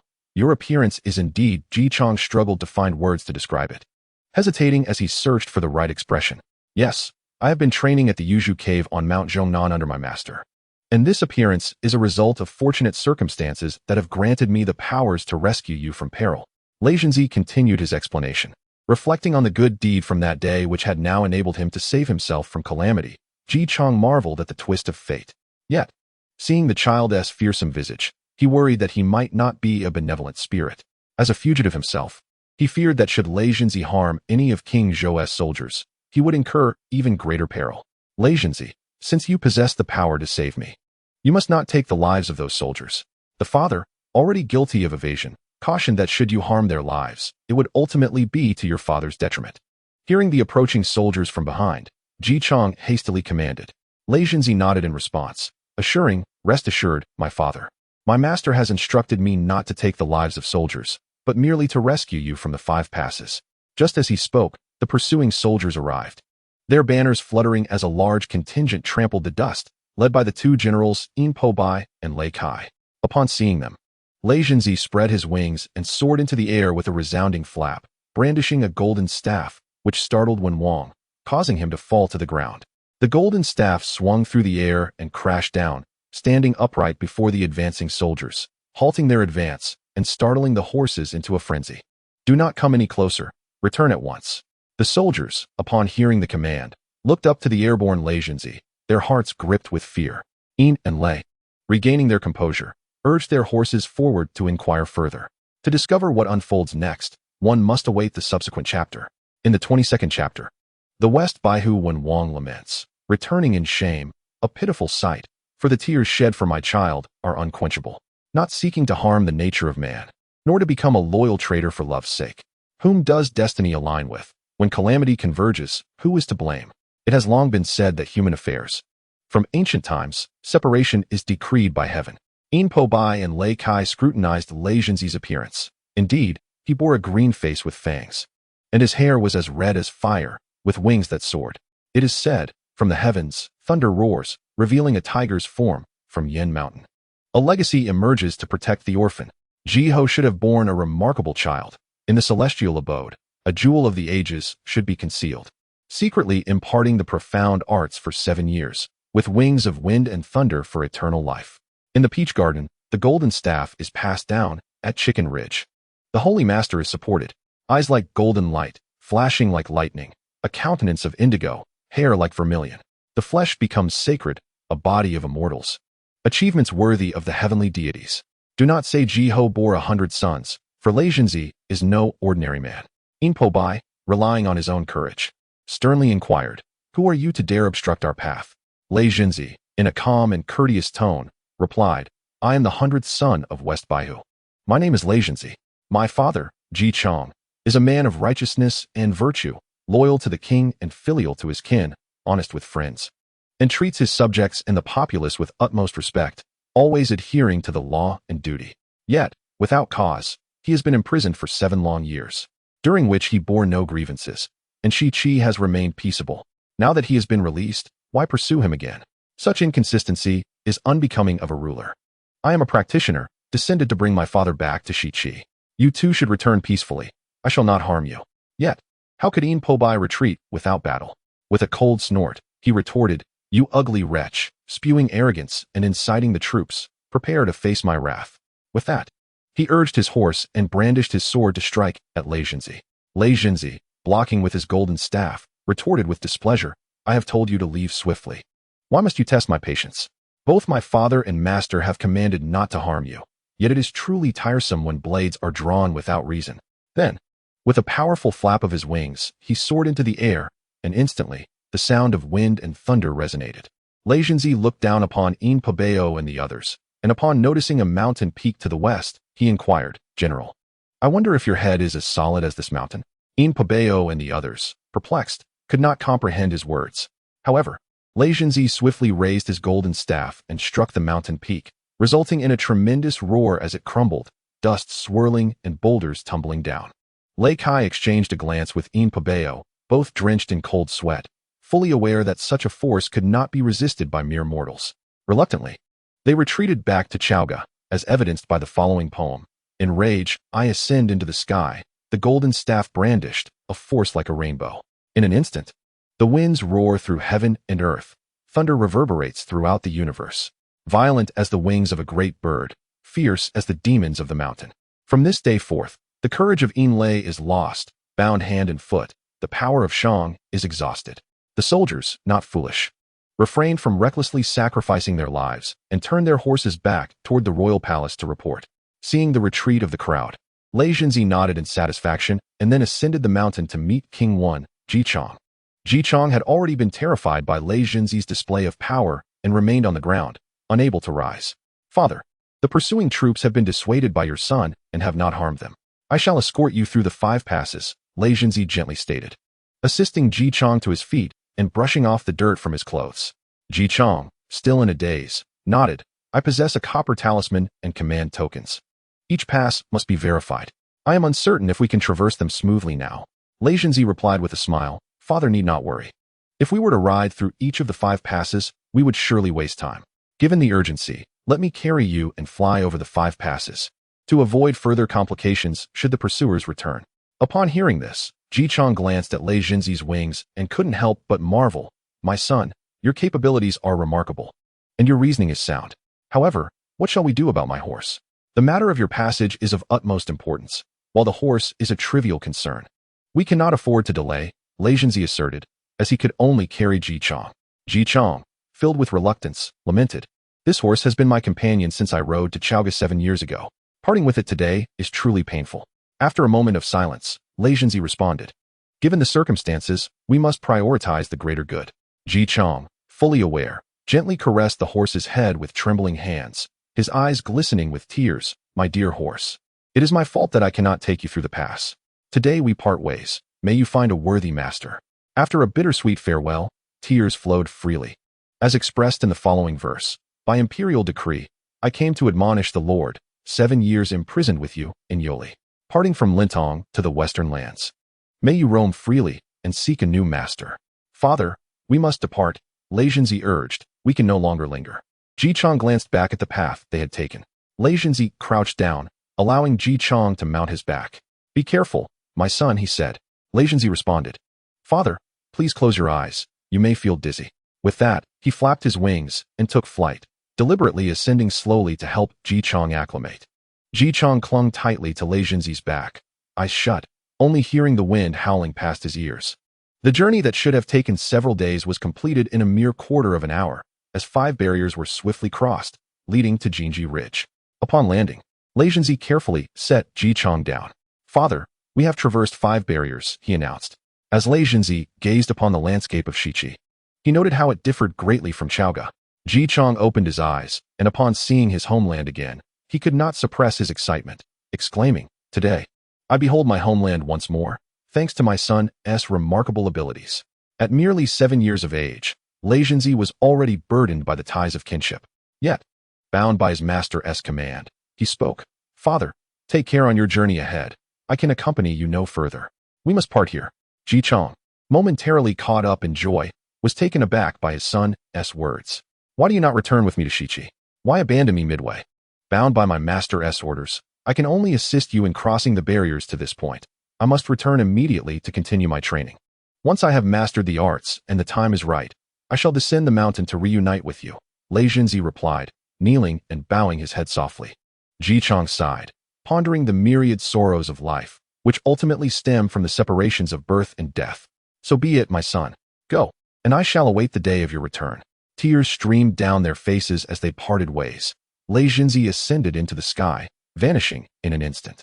Once Ji Chang could no longer see him, he realized he had no horse and was left to rely solely on his weary legs. Enduring considerable hardship, he trudged on, and after a day's journey, he finally stumbled upon an inn as night fell. Exhausted, Ji Chang dined and sought rest, entirely forgetting that he had no money in his possession. As he prepared to depart the next day, the reality of his empty pockets struck him. Innkeeper, I beseech you to grant me credit this once. I shall have someone deliver double the sum upon my return home. Ji Chang's face flushed with embarrassment, but he had no choice but to speak thus. What a laughable old man you are. You expect to eat and stay without a single coin? Here in Shichi, under the governance of the West Bofu, one cannot run amok or deceive others. Beneath the vast azure sky, you had best pay in silver, or I shall see you brought before the authorities. The innkeeper, irritated, regarded the scholarly elder, incredulous at his audacity. Ji Chang could only manage a wry smile, as his predicament rendered him unable to maintain pride. If you could extend a little leniency, I assure you, I will not be untrustworthy. Nonsense. Everyone claims the same. Shall we continue running this establishment? The innkeeper slammed his hand on the table, speechless. At that moment, the innkeeper's master appeared, inquiring, "How are you speaking to our guest? What has transpired here?" After the innkeeper relayed the situation, the master scrutinized Ji Chang, noting his age yet recognizing his extraordinary spirit. Despite years of confinement, he bore no signs of hardship from exposure to the elements, suggesting that he was not a man accustomed to toil. "From whence do you hail? Where are you headed in Shichi? Why do you lack funds?" the master asked, demanding clarity. After a moment's contemplation, Ji Chang realized he could not conceal the truth any longer and spoke. "I am none other than Ji Chang, the West Bofu, wrongfully imprisoned for 7 years. A few days ago, I was granted amnesty by the king and returned home. It is a long tale, but in essence, my son used extraordinary means to rescue me from the 5 barriers, leaving me utterly without resources. Please allow me to defer payment for a few days. Upon my return, I shall send someone to repay you double. I assure you I will not break my word." Upon hearing this, both individuals were taken aback, exchanging astonished glances. Momentarily rendered speechless, they could hardly believe that someone would dare impersonate the Duke of Shibua within the territory of Shichi. Hastily, they prostrated themselves and declared, "We humbly greet you, King Wen. We are blind to your grandeur and have unwittingly offended you. We implore your magnanimity. We shall ensure your safe return." Ji Chang assisted them to their feet and inquired, "No harm done. What are your names?" The innkeeper, a bit flustered, replied, "I am Shinjia, residing here for 5 generations, running this establishment." "Excellent. Do you have a horse? I would be grateful to borrow one and shall repay your kindness richly upon my return," Ji Chang remarked, somewhat bashfully. After some contemplation, Shinjia responded, "I am but a humble man without a horse. However, I do possess a donkey for grinding grain. With a saddle, it can serve for riding. Rest assured, I will accompany you and provide my protection." "Very well. Do not speak of this to others." "We must make haste," Ji Chang joyfully instructed. Understanding the urgency, Shun Jie readily complied, instructing his steward to watch over the inn while swiftly preparing the donkey to carry the king away from Jinjiling. They traversed Shouyang Mountain, with all expenses on the road borne by Shinjia. It was the deep autumn season, with the golden wind rustling through the air, the leaves of the parasol trees fluttering down. The vibrant hues of the maple forest were breathtaking, yet the chilling winds brought a sense of melancholy as Ji Chang, the Duke of Shibua, felt an aching longing for his homeland, yearning to return to the palace of Shichi. As Ji Chang journeyed, his mother, Tai Jiang, remained in the palace, anxiously longing for her son's uncertain fate. Suddenly, a gust of wind swept through, echoing with distant sounds. Tai Jiang's clouded eyes momentarily focused. "Someone approaches. Burn incense," she commanded, retrieving items to divine the heavenly numbers. Moments later, her heart swelled with joy, tears of elation streaming down her weathered face, as she discerned that her son had returned to Shichi and would soon arrive. Tai Jiang ordered the officials and young nobles to assemble at the city gates to welcome the duke. Her prophetic abilities rivaled those of Ji Chang, and her words were held in high regard. The scholars and warriors, filled with delight, donned their ceremonial robes and made their way to the city gates. The townsfolk, witnessing the commotion, inquired about the cause and learned of the duke's return. They rushed to prepare sheep and wine, sweeping the streets clean, each household lighting incense and praying to the heavens. The long-awaited reunion was at hand, and the entire city was enveloped in jubilance. A poem was recited. All the people joyfully emerged from Shichi, welcoming the dragon carriage through the 9 thoroughfares. 7 years have passed since the fateful day in Yoli. The victory at Jinjiling severed the relentless pursuit. From this day forth, may the sacred be revered as Yao and Shun. The foundation of the emperor stands firm. Since ancient times, the virtuous have been few.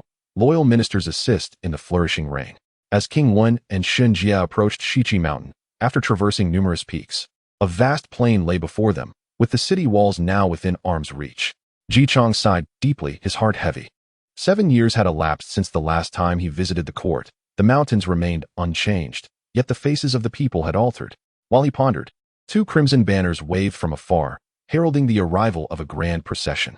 The ground trembled beneath them, and Shun Jia, sensing the commotion, felt a surge of anxiety. Ji Chong focused his gaze and recognized to his left the great General Nangong Shi, and to his right the esteemed Minister San Yixing, along with numerous illustrious military leaders arrayed on either side. Seeing his father Ji Chong riding the donkey, his second son Ji Fa dismounted with excitement.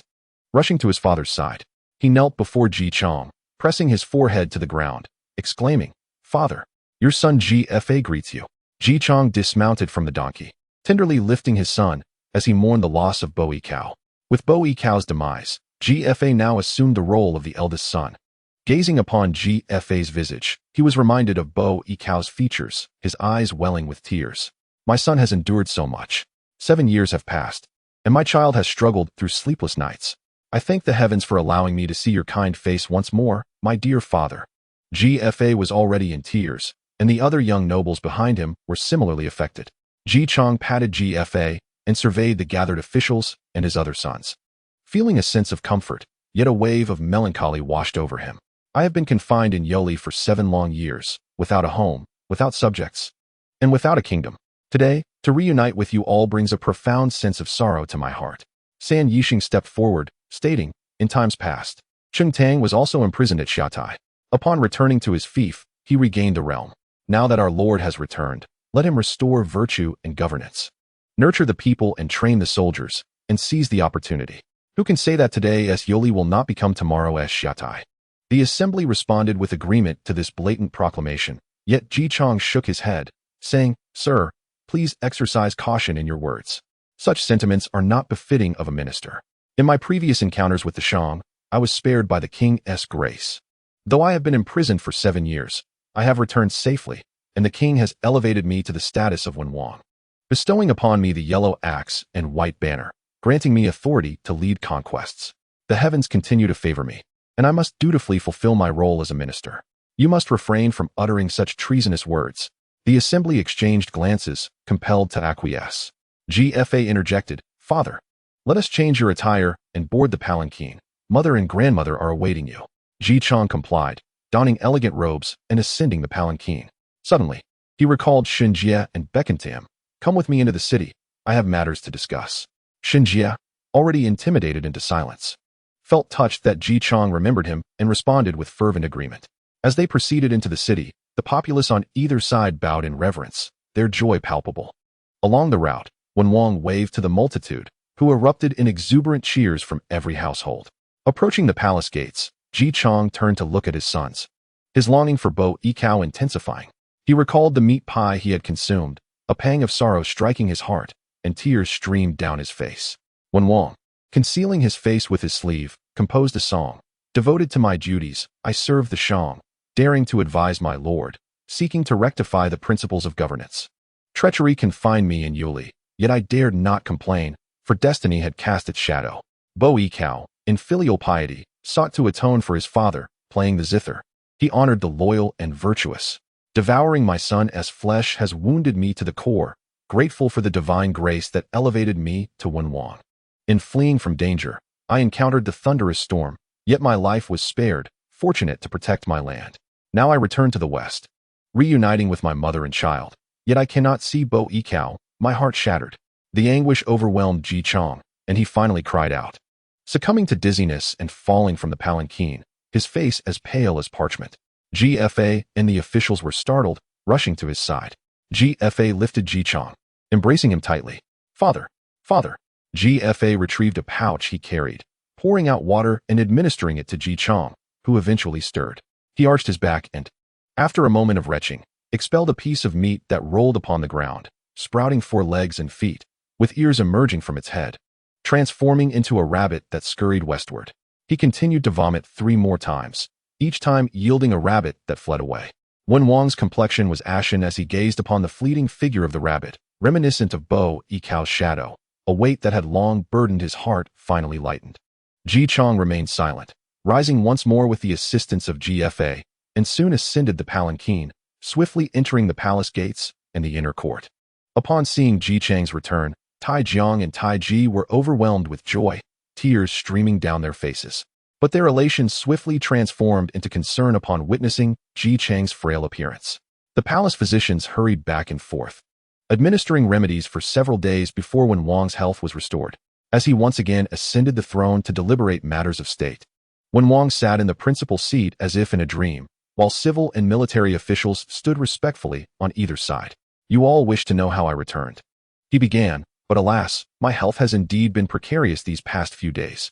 Today, I shall recount everything for you. Reflecting on past events, he felt a pang of sorrow. His eldest son, Bo Yicao, had ventured to Chaoga to pay tribute on his behalf, only to perish in a foreign land. Such was the inexorable decree of fate. Later, he received a pardon and was elevated in rank as Wen Wang, who, after 2 days of boasting, returned without formally expressing gratitude to the court, aided by the 5 bronze tokens bestowed by King Wu Cheng, allowing his passage. Upon reaching the Chentang Pass, he was pursued by the 2 generals Yin and Lei, and when all avenues of escape seemed closed, he was fortuitously rescued by the 100 sons he had gathered at Yanshan 7 years prior. This son, taken by the alchemist Yun Zhongzi of the Zhongnan Mountains for training, was named Lei Zhenzi. San Yixing stepped forward, inquiring, such perilous circumstances, with guards at all 5 passes, how did you manage to escape? Wen Wang recollected Lei Zhenzi's distinctive appearance and explained, Lei Zhenzi possesses a rather unique visage, which surely has its own significance. His face is like indigo, his hair akin to vermilion, and he bears wings upon his back, enabling him to soar through the air. He intimidated my pursuers and carried me beyond the 5 passes. Upon reaching Jinji Ridge, he was obliged to return to his master, and I know not when we shall meet again. After a brief pause, Wen Wang continued, in that moment of dire hunger and exhaustion, I sought refuge in the abode of Shen Jie, yet alas, my purse was empty. Upon learning of my identity, Shen Jie graciously escorted me home, otherwise I might still be wandering aimlessly. He insisted, Shen Jie must be handsomely rewarded. Upon hearing this, the civil and military officials knelt in gratitude, acknowledging their lord's suffering. San Yixing then reported, my lord, the current state of the realm is tumultuous. Yet in our Shi Qi, peace endures as before. Who among the common people does not look up to us? King Zhou runs rampant, committing heinous acts one after another, each a significant evil. He has already driven 400 feudal lords to rebellion, while the common folk endure unthinkable suffering.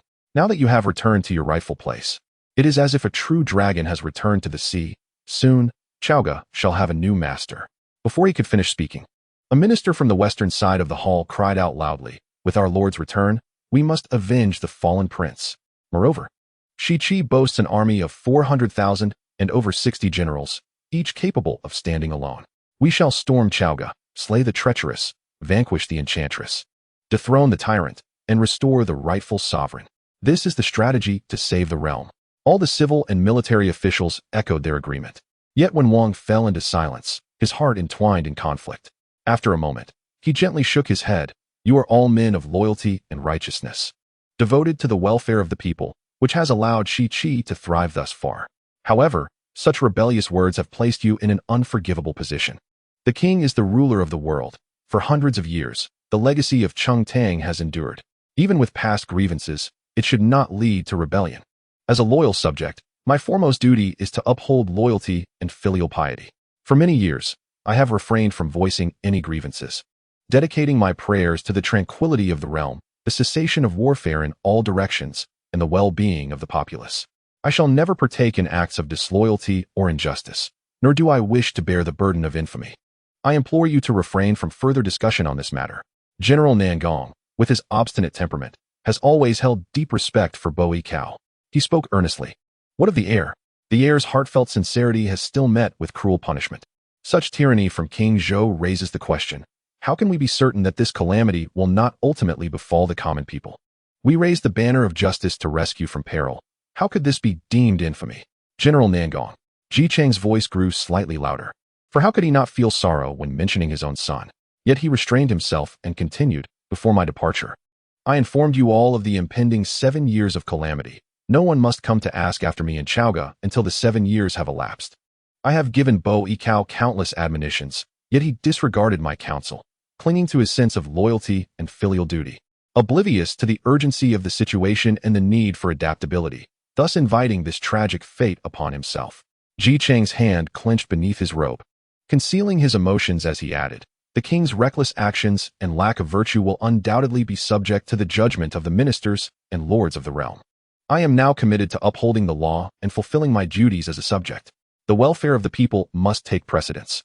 We must strengthen our position in the West Qi. I no longer wish to hear the sounds of warfare or the matters of conquest. I cannot bear to see our soldiers clad in armor facing life and death moments. This is not the time for such endeavors. Once Ji Chang concluded, the ministers fell into a profound silence before bowing in agreement. I wish to construct a platform in the southern direction of West Qi, known as the Ling Tai, to predict omens of calamity and fortune. However, I am concerned that such construction might burden the common folk. What are your thoughts? Ji Chang had been contemplating this matter for several days and now sought the opinions of the ministers. Minister San Yishan clasped his hands and responded, Your Majesty, the establishment of this Ling Tai, being of significant utility in foreseeing blessings and disasters for the people of West Qi, is not merely for leisure and spectacle. The populace will not perceive it as a hardship. Should Your Majesty still feel apprehensive, you may offer wages, allowing the common folk to volunteer. We shall not compel them to labor.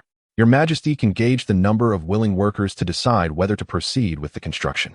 Indeed, this reasoning holds merit. Your Majesty's ability to predict fortunes and misfortunes is well known throughout the realm. Now that the hexagrams have reached fruition, a more suitable location is warranted to attune to the heavenly will. The people will not view it as toil. Another minister concurred. Ji Chang sighed in relief and replied, Then let us proceed as you have suggested. San Yisheng, draft a notice to be posted at the entrances of the cities, and remember, do not compel anyone. Understood, San Yisheng replied. After discussing various matters pertaining to West Qi, the civil and military officials departed, and Ji Chang returned to the inner palace to rest. For his advancing years had indeed begun to weary him. Will the labor be adequately fulfilled? What shall become of the future? Let us await the next account. Chapter 23. King Wen's Dream of the Flying Bear Poem. King Wen, steadfast in duty and loyalty, exhibited benevolence while undertaking great endeavors. The people's strength, unburdened by toil, and laborers regularly rewarded with fine silks. West Qi's foundations stand like solid rock, while King Zhou's reign ebbs like waves. It is said that the heavens align at Mengjin. For the flying bear has entered my dreams, signaling the prelude. The announcement, once posted, stirred the entire city. For such a grand proclamation from the West Qi was a rare occurrence. Those with leisure flocked to witness it, and upon the notice, they read, West Qi is a land of moral purity, devoid of warfare and strife, where the populace thrives in peace and abundance. Disputes are few, and the officials are incorruptible. Upon returning, King Wen observed recent calamities and consulted divination, only to discover that there was no altar for celestial communication. Yesterday, he noted a favorable location in the western part of the city and wished to construct a platform named Ling Tai, intended for foreseeing fortune and averting disaster. However, he deemed the laborious task cumbersome, fearing it would burden the people. Thus, this announcement was made. Those willing to voluntarily participate shall receive a daily remuneration of 1 coin, and the duration of labor shall be at their discretion. Interested individuals may register at the government office, and those unwilling shall not be compelled. This is to inform you. Had this occurred in Xiaogu, the populace would have surely distanced themselves, grumbling in discontent. Yet in West Qi, the citizens rejoiced, exclaiming in unison, The benevolence of King Wen, how can we repay him? Indeed, we rise with the sun to toil and rest with its setting. The tranquility of West Qi is a testament to King Wen's governance. Now, our king wishes to construct the Ling Tai, and he even offers wages. Even if none were provided, we would willingly toil, ready to serve. Voices among the crowd echoed agreement, each heart eager to contribute. Yes, let us go.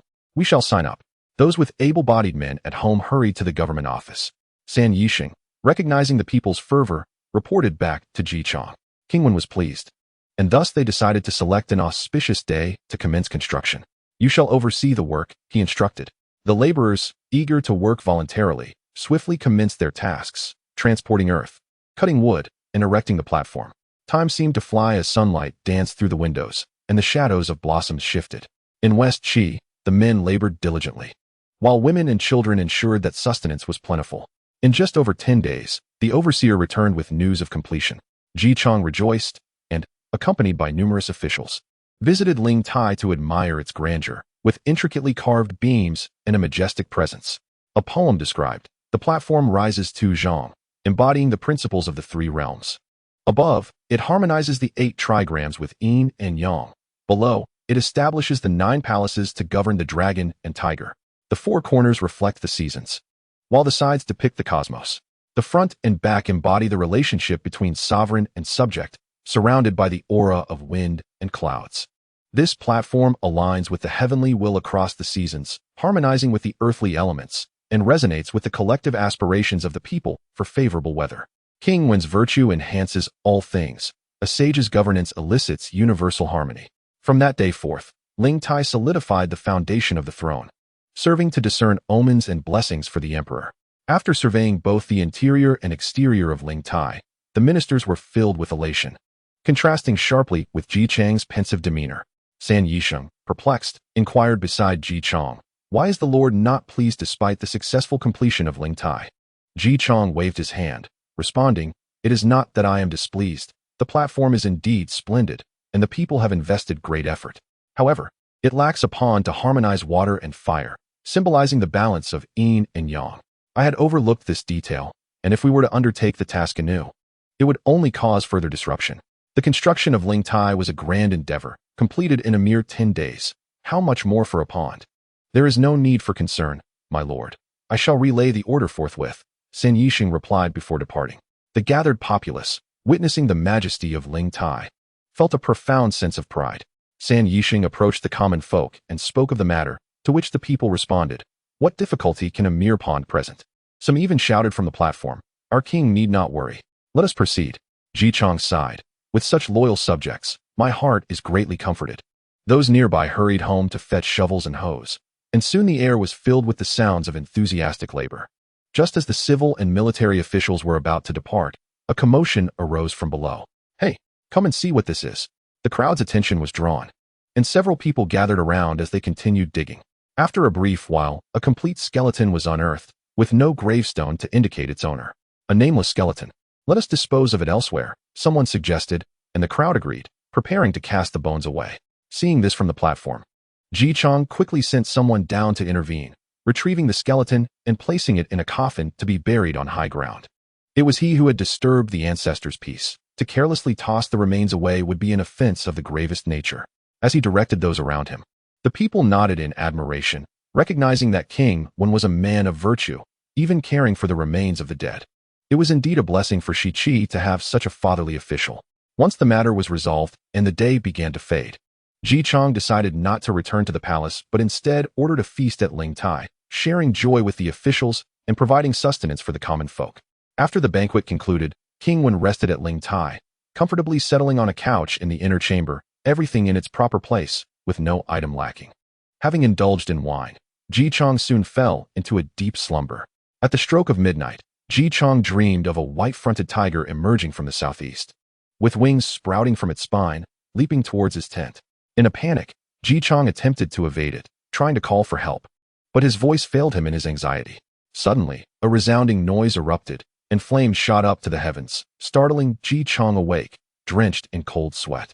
He considered summoning someone to inquire about the meaning of his dream, but realized that it was too late to disturb anyone's peaceful slumber, deciding to wait until the morrow. A poem reflected his thoughts. King Wen governs the realm, creating Ling Tai, with civil and military officials steadfast by his side. Suddenly, the pond reveals a skeleton, commanding it to be swiftly buried on high ground. The sovereign and his subjects share joy, passing the cup, while a nightmarish bear bursts into the tent. From this moment, dragons and tigers shall meet, and Shi Qi shall gain its pillars of strength. The following day, some civil and military officials came to pay their respects. Ji Chang, having not slept well the previous night, felt weary and inquired, "Where is San Yisheng?" San Yisheng stood to the side and stepped forward, replying, "Your Majesty, I am here." Ji Chang rubbed his brow, fatigue evident in his voice. Last night at midnight, I dreamt of a white-fronted tiger with wings leaping into my tent. He recounted the details of his dream and then asked, I am uncertain whether it signifies fortune or misfortune. What is your perspective? This dream is indeed an auspicious omen for your majesty, Shen Yixing declared. The appearance of the tiger heralds the arrival of a pillar of strength, a man of great wisdom, surely surpassing the likes of Yin. He saluted with respect, and the others concurred. Oh, on what basis do you assert this? Ji Chang inquired, puzzled.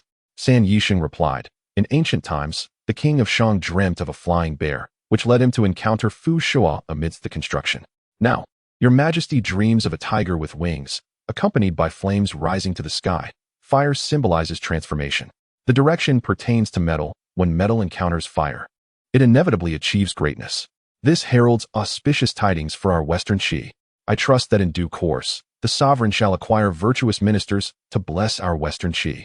Upon hearing this, all the officials voiced their congratulations in unison. Ji Chang, contemplative, nodded thoughtfully, resolving that he must personally seek out the wise and capable to fulfill this omen.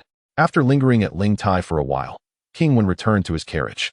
Meanwhile, Jiang Zia, having fled from Chao Gu and parted ways with the Ma clan, rescued hundreds of refugees through earth evasion and took refuge in Panchi. There, he spent his days fishing by the water's edge, awaiting the divine timing, indifferent to worldly matters. He diligently practiced and contemplated the way. When troubled, he would lean against the verdant willows, often reminiscing about Kunlun and his mentors. As the days turned into fleeting moments, one day Jiang Zia sat by the shore, gazing at the tranquil water's surface, sighing. He composed a poem. Since parting from Kunlun, years have swiftly passed. In Xanadu, I thrived for a mere season. Truthful counsel lay before the sovereign. Abandoning the western land, I fish at Panchi first and foremost. When shall I meet the true sovereign? To part the clouds and behold the heavens once more? The ceaseless flow of the eastern waters, unending and tireless, the vicissitudes of life cannot alter the enduring green hills. Time appears so minuscule before the verdant mountains and clear waters. Jiang Zia remained in a daze, unconcerned whether the fish were biting. After a brief moment, he heard a voice singing from afar, drawing nearer, climbing mountains and crossing ridges, chopping wood with a rhythmic sound. With an axe in hand, I sever the withered vines. Rabbits dash before the cliffs, deer call from behind the mountains. Strange birds perch atop the treetops, while orioles sing beyond the willows. Beholding the green pines and cypress, peach blossoms and plum flowers thrive. The carefree woodcutter surpasses any wealth. Carrying a stone of firewood, I can exchange it for 3 measures of rice. With seasonal vegetables, I procure 2 bottles of wine. Inviting the moon for a drink, I delight in guarding this solitary grove. In the deep mountains, secluded and quiet, countless valleys resonate in silence. Exotic flowers and herbs invade each day. Carefree and unrestrained, I roam at will. Jiang Zia, captivated by the song, noticed the singer approaching. It was the woodcutter with whom he had crossed paths several times before. He set down his load of firewood and paused by the riverbank. After splashing his face with the clear river water, the woodcutter looked up and spotted Jiang Zia. He greeted him, saying, "Old sir, I often see you fishing here upon my return from chopping wood. It feels as if we share a story." Jiang Zia, surprised that the woodcutter spoke to him today, replied, "What story?" "Ah, it feels like a dialogue between fisherman and woodcutter." The woodcutter chuckled heartily, rising to approach him. Jiang Zia found this amusing and remarked, "What a delightful exchange between fisherman and woodcutter. It is indeed interesting." In high spirits, the woodcutter, not in a hurry to work, engaged in idle chatter. "What do they call you, old sir, to be here all day?" "I am called Jiang Shang, with the courtesy named Zia, hailing from Shuzhou in the Eastern Sea. I am a practitioner, known by the title Fei Xiong." "And what do you go by, young brother?" Jiang Shang replied leisurely. The woodcutter laughed heartily. Unable to contain his amusement, "I am called Wu Ji, a native of Western Qi." Jiang Shang, unperturbed, smiled at him. "What brings such joy to your heart, young Wu Ji? Is it due to my title?" "Indeed, Fei Xiong. Ha ha ha. In ancient times, ancestors or sages held treasures within, like pearls and brocades, akin to Feng Ho, Lao Peng, Fu Shua, and Yin, who bore titles. Yet you, old sir, spend your days fishing, with no other livelihood. And yet you possess a title. It is truly a misnomer, which is why I laugh." After Wuji finished speaking, he strode directly to the water's edge and picked up Jiang Zia's fishing rod, only to find that the line was devoid of a hooked bend, remaining completely straight. Wuji couldn't help but clap his hands in astonishment, looking at Jiang Zia as if he were a fool. "Ah, Wisdom does not lie in age. An empty rhetoric can last a century. How can you expect to catch fish with a hook that is not bent? Before Jiang Zia could respond, Wu Ji continued. Allow me to offer you a method. Heat it until red, bend it into a hook shape, attach some fragrant bait, and use a float on the line. Once a fish swallows the bait, the float will move, and then you can lift the rod. This is the proper way to fish. Otherwise, with your technique, you could wait 3 years, even 100 years, without a single catch. Thus, it is evident that you are indeed quite dull. How can you aspire to soar like a phoenix? Jiang Zia stroked his beard and replied enigmatically. You only know one aspect and are unaware of the other. I appear to be fishing here, but my intent is not to catch fish. What? If you do not wish to catch fish, then what are you doing here? Wu Ji thought the old man was stubborn and foolish. I am merely guarding the path to the azure clouds, waiting for the day when the dark clouds disperse, and I shall soar to the heavens. I do not seek to catch fish with a bent hook. I prefer to take the direct approach. Moreover, I am fishing for kings and nobles, Jiang Zia declared, before composing a poem. With a short rod and long line, I guard the creek, which mechanism knows my secret. I fish only for the sovereign and his ministers, never intending to catch the fish in the water. Upon hearing this, Wu Ji scoffed. You think you can aspire to be a king or noble? Just look at your visage. You resemble a living monkey. Wu Ji, my young brother. If you believe I do not resemble a king or noble, I find you equally unimpressive, Jiang Zia remarked, scrutinizing Wu Ji's face for a moment before adding. It is not a matter of pride. Wu Ji dismissed him. No matter how you put it, my appearance is still better than yours. Though I am but a woodcutter, I live quite happily. In spring, I admire the blossoms. In summer, I enjoy the red lotus. In autumn, I gaze at the golden hues, and in winter, I appreciate the plum and pine.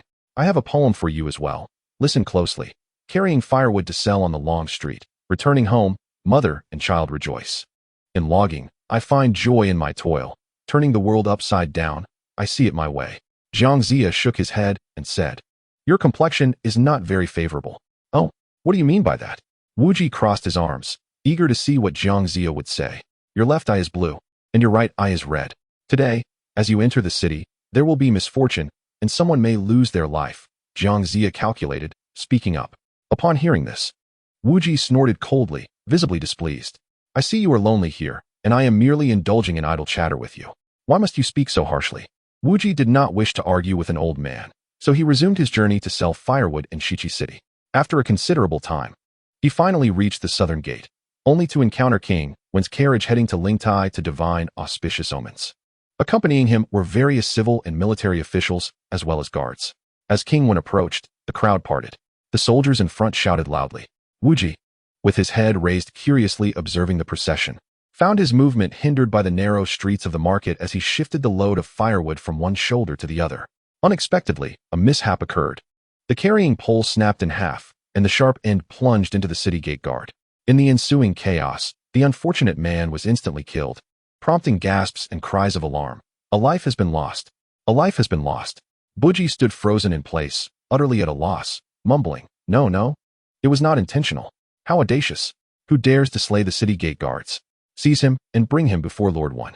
The guards quickly regained their composure and apprehended Wu Ji, escorting him to meet Lord Wen. Seated in his palanquin, Wen observed the commotion ahead and soon inquired, What has transpired? My lord, this woodcutter has inexplicably killed the city gate guard, Wang Xiang, the guards reported. It had been quite some time since a murder occurred within the walls of Shichi. Ji Chong furrowed his brow and asked, What is the name of this woodcutter? And why did he slay Wang Xiang? Wu Ji trembled, kneeling and weeping. I am merely a good citizen of Shichi, named Wu Ji. I did not intend to kill Wang Xiang. I merely saw his majesty approaching, and as I shifted my load due to the narrow path, my carrying pole broke, inadvertently injuring the soldier. It was not deliberate. Please, grant me a chance to live. A life was lost, and retribution was inevitable. Ji Chong waved his hand, instructing his men to mark a square as a prison at the southern gate, erecting wooden posts as a guard, thereby confining Wu Ji there. While Lord Wen's procession continued to Lingtai, this method of drawing a line as a prison was unique to Shichi. The southeastern, northern regions, and Chaoga had designated jails. Under Ji Chang's governance, the roads were safe from theft, and doors remained unlocked at night. Ji Chang possessed the remarkable ability to predict fortune and misfortune, and even with the drawing of a prison, no one dared to escape. Should anyone attempt to flee, Lord Wen would discern the truth through his calculations and administer double punishment upon recapture. Buji remained imprisoned for 3 days, unable to return home. His heart ached painfully, particularly at the thought of his elderly mother. After several days without news, she must be anxiously awaiting his return, unaware of his dire predicament. As he wept aloud, passers-by gathered to witness the scene. At that moment, San Yixing happened to pass by the southern gate, observing Buji in profound sorrow. He approached and asked, "Are you the one who killed the guard a few days ago? It is only just that one pays with their life for murder. What purpose does your weeping serve?" "My lord," Buji replied, "though my actions resulted in death, it was an accident. Yet I must pay the price. However, my mother is over 70 years old, and I have no siblings or wife. If I am to perish, she will be left alone and destitute. She is unaware of my imprisonment and must be longing for my return. Hence, my heart aches, and I cannot help but weep, which may have offended you." San Yixing listened in silence for a moment. This incident, indeed, was not a case of deliberate murder. Pondering deeply, he sighed, "Very well, do not weep further. I shall speak with Lord Wen on your behalf to allow you to return and attend to your mother's affairs, addressing the law in due course after autumn." Buji, overwhelmed with gratitude, repeatedly bowed his head, exclaiming, "Your kindness is boundless, my lord. I am eternally grateful." San Yixing nodded and mounted his horse, heading towards the palace. Soon, he entered the hall where Ji Chang was reviewing documents. Upon noticing San Yixing's hurried arrival, he asked, "Why this haste, my friend?" "My lord, do you recall the woodcutter Buji who killed the guard Wang Xiang at the southern gate a few days ago?" San Yixing replied with a bow. Ji Chang set aside his papers and responded, "Indeed, has he attempted to flee?" "No, my lord. I just passed the southern gate and saw Buji weeping uncontrollably. So I inquired about the reason. Originally, Wu Ji had a mother over 70 years of age, and he was her sole offspring. Without a wife or children of his own, Wu Ji's mother was left with no support or solace. Should Wu Ji face execution, his mother would undoubtedly become a ghost wandering the streets, leaving him in profound anguish. San Yixing remarked that it was a lamentable situation, one that could lead to a life for a life. Ji Chang sighed, contemplating a strategy. San Yixing continued, suggesting that although Wang Xiang was deceased, it was not a case of outright murder, but rather a tragic misfortune. Furthermore, Wu Ji's mother was unaware of her son's imprisonment. In San Yixing's view, it would be prudent to release Wu Ji so he could resolve his mother's impending misfortunes, and later, in the autumn, he could repay the debt of Wang Xiang's life. Ji Chang pondered deeply and ultimately consented, instructing, "Very well, let Wu Ji return home." A poem reflects, King Wen leaves the city to inspect the divine altar. Wu Ji, burdened with firewood, invites calamity. Wang Xiang perishes beneath the sharp burden, while Zia, aged 80, awaits his destiny. San Yixing released Wu Ji, who nearly flew home. Upon arrival, he saw his mother standing outside, leaning on a cane.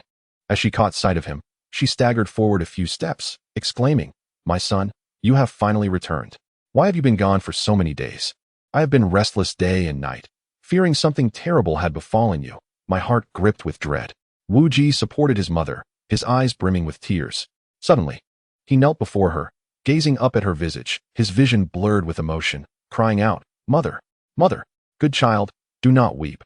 I am here," the elderly woman replied, trying to lift him, but Wu Ji remained kneeling. His mother listened as he recounted, "A few days ago, while selling firewood at the south gate, I encountered the royal carriage of King Wen. In my attempt to evade it, I accidentally harmed Wang Xiang, the city gate guard, who was fatally injured by my burden. King Wen imprisoned me, and I ought to pay with my life. However, in my anguish for you, I cried out, which attracted San Yixing's attention. He interceded on my behalf, allowing me to return home to tend to your affairs before I must repay Wang Xiang's life." Having spoken, Wu Ji bowed deeply, weeping uncontrollably. Filled with remorse for causing his mother such distress, the pain of a white-haired parent mourning a black-haired child. Upon hearing this, the elderly woman nearly collapsed. Her mind swirling in confusion, her face, lined with wrinkles, now streaming with tears. She reached out to Wu Ji, striking him gently, exclaiming, "My son, my son." As she pulled him close, they embraced, both weeping bitterly. "My son, who has been virtuous all his life, is not a deceitful man. Why does heaven turn a blind eye, allowing such calamity to befall us? If you were at fault, how could I possibly survive?" Wu Ji, filled with sorrow, lamented his decision to go to the city to sell firewood that fateful day. Suddenly, a spark of realization struck him as he recalled an old fisherman he had met by the Panchi River. He murmured, "Mother, that day when I was passing by Panchi with my load of firewood, I encountered an old man fishing without a hook. I asked him why he did not bait his line, and and he replied that he preferred the straight path to the crooked one, not seeking ornamental fish, but rather the nobility. I laughed at him for his folly, yet he prophesied my misfortune, saying I would surely bring about death. At the time, I was angered by his harsh words, but now I see he spoke the truth. Wu Ji's mother, upon hearing this, grasped his sleeve tightly and asked, "What was that man's name?" "He called himself Jiang Shang, styled Zia, and was known as Fei Xiong," Wu Ji replied. Throughout history, those deemed extraordinary have always been revered, which is why the child could not help but laugh at him, linking to the words that followed. Wu Ji, feeling dejected, was met with his mother's sudden cessation of tears. She pondered thoughtfully. Perhaps that venerable elder possesses the art of divination, an ability to foresee the future. This man must surely be an extraordinary individual. "My son, you must immediately journey to Panchi and implore this person to save your life. There may yet be a glimmer of hope." Upon hearing his mother's words, Wu Ji awakened from his stupor. Indeed, it must be that Jiang Zia possessed remarkable abilities to have foretold his predicament. He felt a sense of shame for having previously mocked him. "Mother," he sighed, gently caressing Wu Ji's face, "this is the only course of action available to us. You must go now and remember to show utmost respect." "Understood. I shall depart at once. Please rest. Mother, I will return to care for you." Wu Ji bid farewell to his mother and hastened towards Panchi to seek out Jiang Zia. As for what transpired thereafter, that shall be revealed in due course. Chapter 24. The Appointment of Jiang Zia by King Wen of Wei. The poem reads, "Parting from Chaoga, I conceal myself here, delighted to behold green waters encircling verdant mountains. 2 volumes of the Huangting dissolve and prolong the day. 3 golden carps bring forth smiles. Within the willows, the oriole's song trills beside the bank. The gentle sound of flowing water is heard. The heavens are adorned with auspicious dew, winning the celestial favor of King Wen." Wu Ji soon arrived at Panchi, effortlessly locating Jiang Zia, who remained seated beneath the willow, simply having changed trees. The fishing line floated delicately upon the green waves as he composed songs for his amusement. "Master Jiang," Wu Ji approached with newfound humility, respectfully bowing and addressing him. Jiang Zia turned, recognizing Wu Ji, and with a smile remarked, "You are that woodcutter from the other day. What brings you back to me?" "It is indeed I," Wu Ji replied, downcast. "You have spoken the truth. You sought me out after taking a life, did you not?" Jiang Zia intuited the circumstances with certainty. Wu Ji immediately knelt, bowing deeply, and pleaded, "Master, please save my life. I am but a simple country bumpkin, usually just chopping wood. A mere mortal, I had no knowledge of your reclusive prowess. Days ago, I acted foolishly and caused offense. I beseech you to show mercy. Pray, recount what transpired," Jiang Zia urged, facing him with keen interest. "On the day in question, as I reached the southern gate, I fortuitously encountered the carriage of King Wen. In my haste to avoid the load I was carrying, I accidentally broke my shoulder pole and inadvertently caused the death of the city guard, Wang Xiang. The soldiers captured me and brought me before King Wen. It was only just that I should pay for a life with my own. While imprisoned, I lamented for my aged mother, who would be left unattended, and cried inconsolably. This attracted the attention of the esteemed minister, San Yixing, who interceded on my behalf, allowing me to return home to care for my mother, with the promise to return in autumn to atone for Wang Xiang's death. However, if I perish, my mother will not survive for long. Today, I have come to implore you, Master, for a means of survival for us both. I vow to repay your great kindness." Wu Ji concluded, bowing once more with heartfelt sincerity.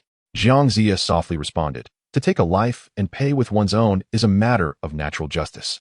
How can I possibly save you?" Wu Ji wept uncontrollably, bowing repeatedly, "Master, I beseech you.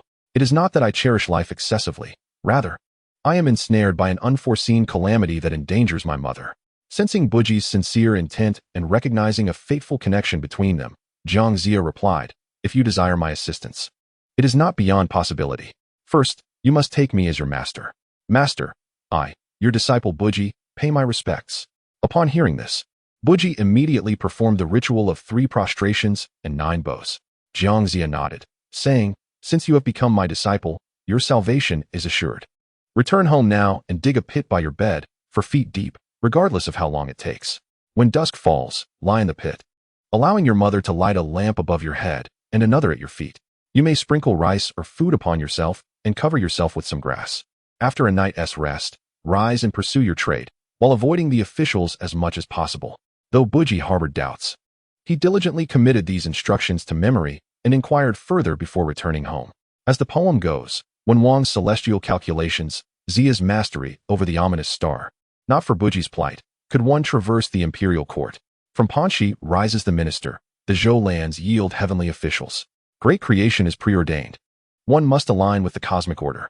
Upon returning home, Buji felt a weight lift from his heart. His mother, eagerly awaiting his return, asked, "Did you find the sage? Is there hope?"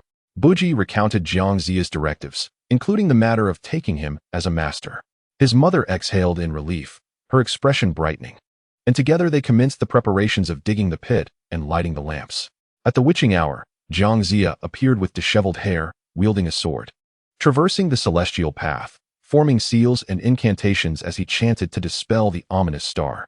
The intricacies of this star, obscuring celestial secrets, would reveal their significance in due time. The following dawn, Buji visited Jiang Zia, who instructed him, "Since you have taken me as your master, you must demonstrate the same devotion to your mother. Each morning and evening, you shall seek me out, and I shall impart my skills to you." "What skills, master?" Buji inquired with curiosity. "Chopping firewood is not a sustainable path. Observe the current turmoil in the realm. King Zhou's tyranny has incited rebellion among 400 lords." Jiang Zia sighed. Buji, residing in Shiqi as an ordinary citizen, had little awareness of such matters and asked, "Which 400, master?" "East Bohan, Jiang Wenhuan. Commands 400,000 troops, battling fiercely at Yuhan Pass. South Bohan, East Shun, has also rebelled, leading 300,000 against the Three Mountain Pass. I observed the celestial signs recently. Conflict will soon erupt in Shiqi as well. Thus, we are at a pivotal moment for martial prowess. You must earnestly hone your skills to secure a place amidst this chaos and achieve distinction," Jiang Zia elaborated. "I understand, master. I shall strive diligently," Buji responded earnestly, harboring no doubt. From that moment on, Buji began to visit Jiang Zia diligently morning and evening, immersing himself in the mastery of martial arts, rigorously practicing his skills and attentively studying the 6 strategies. His commitment bore swift progress. As spring turned to autumn, time flowed rapidly. On a certain day, San Yixing suddenly recalled the matter of Wu Ji, who had not returned after a prolonged absence. How audacious could one be? He happened to be in audience with King Wen and casually mentioned this issue, inquiring if His Majesty still remembered the woodcutter Wu Ji. It had been quite some time since he had failed to return to offer his apologies, and it was likely that he was a cunning and unscrupulous individual. Perhaps the king might wish to ponder this further? Ji Chang reflected for a moment, recalling the incident, and nodded, saying, "Very well, I shall consult the divination." He then instructed his attendants to bring forth the necessary items for divination and commenced his prognostication. Before long, Ji Chang lamented. Wu Ji did not fail to return to confess his wrongdoings. Rather, he succumbed to the fear of punishment and cast himself into an abyss, thus perishing. In truth, had he been judged by the law, his crime was not one of murder, but rather an accidental injury, and he would not have deserved death. What a pity! San Yixing remained silent, only able to sigh, pondering the fate of Wu Ji's mother. After discussing affairs of the court, San Yixing took his leave. As autumn yielded to winter and then to spring, time passed swiftly, and soon the vibrant days of spring arrived. One day, King Wen found himself with leisure and admired the flourishing scenery, remarking on the splendid season. Ji Chang addressed the civil and military officials, stating, "The beauty of spring is in full bloom, as all things begin to grow, and I feel invigorated. Let us venture to the southern outskirts to enjoy the mountains and waters together." The ministers responded joyfully, and San Yixing stepped forward, saying, "Indeed, the spring weather is delightful, with flowers and willows competing in beauty, making it an opportune time for travel. Moreover, when your majesty constructed the spirit platform, the night heralded the arrival of auspicious omens, indicating that the West Qi would receive exceptional talents. Our journey serves both to revel in the southern outskirts and to seek out remarkable individuals among the mountains and rivers. Splendid. I shall accompany you, and with Xi and Jia to guard the carriage. There shall be no mishaps," spoke Nen Gongshi. Elated at the prospect of an outing, King Wen issued a decree for the following day's expedition to the southern outskirts.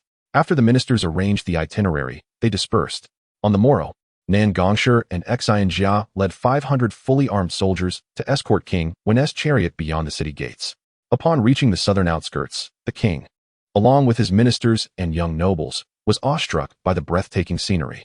The spring breeze caressed their faces, and the fields were adorned with a riot of blooming flowers, each vying for attention.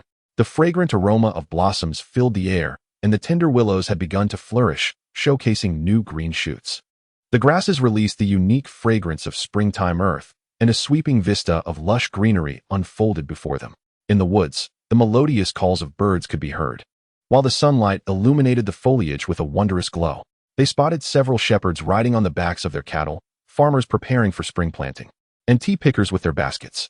The babbling streams had thawed from the winter's chill, composing a symphony of spring in March. What a magnificent scene, the crowd exclaimed, feeling invigorated. As King One and his entourage rode forward, they soon arrived at a designated area, which had been meticulously arranged by Nangongsher the previous day. Numerous soldiers, clad in armor and armed with bows and spears, paraded with hunting dogs and golden eagles, exuding the gallant spirit of manhood. The banners fluttered like flames, casting a majestic shadow over the sky. Draped in brocade and adorned with embroidery, they rode on golden eagles, their floral hats and battle garments commanding respect. With vibrant green felt hats and splashes of crimson, the scene was animated by the movement of lotus leaves dancing in the breeze. As peach blossoms floated gracefully upon the water's surface, they observed the hunting dogs pursuing deer, the soaring hawks adorned with red tassels, the golden eagles capturing rabbits. Their wings spread like twin phoenixes. As the yellow eagle ascends, it seizes the jade swan midair. When the vicious hound approaches, it drags the spotted deer to the ground. The azure brocade and white steeds, the patterned leopards and tigers, the azure brocade and white steeds meet long poles, splattering crimson upon their bodies. The patterned leopards and tigers encounter sharp blades, staining the earth with scarlet. The wild chicken struck by an arrow cannot soar with its wings. The cormorant pierced by a fork struggles to spread its feathers upon the ground. The grand bow is released. How can the azure-painted white deer escape? When the medicinal arrow arrives, the speckled dove cannot evade. Flags flutter chaotically, drums beat, and the air is filled with shouts. The hunters, each heart aflame, rejoice alongside their leader, climbing cliffs surpassing the prowess of mountain tigers, leaping across ravines as if emerging from the sea like dragons. Cannons and steel forks roll across the ground, while bows and crossbows hover in the air. The vast sky echoes with the calls of swans. As cages are opened to release the eastern azure, Ji Chong furrowed his brow and inquired of San Yisheng, why was this hunting ground established in the mountains? San Yisheng, accompanying King Wan, respectfully replied, General Nan organized this hunting ground overnight, allowing your majesty to partake in the hunt today, adding to the enjoyment. For there are many wild creatures in the mountains. In ancient times, Emperor Fuxi abstained from consuming raw flesh, earning him the title of the most sage. At that time, the chancellor was Feng Ho, who brought raw flesh to Fuxi. Fuxi remarked that such fresh fare consisted of the flesh of countless beasts. We, in hunger, consume their meat and, in thirst, drink their blood, thus making it a nourishing delight, yet deep within, I yearn for their survival and cannot bear to deprive them of life. I now no longer consume the flesh of fowl and beasts, but solely partake of grains and herbs, not defying the heavens nor harming living beings. Is this not commendable? Fuxi dwelled in the primordial world, where there were no exquisite grains, yet he refrained from fresh fare. How much more so now, when we can survive solely on 5 grains. Today, I am here to appreciate the scenery and enjoy the spring with you all. Why must we pursue deer and chase after game, competing for superiority and harming the lives of countless beasts in this season of renewal, during the time when all things flourish? Such acts of slaughter are utterly unworthy of benevolence. Even heaven possesses a virtue of cherishing life, and I, like all of you, embody this belief. Ji Chang's eloquent words left the crowd blushing. Hunting in spring is an ancient custom, yet King Wen seldom ventures out, making the desire for greater enjoyment among the people understandable. Your Majesty speaks true, San Yisheng responded. Quickly instruct Nangongsher to command everyone to withdraw from the hunting ground and cease harming living beings. Ji Chong ordered his attendants to find Nangongsher and dismantle the hunting ground. The crowd then resumed their ride, with many people by the creek, all bowing to King Wen, creating a scene of harmonious governance and joyous subjects. Our land in Shichi surpasses the heavens of Yao, San Yisheng exclaimed from his horse. As the rulers and subjects delighted in each other's company, a group of fishermen approached, singing, remembering the time when Cheng Tang vanquished Jia. I began my 11 campaigns from Go. Majestic and upright, I served the heavenly people, raising the banner of justice to bring peace to the populace. Now, after over 600 years, the blessings of governance shall find rest. Meat hung as trees, wine flowing like pools, the blood of deer rising 1,000 feet high. Within the desolate, the hue of decay, outside, the cries of birds, The tumult of the seas echoes with lamentation. We, originally travelers of the vast sea, heed not the sounds of a fallen nation. By day, I chase the roaring tides. By night, I gaze upon the stars while fishing alone. Fishing alone cannot compare to the vastness of heaven and earth. With white hair, I gaze upward, pondering the ages of heaven and earth. After the fishermen concluded their song, Ji Chang addressed the assembly. The cadence of this song is remarkably unique. I sense that a great sage must be hidden among them. Your Majesty might consider sending someone to inquire, Sun Yixing suggested. Indeed, Ji Chang replied, Xinjia. Go and seek out the sage who composed this song and invite him to meet me. Ji Chang instructed Xinjia. Xinjia received the command and rode forth. Arriving before the fishermen, who were taken aback, Xinjia called out loudly, Whose song is this? Summon the wise man to meet Lord One. The fishermen knelt in unison and replied, We are but idle folk, unaware of whom you wish to summon. Xinjia, somewhat bewildered, inquired, Why do you all consider yourselves wise men? The fishermen exchanged glances and cautiously responded, We rise at dawn to fish, returning home once our catch is sold. However, at this season, there is little to occupy us, thus we are all idle. I refer to the wise in virtue. Xinjia said, feeling a sense of helplessness. Just then, a group of riders approached from behind, and Xinjia stepped forward, saying, My lord, these individuals are merely fishermen. Ji Chang surveyed the scene and dismounted, asking, Gentlemen, whose song did you sing? Its melody is exquisite, surely composed by a person of great talent. The common folk bowed in reverence, and after some time, one responded, This song was not composed by us humble folk. It hails from Panchi, 35 li away. There sits an old man by the stream, and we have heard this song so often that we have learned to sing it as well.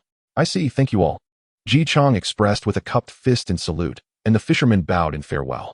As Ji Chang reflected on the song he had just heard, he murmured, What a splendid refrain, washing away the lament of a fallen kingdom. I must pay a visit to Panchi. My lord, what do you mean by washing away the lament of a fallen kingdom? A minister inquired. Are you all aware of this? Ji Chang returned to the present, seeking answers.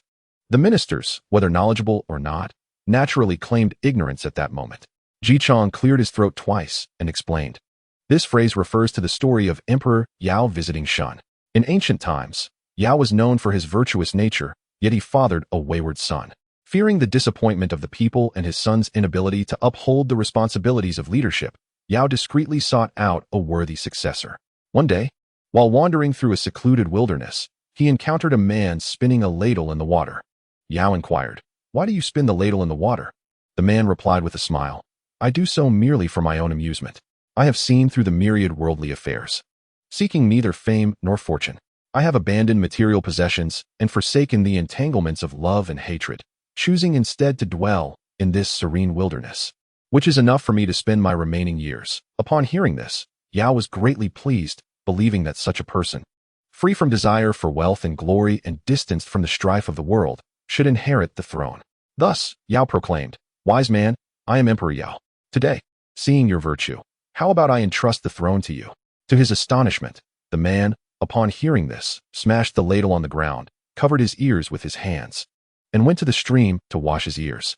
As he was washing, another man came leading a cow to drink. The cowherd said, Stop washing. The cow needs water. Yet the man continued to wash his ears, ignoring the cowherd's words. The cowherd asked again, What filth could possibly be in your ears that you only wash and do not listen? After finishing his washing, the man finally addressed the cowherd, saying, Just now, Emperor Yao wished to pass the throne to me, and I felt my ears had become sullied, hence I washed them for a while. The cowherd, upon hearing this, led his cow upstream for water, and the man asked, Why have you gone again? The cowherd replied, You have muddied the water. How can I allow my cow to drink from it? In that era, those of noble character were indeed so. Thus the saying of turning a deaf ear to the sounds of a fallen nation arose.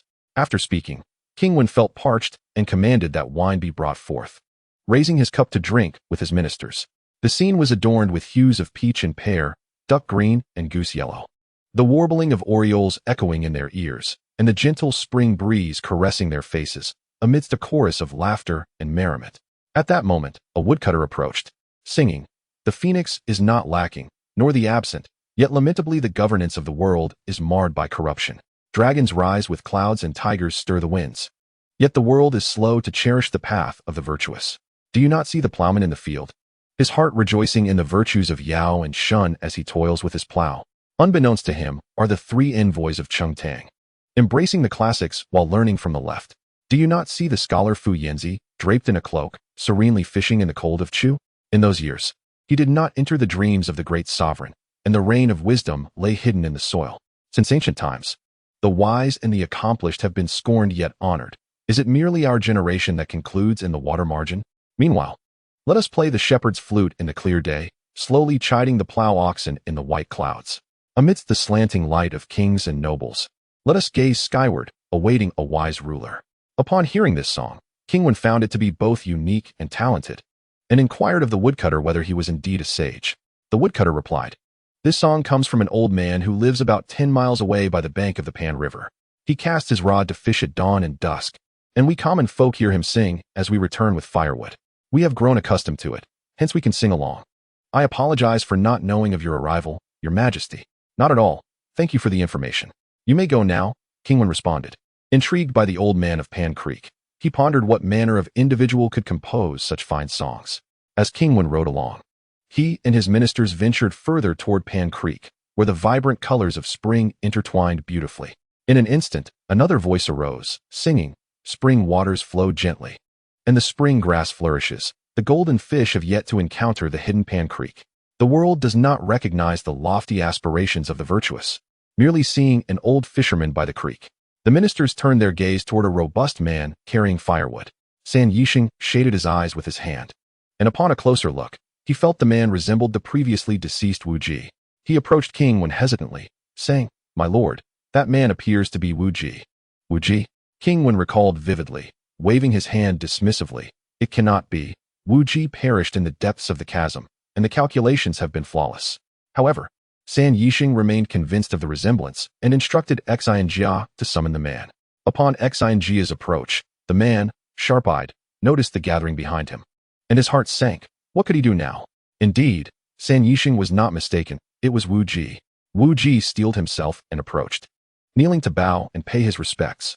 Both King Wen and San Yisheng were taken aback, astonished that the supposed deceased had returned. King Wen's face shifted between shades of blue and red. His divination skills had never erred before. He scolded, "You scoundrel, taking lives yet clinging to your own. You shall face inquiry for this." How perplexing it was that the heavenly numbers had proven incorrect. Had Wu Ji not appeared, he would have remained oblivious. Wu Ji, hearing this, quickly bowed his head again, stating, "I am a law-abiding citizen, daring not to act contrary to the law. It is solely because an elder foretold that I would bear the burden of another's life. Upon my return, I sought him out by Pan Creek. He is from Shuzhou in the East Sea, surnamed Jiang, named Zia, with the title Feixiong. He showed me a path to survival and took me as his disciple, imparting to me the martial arts of the 6 strategies. When summoned home, the small man was instructed to dig a pit in which to sleep, with a lamp placed at both his head and feet, covered with grass, and a handful of rice scattered atop. Thus, he would rest until dawn, free from any troubles." Upon hearing this, Wu Ji was overcome with emotion, lamenting that even the tiniest ant clings to life. How could anyone disregard their own existence? The small man had indeed remained safe until now. San Yisheng then, bowing on horseback, congratulated, "My lord. The individual Wu Ji speaks of, known as Feixiong, must surely be the very omen foretold by Ling Tai. In ancient times, King Shang dreamed of Feixiong and received guidance from Fu Shuo. Now, my lord, it is your turn to gain the wisdom of Jiang Zia." Hearing this, Wu Ji, feeling relieved, was granted pardon for any transgressions, and he was instructed to summon an eminent scholar. Ji Chong then commanded from his horse, "No, I shall personally go. You may proceed ahead." Wu Ji, in response, acknowledged and set forth towards Panchi. The others followed, yet upon reaching the forest, they dismounted, unwilling to disturb the sage, and chose to proceed on foot. Wu Ji arrived first in the woods, but to his dismay, Jiang Zia was nowhere to be found, stirring a sense of urgency within him. After searching fruitlessly for a considerable time, Ji Chong and the others had caught up. San Yisheng inquired, "Is the sage present?" Wu Ji, in a state of helplessness, replied, "He was here just a moment ago, but now he is gone, and I cannot locate him." Ji Chong surveyed the surroundings and asked, "Does the sage have a dwelling?" "Where is it?" "It is in a nearby grass hut," Wu Ji replied eagerly. "Please follow me." His heart raced, for the matter concerned his very life. Should they fail to find Jiang Zia, he would be accused of deception. Shortly, they arrived at the grass hut. Ji Chong, with utmost respect, gently knocked 3 times on the door, fearing to intrude upon the sage. A young boy emerged to open the door. Ji Chang, beaming with joy, asked, "Is the master inside?" The boy calmly responded, "He is not here. He has gone out for leisure with fellow travelers. He may be away for a day or two, or even 3 to 5 days. I cannot say when he will return." San Yisheng whispered to Ji Chang, "My lord, seeking the worthy should be done with sincerity. Recently, it seems our intentions have not been earnest. Perhaps we should return for now." In ancient times, the divine Xinnong sought out Chang Sang. Xianyuan visited Lao Peng. The Yellow Emperor consulted Feng Ho, and Cheng Tang paid homage to Yin, all of whom engaged in bathing and fasting, selecting auspicious days to welcome back the sages. Ji Chang nodded repeatedly, acknowledging, "What you say is most true." He then turned to the boy, saying, "Thank you, young friend. I shall return another day to pay my respects." As Ji Chang and his entourage departed, Wu Ji sighed in relief. Yet, as they passed by the creek, they found the scenery remarkably enchanting. The woods were serene and tranquil. Thus, they composed a poem, to govern the mountains and rivers far and wide. Great sages with ambitions can be allies. Here, we find not the angler by the stream. How many days will the world remain in sorrow? They then noticed a stone beneath the green willows by the creek, where a fishing rod stood, its line floating on the surface of the water. Yet Jiang Zia remained absent, stirring a sense of melancholy within them. They composed another poem, to seek the worthy. I journey to the creek, yet find not the sage. Only a hook, a bamboo rod of azure silk hangs from green willows, while the red sun reflects on the flowing waters. Ji Chang, reluctant to leave, wished to linger in hopes of encountering Jiang Zia, but was persuaded by his ministers to return. As dusk approached and they entered the city of Shiqi, Ji Chang issued a decree that all officials should refrain from returning to their residences, instead observing 3 days of fasting in the palace before collectively proceeding to welcome the great sage. General Nangong Shi, a man of considerable simplicity, upon hearing this counsel, remarked, "What if the old fisher of Panchi is merely a figure of reputation? If the Lord does not discern the truth but extends such lavish courtesies, would it not be a squander of the Lord's sincere heart should this title prove hollow? In my humble opinion, there is no need for such elaborate efforts. I shall invite him myself on the morrow. If he is truly worthy, the Lord may extend his honors then. If he is but a name, then it is even less necessary." Before King Wen could respond, San Yisheng interjected forcefully, "General, the realm is in disarray, the seas are restless, and the wise and virtuous largely dwell in seclusion. Last night, the Lord had a portentous dream of a flying bear, a sign from heaven, bestowing upon us of West Qi a capable individual, a blessing for us all. Now is the time to emulate the ancients in seeking the wise, with genuine sincerity. You must refrain from further dissuading us, lest you sow discord among the minds of the ministers." The weight of his words silenced Nangong Shi, and Ji Chang spoke. "What the minister has articulated aligns perfectly with my sentiments. Let not the ministers grow complacent." Thus, the officials remained in the court for 3 days of fasting and contemplation. A poem was composed. In the city of West Qi, drums and music resound. King Wen seeks the sage, a treasure profound. From this day forth, the Zhou lineage stands firm. For 8 centuries, revered, may they confirm. On the 4th day, King Wen and the ministers bathed and donned fresh garments, their chariots prepared. Ascending his palanquin, King Wen brought forth numerous carts laden with gifts. With an imposing display, he set forth to greet Jiang Zia at Panchi. This grand spectacle stirred many within the city, and word of the king's quest for the sage spread throughout. Flags fluttered, weapons clanged, and ceremonial music accompanied them, akin to the calls of cranes and phoenixes. As they progressed with solemnity, the soldiers clad in armor, both civil and martial, dressed in auspicious robes. The 4 sages and 8 worthies, such as Mao Gong and Zhou Gongdan, stood respectfully flanking the king. It was a sight to behold, the streets filled with fragrant incense, auspicious colors forming a celestial tapestry beyond the city walls. The holy sovereign descended upon the land of the West, fulfilling the prophecy of the 5 phoenixes upon Shishan. The populace rejoiced in an era of peace, a harmonious universe for 8 centuries. The portent of the flying bear heralded the flourishing of the Zhou dynasty, prompting King Wen to seek the great sage. Upon reaching the outskirts, 35 miles from the city, they arrived at the woods of Panchi. Ji Chang commanded, "The troops shall encamp just outside the forest. Let them keep their movements subdued, so as not to disturb the sage." Wu Ji, now appointed as the general of martial virtue, felt a surge of emotion. He was no longer a commoner. Dismounting, King Wen, accompanied by San Yisheng and Wu Ji, ventured into the woods, where they soon beheld Jiang Zia by the stream. Quietly approaching from behind, King Wen was met with Jiang Ziya's awareness of his presence, who, in a deliberate manner, began to sing. The west wind rises. White clouds take flight. The year wanes. What shall I do in the night? The five phoenixes cry. The true master appears, casting a line. Aware that I am rare here. Upon concluding his song, Ji Chong inquired, "It seems the sage is in high spirits?" Hearing the voice, Jiang Ziya turned to see King Wen, and placing his fishing rod aside, he rose to bow, saying, "I did not know of the Lord's arrival. I apologize for my lack of proper welcome." Ji Chong, hastily supporting Jiang Ziya, warmly replied, "I have long revered your esteemed name. I visited once before and, acknowledging my own inadequacy, have returned after 3 days of fasting to pay my respects. To meet you now is indeed a fortuitous occasion." Jiang Ziya, bowing deeply, invited, "Please, do come and sit in my humble dwelling." The three then proceeded to Jiang Ziya's thatched cottage, where upon entering, Jiang Ziya bowed once more to King Wen, who reciprocated the gesture, their mutual respect evident in every detail. "Sir, there is no need for such modesty.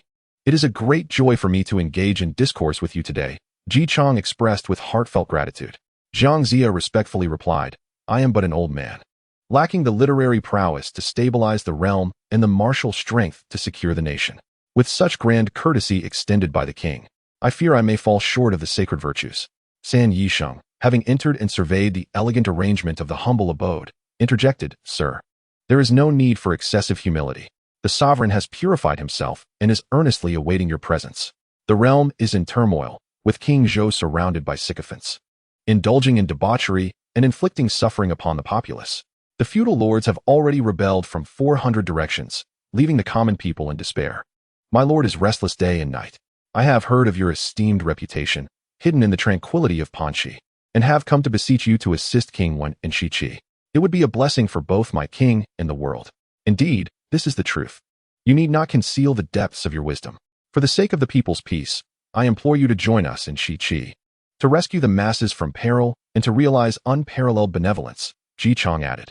San Yisheng, with great awareness, unfurled the wedding gifts. Jiang Ziya examined them one by one, inwardly sighing at their sincerity and solemnity.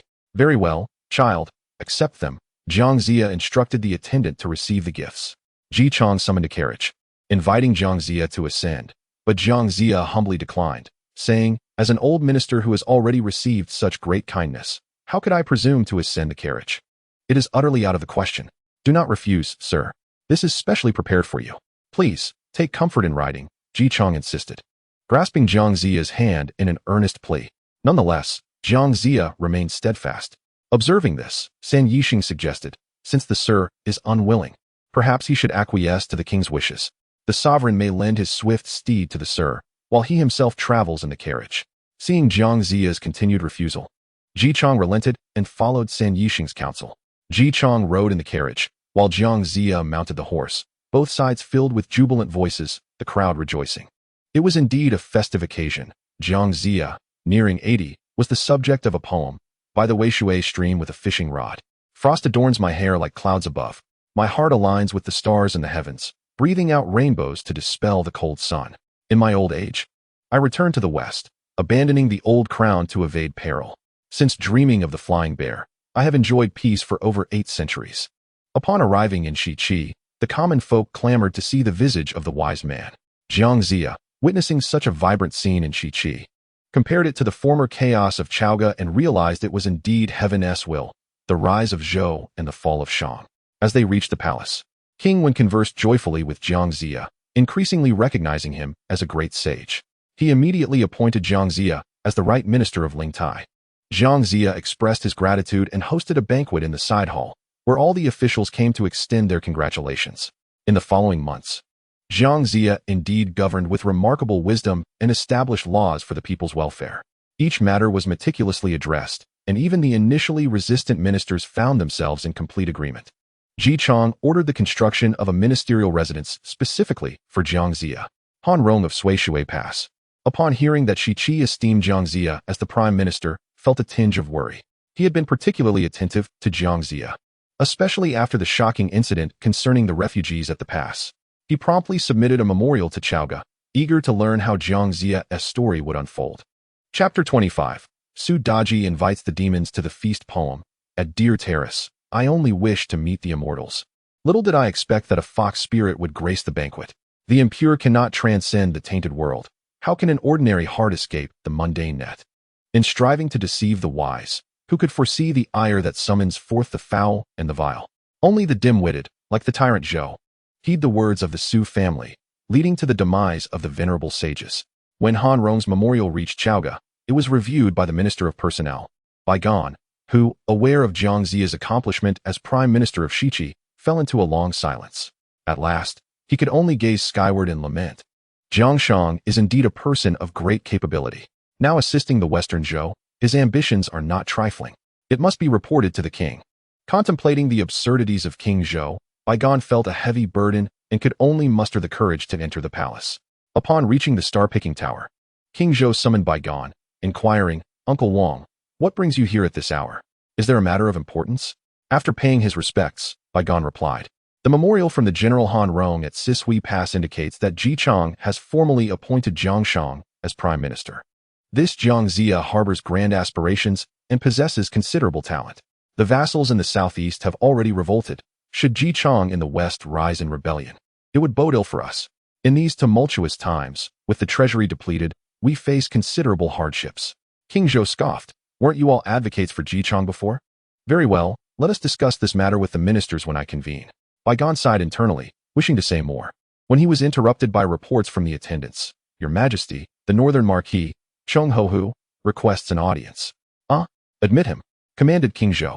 Moments later, Cheng Hohu ascended the platform with a vigorous stride, knelt, and saluted, saying, "Your Majesty, I have been ordered to oversee the construction of the deer platform for 2 years and 4 months, and I am pleased to report that it is finally complete." Upon hearing this, King Zhou's earlier displeasure dissipated, and he rose in excitement, exclaiming, "Marvelous! You are truly my right arm, Marquis of the North. Without your oversight, how could we have achieved such speed?" Cheng Hohu bowed. "As your Majesty's overseer, I have toiled day and night without daring to slacken my efforts. The Prime Minister is also present, and I pay my respects." King Zhou glanced at Bai Gan and said to Cheng Hohu, "Since you are here, the Prime Minister just mentioned that Han Rong reported from Sishui Pass that Ji Chang has appointed Jiang Shang as Prime Minister, harboring great ambitions. Do you believe Ji Chang could pose a significant threat?" Cheng Hohu, having been flattered excessively in recent years, replied with a sense of arrogance. "What capability does Ji Chang possess? And what of Jiang Shang? They are like frogs at the bottom of a well, their vision limited, like fireflies. Their light is not far-reaching. Both are of advanced age. What storms could they stir? In my view, they are inept and not worth our concern." King Zhou relished such words, laughing heartily. "Excellent, excellent. Now that the deer platform is completed, I shall accompany the queen. You too shall join me." "As commanded," replied Cheng Hohu, who had come to invite the king. The proclamation was made. The king shall proceed to the deer platform.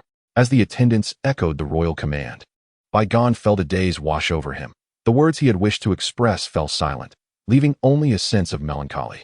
The deer platform towered high into the sky, severing the roots of the Shang dynasty. The toil of the workers bred disappointment among the people, and grievances arose. Akin to the specters of the past, the insatiable Cheng Hohu, with his flattery and sycophancy, brought forth a dismal fate. Luring in the foxes under the moonlit night, the Shang dynasty mirrored a drifting vessel upon the waters. King Zhou and Daji rode in the splendid Qishang chariot, a treasure once presented by Bo Yikao. Courtiers flanked them, creating an imposing procession as they made their way to Lutai. The common folk, upon witnessing this spectacle, scattered in fear, a stark contrast to the unity displayed by the people of Shiqi. Upon their arrival at Lutai, attendants assisted King Zhou and Daji in disembarking, revealing a scene reminiscent of the ethereal Yaoqi and the majestic Jade Palace. The structures, adorned with jade and agate, rose in layers, their eaves intricately carved and tiled in azure, while golden rings adorned the beasts and steeds. The halls sparkled with luminous pearls, radiating splendid light, a testament to extravagant opulence. Bai Gan, observing this lavish display, felt a profound sorrow in his heart. The treasury lay bare, and the wealth squandered on this vanity was amassed from the toil and suffering of the people. How many lives had been lost, their spirits trapped in this place of excess? He glanced at King Zhou and Daji, who were engaged in merriment, and could not help but shake his head with a bitter smile, composing a verse. The platform soars, reaching the heavens. Pavilions rise, caressed by clouds. 9 curved railings, adorned with jade and gold. 1,000 layered halls, reflecting the moon's gentle glow. Strange grasses and flowers bloom, their fragrance everlasting, exotic birds and beasts. Their calls echo for miles. Revelers indulge in joy, while laborers toil in despair. The walls are painted with the blood of the masses. The colorful halls are filled with the spirit of the people. Silks and brocades, woven to emptiness. Music transforms into the cries of the forsaken. Truly, one man is feasted upon by the world, while countless lives are sacrificed to satisfy a tyrant. Content in the revelry at Lutai, King Zhou and his guests drank merrily. As the wine flowed, King Zhou recalled something and turned to Daji, saying, "My beloved, you once mentioned that upon the completion of Lutai, immortals would descend to revel here. Now that it is finished, why do we not see them?" Daji had initially made that claim to seek revenge for the Jade Lute spirit, as Lutai was a trap set for Jiangxia, and she had not anticipated its swift construction by Chonghohu. With a playful glint in her eye, Daji replied, "Your Majesty, the immortals and fairies are beings of purity and virtue. They shall arrive only when the moon is full and the night is clear." "Ah, I see." King Zhou pondered while holding his wine cup. "Today is the 10th day. Surely by the 14th or 15th, the moon will be full, and I shall revel with the immortals." Daji, not yet having devised a plan, merely acquiesced. At that moment, King Zhou indulged in excessive pleasure atop the platform, heedless of the consequences. History has shown that the fortunate are blessed with abundance, while the unfortunate are burdened by misfortune. King Zhou was oblivious to the perils of reckless indulgence, unaware that such a path could not sustain him. For days, Daji had contemplated a strategy, and soon she resolved upon a course of action. On the 13th day of the 9th month, at the witching hour, she waited until King Zhou fell into a deep slumber. Her spirit then departed to the Xianyuan tomb, located 35 miles beyond the southern gate of Chaoga, her former stronghold. As Daji's spirit arrived, the other fox spirits sensed her presence and gathered to greet her. Finally, the nine-headed pheasant spirit emerged, casting a glance at Daji and saying, "Sister, why have you returned at this hour? In that deep palace, you bask in earthly pleasures, yet you hardly think of the suffering we endure here. Oh, dear sister, how could I forget you all? It is merely that I am bound to King Zhou day and night, finding it difficult to escape. Yet now, an opportunity presents itself for us sisters to rejoice together." Daji entwined her fingers with those of Ji Jigging, chuckling softly. Ji Jigging, perplexed, inquired, "Oh, what splendid opportunity do you speak of?" Daji raised an eyebrow and replied, "King Zhou has heeded my counsel and constructed the opulent Deer Terrace, declaring his desire to host the immortals. Yet, how could the celestial beings possibly arrive? I am contemplating whether to transform my sister or the children into divine beings, allowing them to partake in King Zhou's grand banquet at the Deer Terrace, which shall indeed be a paradise on earth." Ji Jigging, adorned with a charming demeanor, cast a sidelong glance at Daji and gently remarked, "Sister, your words are most enchanting. Very well, though I have pressing matters. I will ensure that you have 39 shapeshifters to accompany you." "Dear sister, I shall not treat you unfairly," Daji assured, patting Ji Jigging's hand before proceeding to arrange her 39 descendants. By the time everything was set, dawn had arrived. Reluctantly, Daji returned to the Deer Terrace, her spirit reuniting with her essence. Upon opening her eyes once more, she was enveloped in the utmost luxury of the mortal realm. The coldness of the Xianyuan tomb was indeed incomparable to this. Casting a glance at the still sleeping King Zhou, she reflected on his kindness towards her, though it was undeniable that he had once incensed the goddess Niwa. As the night gave way to daybreak, King Zhou stretched languidly and awoke. He turned to Daji, questioning, "Tomorrow is the 15th night. Do you think the celestial beings will arrive?" With newfound certainty, Daji proclaimed, "Your Majesty, tomorrow you may host 39 banquets, arranged in 3 layers, awaiting the descent of the immortals. If you encounter them, you shall assuredly extend your lifespan." Upon hearing this, King Zhou was elated, sitting upright in bed and exclaiming, "If the immortals descend, I must find a minister to accompany me at the feast." Daji, smiling beside him, responded, "Naturally, it must be someone of great capacity. Among all the courtiers, none could compare to Uncle Bygone in terms of generosity." After careful contemplation, King Zhou made his decision. He promptly summoned Bygone to the Deer Terrace. Bygone, who had not strayed far from the site, soon arrived at the gates, awaiting orders. King Zhou welcomed him, saying, "Uncle, tomorrow you shall join me at the Deer Terrace to feast with the celestial beings and share in the libations." "What divine beings are arriving, Your Majesty?" "How do you know?" Bygone, bewildered, queried. "My beloved has foretold that 39 immortals will descend upon the Deer Terrace, promising longevity, and your generosity shall befit the occasion." King Zhou replied with uncontainable excitement, oblivious to the mocking glint in Baigon's downcast eyes. Receiving the command, Baigon withdrew, sighing deeply. The state was in such disarray. A downfall seemed inevitable, and now the king was foolishly dreaming of celestial beings. Casting a derisive glance back at the deer terrace, he departed. On the following day, King Zhou ordered the preparation of the banquet at the deer terrace, arranging 39 tables in ascending order across 3 tiers. As the preparations concluded, impatience gnawed at him. He wished fervently for the sun to hasten its descent, making way for the moon's ascent. On the 15th day of the 9th month, as dusk approached, Baigon donned his ceremonial attire and arrived below the terrace, awaiting instructions. Above, the banquet was lavishly set with exquisite delicacies and fine wines. As the moonlight ascended from the east, King Zhou's spirits soared, akin to possessing an abundance of jewels. He and Daji, clad in resplendent garments, took their seats at the banquet, toasting each other as they eagerly awaited the arrival of the immortals. Daji harbored some concerns and softly whispered into King Zhou's ear, "Your Majesty, should the celestial beings arrive here, it is imperative that you do not approach them indiscreetly. If the heavenly secrets are divulged, the deities shall no longer descend." King Zhou replied, "My beloved wife speaks wisely. I shall heed your counsel." As the hour grew late, the wind rustled ominously, and a poem echoed, "Demons rise." Shrouding the cosmos, chilled mists enshroud the world in gloom. King Zhou's heart trembles on the dais. Concubine Su gazes at her esteemed progeny. Foolishly reveling in feasts brings fortune. Yet who could foresee that indulgence invites ruin? The uncanny energy has dissipated with royal might, leaving behind only laughter at the deer terrace's spirit. The foxes within Xuanyuan's tomb, having gathered the essence of heaven and earth and absorbed the quintessence of sun and moon, had transformed into celestial maidens after centuries of cultivation. Their demonic aura obscured the bright moon. The wind began to howl like a tiger's roar, startling King Zhou. Soon, he heard figures descending from the platform, and the moonlight re-emerged. Daji quietly remarked, "The celestial beings have arrived." Peering through the curtain, King Zhou beheld a multitude of diverse celestial beings, each adorned in garments of various colors, blue, yellow, red, white, and black, some donning fish-tailed crowns, others wrapped in headscarves, and styled in myriad hairstyles. Though their appearances varied, their beauty was unparalleled. King Zhou's heart soared, and he heard one of the immortals declare, "Greetings, fellow friends." Another celestial responded, "Today, we are honored by King Zhou's banquet. May the kingdom's lineage endure for countless autumns." Daji signaled, summoned the banquet officials to the stage. The attendants hurriedly brought forth Baigon.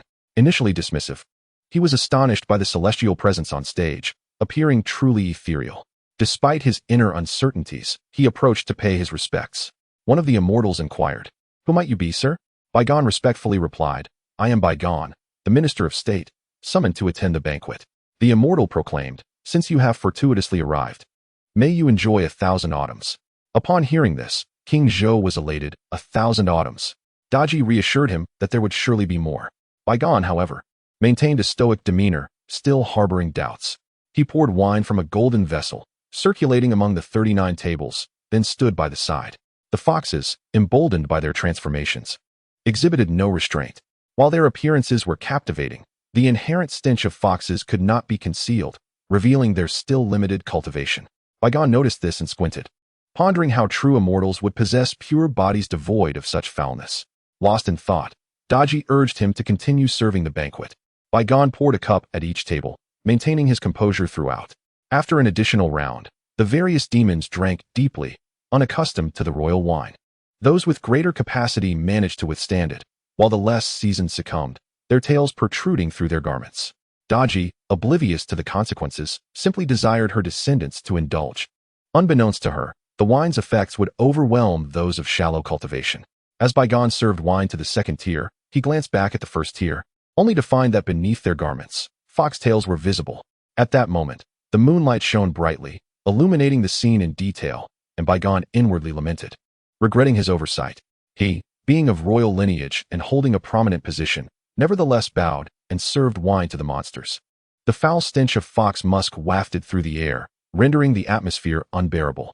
At that moment, Daji suddenly realized that if they continued drinking, the little foxes would likely be unable to maintain their human forms, which would be disastrous if King Zhou were to witness it. She thus commanded that Baigon take his leave. Baigon, despite his reservations, understood that exposing the truth at this juncture would be futile. After descending from the deer platform, he remained sullen and distressed.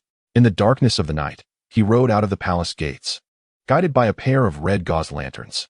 After traversing barely 2 miles, the torches illuminated the street once more, and the sound of horse hooves echoed, revealing that King Wu Cheng, Huang Feihu, was on a nocturnal patrol of the royal city. Baigan approached, his countenance grave and unwelcoming. King Wu Cheng dismounted and inquired, "Chancellor, what brings you out at such a late hour?" "I was summoned to the deer platform to host a banquet for the immortals, but to my utter dismay." Baigan spoke with fervor, his face flushed. King Wu Cheng, sensing his distress, offered comfort. "Do not be anxious, Chancellor, take your time." Seeing Baigan on the verge of collapse, the king expressed concern. "Last night, His Majesty summoned me to the deer platform, claiming that an immortal would grace us with their presence today. Though I harbored doubts, I proceeded to serve wine tonight. After several rounds, those so-called immortals revealed their true nature, their foul odor permeating the air. They were nothing but fox spirits. Dozens of these creatures reveling and drinking at the deer platform, where, oh where, is the foundation of our state." Baigan clutched his heart, tears streaming down his face. King Wu Cheng was taken aback, not a shred of doubt lingering regarding Baigan's words. After contemplating for a while, he narrowed his eyes and declared, "Chancellor, I have a plan that will ensure they pay for their transgressions." Baigan looked at Huang Feihu, awaiting further details. Huang Feihu continued, "Tomorrow, the truth will be revealed. You should return and rest for now." Upon returning home, Huang Feihu instructed his subordinates, Huang Ming, Zhou Ji, Long Huan, and Wu Qian, "You 4 must labor tonight, taking 20 elite soldiers and dispersing in the 4 cardinal directions. Keep a watchful eye on those so-called immortals when they leave, and follow them carefully. Report back once you have discovered their lair." Understanding the intent behind Huang Feihu's orders, the 4 generals dutifully departed. The fox spirits, having indulged excessively in wine and gourmet delicacies, were unable to conjure their demonic winds. They staggered out of the palace, slowly making their way southward. As they exited the southern gate, it was nearly dawn. Zhou Ji, stationed at the southern edge, observed the dark figures from afar, the group cautiously trailing behind. It became clear that the den of these spirits lay within the Xianyuan tomb, 35 miles south of the city. The so-called immortals crawled into the cave, one after another. Zhou Ji smirked and hurried back to report to Huang Feihu, "General, I have discovered their whereabouts. The spirits have entered the stone cave at Xianyuan tomb, and I witnessed it with my own eyes. There is no mistake." Huang Feihu clapped his hands in delight. "Excellent. Gather 300 elite soldiers, bring firewood, and block the cave entrance. Set the wood ablaze and return with further orders in the afternoon." "An astute plan, General. I shall see to it," Zhou Ji replied. Taking his leave, before long, Baigan arrived at Huang Feihu's residence, where the general personally greeted him at the door. "Chancellor, come, let us enjoy tea and wine together," Huang Feihu said, clasping Baigan's hand and leading him into the main hall. "It seems that the general has made some gains, as you mentioned last night," Baigan inquired. Huang Feihu smiled and recounted the tasks he had instructed Zhou Ji to undertake, prompting Baigan to exclaim in delight, "Let us first dine. There is no rush. The truth shall reveal itself this afternoon." Baigan nodded in agreement. The two engaged in discussions regarding state affairs, and before they realized it, time had swiftly passed. After finishing their lunch, Zhou Ji arrived with a report. "General, everything has been arranged." Huang Feihu rose and turned to Baigan, saying with a smile, "The Chancellor shall accompany us." Baigan also smiled, replying, "I would be most pleased." The two, accompanied by their loyal retainers, hurriedly made their way to Xianyuan tomb. The fire had yet to extinguish, and an unpleasant odor lingered in the air. Huang Feihu commanded the flames to be doused, and used a hook to probe the depths of the pit. It could be said that the foxes who perished from intoxication met a somewhat contented end, yet some who could not transform were innocently lost in their lairs. A poem recounts, "Joyful drinking passes cup at Deer Terrace. Why do foxes transform into immortals? Only because foul air is seen through by man. They invite calamity of charred bodies and shattered bones." The soldiers retrieved the charred foxes, their burnt fur and decayed flesh emitting a horrendous stench. King Wucheng scoffed, "Heaven's justice is clear, nothing escapes its scrutiny. These demons have misled our dynasty and deserve such slaughter." After a moment of contemplation, Baigan spoke, "Among these numerous foxes, are there any skins that remain unburned? Select the finest to be skinned and fashioned into a robe to present to the king. Can Ji still remain composed?" Huang Feihu paused momentarily, then burst into hearty laughter. "Chancellor, your strategy is brilliant. Let us proceed with this plan." Once they concluded their affairs, each returned to their respective residences. However, meddling in idle matters may invite disaster. As for the fortunes to come, we shall see in the next chapter. Chapter 27. The Grand Tutor returns with 10 strategies. A poem states, "The cycles of heaven replace prosperity. No matter the odds, all will be in vain." Just now, a peaceful strategy was proposed, yet the desire to mobilize troops against the barbarians remains. How can fate be swayed by human effort? It is destined to coincide with the spirits of the underworld. Ever has rebellion met its end? Even with the ability to turn back time, it is futile. Seeing that Baigan remained silent, Huang Feihu sent his deputy generals, Huang Ming and Zhou Ji, to follow him. "Quickly, go and see where the chancellor is headed." The two generals complied, while Baigan rode swiftly, his expression impassive. After traveling several miles towards the close of the month, he heard a woman by the roadside selling heartless vegetables. Upon hearing this, Baigan finally stirred and halted his horse. He inquired, "What are heartless vegetables?" Although the woman was puzzled, she replied, "What I sell are indeed heartless vegetables." Baigan's face displayed a flicker of hope, and with a trembling voice, he asked, "What happens if a person is heartless?" The woman, curiously appraising him, naturally responded, "If a person is heartless, they surely will perish."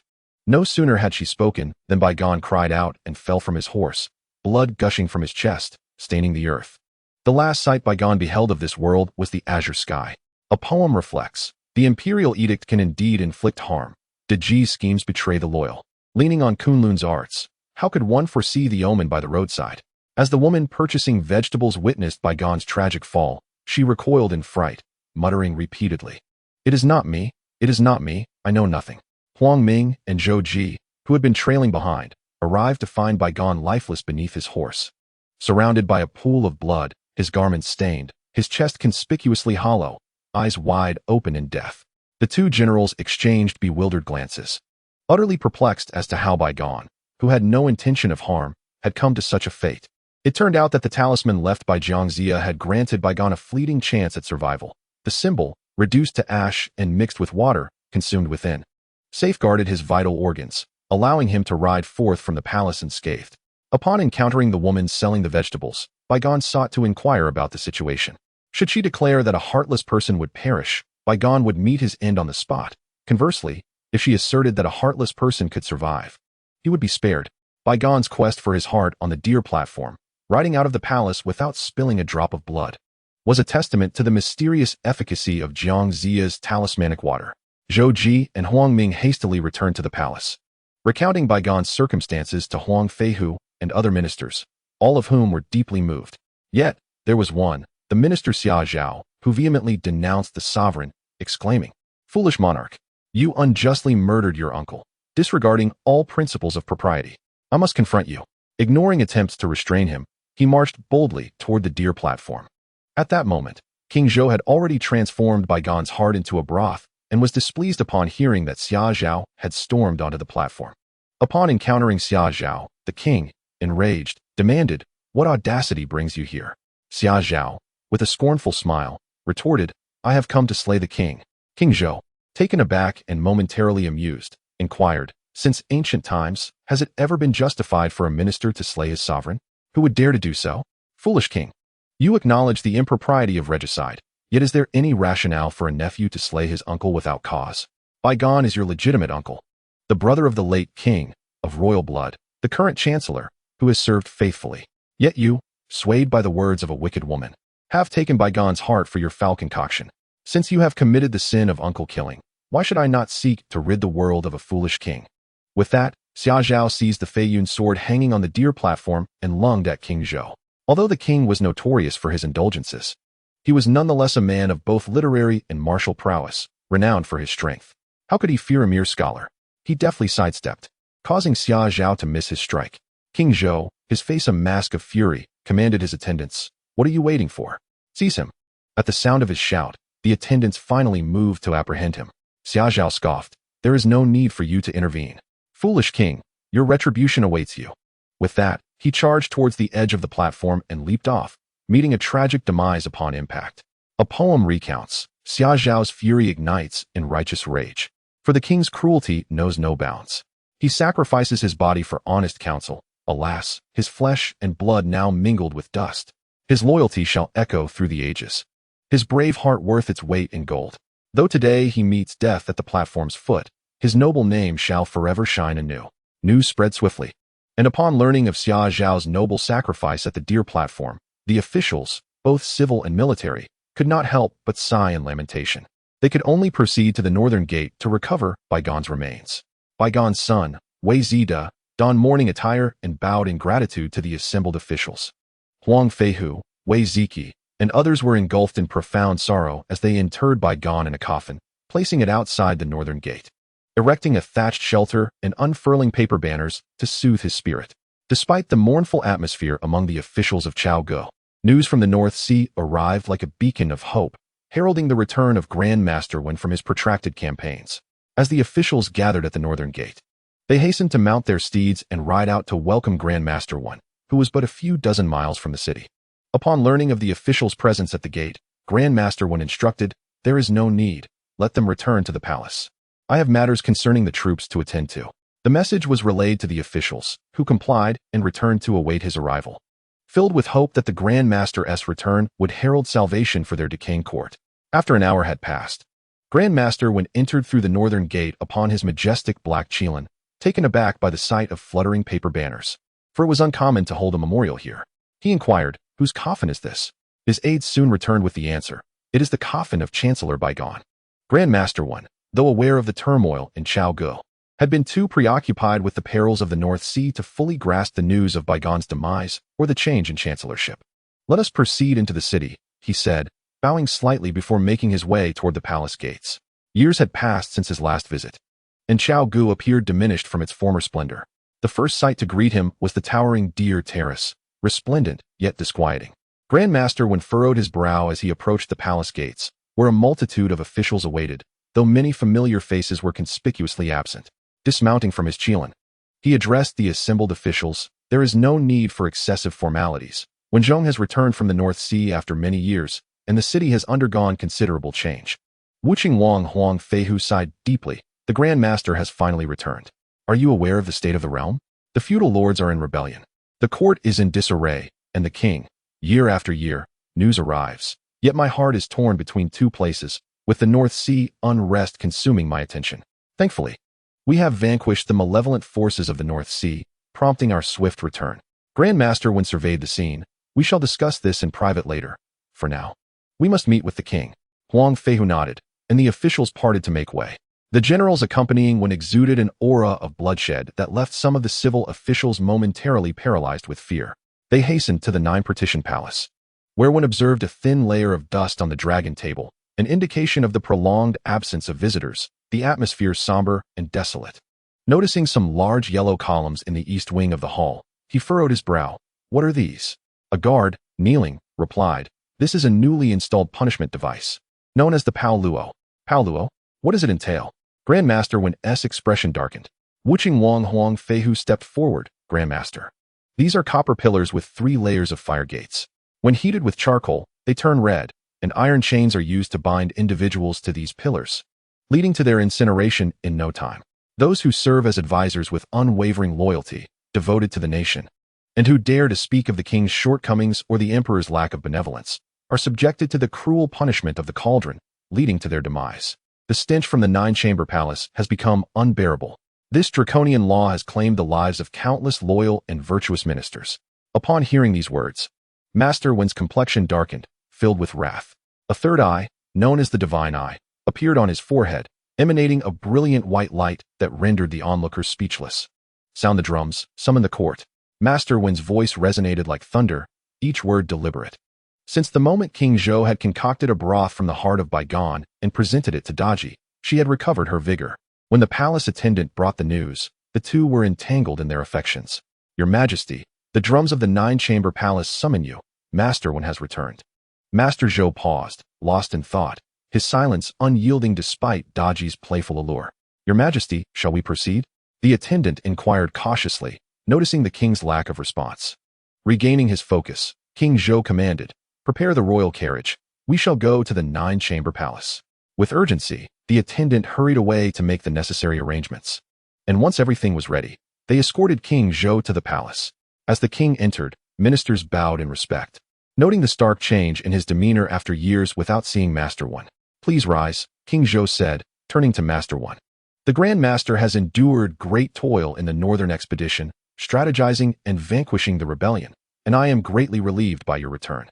Master One bowed again and replied, Thanks to the divine will and your majesty's great fortune, I have eradicated monsters and executed the northern traitors.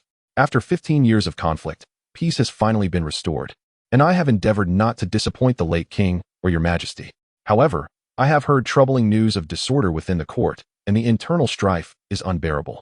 The lords of the southeast have rebelled, making me wish I had wings to fly back to see you. Is this true? King Zhou's heart sank as he replied. Jiang Heng and Chu plotted treason, while Yi Chengyu allowed wickedness to thrive, but they have been dealt with. Yet their offspring show no respect for the law and have instigated rebellion, which is truly contemptible. Is that so?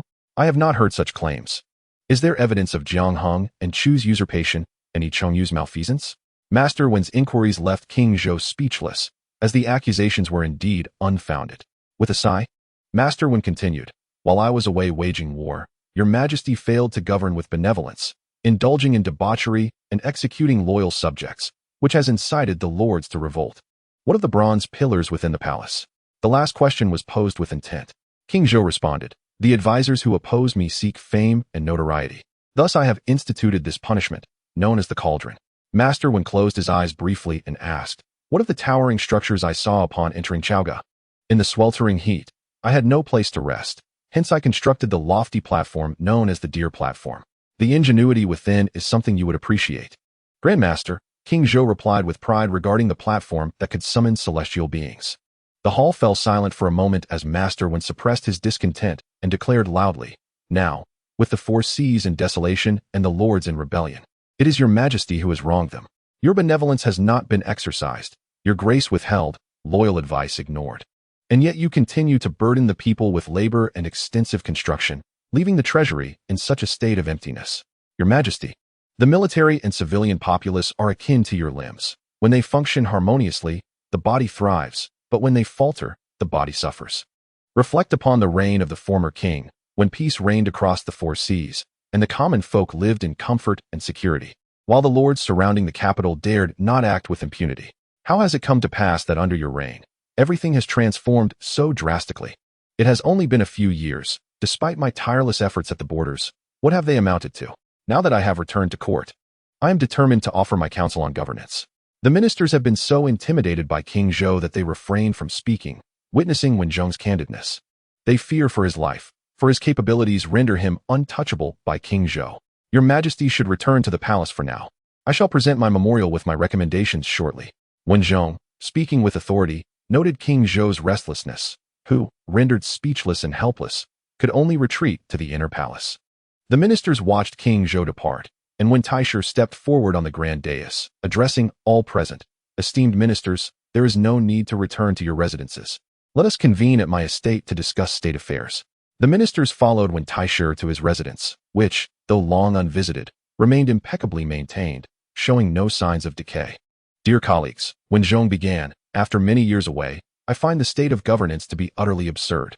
The former king's entrustment weighs heavily upon me, and I cannot afford to falter. I implore you to recount the misdeeds that have transpired over the years, without embellishment. Once seated, Wen Zhong clasped his hands in inquiry. A minister, Sun Rong, rose, bowed, and said, Taisher, the events of these years are far too numerous. If we all speak, it will surely confuse you. Perhaps we should allow King Wuqing to elaborate, and we shall provide supplementary details. Minister Sun speaks wisely. General Huang, what say you? Wen Taisher nodded, turning to Huang Feihu for his opinion. With a sigh, Huang Feihu replied, Then let me begin. It all commenced with the king's marriage to Su Hu's daughter, Su Daji. Initially, the former queen, Lady Jiang, suffered a gruesome fate, and the two princes were hunted down, vanishing from the execution platform. Loyal ministers such as former Chancellor Shangrong, Mei Bo, and Du Yuanxian met their demise under torture. Subsequently, the four lords were deceived into coming to Chaoga, falsely accused of the slaughter of the eastern and southern dukes. Ji Chong, the western duke, was imprisoned for 7 long years, while treacherous courtiers like Fei Zhong and Yu Han gained favor. The construction of the Zhai Pen at the star-picking tower led to the poisoning of dozens of palace maids. The king, swayed by Daji's counsel, constructed the deer platform to force the demise of Jiangshan. Minister Zhao Qi tragically fell to his death from a height, while the northern Duke Cheng Hohu exploited the people mercilessly, leaving countless to flee from Chaoga. Yang Ren's admonitions were met with the brutal gouging of his eyes, and his remains have yet to be found. Recently, on the deer platform, 4 or 5 dozen foxes transformed into celestial beings to attend a banquet, enchanting the king into a stupor. Bygone perceived their deception. We went to uproot the lair of these monsters, inciting Daji's wrath. The king, in his ignorance, took in a woman named Shi Mei from the inner court, claiming she was a practitioner of the arts, unaware of her origins. Yesterday, it was said that Daji's illness required Bygone's exquisite heart to concoct a remedy, compelling the king to demand the heart of his own uncle, leading to his untimely demise. Taisher, the realm is poised for prosperity, and auspicious signs emerge. However, the kingdom faces ruin with the frequent emergence of malevolent forces. Such barbaric and indulgent actions abound, far exceeding reason. As the words fell, the crowd descended into sorrow. Huang Feihu gazed at Wenzhong and solemnly remarked, "Fortunately, the Grand Preceptor has returned. Surely, the foundation laid by King Chentang is not beyond salvation." This sentiment, uttered by Huang Feihu, resonated amidst the multitude of innocents who had met untimely ends, prompting other ministers to chime in with their agreement. When Taisher abruptly struck the table, expressing his ire, "I have betrayed the trust of the late king, allowing the monarch to fall into utter confusion. This is indeed my fault. You may all take your leave. I shall present my findings in 3 days." After uttering a few more words, the Grand Preceptor escorted everyone from his residence, summoned his attendant Su Jiyu, secured the doors, and resolved to attend to no affairs until the 4th day, when he would face the emperor. Su Jiyu was instructed to close the gates. A poem reflects the sentiment. The Grand Preceptor returns, victorious from the battlefield. Unbeknownst to him, treachery abounds within the realm. The sovereign's misgovernance plunges the world into chaos. As the nation fragments, governance becomes arduous. 10 points of counsel to stabilize the state. 9 layers of golden palaces to purge the wicked. The mountains and rivers flourish as they ought, yet those who manipulate the heart do so with ease. When Taisher completed his counsel over the 3 days, he entered the court on the 4th day. The civil and military officials, aware of his arrival, had gathered in the 9 hall for the audience. After the officials offered their congratulations, when Taisher presented his memorial, which his aides carefully placed upon the dragon throne. Although King Zhou felt a faint headache, he had no choice but to peruse the document. The memorial began. The minister Wenzhong humbly submits that the state is undergoing a profound transformation, marred by moral decay, favoritism towards sycophants, and cruel governance, heralding an ominous change. I, as a minister, have taken it upon myself to worry for the realm rather than relish my position.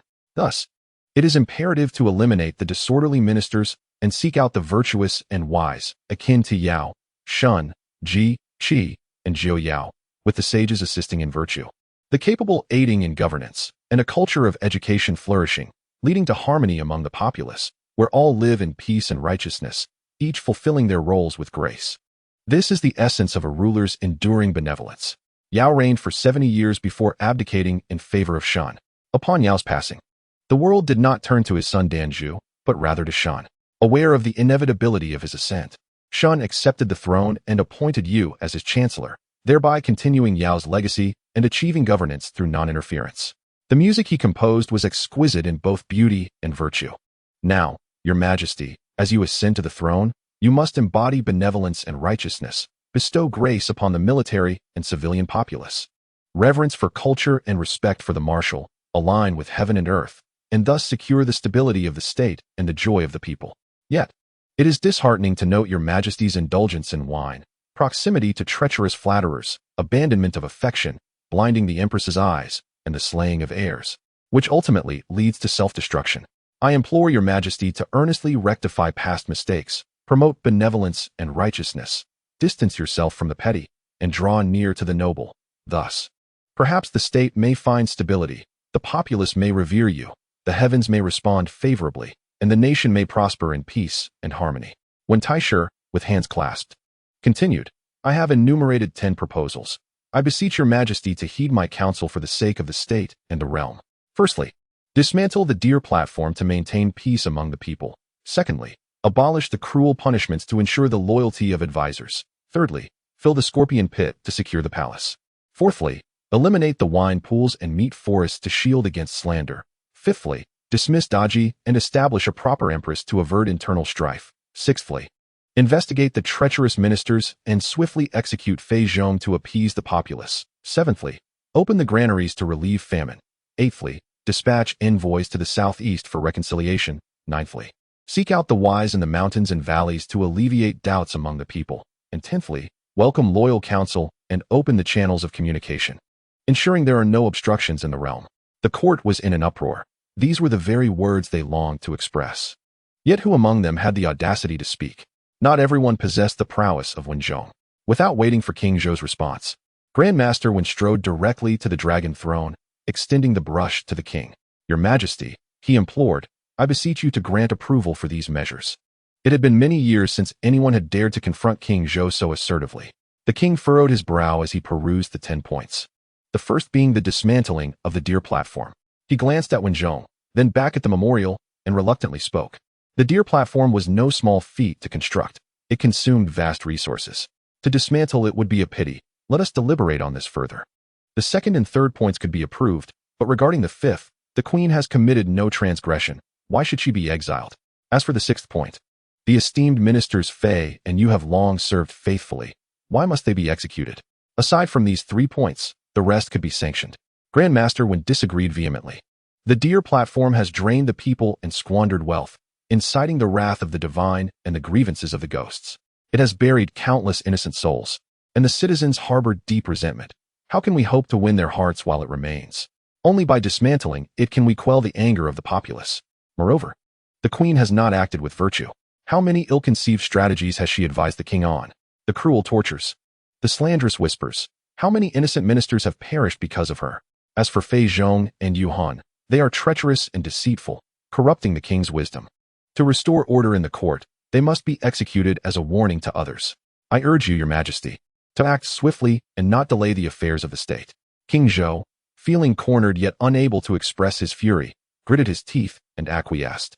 I shall approve 7 points as you say, but the remaining 3 shall be reconsidered. No matter what King Zhou said, he would not relent. Grandmaster Wen continued, do not underestimate these 3 matters. They are fundamental issues, the very roots of governance and chaos. They cannot be overlooked. In the 9 chambers hall, the monarch and minister stood at an impasse, neither willing to yield. At that moment, Fei Zhong, oblivious to the gravity of the situation, stepped forward to bow and said, Your Majesty. As a new minister, Wen Zhong did not recognize him and inquired, Who is this gentleman? Fei Zhong replied, I am Fei Zhong, responding to the Grandmaster. Ah, you are Fei Zhong. What do you wish to convey? Wen Zhong narrowed his eyes, decidedly displeased by this newcomer's presence. Fei Zhong, lacking self-awareness, boldly declared, Though the Grandmaster holds a lofty position, he disrupts the state's order. Forcing the king to approve your memorial is an affront. You accuse the queen of undermining royal authority, which is an act of treason. Urging the king to execute innocent ministers is unlawful. The Grandmaster's behavior is a blatant disrespect to the throne, recklessly disregarding protocol in the 9 chambers hall. Wen Zhong scoffed at the audacity of Fei Zhong, for it had been long since anyone had dared to speak to him in such a manner. With his third eye opening, he advanced slowly towards Fei Zhong. So you are the one who employs such beguiling words to sway the sovereign? It seems you possess a rather sharp tongue. Before Fei Zhong could utter another word, Wen Zhong struck him with a fist, sending him tumbling down the steps of the hall, his face bruised and swollen. Seeing this, Yu Han could not suppress his anger. If King Zhou succumbed to pressure, it would be both their lives at stake. Yu Han stepped forward, reprimanding, Grandmaster. To strike a minister in public is not merely an assault on Fei Zhong, it is a slap in the king's face. Such insolence is intolerable. Wen Zhong, slightly raising his eyelids, turned to confront him. And who might you be? Yu Hu trembled slightly, and replied, I am indeed Yu Hu. The Grandmaster Wen Zhong chuckled derisively, interrupting Yu Hu. I had thought it was someone of importance. 2 treacherous ministers brazenly wielding power, shielding one another, and misleading the sovereign. Such crimes warrant execution. With that, Wen Zhong unceremoniously struck Yu Hu, sending him sprawling several paces away, landing awkwardly down the steps. Bring forth Fei and Yu, and execute them. Wen Zhong commanded sharply. The guards, who harbored deep resentment towards the 2, seized them upon hearing the Grandmaster's fury, especially since the king did not intervene, and thus they were bound and dragged away. Your Majesty, save us. Fei Zhong and Yu Hu cried out in desperation. Realizing the gravity of Wen Zhong's resolve, they struggled fervently, pleading for the king's mercy. However, the king remained silent, internally contemplating their audacity to provoke Wen Zhong. Had they not noticed how even he dared not speak in the Grand Master's presence? Although they had been taken away, any execution still required a decree from the king, who could never bring himself to slay his favored ministers, Fei and Yu, who had won his affection. Grandmaster, temper your ire. Your petition is quite reasonable, and I shall heed it. Yet, the 3 stipulations require further contemplation. As for Fei Zhong and Yu Hu, while they have offended you, your claim that they are treacherous must be substantiated with evidence. Let the authorities investigate. If they are indeed guilty, their execution can be postponed. The king responded, exhibiting remarkable forbearance. Wen Zhong, witnessing the king's repeated concessions and the need to gauge his mood, could not help but sigh inwardly. Though he served the nation with integrity, instilling fear in the king would be tantamount to committing treason against the crown. Were it not for his capabilities, the king might have long since cast him aside. With a heart full of loyalty, Wen Zhong knelt and prostrated himself, declaring, "My sole desire is for the realm to be at peace, for the populace to thrive, for the lords to maintain order across the lands, and for governance to be transparent. I beseech your majesty to discern wisely." "I have understood," the king replied. "Bring Fei Zhong and Yu Hu to the prison for investigation to ascertain their crimes. All other 7 stipulations shall be enacted, while the remaining 2 shall be deliberated further." Rubbing his temples, the king concluded and departed for the palace. The ministers lingered, reluctant to disperse, their eyes filled with admiration for the Grand Master. As if hope had truly returned to Chaoga. When the nation flourishes, good fortune prevails. When it falters, calamity ensues. As various proclamations were issued for a positive trajectory, unforeseen news arrived. The king of Pingling had revolted again. As the news reached Chaoga, where fervent discussions were underway, it first arrived at the residence of the king of Wuqing. Huang Feihu, upon receiving the report, felt utterly drained, as if a blow had shattered his previous optimism. After a moment of contemplation, he dispatched the news to the Grand Master's residence. "Grand Master, the king of Wuqing has sent urgent word," a servant announced. Wen Zhong, who had been resting at home, rose and instructed for the messenger to be brought in. Once the news was relayed, Wen Zhong fell silent for a moment, then declared, "I shall accompany you to the Huang residence." Before long, Wen Zhong arrived at the manor of the king of Wuqing, where Huang Feihu promptly came out to greet him. "What brings you here personally?" "I had just been dealing with some matters and intended to head to your estate." "Not to worry. The king of Pingling has revolted again. I have come to discuss how we shall address this rebellion together," Wen Zhong replied, having only recently returned and concerned that if he left, the king might revert to his previous ways. "All is well, but let the Grand Master decide," replied Huang Feihu, clasping his hands. After a discussion weighing the pros and cons, Wen Taisha remarked, "You should remain in court. The troops stationed outside have been with me in Beihai for many years and have developed a certain rapport. I will lead 200,000 soldiers to quell the rebellion, while you maintain the governance of the court." Huang Feihu, recalling the king's usual absurdities, felt a headache looming. The following day, during the morning court session, after the ministers had offered their congratulations, Wen Taisha presented a memorial. The king, initially believing it to pertain to state matters, was taken aback upon opening it to find it was a military edict stating that the king of the Eastern Sea had rebelled. Wen Taisha reassured, "Your Majesty need not worry. I will lead the troops to suppress the rebellion," leaving Huang Feihu to guard Chaoga. "However, Your Majesty must prioritize the state and ensure all matters are executed. We shall discuss everything else upon my return." Upon hearing this, the king felt a weight lift from his heart. His spirits considerably brightened. He eagerly wished for Wen Taisha to depart quickly and cease troubling him in Chaoga. "Very well, I shall issue the orders immediately." The king could hardly suppress the smile at the corners of his mouth, while the ministers, thinking their fortunes were turning, were in for a disappointment. Once all preparations were completed, the grand army was mobilized by the following dawn. The king personally accompanied the officials to the eastern gate of Chaoga to see Wen Taisha off. He filled a cup with wine and presented it to Wen Zhong, who bowed and handed it to Huang Feihu, saying, "General Huang, please partake of this wine first." Huang Feihu, perplexed, replied, "This is a gift from the king to the Grand Master. How can I drink first?" Wen Taisha shook his head and said, "General, accept this wine. I have a word of caution for you." Huang Feihu glanced at the king and took the cup, eager to hear what Wen Zhong had to say. "The court lacks leadership, and the safety of Chaoga rests entirely on your shoulders. Should any further unrest arise, you must not hesitate to speak out. Silence is not the mark of a loyal minister." This admonition was also directed at the king, to which Huang Feihu readily agreed. When Taisher then turned to the king, speaking earnestly, "Your Majesty, I harbor no other concerns for my journey, but I sincerely hope you will heed the words of loyal subjects and prioritize the state. Do not repeat past mistakes. In no more than a year, or at least half a year, I shall return to court. I understand, and I appreciate your efforts." "Grand Master," the king replied, though it was uncertain how much of this he truly absorbed.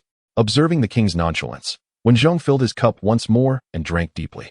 "I take my leave now," he declared before mounting his dark unicorn. The grand army set forth towards the eastern sea, but what fate awaited them? Would the political landscape of Chaogu improve? That remains to be seen in the next chapter. In the 20th chapter, titled Zia's Army Conquers Chonghu, a poem reflects, Chonghu, greedy and cruel, grows ever more ravenous, draining the marrow from the people to enrich himself. Seeking to ingratiate himself with the sovereign for a millennium, he knows only schemes to entrap the realm, ordered to oversee the laborers until exhaustion. He seizes the opportunity to incite strife and diminish the emperor. Zia, with virtue, conquers the unrighteous. As the nation falls and the people perish, all things wither. As when Zhong departed, the king and the civil and military officials returned to the Jujin Hall. The first order of business being to decree the release of Fei Zhong and Yu Han. The hall erupted in uproar. The men had not yet departed, and now they were to be released? With a furrowed brow, Weizi stepped forward to interject, "Your Majesty, Fei Zhong and Yu Han have been implicated by Grand Tutor One and are currently imprisoned for questioning. The army has only just departed from Chaoga City. Is it prudent to release them at this juncture?" King Zhou dismissed the concern with a wave of his hand. "The two are innocent. It is merely the Grand Tutor's machinations. I am well aware of the truth, so there is no need for further discussion." Wang Bo, Huang Feihu, and Weizi exchanged glances, both recognizing the shared sense of helplessness in each other's eyes. Huang Feihu regretted that he had not taken up arms himself, as only Wen Zhong could now restrain King Zhou. Before long, the herald was dispatched to the prison to grant clemency to the two men, restoring their former ranks. A sense of relief washed over King Zhou, allowing him to indulge in his revelry once more. It was indeed the season of spring, with nature in full bloom, and the peonies in the palace garden flourished in resplendent colors. "The weather is delightful today. I shall join the officials in the imperial garden to admire the flowers. Let us all revel together," King Zhou proclaimed, disregarding the thoughts of his ministers. As the troops that had quelled the rebellion departed, the festivities began anew, extinguishing the fervor that had briefly ignited among the officials. Yet, with the king's decree, they had no choice but to follow him into the palace. The royal garden, tended with great care by generations of kings since Chentang, was a treasure trove of exotic flora. In spring, it resembled a paradise, akin to a celestial garden.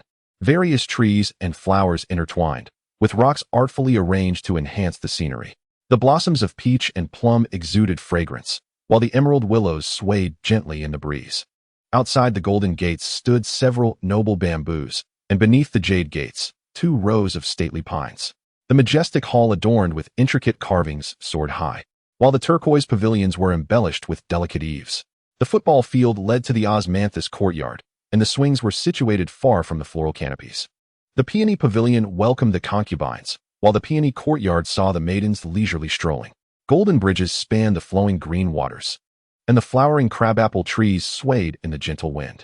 Brick walls formed the elegant enclosures, with white stones laid out as pathways.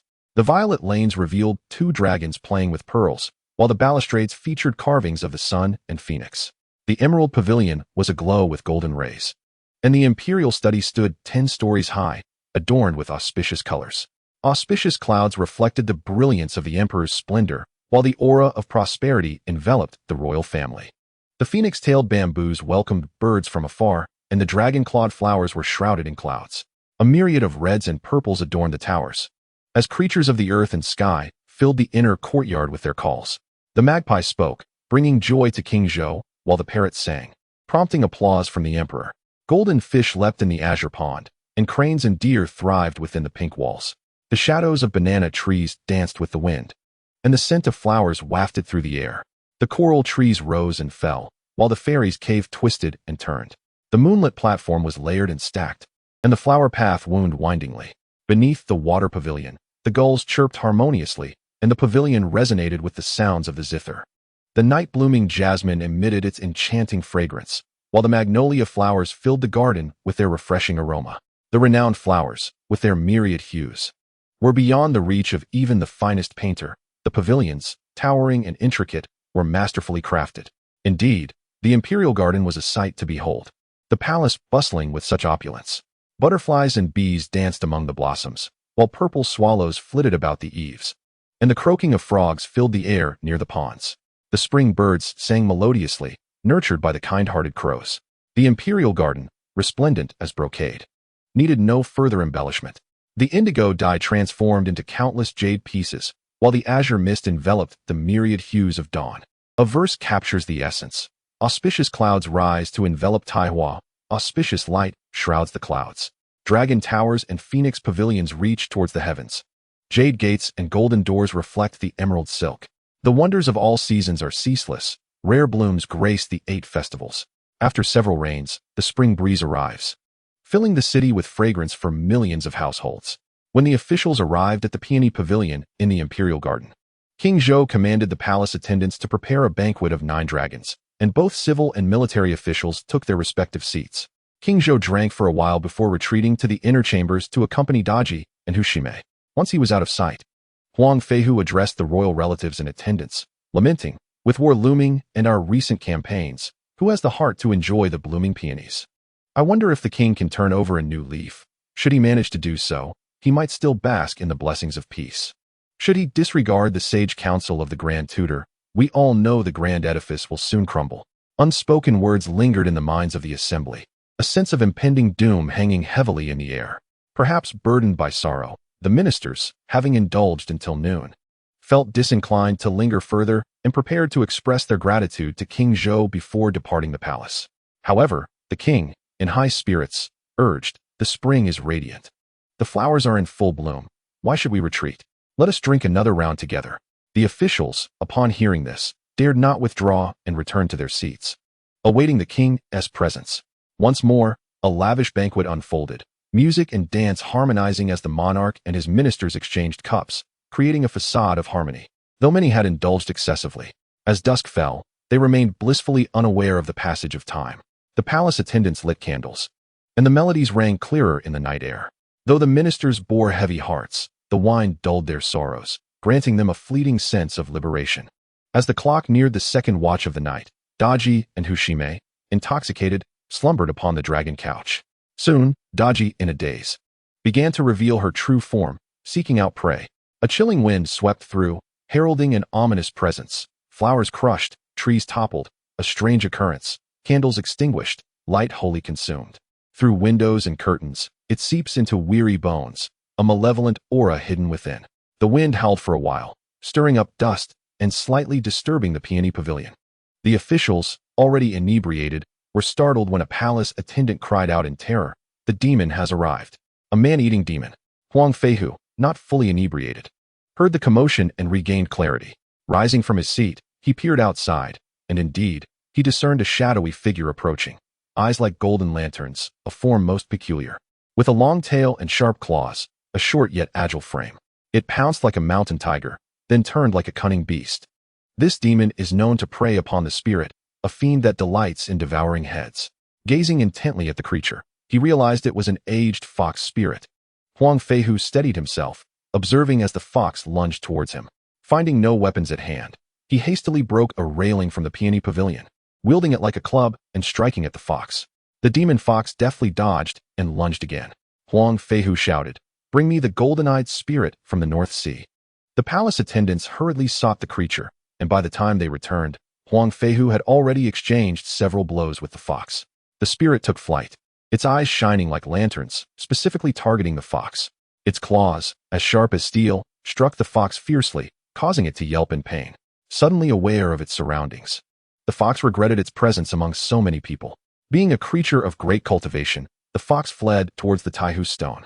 King Zhou witnessed this and commanded, "What are you all waiting for? Quickly, catch the demon for me." The attendants snapped back to reality, rushing to gather their tools and pursue the fox. But it had vanished without a trace. All they could do was dig, and after excavating a few feet, they uncovered a multitude of skeletal remains. King Zhou, along with his officials and palace attendants, was utterly astonished. How could there be so many corpses here? The palace truly harbored malevolent spirits, as the admonishing officials had claimed. King Zhou murmured to himself, momentarily regaining clarity by the railing of the peony pavilion. The officials exchanged glances at the sight of the human remains, exclaiming, "Your Majesty, this must surely be the work of a demon." Displeased, King Zhou dismissed his ministers and sought out Daji, while the officials departed to their residences. Daji, having indulged excessively in wine, had momentarily lost her senses and revealed her true form to feast upon humans. Startled awake after being scratched by the divine aureole, she was filled with dread upon realizing her true appearance was exposed before King Zhou and the officials. In a panic, she retreated to her quarters, and shortly thereafter, King Zhou returned inebriated, prompting Daji to feign sleep until dawn. "Why does my beloved bear such a wound?" King Zhou, now sober, stretched and noticed the injury on Daji's face, inquiring with concern. The aureole's wound would not heal quickly, and Daji, gritting her teeth internally, maintained her composure and replied, "Last night, while your Majesty entertained the ministers, I awoke to find you absent. I thought to seek you out, but while passing beneath the flowering crabapple tree in the garden, I was inadvertently struck by a branch. With no other option, I returned." King Zhou, filled with sympathy, remarked, "It appears I must forbid you from visiting the imperial garden henceforth. There are indeed malevolent spirits within the palace.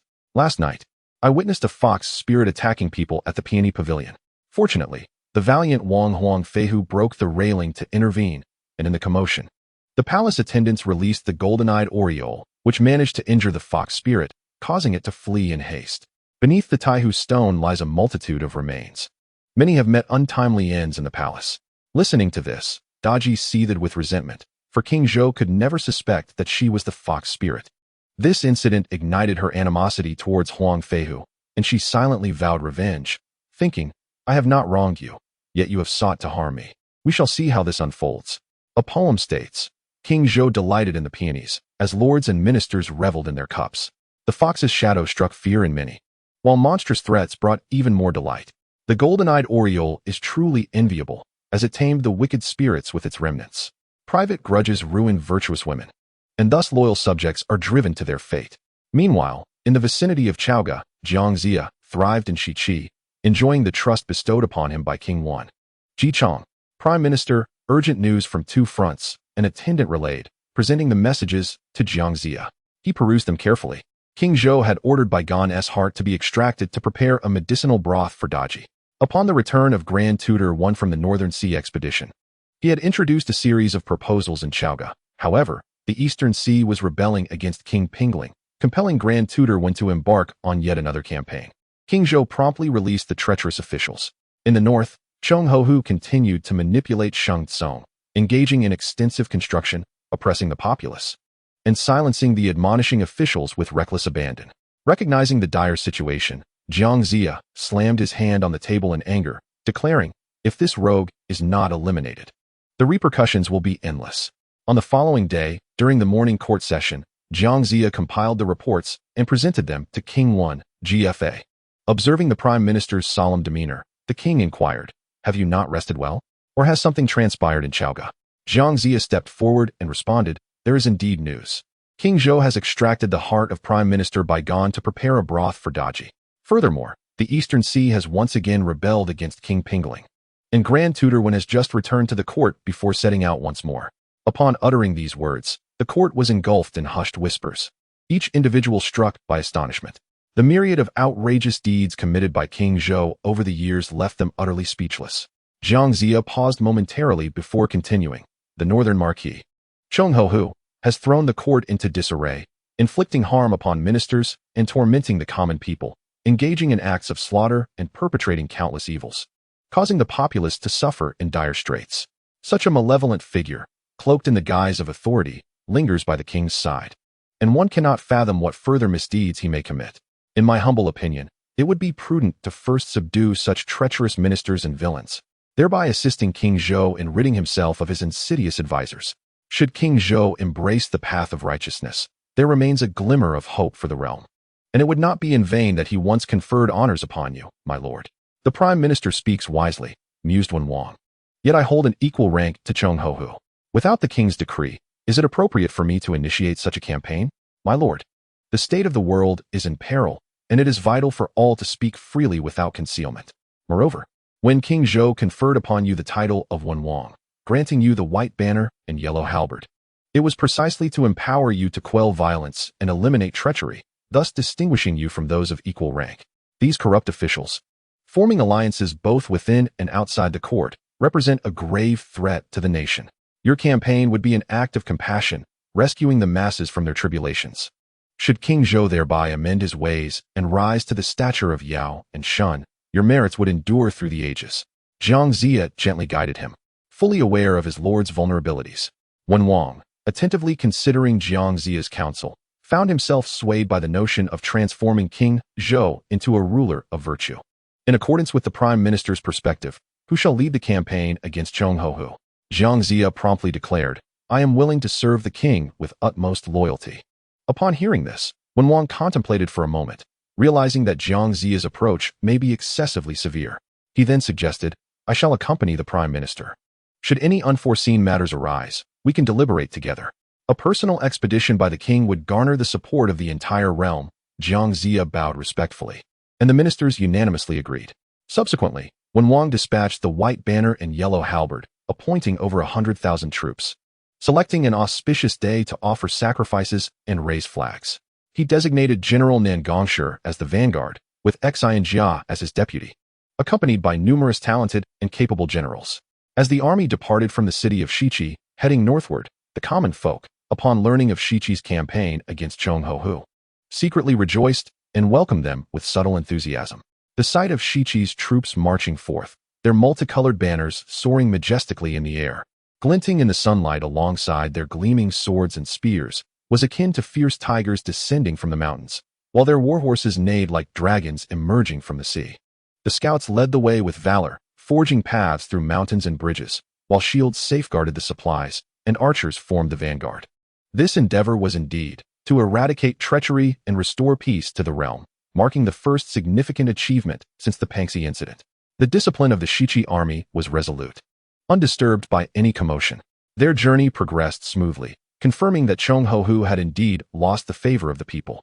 Days later, a scout returned with news. Wen Wang, Prime Minister, we have arrived at Chong City. Jiang Ziya issued orders to set up camp, raising the banners as the mighty army stood before the city. The inhabitants of Chong City could not possibly remain unaware of their presence. However, Chonghohu was not present.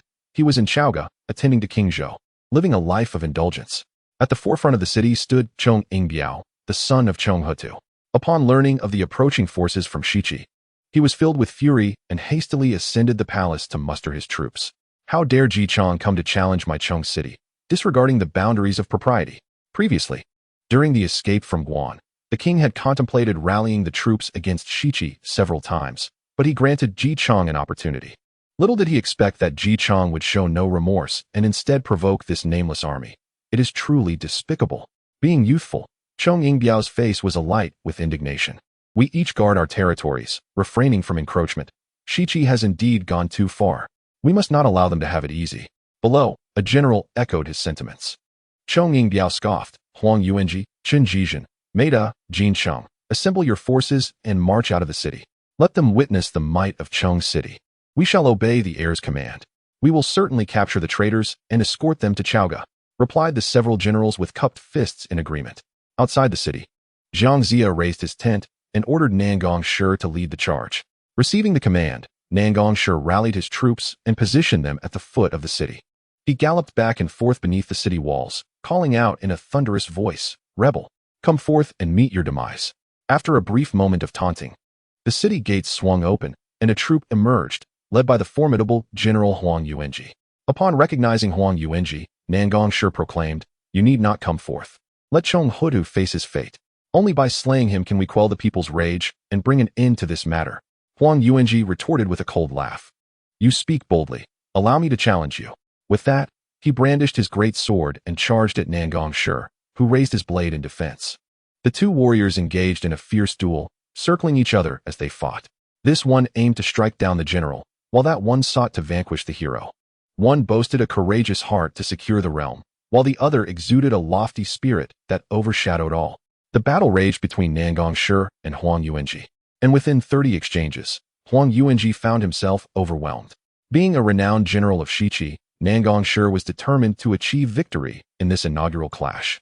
As Huang Yuanji attempted to flee, He was intercepted by Nangong Shi, who, with a swift strike, brought him down from his steed, an unfortunate fate for the once mighty general. The soldiers presented the severed head and returned victorious to their camp, entering the command tent to report to Jiangxia. Upon seeing the trophy, the soldiers were invigorated. Huang Yuanji's head was displayed prominently above the command tent, serving as a stark warning to the enemy. Jiangxia declared that this initial victory was a tremendous morale boost for the troops. Meanwhile, upon hearing of Huang Yuanji's defeat and the display of his severed head, Cheng Yingbiao was consumed with rage, his face flushed with anger. "You wretched Ji Chong, for slaying an official of the court. It is impossible to quell my hatred without eliminating this traitor. Do not be hasty, young lord. They are preparing thoroughly and coming with great force. We must exercise caution." His deputy reassured him as the crowd deliberated their strategy. Having spent a sleepless night, the next day, as the sun rose in the east, Cheng Yingbiao assembled his forces and marched out of the city gates, advancing directly towards the Zhou camp, calling for Ji Chong and Jiangxia to come forth and face their doom. A scout reported back to the Zhou camp, prompting Jiangxia to address King Wen, saying, "Your Majesty, you should personally lead the troops." "Very well," replied King Wen, and he mounted his steed, accompanied by the 4 virtuous generals for protection. Though positioned in the rear, significant effort was made to ensure the safety of King Wen. The flag waved from the encampment, and Cheng Yingbiao observed the soldiers arrayed on either side, as a figure clad in a Taoist robe emerged, riding forth. A poem reads, "With a fishtail gold crown and a crane cloak, the silk cords entwined, embodying the cosmos. In hand, the male and female treasured swords. The 8 trigrams celestial attire to adorn. Under the gate of the primordial jade void, encompassing geography and astronomy, silver beard and white hair exude spirit. Akin to an immortal gracing the battlefield." Jiangxia, gazing across, called out loudly, "The commander of Chongqing, come forth to meet me." Cheng Yingbiao, adorned with grandeur, donned a crown, a phoenix knot, a crimson robe over gleaming golden armor, a precious mirror at his heart, and a belt of white jade around his waist. A golden mace hung at his saddle, and he wielded a steel whip, with bows and arrows suspended from his steed. It was indeed seated. Charging through the ranks on horseback, the 8-foot serpent spear makes even spirits tremble. A father, a favored minister at court, a son, the true hero guarding Chongqing. Cheng Yingbiao's visage resembled jade as he confronted Jiangxia, inquiring, "I am Cheng Yingbiao, commander of Chongqing. Who dares trespass my borders?" Jiangxia replied, "I am Jiangxia, the prime minister under King Wen. The sins of you and your father are mountainous. You greedily hoard the people's wealth, heedlessly taking lives. Your father deceived the wise, bringing ruin to countless loyal subjects. Across the land, even the smallest child longs to devour the flesh of you both. Today, King Wen rises with a righteous army to eradicate tyranny in Chongqing, fulfilling the mandate bestowed by King Zhou to wage war against oppression. You insolent wretch. Merely an old fool escaped from Chaoga. Dare you utter such wild words?" Cheng Yingbiao fumed, glancing about. "Who will seize this rebel for me?" As he spoke, King Wen disregarded the obstacles and rode forth to the front lines. Cheng Yingbiao, do not resist in vain. Upon recognizing King Wen, Cheng Yingbiao pointed and cursed, "Ji Chong, you traitor, feigning benevolence, are truly a rebel against the heavens." King Wen shook his head. "The 2 of you are steeped in wickedness. There is no need for further words. I merely advise you to dismount and surrender early, to be escorted back to Shiqi, and to present an altar to heaven, executing justice upon your father and yourself, sparing the countless soldiers and citizens of Chongqing from calamity." "Enough, enough. You infuriate me." Cheng Yingbiao roared. "Who will capture this traitor?" he bellowed. On the left, Chen Jizhen stepped forward, spear in hand, a general among them. Observing this, Xanjia clamped his legs around his steed. Brandishing his axe and charging forth, Chen Jizhen, prepare to receive my strike. The 2 horses collided in the fray, their weapons clashing fiercely for over 20 exchanges. Yet neither side gained the upper hand. Seeing Chen Jizhen at a disadvantage against Xanjia, Cheng Yingbiao commanded, "Jin Cheng, Maida, advance to assist." The 2 complied, joining the fray, while Jiangxia also dispatched Mao Gong and Zhou Gongdan to aid. After a tumultuous clash, as the soldiers' blood surged, Cheng Yingbiao commanded, "Kill." With his order, both sides surged forward. The battlefield became shrouded in mist and chaos, cries resounding, drums and horns blaring, plunging both factions into a fierce melee. After a series of drumbeats, Lu Gongwang thrust his spear, bringing Maida down from his horse, narrowly avoiding slaying Jin Cheng. Witnessing the death of his general, Chong Ingbiao's rage consumed him. Yet he could only retreat steadily. Chongcheng was forced to sound the retreat, and Chong Ingbiao, along with the remaining generals, returned to the city, sealing the gates tightly. When Jiang Zia observed the enemy's retreat, he was eager to pursue the victory and prepare orders for an assault on the city. However, he was halted by King Wen, who argued that the transgressions of the Chong family were irrelevant to Chong City and the common folk. Should the prime minister command an attack, countless innocents could suffer as a result. His purpose was to save the people from calamity. How could he bring them harm? War, after all, is built upon the corpses of the fallen. While King Wen valued benevolence and righteousness, he was ill-suited for the brutality of battle. Jiang Zia wished to persuade Ji Chong, but upon witnessing his unwavering resolve, he understood that it was futile to oppose him. Sighing inwardly, he pondered, "The Lord is virtuous, yet how can we capture Chong City?" In the midst of his contemplation, Jiang Zia suddenly recalled the formidable Chong Heihu of Chaozhou, who, despite being the brother of Chong Hudu, possessed a temperament vastly different from his kin. Perhaps it would be prudent to send a letter discreetly. It might allow them to seize Chong City without a military confrontation. Jiang Zia summoned Nangong Shi and instructed him to hasten to Chaozhou to meet with Chong Heihu. Nangong Shi accepted the command and departed swiftly. Meanwhile, Jiang Zia remained idle, encircling Chong City, awaiting a response. As for the subsequent developments of the battle, they shall be revealed in the next chapter. In the 29th chapter, Decapitation of Hudu, King Wen entrusts his legacy. It is poetically stated, Chong Hu, devoid of strategy, only brings upon himself reproach. To deceive the sovereign and plunder the state is not a lasting endeavor. The day of execution at the yoke's gate brings mere lament. To carry the head of a son, one must not harbor resentment. The Zhou dynasty's resurgence is destined through martial prowess, yet the house of Zhou falls. Its tigers left to roam. Who could have anticipated that the trust placed in King Wen would not be betrayed? For 8 centuries hence, the Wu shall reap what is sown. Nangong Shi rode swiftly towards Chaozhou, maintaining pace with the strength of his horsemen. Arriving at the Chaozhou Inn in a matter of days, he personally delivered a formal greeting to the Chong residents. "My lord." The general Nangong Shi from Shichi seeks an audience. Upon receiving the news, Chong Heihu promptly welcomed him at the door. Having heard whispers regarding the conflict with his elder brother, "General, it has been a while. What brings you to my humble abode?" Chong Heihu inquired with a courteous gesture, inviting Nangong Shi inside for a conversation. Once they were seated, Nangong Shi spoke, "I apologize for my impromptu visit. My sovereign, King Wen, and Prime Minister Jiang Zia have dispatched me to present this letter." Chong Heihu was taken aback by this revelation. He furrowed his brow as he accepted the letter and began to peruse its contents. To General Chong under the command of the Duke of Qi, "I humbly bow and offer my respects. It is said that a minister should guide his sovereign along the righteous path, ensuring that the king listens to counsel and bestows blessings upon the people, thereby fostering prosperity and stability across the realm. There has never been a minister who would conspire with a tyrant, inciting the emperor to oppress the populace, using the emperor's mandate to strip the citizens of their resources, enriching personal coffers while leading the sovereign astray, a shameful act befitting your brother. Such wickedness accumulates like a mountain, invoking the wrath of both heaven and man, and the world yearns for retribution against him. Now, my lord is empowered to wage war, acting upon the decree to punish the unjust. However, knowing your esteemed reputation for benevolence, how could you unjustly condemn an entire family? I cannot stand idly by. Thus, I have sent this missive through my subordinate. Should you capture the traitor and deliver him to the Zhou camp, it might redeem your honor and restore the balance of wisdom and folly. Otherwise, the voices of the realm shall rise in condemnation, and the flames of retribution shall not discriminate between the guilty and the innocent. I implore you, do not dismiss this humble plea.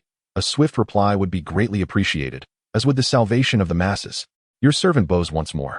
Chong Heihu perused the text repeatedly, contemplating its meaning. He found merit in Jiang Zia's words. Recognizing that the matter at hand involved grievances against both his ancestors and the realm. With his parents long departed, how could he forsake his elder brother? If their spirits were aware, what reproach would they cast upon him?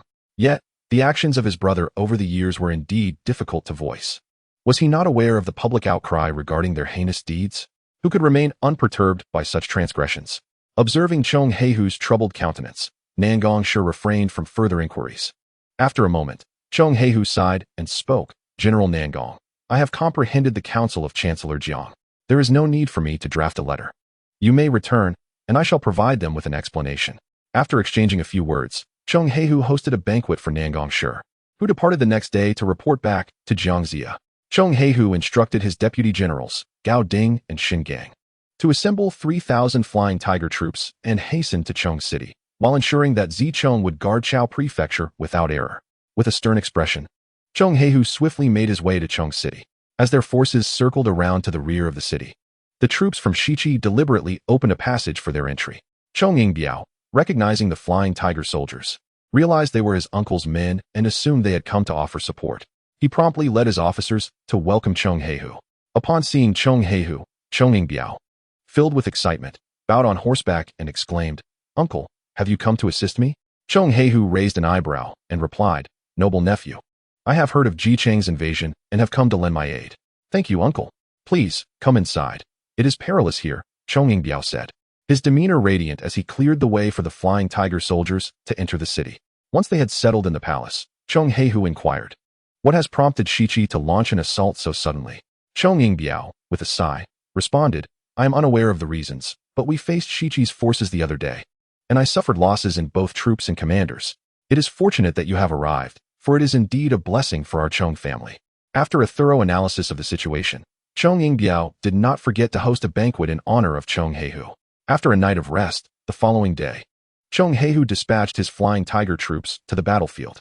Nangong had already returned to Jiangxia, aware that Cheng Heihu had acquiesced. "General Nangong, proceed and act according to the circumstances," Jiangxia instructed. After contemplation, he sent Nangong forth. Upon reaching the front lines, Nangong scrutinized the formidable presence of Cheng Heihu and the flying tiger troops, who indeed exuded an awe-inspiring aura. With the 9-cloud crown perched high upon his head, his golden armor gleamed brilliantly, and his crimson robe was adorned with intricate dragon patterns.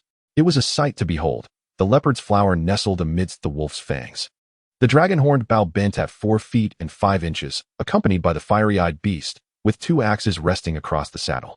Cheng Heihu, with a countenance as dark as the bottom of a cauldron, his red beard flowing and his yellow brows arched, approached the front lines astride the golden-eyed beast and declared in a thunderous voice, "You dare to invade without cause. This is sheer audacity." Nangong retorted loudly, "Cheng Heihu, are you truly oblivious to the numerous crimes committed by your brother? He has betrayed the loyal and tormented the populace. He is nothing but a treacherous usurper. How can he not be punished?" Upon finishing his words, Cheng Heihu ceased further conversation and engaged in combat with him. The clash of beast, horse, axe, and blade echoed through 20 exchanges. Amidst their fierce encounter, Cheng Heihu lowered his voice and said, "General, I have only come for this skirmish. Once I devise a strategy to escort my elder brother to the camp, we shall meet again." "What must Chao Zhouhou do?" Nangong inquired softly, his movements never faltering. Both were masters of their craft, and even feigning combat appeared perilous. "You must withdraw for now, for I have my own plans," Cheng Heihu declared, delivering a powerful strike that forced Nangong to retreat several meters. "Listen to the commands of the Lord," Nangong retorted, parrying a blow and retreating while shouting, "Cheng Heihu, I'm not your match. Wait for me." Cheng Heihu remained atop his golden-eyed beast, choosing not to pursue, merely signaling to cease hostilities. Meanwhile, Cheng Yingbiao observed the battle from the city tower. Witnessing Nangong's retreat brought him great satisfaction, as he hoped Cheng Heihu would pursue and bring him down. However, to his confusion, Cheng Heihu did not give chase. As he approached, he eagerly inquired, "Uncle, why did you not unleash the divine eagle to capture Nangong today?" Cheng Heihu cast a glance at him and replied, "My dear nephew, you are young and unaware of the complexities. Jiangxia is a practitioner from Kunlun. Should I employ this technique, he would undoubtedly see through it. If I were to fail, it would be a regrettable loss. There is no need for haste. We shall take our time." "You speak wisely, uncle. I have grown anxious," Cheng Yingbiao respectfully acknowledged. Cheng Heihu sighed inwardly, lamenting that his once amiable nephew had become embittered under his elder brother's influence. "Quickly send someone to Chaoga to inform King Zhou of this matter. I shall also write a letter to your father, urging him to return and provide support to vanquish the enemy." "Understood. I shall go at once," Cheng Yingbiao replied. He took Cheng Heihu's words to heart without realizing it was a trap, nor could he fathom that his uncle would side with the enemy. The Western Qi army surrounded Cheng City, yet they managed to find an opening, sending a swift horse to Chaoga, a ploy intentionally set by the Western Qi. The family retainer, Sun Rong, hastened his journey, swiftly crossing Mengjin to arrive at Chaoga. Upon entering the city, his first task was to seek out Cheng Heihu. which required considerable effort to find his lord amidst indulgence. I urgently request an audience with the lord, Sun Rong exclaimed, quickly sending a servant to announce his arrival. Cheng Ho, taken aback by the sudden news, pondered, Sun Rong? What brings you here? Let him enter. When Sun Rong finally stood before Cheng Ho, he couldn't help but feel a pang of sorrow, kneeling and bowing deeply. My lord, grave news has arrived. What has transpired? Speak in detail, Cheng Ho urged, his heart sinking. Sun Rong presented 2 letters from his bundle, and Cheng Ho opened them to read intently. Your younger brother, Heihu, respectfully bows to you. My king, it has come to my attention that the lords of the realm are akin to brotherly nations. Who would have thought that the Western Duke, Ji Chong, would disregard this? Listening to Jiang Shang's counsel, he has, without cause, falsely accused you of grave misdeeds, summoning a rabid army to attack Chong City with great urgency. Ying Biao has engaged the enemy, suffering losses. Upon hearing of this, I marched at night, confronting 2 enemy formations without discernible victory. Therefore, I have dispatched an official to inform you and petition King Zhou to deploy troops to quell the rebellion and eliminate treachery, purging the western lands. The situation is urgent and cannot be delayed. I await your command to jointly defeat the western faction, which would be a great fortune for Chong's gates. Your younger brother, Heihu, bows once more to convey this message. Cheng Ho, upon reading the report, was utterly taken aback. He never anticipated that the forces from Shiqi would dare to march against him. The more he pondered, the more his anger escalated, and he cursed vehemently. That old scoundrel Ji Chong. He abandons his post and betrays his sovereign. He deserves execution. The king has contemplated dispatching troops against the west multiple times, and I have advised against it. Had I known Ji Chong would be so ungrateful, turning against me in Chongcheng, I would have acted sooner. I shall not return until this villain is slain. After much persuasion from his deputy commanders, Cheng Ho proceeded to the palace to report this matter to King Zhou. With the support of the imperial court, he would be better equipped to act. After donning his ceremonial robes, he entered the royal palace. Upon hearing that the northern marquis had arrived, King Zhou summoned him in. What brings you to the palace at this hour? King Zhou queried, observing Cheng Ho's furious demeanor with some confusion, wondering who could have provoked him to such a state. Your Majesty, I beseech you to hear my plea. Cheng Ho knelt and proclaimed that Ji Chong, forsaking his homeland, has led his troops to assault Chongcheng, accusing me of heinous crimes. I am utterly wronged. King Zhou, taken aback, widened his eyes. Ji Chong possesses such audacity. He has already committed grave offenses. It is fortunate I have not penalized him further. How dare he raise troops without my consent? This is indeed intolerable. Return to your fief. I shall send forces to assist you in capturing Ji Chong. Thank you, Your Majesty, for your magnanimity. I shall take my leave at once. Cheng Ho received the command and, with 3,000 troops, hastily departed from Chaoga. There is a poem to attest to this. 3,000 troops swift as the wind, Cheng Ho, dignified, bears the name of Chong. Accumulated evils like mountains evoke the wrath of gods, luring the sovereign, impoverishing the people. A brother's strategy unfolds to seek merit and glory in the campaign. In the end, good and evil are met with recompense. The bloodstained garments have become naught. Unbeknownst to Cheng Ho, he was stepping into a trap. As he neared Chongcheng, Cheng Heihu had already received word of his approach. He commanded his deputy Gao Ding, you take 20 axe-wielding men and lie in ambush at the city gate. At the sound of my sword, seize my elder brother and escort him to the Zhou camp. He then instructed Shingang, I will ride out to greet our elder brother. You gather the remaining family members and bring them to the Zhou camp. Be cautious. Understood. The two obeyed his orders and withdrew to prepare. Cheng Heihu, watching his nephew Cheng Yingbiao approach from a distance, steeled himself and murmured, Brother, for the greater good of the world, do not hold it against me. Uncle, father has returned. Let us go welcome him. Cheng Yingbiao exclaimed with joy, believing that Chongcheng was saved, oblivious to the oddity at the city gate. The two set out to greet him, and upon reaching 3 miles out, they spotted Cheng Ho and his troops arriving. Cheng Yingbiao hurried forward, feeling a sense of grievance as he gazed upon his father. Father, you have finally returned. Cheng Ho patted his shoulder. My dear brother, your presence brings me great comfort. After all, we are kin. Though Cheng Heihu had previously exchanged harsh words with him, he ultimately would lend his support, would he not? Cheng Heihu opened his mouth but said nothing, simply stepping aside as the three made their way toward the city gate. Cheng Yingbiao briefly recounted recent events to Cheng Ho, their minds wholly absorbed in the unfolding circumstances. Upon reaching the city gate, Cheng Heihu grasped the sword at his waist, hesitated for a breath, then drew it from its sheath with a resounding sound. Suddenly, a multitude of swordsmen and axe-wielders surged forth from either side of the city gate, launching an assault upon the two men, Chung Ho-hu and his son. The two were caught entirely off guard, bound swiftly by ropes before they could react. "What is happening? Brother, what are you doing?" Chung Ho-hu exclaimed in astonishment, bewildered by Chung He-hu's actions. "Uncle," Chung Ying-biao replied, his face a mask of disbelief. Chung He-hu, looking down upon them with a gaze filled with complexity and sorrow, addressed his brother. "Brother, you have attained a high position, yet you neglect virtuous governance. Sowing chaos in the court, accepting bribes, imposing cruel punishments, and constructing the star-catching tower and the deer platform. Do you believe the attack on Chongcheng by the forces of Shiqi is due to their lack of righteousness? No, they have won the hearts of the people, dear brother. King Wen has written to me, seeking to clarify the loyalty and treachery of our Chong clan. How could I offend the world and invite disaster upon my family? Today, I must escort you to the Zhou camp. I may betray the bloodline of our ancestors, but I shall be true to the people of the realm." His words plunged the assembly into silence, as Chung Ho-hu's expression shifted dramatically, ultimately culminating in a deep sigh, leaving him speechless. The father and son were escorted to the Zhou camp, and upon reaching the command tent, Chung Ho-hu beheld his wife, Lady Li, and daughter, who were present. Overcome with emotion, he cried out, "The calamity of today has been orchestrated by my own brother."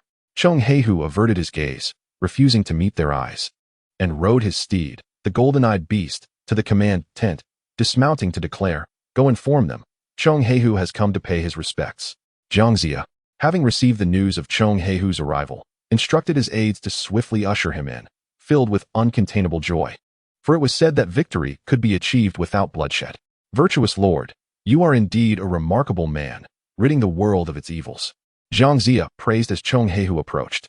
Chung He-hu entered the tent, bowing respectfully, and replied, "There is no need for such praise, Chancellor.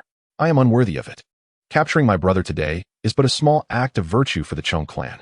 Jiang Zia nodded, instructing his aides, quickly summon King Wen to the tent. The aides complied and withdrew, while Jiang Zia engaged in conversation with Chung He-hu, aware of his mastery of the arts of strategy. He knew that should they seek to impede their campaign, it would require considerable effort. Given the current circumstances, this was the most favorable outcome. By the time King Wen arrived, the two had already entered into a spirited discussion. "The Lord has arrived," announced the Chaozhou Marquis, Chung He-hu, as he greeted King Wen. "Ji Chong."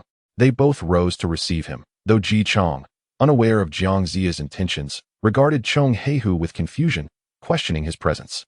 Chung He-hu bowed and responded, "My brother has committed numerous misdeeds, and today I have brought this unfilial brother to the Zhou camp to await his fate."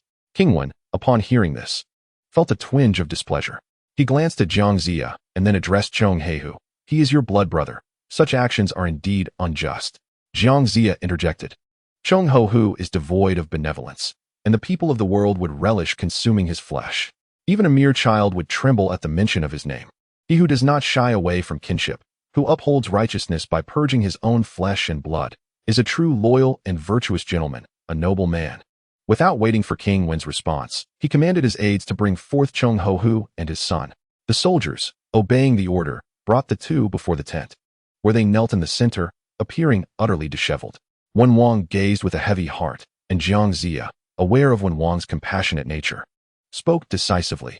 "Chung Ho-hu is a villain of unparalleled infamy, deserving of execution. His head should be severed and displayed for all to see. You old scoundrel, who dares to harm me, shall surely face the wrath of the court." Chung Ho-hu, however, remained unperturbed, believing they would not dare to take his life. Just as Wen Wang was about to voice his thoughts, Jiang Zia commanded, "Take them away, behead them, and return." The soldiers acted swiftly, dragging the two away. The banners were raised, and in an instant, father and son became mere souls beneath the blade, their heads severed and presented to the central army. By the time Wen Wang grasped the situation, he was confronted with the grisly sight of their severed heads, leaving him utterly aghast. As he hastily covered his face with his sleeve, exclaiming, "How could you kill them so ruthlessly?"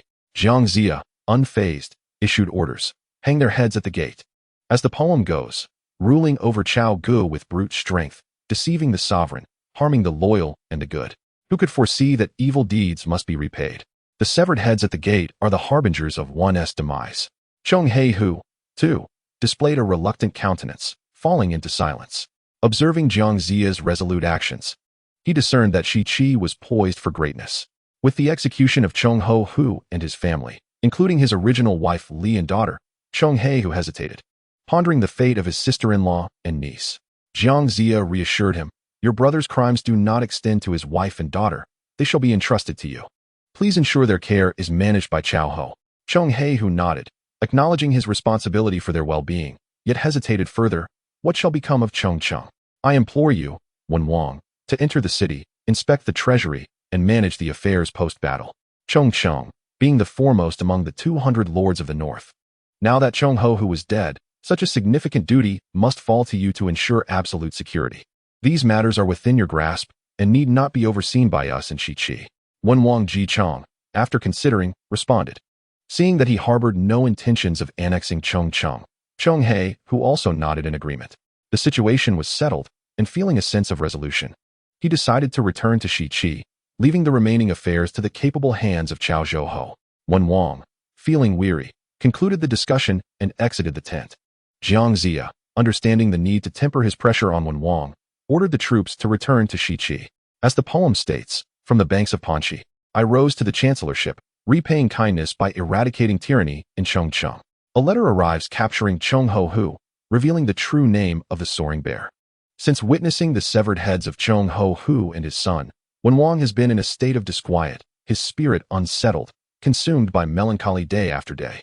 Even on the journey home, he found himself devoid of appetite and restless in sleep. Despite the physician's diligent efforts and numerous remedies prescribed, none proved effective.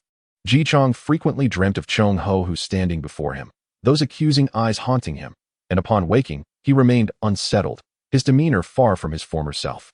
Meanwhile, Chong Cheng fell into the hands of Chong He-hu, and the 200 lords of the north had already shown signs of disloyalty to Chao Ge, though their rebellion remained covert for the time being.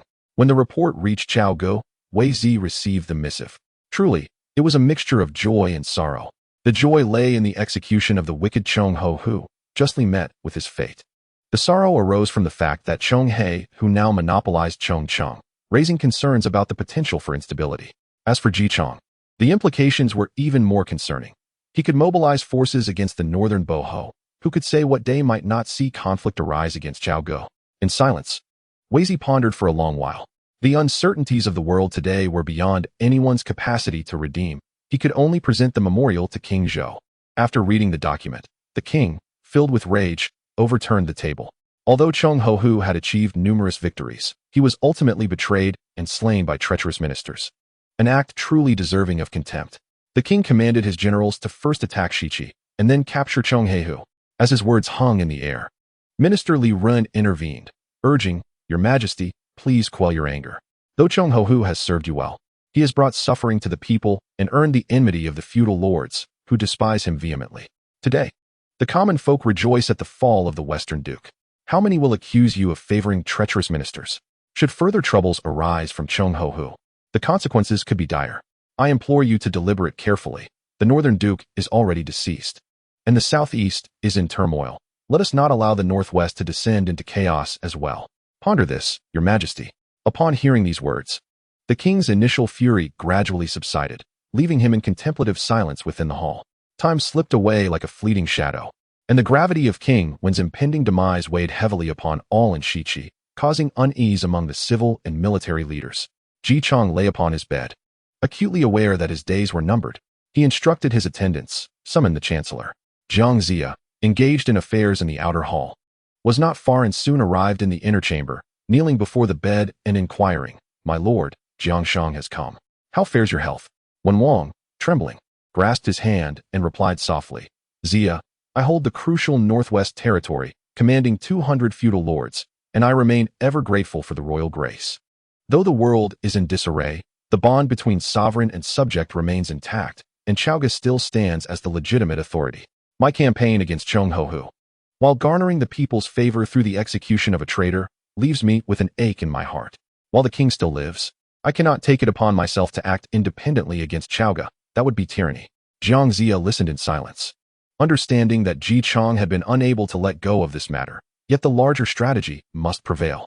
"Since slaying Chong Ho-hu, I hear cries of sorrow each night. As if he stands before me, watching. My health continues to decline, I fear my time on this earth is short. Ji Chang's eyes clouded with sorrow, and he sighed deeply. Feeling a pang of grief, Jiang Zia quickly responded, "My lord, do not speak like this." Ji Chang shook his head and smiled faintly, saying, "I have summoned you today for a solemn request. After my passing, even if the king is steeped in evil, you must not heed the Lord's instigations to rise against your sovereign. Should the chancellor defy my wishes, our reunion in the afterlife may not be a pleasant one." Ji Chang's words had taken considerable strength, and tears welled in his eyes. Jiang Zia opened his mouth, but found himself at a loss for words. The downfall of the Shang dynasty seemed inevitable, an act of divine will. "I am honored by your trust, my lord, and I shall not betray your command," Jiang Zia vowed, slowly kneeling and bowing deeply. As the two spoke, the young heir, GFA, entered to pay his respects. Ji Chang looked up and said, "My son, I have matters to entrust to you." GFA knelt and replied, "Father, please give your orders." Wenwang gestured for him to come forward, looking at GFA with a fatherly affection. "My son," he said, "after my passing, you must not heed the words of others recklessly nor engage in acts of rebellion. Even if the king is unworthy, one must not slay the sovereign, nor act impulsively." GFA glanced at Jiang Zia, bowed his head, and replied, "I understand, father. You should honor Zia as a secondary father, listening to his teachings as you would to my own," Wenwang added, his grip on GFA's hand gentle yet resolute.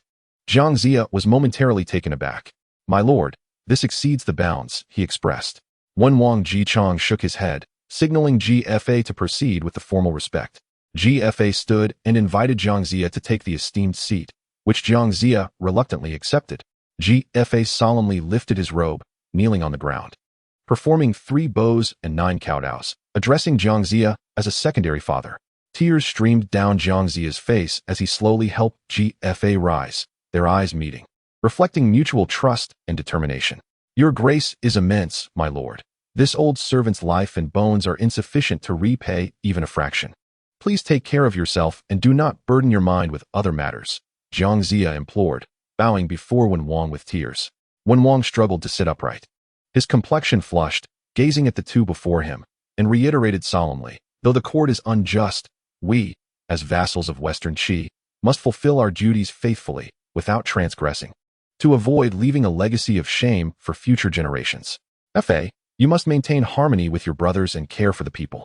Even in death, I can rest in peace." GFA wept profusely, nodding fervently, for he could see that Ji Chang was nearing his end, living on borrowed time. "Seek goodness without complacency. Act with righteousness without doubt, and avoid wrongdoing at all costs. These 3 principles are the path to self-cultivation and the foundation for governing the state and ensuring the people's peace," Wenwang continued, his gaze drifting and voice growing faint. "To the direction of Chaoga, I have received the unparalleled grace of the king, yet I can no longer offer counsel nor interpret the hexagrams." With that, his eyes closed, and his head fell weakly. In the winter of the 20th year of King Zhou, at the age of 97, Wenwang Ji Chang passed away, later honored with the posthumous title of King One of Zhou. The virtues of Wenwang shone brightly, a stalwart among the lords. In the face of a tyrant, he tread carefully, offering counsel thrice in Xanadu, and enduring 7 years of imprisonment in Yoli. The hexagrams revealed secrets of the primordial, and the classic of changes heralded the rise of the Zhou. The flying bear entered his dreams, and the red phoenix sang in Mingzhou. With benevolence akin to Hoji and virtue continuing the legacy of Gong Lu, he steadfastly upheld the integrity of a righteous minister, never resorting to schemes against Shang. Beneath the eternal Qishan, it was difficult for the Western Bo to befriend. After Wenwang's demise, his body lay in the White Tiger Hall. 3 days later, the officials gathered to discuss the succession. Following the death of Bo Yikao, GFA, having been designated as heir, was proclaimed the new lord of Western Qi under the leadership of Taigong Wang and the officials. GFA established himself as King Wu, succeeding in Western Qi, honoring Jiang Zia as his esteemed father, while other officials were elevated in rank. The sovereign and ministers united their efforts to continue the governance of the state and the welfare of the people. As the 200 vassals smoothly navigated the transition of power, the General Han Rong at the Sisui Pass received news from the borders when Wang had died, and Jiang Zia had honored the heir GFA as King Wu. Han Rong was taken aback and hurriedly dispatched an official with urgent news to Chaoga. It was at this moment that the High Minister Yao Zhong and Wei Zi jointly reviewed the memorial. GFA had indeed proclaimed himself as King Wu, a considerable ambition. Should this be a scheme for rebellion, chaos would ensue across the land. Wei Zi rubbed his temples, unable to conceal his fatigue. We must hasten to report this matter to the king for prompt action, he determined. Yao Zhong rose to his feet, preparing to enter the palace. Dr. Yao, he remarked. The lords of the realm have long since lost their loyalty upon witnessing the king's profound folly. Today, GFA has declared himself King Wu, and soon there will be tumult and chaos throughout the land. Even if we present a memorial to the king today, it will not alter his indifference. It is ultimately futile. Wei Zi forced a bitter smile, his spirit waning. Yao Zhong, feeling parched and desolate, could only respond, though that may be the case. We must fulfill our duty as subjects. Let us proceed. With that, Yao Zhong clutched the memorial and made his way to the star-picking tower. As for what fate holds, that shall be revealed in the next chapter. In the 30th chapter, Zhou Ji incites King Wu. The poem states, the ruler plays with the minister's wife, an unseemly affair. The principles of propriety are tarnished, leading to a fallen king.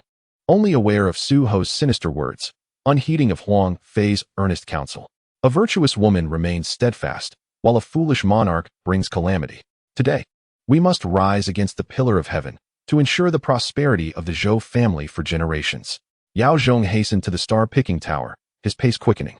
King Zhou was still bleary-eyed from slumber. What urgency could Dr. Yao possibly have? After bowing, Yao Zhong reported, Your Majesty, General Han Rong from Sishui Pass has informed us that the Duke of Shibo, Ji Chong, has passed away. GFA has proclaimed himself King Wu and announced his intentions far and wide, leading many lords to pledge their allegiance. I fear this presents a grave threat. Your Majesty should swiftly mobilize forces against Shi Qi to uphold the law of the state. If the court remains passive, other lords may take this as an example to follow. Upon hearing of Ji Chang's demise, King Zhou waved his hand dismissively, saying, GFA is merely a young boy. What great matters can he accomplish? You worry too much, my good doctor. Seeing the king's indifference, Yao Zhong lamented, though GFA may be youthful, he is supported by the wise Jiang Shang and other capable ministers such as Nan Gongshi and San Yisheng.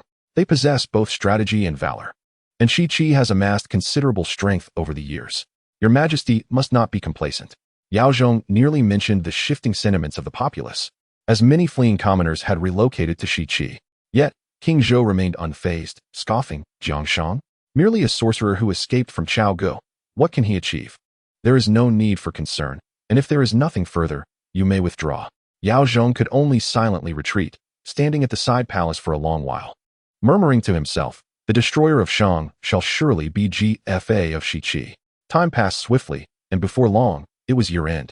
In the 21st year of King Zhou, on New Year's Day, officials gathered to pay their respects.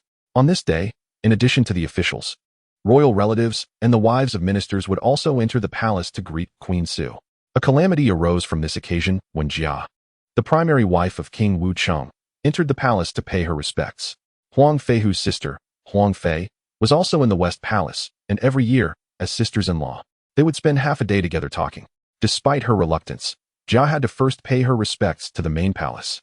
As she approached the hall, the palace maid reported to Su Daji, Your Majesty, Lady Jia waits. Su Daji, not particularly concerned, inquired, Which Lady Jia? The maid replied, It is Lady Jia, wife of King Wu Cheng, Huang Feihu. Upon hearing this, Su Daji paused in her actions, a cold smile curving her lips. Huang Feihu had once wounded her face with a bird, and she had been waiting for the opportunity to exact revenge. With her thoughts swirling, she commanded, Let her in. The palace maid withdrew as instructed, and Jia Shi entered the hall, respectfully greeting Su Daji.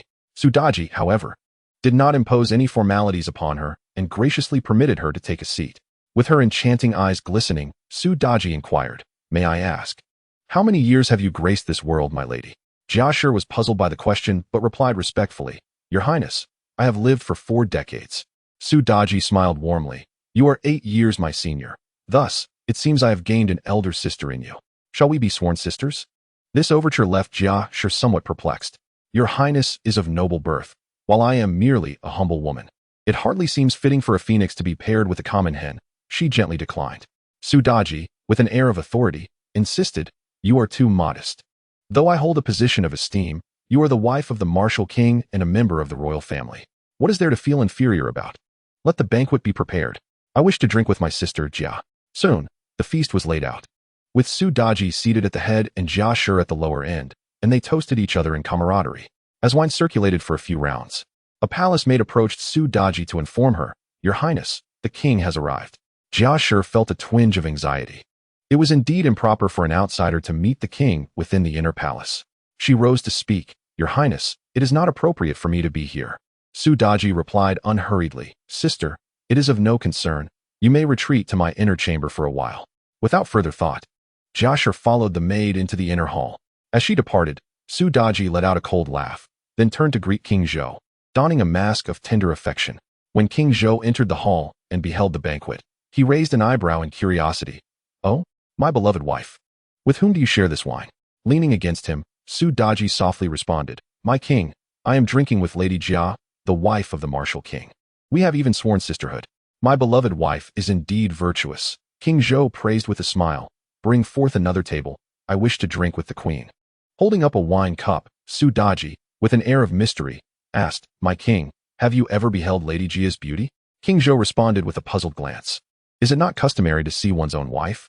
Su Daji explained, "Indeed, but Lady Jia is your royal relative. The sister of the martial king has been in the Western Palace accompanying you for many years. What harm is there in a brief encounter? It is commonplace for commoners, uncles, and aunts to share a drink." "Oh, what does my beloved wife wish for me to see of Lady Jia?" King Zhou inquired, intrigued. "My king, Lady Jia is a rare beauty, extraordinarily enchanting. This is merely for your enjoyment. You may pretend to leave, and I shall coax Lady Jia to the star-picking tower, at which point you can arrive, and she will have no means of evasion." Su Daji was enticing King Zhou, extolling Lady Jia as a beauty scarcely found in heaven or earth. King Zhou laughed heartily, "Excellent, splendid. I shall comply with my beloved's wishes." After this, he pretended to depart, resting in a side chamber. Su Daji then sent someone to summon Jia Shi from the inner hall. Jia Shi sighed in relief, expressing her gratitude, and was about to take her leave. However, Su Daji interjected, "Once a year, a gathering such as this is rare. Today, having formed a bond with you, sister, why not accompany me to the star-picking tower to enjoy the scenery?" Though framed as a question, Jia Shi sensed the inevitability behind it. After a moment of contemplation, realizing she could not refuse, she followed, albeit with an unsettling premonition in her heart. A poem states, "Daji schemes to ensnare loyalty. While the Jia family meets their fate before the tower, their honor remains intact and their integrity unblemished. Who can match their resolute spirit?" Daji and the Jia family arrived at the star-picking tower, and as they approached the winding railing, Jia instinctively glanced down, only to behold a basin of snakes and scorpions, with a pile of skeletons ominously intertwined within. The scene was indeed chilling and ghastly. On the other side, the wine pool was shrouded in a mournful breeze, and a chill radiated beneath the forest of flesh. The star-picking tower was devoid of its former splendor. Jia, suppressing her inner horror, inquired of Daji, "Your Highness, why is there such a pool of wine and meat, along with those pits below?"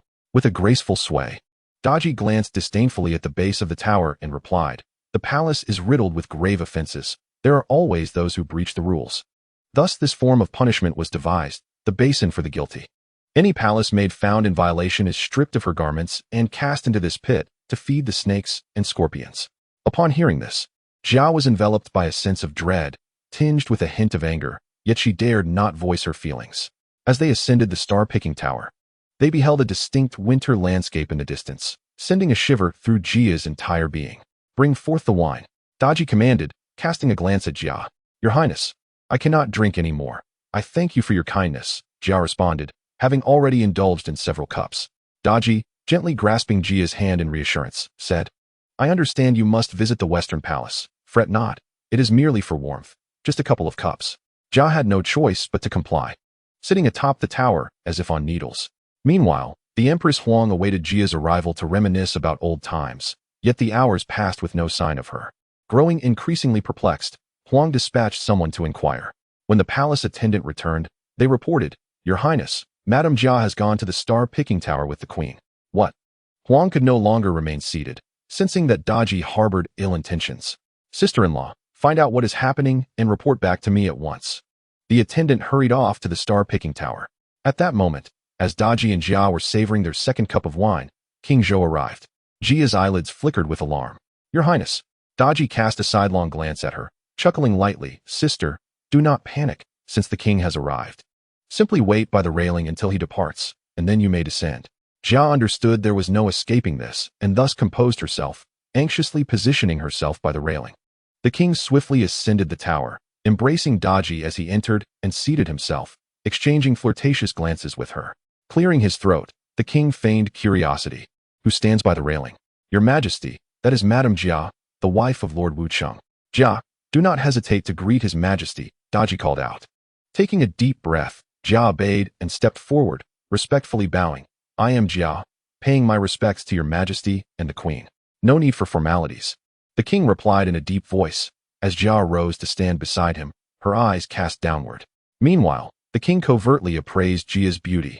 Indeed, she was striking, possessing an exquisite allure. Provide her a seat, he ordered the palace attendants knowingly. However, Jia declined, saying, with Your Majesty and the Queen present, how could I dare to sit? I shall stand. Daji gently urged, Sister, what harm is there in sitting? There is no need for such formality. King Zhou continued to inquire with deliberate intent, why does my beloved wife refer to Lady Jia as sister? Lady Jia had, moments ago, established a sisterly bond with the concubine. Thus it was fitting for her to address her as such. After all, she is also Your Majesty's sister-in-law, so there is no harm in it. Su Daji replied with a playful chuckle. At this juncture, Lady Jia sensed the most undesirable scenario unfolding, one she had fervently wished to avoid. Embarrassed and enraged, she knelt and prostrated herself, declaring, I have come to the palace to pay my respects. It is a courtesy to you, my king. It is improper for me to meet you alone. Please allow me to withdraw. King Zhou, however, was not one to let such an opportunity for beauty slip away easily. With a mischievous glint in his eyes, he remarked, if my sister-in-law is too modest to take her seat, then perhaps I shall offer you a cup of wine. He began to rise, approaching Lady Jia. Her face flushed crimson with anger. She thought of her husband, the loyal Duke Huang Feihu, who had served the nation with unwavering dedication, and she felt humiliated by this tyrant's insolence. As King Zhou drew nearer, she could sense his breath, her body bristling with dread, and she found herself with no avenue for retreat. Closing her eyes, she realized there was no hope for her to escape unscathed. Grabbing a cup, she hurled it at King Zhou's face and shouted, Foolish monarch, my husband has tirelessly served you, achieving glorious victories. Yet you choose to heed the baseless words of Su Daji and insult your minister's wife. You and Su Daji shall surely meet the same fate in the end. King Zhou, caught off guard, was struck by the wine cup and, in a fit of rage, commanded, Seize her. Lady Jia stepped back defiantly, exclaiming, Who dares to lay hands on me? With that, she turned and leaped from the star-picking tower, plunging to her demise. A poem recounts, in the court of mourning tributes. Calamity arises, the virtuous lady falls from the tower, her honor lost. The foolish king forgets his duty, while the steadfast woman remains true, facing death with dignity. Westward, the whispers of rebellion stir, as the princes of 800 rise to arms. King Zhou watched in dismay as Lady Jia fell, filled with regret for the unforeseen disaster. He cast a reproachful glance at Su Daji, who feigned innocence. At that moment, a maidservant from Empress Huang's quarters arrived on the scene. Upon witnessing Lady Jia's tragic end, she was struck with terror and hurried back to the West Palace to inform Empress Huang. Your Highness, a calamity of great proportions has occurred, the maid lamented, hesitating to elaborate. What has happened? Speak. Empress Huang demanded anxiously. Lady Jia has fallen from the star-picking tower for reasons unknown. I rushed here as soon as I witnessed it, the maid confessed, kneeling and unable to meet the Empress's gaze. Stunned, Empress Huang staggered backward, collapsing into a chair as tears streamed down her face. That wretched Daji, she seethed, I knew she harbored ill intentions. How dare she? Realizing the gravity of the situation, Empress Huang rose, determined to confront the matter at the star-picking tower. Despite the efforts of her attendants to restrain her, they could not quell her fury. With her heart ablaze, she made her way to the tower, her servants' warnings falling on deaf ears as her eyes burned with rage. Pray tell, why did Lady Jia meet her demise? The Empress inquired sharply. The palace attendants could only recount the events, and upon hearing their account, the Empress let out a couple of mocking laughs, tears streaming down her face. Over the years, she had been exceedingly cautious within the palace, secluding herself in the Western Palace, striving to avoid involvement in affairs. Yet calamity had nonetheless befallen her family, for some misfortunes are inescapable. The Empress ascended the star-picking tower, where King Zhou could not help but feel a twinge of guilt upon seeing her. Before he could utter a word, she unleashed her fury. Foolish monarch, who has safeguarded your realm? My brother valiantly repelled maritime invaders from the east and battled barbarous foes to the south, wielding military authority in the capital. his heart steadfast for the nation's cause, toiling day and night. My father, Huang Gun, defended the border at Jipaiguan, training troops with relentless dedication. My family, the Huangs, has been loyal and righteous, serving the nation and its people without fail. On this New Year's Day, my sister-in-law dutifully entered the palace to pay her respects. And you? You heed the words of a lowly wretch, deceiving my sister-in-law into the tower, humiliating a loyal wife. Your lust for beauty is one thing, but to forsake all moral order is utterly absurd. The king, already plagued by remorse, fell silent under the empress's scolding. After delivering her tirade, she caught sight of Daji seated nearby and continued her denunciation. Wretched creature, you have plunged the palace into chaos, corrupting the sovereign's mind. Today, I shall rid us of you. With that, she advanced and seized Daji, a daughter of a military clan, her strength formidable. She dragged Daji out and pinned her to the ground, raining blows upon her, striking her at least 20 or 30 times. Daji, infuriated, though a creature of supernatural origins, dared not wield her powers in the presence of the king, feigning weakness and crying out, "Your Majesty, save me." The king, witnessing the empress's relentless assault on Daji, felt a pang of compassion. Despite his guilt towards the empress, he stepped forward to intercede. My beloved, this has nothing to do with Daji. Your sister-in-law, seeing my remorse, jumped from the star-picking tower herself.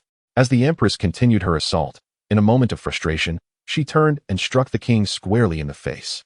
Foolish monarch, you dare shield this wretch? I swear I shall slay Daji to avenge my sister-in-law. The king, already wounded by Lady Jia's fate, felt his guilt morph into anger as he seized the empress by the nape, lifting her gown, and retorted, You dare strike me? You have truly rebelled. With his great strength, the king hurled the empress away, not anticipating that she would fall from the star-picking tower. The unfortunate beauty perished, her blood staining her royal attire. In disbelief, the king stared as she plummeted, stunned that he had cast her out. Despite the fading love between them, remnants of their youthful affection lingered. He sat in silence, gazing at the lifeless form of the empress below, while Su Daji feigned distress, her demeanor deceptively fragile. How frightful, she exclaimed, her eyes glistening with tears. The king opened his mouth to blame Daji, but found himself unable to cast her in a negative light, regret swelling within him. Meanwhile, at the palace gates, attendants accompanying Lady Jia awaited her return, growing increasingly anxious as time passed. Unable to contain himself any longer, one approached the inner servants, inquiring, Which household do you serve? The inner servant scrutinized him closely and asked, Which household are you from? In the residence of the Duke of Wu. We awaited the lady's return from the palace, a delay unprecedented in previous years. A servant from the Huang household, filled with reverence, inquired about the unusual circumstances. Realizing the gravity of the situation, the palace attendant sighed and whispered, hastened back to report, Lady Jia has fallen from the star-collecting tower. Lady Huang went to seek clarification on the matter, only to be cast down by the king, leaving both mistresses deceased. The servant, struck with terror, promptly took his leave, rushing back to the estate. Meanwhile, the Duke of Wu had long returned from the palace, reveling in a banquet with his younger brother, Huang Feibao, and his 3 sons, Huang Tianlu, Tianjue, and Tianxiang, alongside 4 deputy generals. The servant, breathless and panicked, burst in, exclaiming, Gentlemen, a calamity has befallen us. Huang Feihu, inebriated and hazy, queried, What has happened? Why the urgency? The servant knelt, trembling as he recounted. The lady entered the palace and, for reasons unknown, fell from the star-collecting tower. Lady Huang sought the truth and was likewise hurled from the heights by the tyrant king, meeting her demise. What?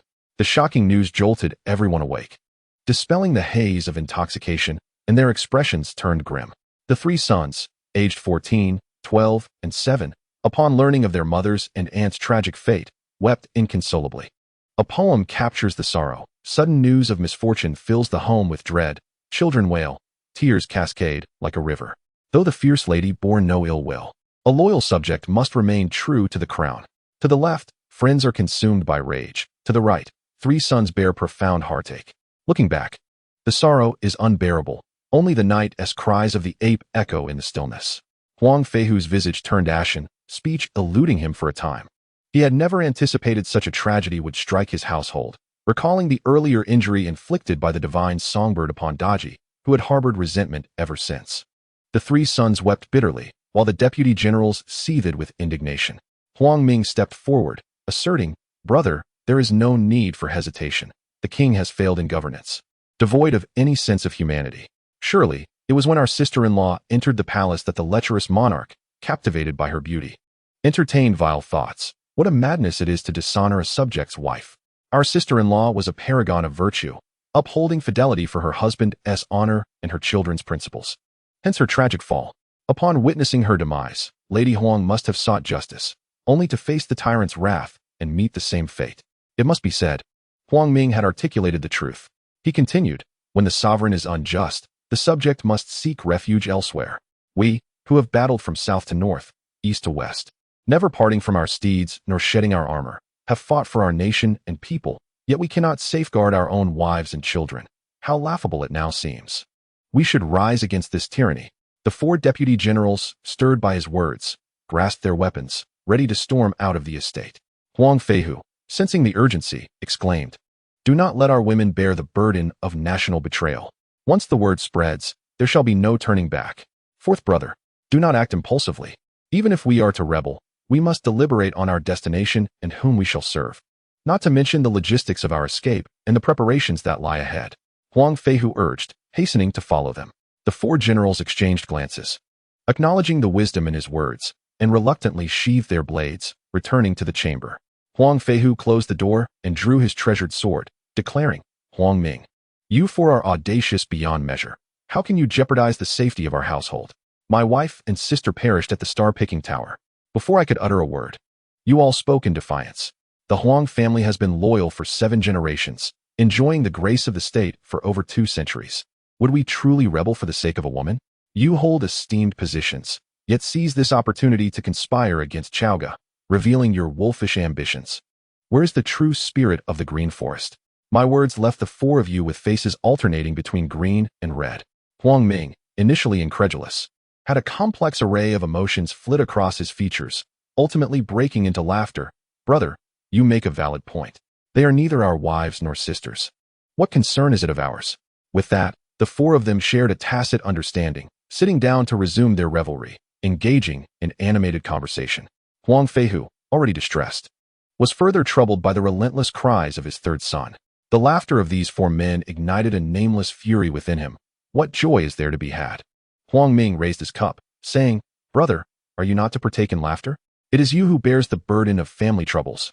We are unscathed. Today, on this auspicious New Year's Day, we ought to drink and celebrate. What concern is that of yours?" His words rendered Huang Feihu speechless. In a low voice, he replied, "Can you find amusement in my troubles?" Zhou Ji sighed and remarked, "It is not the brother's misfortune that brings laughter, but rather your own." Suppressing his anger, Huang Feihu retorted, "I hold a royal position, exalted above all, commanding the armies of the realm, and you dare to mock me? Brother, you are only aware of your lofty rank and the glory of your title. Those who know you might say you possess a broad-mindedness, while others might claim you rely on your sister-in-law's beauty to curry favor with the sovereign and secure your wealth," Zhou Ji said pointedly, intending to provoke Huang Feihu. Huang Feihu's complexion darkened, and he bellowed, "I am infuriated. Summon the men, gather the supplies, and prepare the carriages. We shall depart from Chaoga this instant." Seeing his brother's resolve to rebel, Huang Feibiao summoned 1,000 trusted retainers, loading all his valuables, gold, and jewels onto 400 carts. Huang Feihu conferred with a few men. "Where shall we go?" "Brother, the land of Shiqi, under the governance of King Wan, is prosperous and revered by all. His successor, King Wu, is a youthful hero, dividing the realm into 3 parts, with Shitu possessing 2, Huang Ming replied. However, Zhou Ji furrowed his brow, contemplating Huang Feihu's state of mind. He feared that once Huang Feihu regained his composure, he might reconsider and thus needed a plan to eliminate any possibility of retreat. After a moment's thought, Zhou Ji proposed, "If we head to Shiqi, it may take too long to gather troops for your sister-in-law's revenge. Instead, why not confront King Zhou at the palace gates today and settle this matter once and for all?" Huang Feihu, engulfed in a whirlwind of anger and sorrow, could hardly discern the implications of the words and replied absently, "Indeed, perhaps this was fate, as it seemed destined for Huang Feihu to lend his strength to Shiqi." Clad in golden armor and wielding weapons, he mounted the 5-colored divine ox, while his 2 brothers took their 3rd son, accompanied by Long Huan, Wu Qian, and other retainers, leading the carriages out through the western gate. Huang Ming and Zhou Ji accompanied Huang Feihu to the palace gates. Zhou Ji rode forth, calling out at the palace entrance, instructing the guards to inform King Zhou, urging him to come forth and clarify matters promptly. Should he fail to appear, we shall storm the palace. Since the demise of Lady Jia and the death of concubine Huang, King Zhou was engulfed in regret. In the midst of the palace, consumed by frustration yet devoid of anyone to confide in, the night stretched into dawn as memories flashed through his mind. He found himself at a loss for words to convey to Huang Feihu. Suddenly, a palace attendant rushed in with alarming news. Your Majesty, trouble brews. The warrior king Huang Feihu has rebelled and is seeking battle at the palace gates. The tidings of his rebellion swiftly spread throughout the palace, with some even secretly applauding the turn of events. King Zhou, momentarily taken aback, erupted in fury, exclaiming, "What audacity! How dare this rogue conspire against me? Summon my armor at once." Once clad in his battle gear, he mounted his steed, the carefree horse, and, under the protection of palace guards, made his way to the palace entrance. Behold, he donned a helmet that pierced the heavens, adorned in armor that shimmered like gold. His robe of 9 dragons dazzled the eye, and his heart-shaped shield was secured both front and back. A vibrant red sash formed an intricate pattern, while his saddle was graced with a steel whip resembling bamboo. The carefree horse galloped with the wind, and the sword of execution promised national stability. Such was the decree of heaven, leading sovereign and subjects to the battlefield. Although Huang Feihu was consumed by rage, upon seeing King Zhou, clarity began to seep into his mind, and a flicker of retreat emerged within him. Observing Huang Feihu's expression, Zhou Ji sensed his hesitation and boldly proclaimed, "The king is devoid of virtue and misgovernance. How can one endure the humiliation of being deceived by a ruler and his wife?" With that, he swung his axe directly at King Zhou, who barely managed to parry the blow with his sword. As Huang Ming rode forth to attack, Huang Feihu, in a state of urgency, cried out, "Why do we engage before understanding the full scope of this conflict?" Once the battle commenced, there would be no turning back. Reluctantly, Huang Feihu spurred his multicolored divine ox forward, resulting in a fierce skirmish at the palace gates. A poem captures the essence of the battle. In the midday clash, the tiger contends with the dragon. King Zhou's tyranny leads to his own downfall. Wise men rally to a rightful sovereign, while the common folk rebel from distant hamlets. Though laws are enforced, the void remains, and no route is left for the weary. Loyalty and filial piety endure through ages, yet the tyrant's legacy is one of disdain. After exchanging over 30 rounds, King Zhou, renowned for his immense strength and formidable combat skills, despite years of neglect, could not withstand the onslaught of 3 formidable adversaries.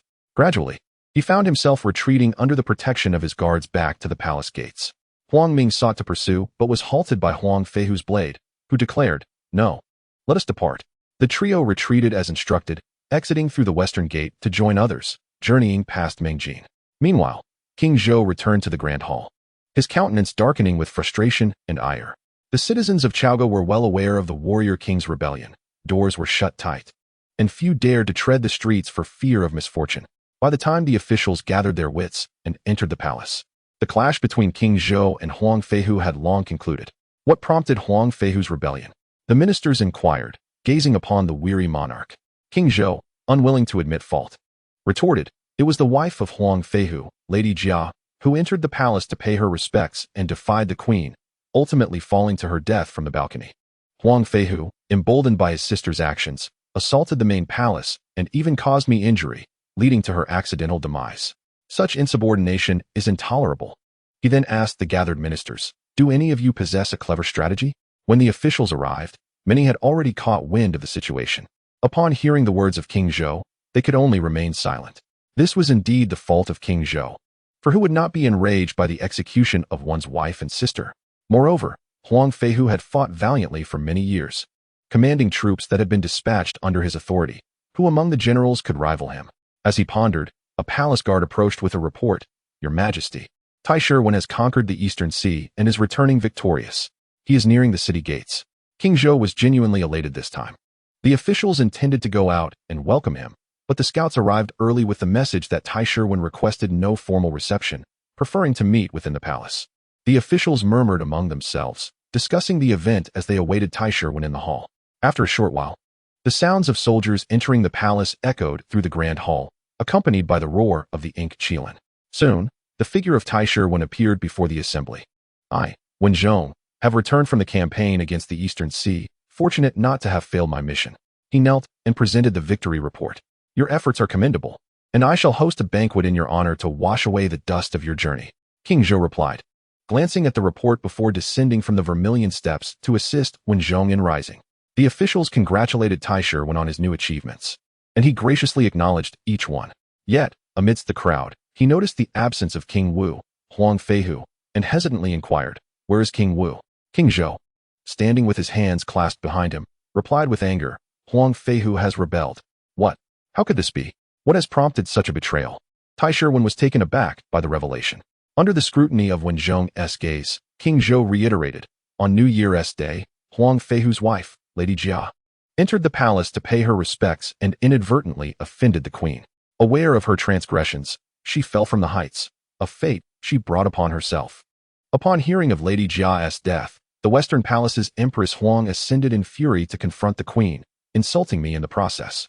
In a moment of wrath, I accidentally pushed her from the star-picking tower. It was not my intention. The next day, Huang Feihu led his troops to the palace gates, challenging me to a fierce battle, during which I narrowly escaped his treacherous grasp. Now they have revolted against Cao Go, and I am currently deliberating with my ministers on how to address this matter. Hearing of your triumphant return, I hope you can assist in subduing the city of Pan and restoring order to the realm. After listening to this account, Taishi understood the underlying truth. The alleged suicide was merely a cover for King Zhou's actions. He spoke sternly, "In my humble opinion, your majesty has wronged your subjects. The Huang family has been loyal for generations, and Huang Feihu is a paragon of loyalty and patriotism. How could Lady Jia have died without cause while merely fulfilling her duty? The star-picking tower is your majesty's residence, not the queen's domain. Why would Lady Jia ascend there? There must be deeper circumstances at play.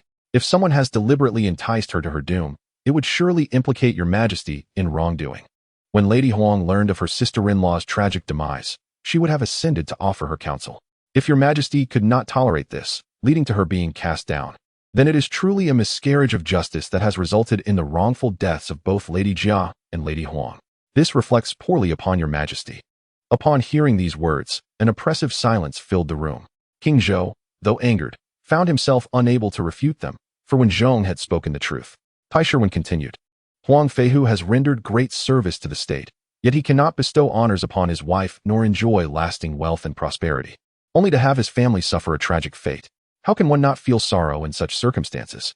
The minister expressed that his majesty might consider granting clemency to Huang Feihu for all his grave transgressions. Once the minister retrieves Huang Feihu, he can ensure peace for the realm. Upon hearing this, all the officials echoed their agreement, praising the wise counsel of the minister one, asserting that the king should decree the absolution of Huang Feihu's offenses. Although King Zhou recognized his own shortcomings, he was unwilling to proceed in such a manner. Minister Wen then spoke again, stating that while the king's betrayal of his subjects was understandable, it was imperative for his majesty to make a decisive judgment. At that moment, a figure emerged from among the ministers, Su Rong, a junior official. After bowing, he remarked that the minister's argument held merit, yet Huang Feihu also bore the crime of defying his sovereign. Despite the king's failures, how could Huang Feihu lead his soldiers to the palace gates to confront the king? Furthermore, he had engaged in battle at the palace gates, nearly causing harm to his majesty, demonstrating a complete disregard for his duties as a subject. Thus, Huang Feihu was not entirely blameless. Minister Wen furrowed his brow upon hearing this, conceding that a decision could wait until the elder statesman was retrieved.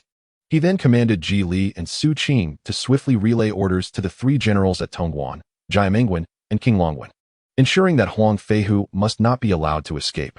The fate of Huang Feihu would be revealed in due course. In the 31st chapter, it is recounted how Minister Wen personally led the troops in pursuit. As they exited through the western gate, flags billowed in the wind, causing the common folk to scatter in fear. Meanwhile, Huang Feihu and his party crossed the Yellow River and arrived at Mianxi County, where they encountered Zhang Kuei, the county's defender. Huang Feihu, well aware of Zhang Kuei's prowess, dared not traverse the city and instead made haste to bypass it, heading directly towards Lintongwen. Just as they reached the baying forest, they heard a thunderous commotion behind them, with dust billowing up into the air. Huang Feihu's heart raced at the sight of Minister Wen's banners in the distance. How could they possibly withstand such a force? Was the heavens conspiring against him? He glanced at his three sons, particularly the 7-year-old Huang Tianxiang, feeling a pang of regret and sorrow, knowing his innocent child was to suffer such a fate. "General, there are troops approaching from the left," reported the vice-general. "They are soldiers from King Longwen, led by Zhang Guifang." "General, from the right, The 4 generals of Jiamingwen are advancing. Huang Feihu, atop the 5-colored divine ox, turned anxiously, witnessing Zhang Feng, the general from Lintongwen, leading his men forward. They found themselves encircled on all sides. With a heavy sigh, Huang Feihu resigned himself to the reality of their predicament. Their party was comprised of both young and old, burdened with heavy supplies. And they had not anticipated Minister Wen's return. Yet, a twist of fate awaited them. At Qingfeng Mountain's Xiang Cave, the true monarch of Taoist virtue happened to be wandering through the 5 mountains when he was obstructed by the resentment of King Wu. The true monarch parted the clouds and looked down, realizing that King Wu was in peril. He must come to the rescue. Where are the yellow turban warriors? Bring forth my primordial banner to shield the Huang family and escort them to a secluded mountain. Once I have dispelled the forces from Chaoga, I shall allow them to exit the pass. The yellow turban warrior received the imperial edict and, shrouded by the primordial banner, the Huang family members instantly vanished. Their whereabouts concealed. They were swiftly relocated to the depths of the mountains, leaving no trace behind.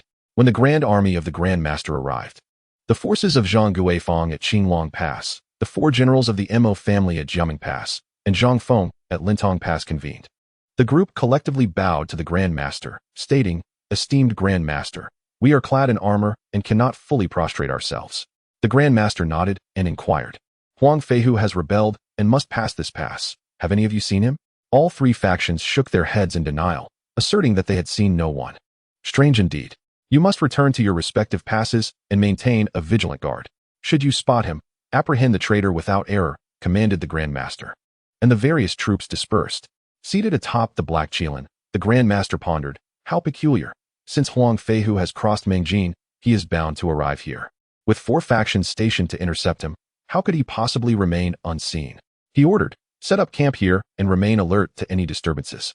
The true monarch of Clear Void observed from above that the Grand Master remained stationary, not withdrawing his forces, and wondered how Huang Feihu could escape the 5 passes. Contemplating this, the true monarch retrieved a gourd, removed the lid, and poured out a measure of divine sand towards the southeast, employing the primordial energy cultivated within his furnace. After a while, a scout from the Grand Master reported, "Grand Master, King Wuqing has led his troops back to Chaoga." "Preposterous. Recall the soldiers immediately," the Grand Master exclaimed, startled, and hurriedly urged his men to return. As they passed through Mianxi, they indeed spotted a group rushing ahead, and the Grand Master mused, "How audacious of Huang Feihu." Seeing that the Grand Master had moved away, the true monarch commanded the yellow turban warrior to remove the primordial banner, allowing the Huang family members to awaken from their trance and reappear, each feeling dizzy before rubbing their eyes and realizing that the 4 factions had vanished without a trace. Huang Ming surveyed the surroundings and remarked to Huang Feihu, "Fortune favors the virtuous. It seems the heavens are assisting us." Huang Feihu nodded, not pausing, and urged, "The whereabouts of the 4 factions remain unknown. We must hasten to Lintong Pass, for delay invites peril." The group obeyed, galloping tirelessly towards Lintong Pass. As they approached, they encountered a troop blocking their path. Huang Feihu instructed his companions to be vigilant. Seated upon the multicolored divine ox, he focused and recognized the general at Lintong Pass. Zhang Feng, fully armored, with a helmet of phoenix wings, golden and heavy, a red robe of willow leaf armor, the waist cinched with an 8-treasure purple gold sash, and the plush ropes adorned with plum blossom mirrors. His steel whip strikes like a leopard's tail, and the 100-forged hammer bursts forth like cold clouds. The blade of his general's knife raises like autumn frost. His horse gallops perilously as he seeks victory. The great red banner proclaims his might, as Zhang Feng commands Lintong. He thundered, "Huang Feihu, I have awaited you here for quite some time. Step forward and respond." Huang Feihu rode forth on the multicolored divine ox, slightly bowing as he emerged from the crowd. "Uncle, Feihu pays his respects." Zhang Feng squinted and replied, "Huang Feihu, your father and I share a deep bond. And you are a great minister of the king as well as a national relative. Why then do you rebel and tarnish the honorable name of the Huang family? Holding a position of power, how can you betray your sovereign for a woman? Today's rebellion resembles a mouse ensnared in a trap, with no avenue for retreat. Is it not a pity? Allow me to speak. There is no need for further struggle. I shall escort you to Chaoga, where the officials will discern your merits and demerits. Perhaps the king, recalling your past contributions, may pardon your present transgressions and spare your family's lives. Should you persist in your obstinacy, regret will come too late." Huang Feihu shook his head and replied, "Uncle, you are well aware of the kind of person I am. Over the years, King Zhou has indulged in debauchery, distorted governance, favored treacherous sycophants, and persecuted loyal advisors.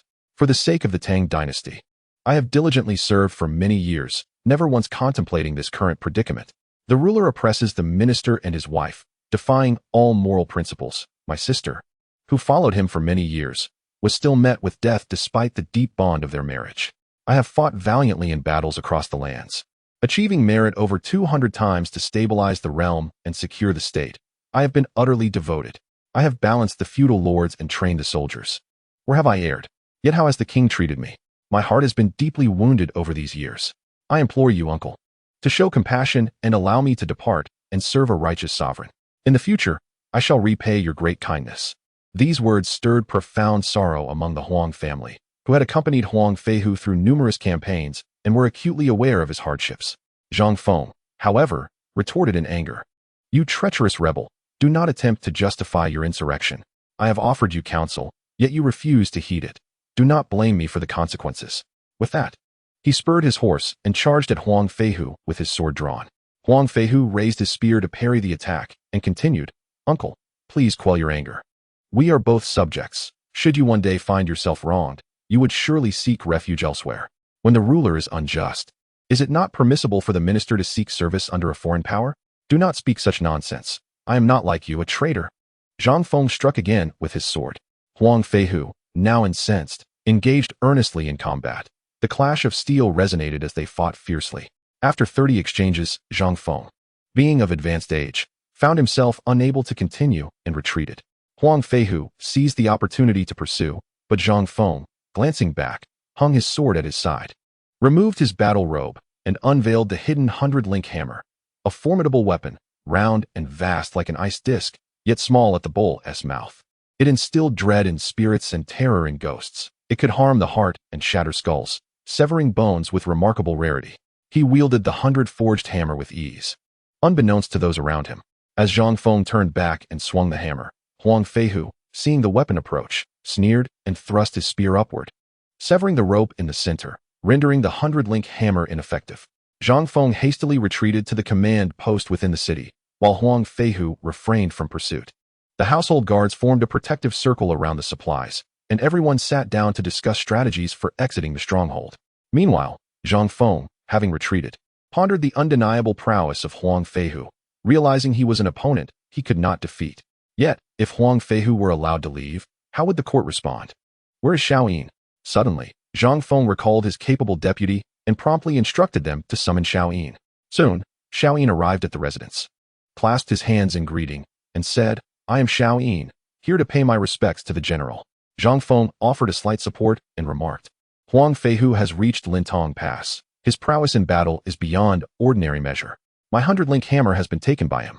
In my opinion, we cannot confront him head-on. We must employ strategy. You shall lead the archers to ambush at the appointed time, unleashing a volley of arrows under the cover of darkness, to strike down the traitors and present their heads to the court at Chaoga. A flicker of shadowy intent gleamed in Xiaoyin's eyes. After issuing orders from the governor's residence, he cast a glance back at the general's mansion. Once a soldier under the command of Huang Feihu, he had been fortunate enough to receive his patronage, which led to his appointment as deputy general at the Chentang Pass. With his former master in peril, how could he remain indifferent? Surely, Zhang Feng had forgotten their bond. Having resolved his course of action, Xiaoyin returned home to change his attire and stealthily made his way to Huang Feihu's camp. Is anyone there? Xiaoyin whispered from the shadows. A sentry spotted him and approached with caution, inquiring, Who are you? With a slight nod, Xiaoyin replied, I am Xiaoyin, once under General Huang's command. I have urgent news to convey. Please take me to the general at once. The sentries detained him and sent word to confirm his identity with Huang Feihu, as caution was paramount in such critical times. Once Huang Feihu acknowledged him, the guards escorted Xiaoyin to the general. Upon his arrival, Xiaoyin bowed respectfully. Seeing Huang Feihu, his eyes brimmed with unshed tears. Huang Feihu hastily assisted him to his feet, scrutinizing Xiaoyin closely. It has been many years. Are you well? I am well, General. Zhang Feng has secretly commanded me to lead the archers tonight to ambush and annihilate your entire family, offering their heads as a token of merit to the court at Chaoga. Grateful for your past kindness, I have come to inform you. Xiaoyin spoke gravely, laying bare Zhang Feng's scheme. Huang Feihu was taken aback by Zhang Feng's utter disregard for past loyalties and sighed. Fortuitously, you have come to warn me. Otherwise, many lives would have been lost to the arrow's indiscriminate flight. Do you have a strategy to assist my escape? After a moment of contemplation, Xiao Yin suggested, General, mount your steed swiftly and lead the troops to break out of the Chentang Pass. I will open the city gate. We must act without delay. For if Zhang Feng catches wind of our intentions, it will be too late. Very well, I shall follow your lead. Huang Feihu responded, prompting his men to prepare their supplies and arm themselves as they proceeded towards the western gate. As night fell, the soldiers, unprepared, awaited their moment to strike against the traitors. The journey was relatively smooth. Xiao Yin, along with his trusted confidants, opened the gates of Chentang Pass, allowing the Huang family to hastily exit. Huang Feihu glanced back at Xiao Yin, questioning his decision to remain behind. General, you go ahead. I shall clear the path for you. Xiao Yin bowed respectfully. With that, the Huang family surged forth into the night, gradually disappearing into the shadows. Meanwhile, upon exiting the pass, Zhang Feng received the news, lamenting, this Xiao Yin has dared to betray me. How could I have forgotten he was once a general under Huang Feihu? I am enraged. Pursue them. Zhang Feng and his soldiers hastily mounted their horses and raced towards the gate, unaware that Xiao Yin had not fled but lay in ambush at the entrance. Knowing Zhang Feng would come in pursuit, he prepared to strike. Hearing the sound of hoofbeats, he pressed himself against the wall, his long spear poised for action. Just as anticipated, Zhang Feng galloped forth. As he emerged from the gates, Xiao Yin leapt forward, thrusting his spear and bringing Zhang Feng down from his mount before he had a chance to react. As the verse goes, valiant talents of Han, steadfast in loyalty and righteousness.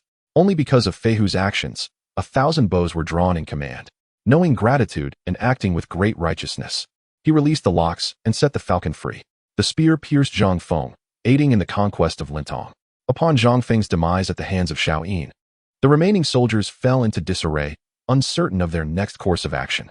Xiao Yin, with a warning glance, signaled to his trusted subordinates to manage the situation, while he urged his steed to pursue Huang Feihu. When he caught up, Xiao Yin shouted, General, slow down. Hearing Xiao Yin's voice, Huang Feihu reined in the 5-colored divine bull and replied, you should accompany us westward. Xiao Yin halted his horse and shook his head, saying, General, I have already slain Zhang Feng. With the loss of the commanding officer at Chentang Pass, chaos is likely to ensue. I must remain behind. Should there be pursuing troops, I can delay them and send word to you. I came to wish you well on your journey.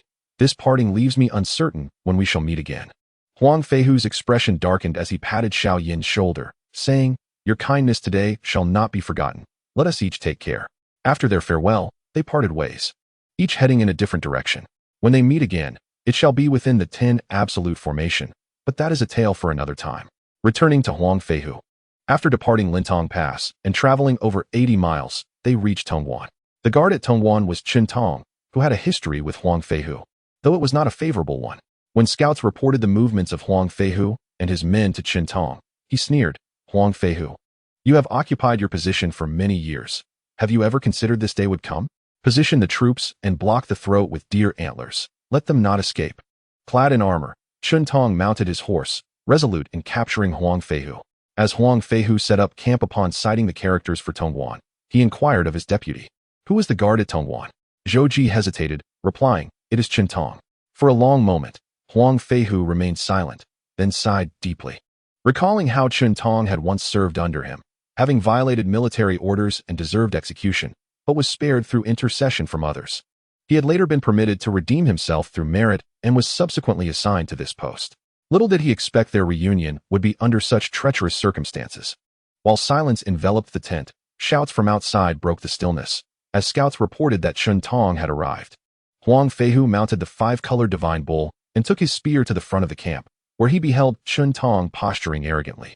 Upon seeing Huang Feihu emerge, Chentang called out loudly, General Huang, I have awaited your arrival at the command of the Grand Master. I hope you will dismount early, allowing me to escort you back to Chang'e, to avoid a confrontation that may lead to loss of life. Huang Feihu, slightly incensed, replied in a low voice, Chentang, once you served under my command, I treated you as kin without reservation. You later violated military orders, and while I had the right to execute you, my officers pleaded for your mercy, allowing you to redeem yourself, which led to your current position at Tongguan. Your insult today, do you seek personal revenge? General Huang still carries a formidable presence, Chentang scoffed. But today, you are hardly a threat. Let us see if you can match me. With that, Huang Feihu urged his divine bull forward, spear in hand. Chentang brandished his halberd and charged forth, and the two steeds met in a clash of titans, heralding yet another fierce battle. The skies darkened ominously, and the air thickened with the scent of impending slaughter. Long spears gleamed like silver, and the halberd fluttered in the wind. With a gun aimed at his heart and a spear poised at his brow, Chentang clenched his teeth, his face flushed with determination as the heavens and earth seemed to tremble. In an exchange of 20 fierce rounds, it became apparent that Chentang was no match for Huang Feihu, and realizing his predicament, he resolved to retreat. Yet, Huang Feihu, fueled by vengeance, spurred his steed to pursue, declaring, "I shall not kill you. My heart's rage remains unquenched." As Chentang sensed the approach of his adversary, a smile graced his lips, and he wielded the fire dragon spear, a weapon of significant renown, granted to him by an enigmatic figure. With its swift strike, it was known to never miss, earning him countless victories. As the spear flew through the air, a flicker of alarm crossed Huang Feihu's eyes. Too late for evasion. The fire dragon spear struck true beneath his ribcage, eliciting a pained cry as he tumbled from his vibrant steed. The brilliance that once shone from him was extinguished, and the general fell, his noble mount collapsing beside him. A poem recounts, the spear launches with fiery smoke, its brilliance unmatched, piercing through the heart of a general, casting dust upon the ground. A treasure beyond measure for peacekeeping, yet today, it has wounded the valiant tiger, plunging him into despair. Witnessing Huang Feihu's fall, his subordinates, Huang Ming and Zhou Ji, hastened to his aid, shouting, "Do not harm our lord. We come." The two riders and their weapons surged towards Chentang, who hastily defended himself. Seizing the moment, Huang Feibiao rescued Huang Feihu, but alas, it was too late. Life had fled. "Brother!" Huang Feibiao's anguished cry startled Huang Ming and Zhou Ji, igniting their fury towards Chentang, who they wished to rend into pieces. As Chentang struggled to maintain his defense, he resorted to his previous tactic, retreating while thrusting his spear. Blinded by rage, Huang Ming and Zhou Ji charged forward, only for Chentang to unleash another spear, striking Zhou Ji in the neck, causing him to fall and spew blood. Chentang intended to return and claim Zhou Ji's head, but Huang Ming intercepted him. Not one to be greedy for accolades, Chentang, having already claimed 2 lives, sounded the retreat. The battlefield lay in disarray. The deaths of the two struck despair into the hearts of all. Huang Feihu's 3 children gazed upon their fallen father, weeping uncontrollably, while Huang Ming trembled as he carried Zhou Ji's lifeless form back, leaving the crowd in sorrow and confusion. With nowhere to turn and no hope for retreat, they found themselves in a dire predicament. Huang Ming, staring at the bodies, his lips quivering, let hot tears cascade down his cheeks, pondering if rebellion had not occurred. Perhaps they would still be alive. In the serene confines of Qingfeng Mountain Zhang Cave, the true monarch of Taoism, in deep meditation, suddenly felt a jolt of foreboding. Slowly opening his eyes and calculating with precision, he discerned the peril that befell Huang Feihu. "Child, summon your senior brother," he instructed the disciple Baiyun. Baiyun complied. Returning shortly with another disciple, a towering figure, his visage akin to jade, eyes glinting with brilliance, moving with the grace of a tiger. Kneeling before the cloud, he inquired, "Master, what is your command?" The true monarch replied, "Your father is in danger. You must descend the mountain. He is none other than the valiant king of martial valor, Huang Feihu, who has rebelled against the court and has fallen to the fire dragon spear at Tongguan. Your descent serves 2 purposes, to save his life and to reunite, so that together you may assist in establishing the glory of West Qi." Huang Tianhua was momentarily taken aback, for he had not anticipated the existence of a father. He inquired, "Master, how did I come to be here?" Dao de Jinjuan continued, "Many years ago, I ventured to Kunlun Mountain, where your formidable aura pierced the clouds and obstructed my path. Upon seeing you at the tender age of 3, I recognized your extraordinary appearance, foreseeing your future greatness. Furthermore, our fates are intertwined, so I brought you back to the mountain to cultivate for 13 years. "I see," Huang Tianhua replied with a smile, "but I have no recollection of those early years." Dao de Jinjuan produced a flower basket and handed him a sword, saying, "Hasten to rescue your father. Should you encounter Chentang's fire dragon talisman, you must act accordingly to ensure your father's safe passage through Tongguan. However, you must not return to Shiqi with him. Once you have rescued him, return to the mountain. We shall meet again when the right opportunity arises. Do you understand?" "Your command is noted, master," Huang Tianhua affirmed as he accepted the items, Committing Dao de Jinjuan's words to memory before departing from Xiang Cave, he grasped a handful of earth, casting it into the air, and with that, he executed the earth escape technique, arriving at Tongguan with the swiftness of the wind. What transpired thereafter? The reunion of father and son? The battle at Tongguan? Let us await the next chapter for elucidation. Chapter 32. Huang Tianhua meets his father at Tongguan in verse. The profound mysteries of the five paths are boundless, transforming with the wind, traversing the vastness. In an instant, I have traversed the realms of the world. In a moment, I soar across the peaks of Taiyi. To rescue my father, I do not shy from toil and suffering.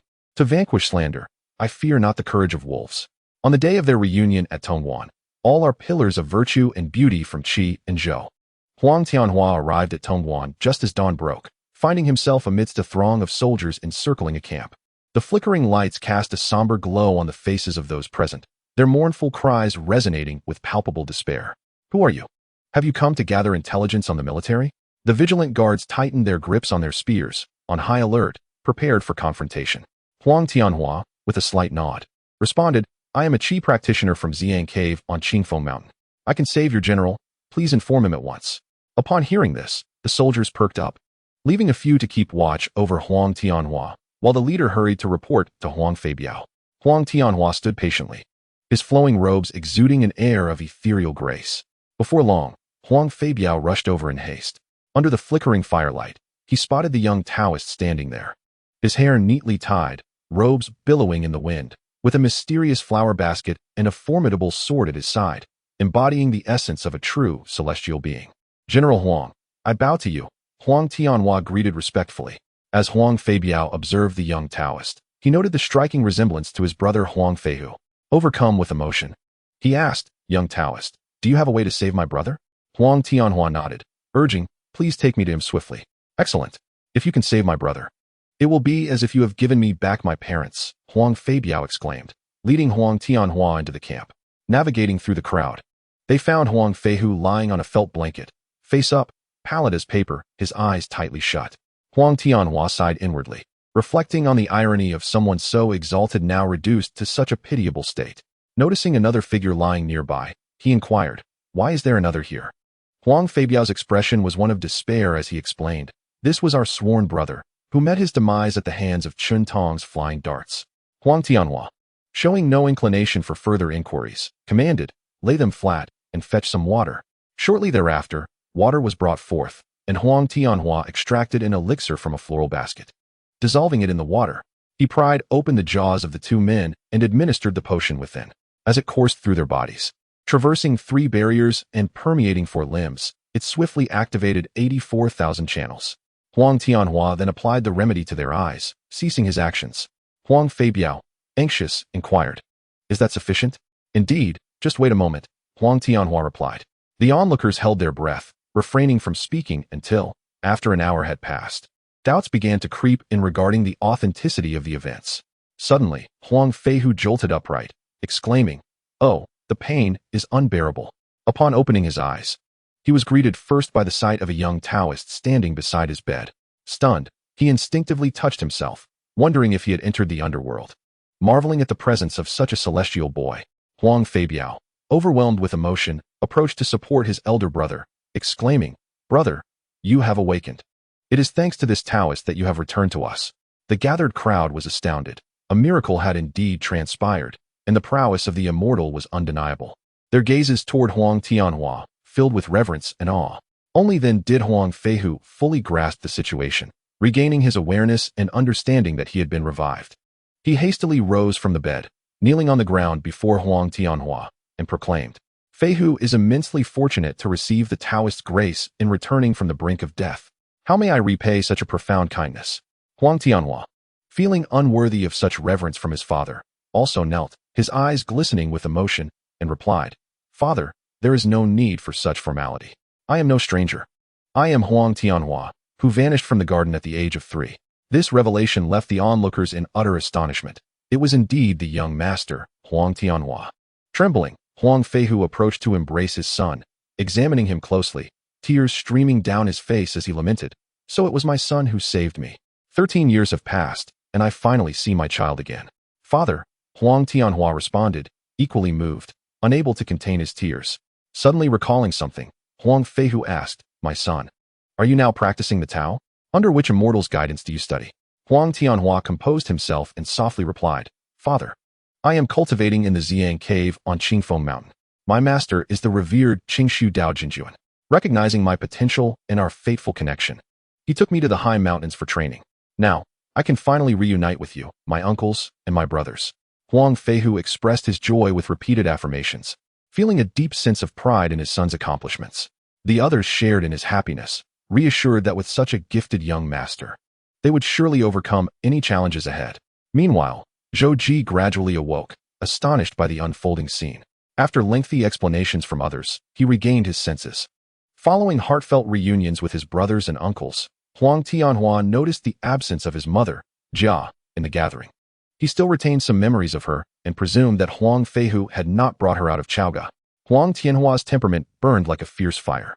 When his anger surged, his face turned crimson.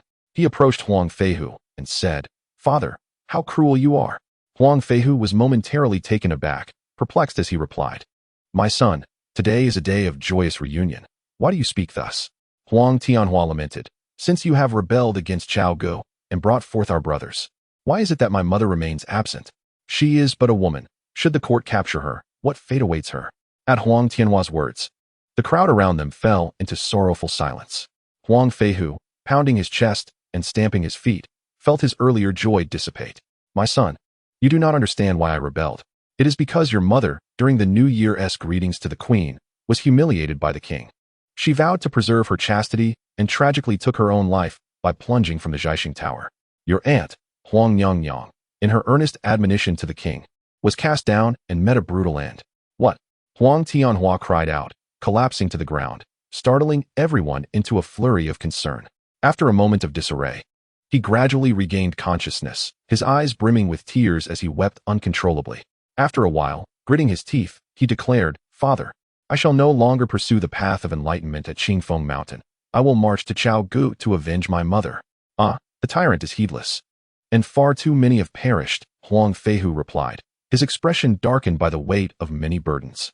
Just then, an urgent report arrived from outside. "General, Chentang requests to battle." Upon hearing this, the faces of the assembly turned grim. Huang Tianhua rose with indignation, saying, "Fear not, father. I shall accompany you to the battlefield. With me by your side, all will be well." Huang Feihu nodded, donning his armor once more, and mounted the five-color divine bull to exit the camp. Anger surged within him as he beheld Chentang. The grudge he held against him ignited anew.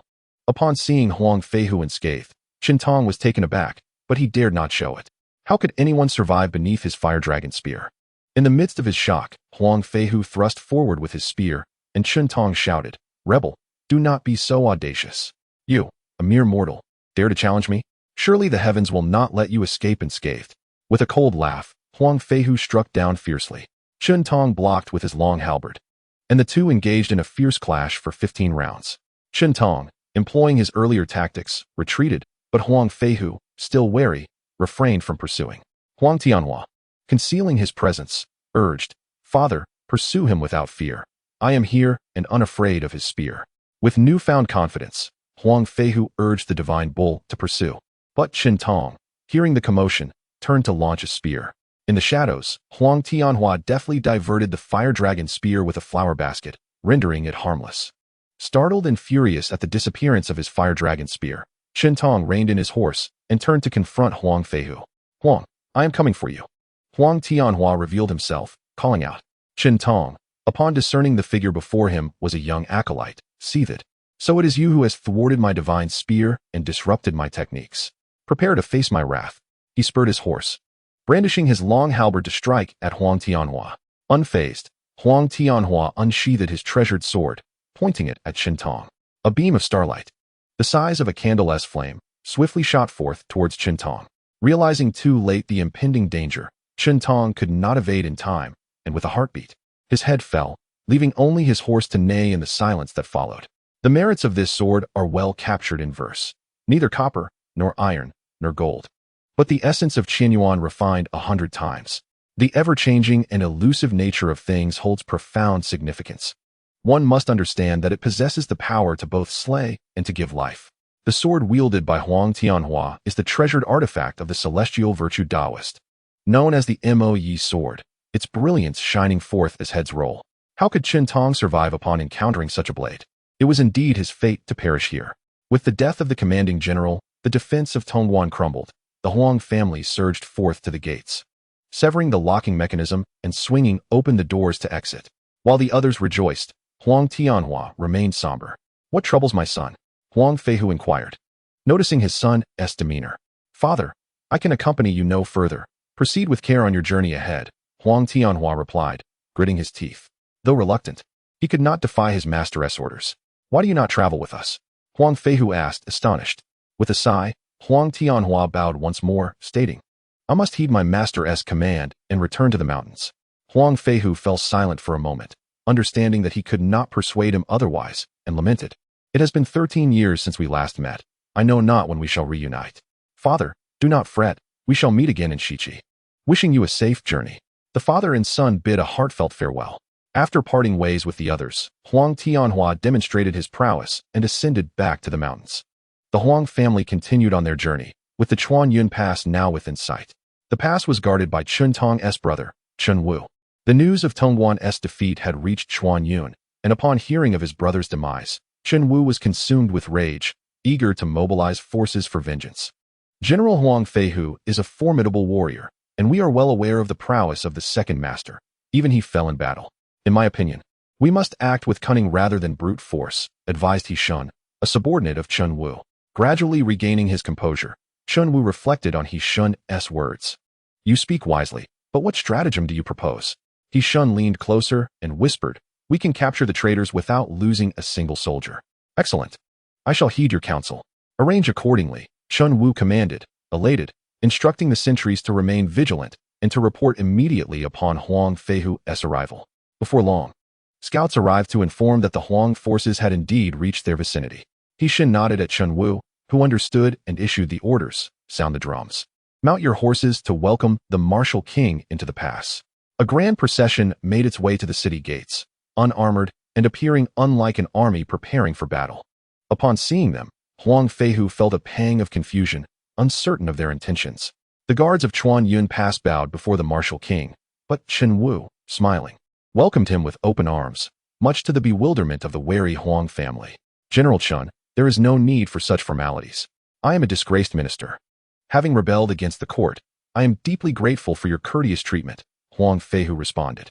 "The Huang family has long been loyal and devoted to the nation. The king has wronged you, and you bear no blame," Chen Wu replied sincerely. Huang Feihu sighed with relief, suddenly recalling that Chen Wu's brother had perished by his hand. Hesitating, he spoke, "General Chen, you honor me. Previously, your brother obstructed me at Tongguan, and now he has passed. If you would consider my plight and allow me to depart the pass, I shall surely repay your kindness in the future." As Chen Wu listened to Huang Feihu's words, he instinctively tightened his grip on the reins, his expression momentarily stiffening. In his heart, he longed to eradicate the traitor immediately, yet he feigned indifference and said, "My younger brother, Chentang, is ignorant of the world's ways. He has brought this upon himself. It is better left unspoken. Today, I shall host a banquet for King Wuqing, for all of you have traveled a great distance. Allow me to express my sentiments before you depart." Huang Feihu hesitated, feeling that it would be unwise to linger. Huang Ming remarked, "Though we share the same mother, there are distinctions between the foolish and the wise. Even the fruits of a tree possess their own tastes of sweetness and sourness. General Chen Wu is far superior to his brother Chentang. Very well, we shall defer to General Chen," Huang Feihu conceded, and upon hearing Huang Ming's words, the group dismounted and proceeded towards the city, with Chen Wu accompanying them. They soon arrived at Chen's residence, where Chen Wu ordered a lavish banquet to be prepared, providing a much-needed respite for the weary travelers who had suffered from inadequate provisions in recent days. General Chen's magnanimity is remembered, Huang Feihu acknowledged, rising to thank Chen Wu. Once seated, they began to devour their meal with fervor. As the clinking of dishes filled the air and they neared the end of their repast, Huang Feihu spoke again. "General Chen, I would appreciate it if you could facilitate our departure through the gates later." Chen Wu smiled, though his smile harbored a hint of resentment that Huang Feihu failed to detect. "I am aware that you intend to seek refuge with a new lord in Shichi. But after such arduous days, let us enjoy this evening. You need not harbor any doubts. I have no ulterior motives." Huang Feihu glanced at the others, raised his cup, and replied, "Very well, your hospitality is generous, and I shall not refuse. Bring forth the music." The guests drank and feasted, and before they realized it, the sun had set. As Huang Feihu changed attire, he glanced at the darkening sky and told Chen Wu, "It is getting late. We must set out soon. It is unwise to remain longer." Chen Wu narrowed his eyes and replied, "Rest assured, King Wuqing, I understand that you have not had a moment's peace on this journey. You may take a night's rest and depart early tomorrow." Huang Feihu furrowed his brow, and at that moment, Huang Ming, slightly inebriated, interjected, "Brother, since General Chen is so gracious, it would not hurt to leave tomorrow instead. My nephews are thoroughly exhausted." The others echoed his sentiment, and after a moment of contemplation, Huang Feihu reluctantly agreed. Chen Wu beamed with joy, raising his cup. "I shall drink a few more cups with you, but given the fatigue of recent days, it is best to retire early. I will take my leave now. Accommodations have been arranged." Huang Feihu expressed his gratitude once more, and the two parted ways. After the banquet, the vice commanders brought in the supplies, and, once the candles were lit, followed the servants to their quarters to rest. After enduring a long day, it was not long before they succumbed to deep, peaceful slumber.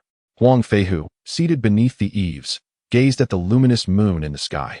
In just a few days, everything had changed. He sighed, reflecting on his family's legacy of loyalty spanning 7 generations, and now he found himself branded a traitor.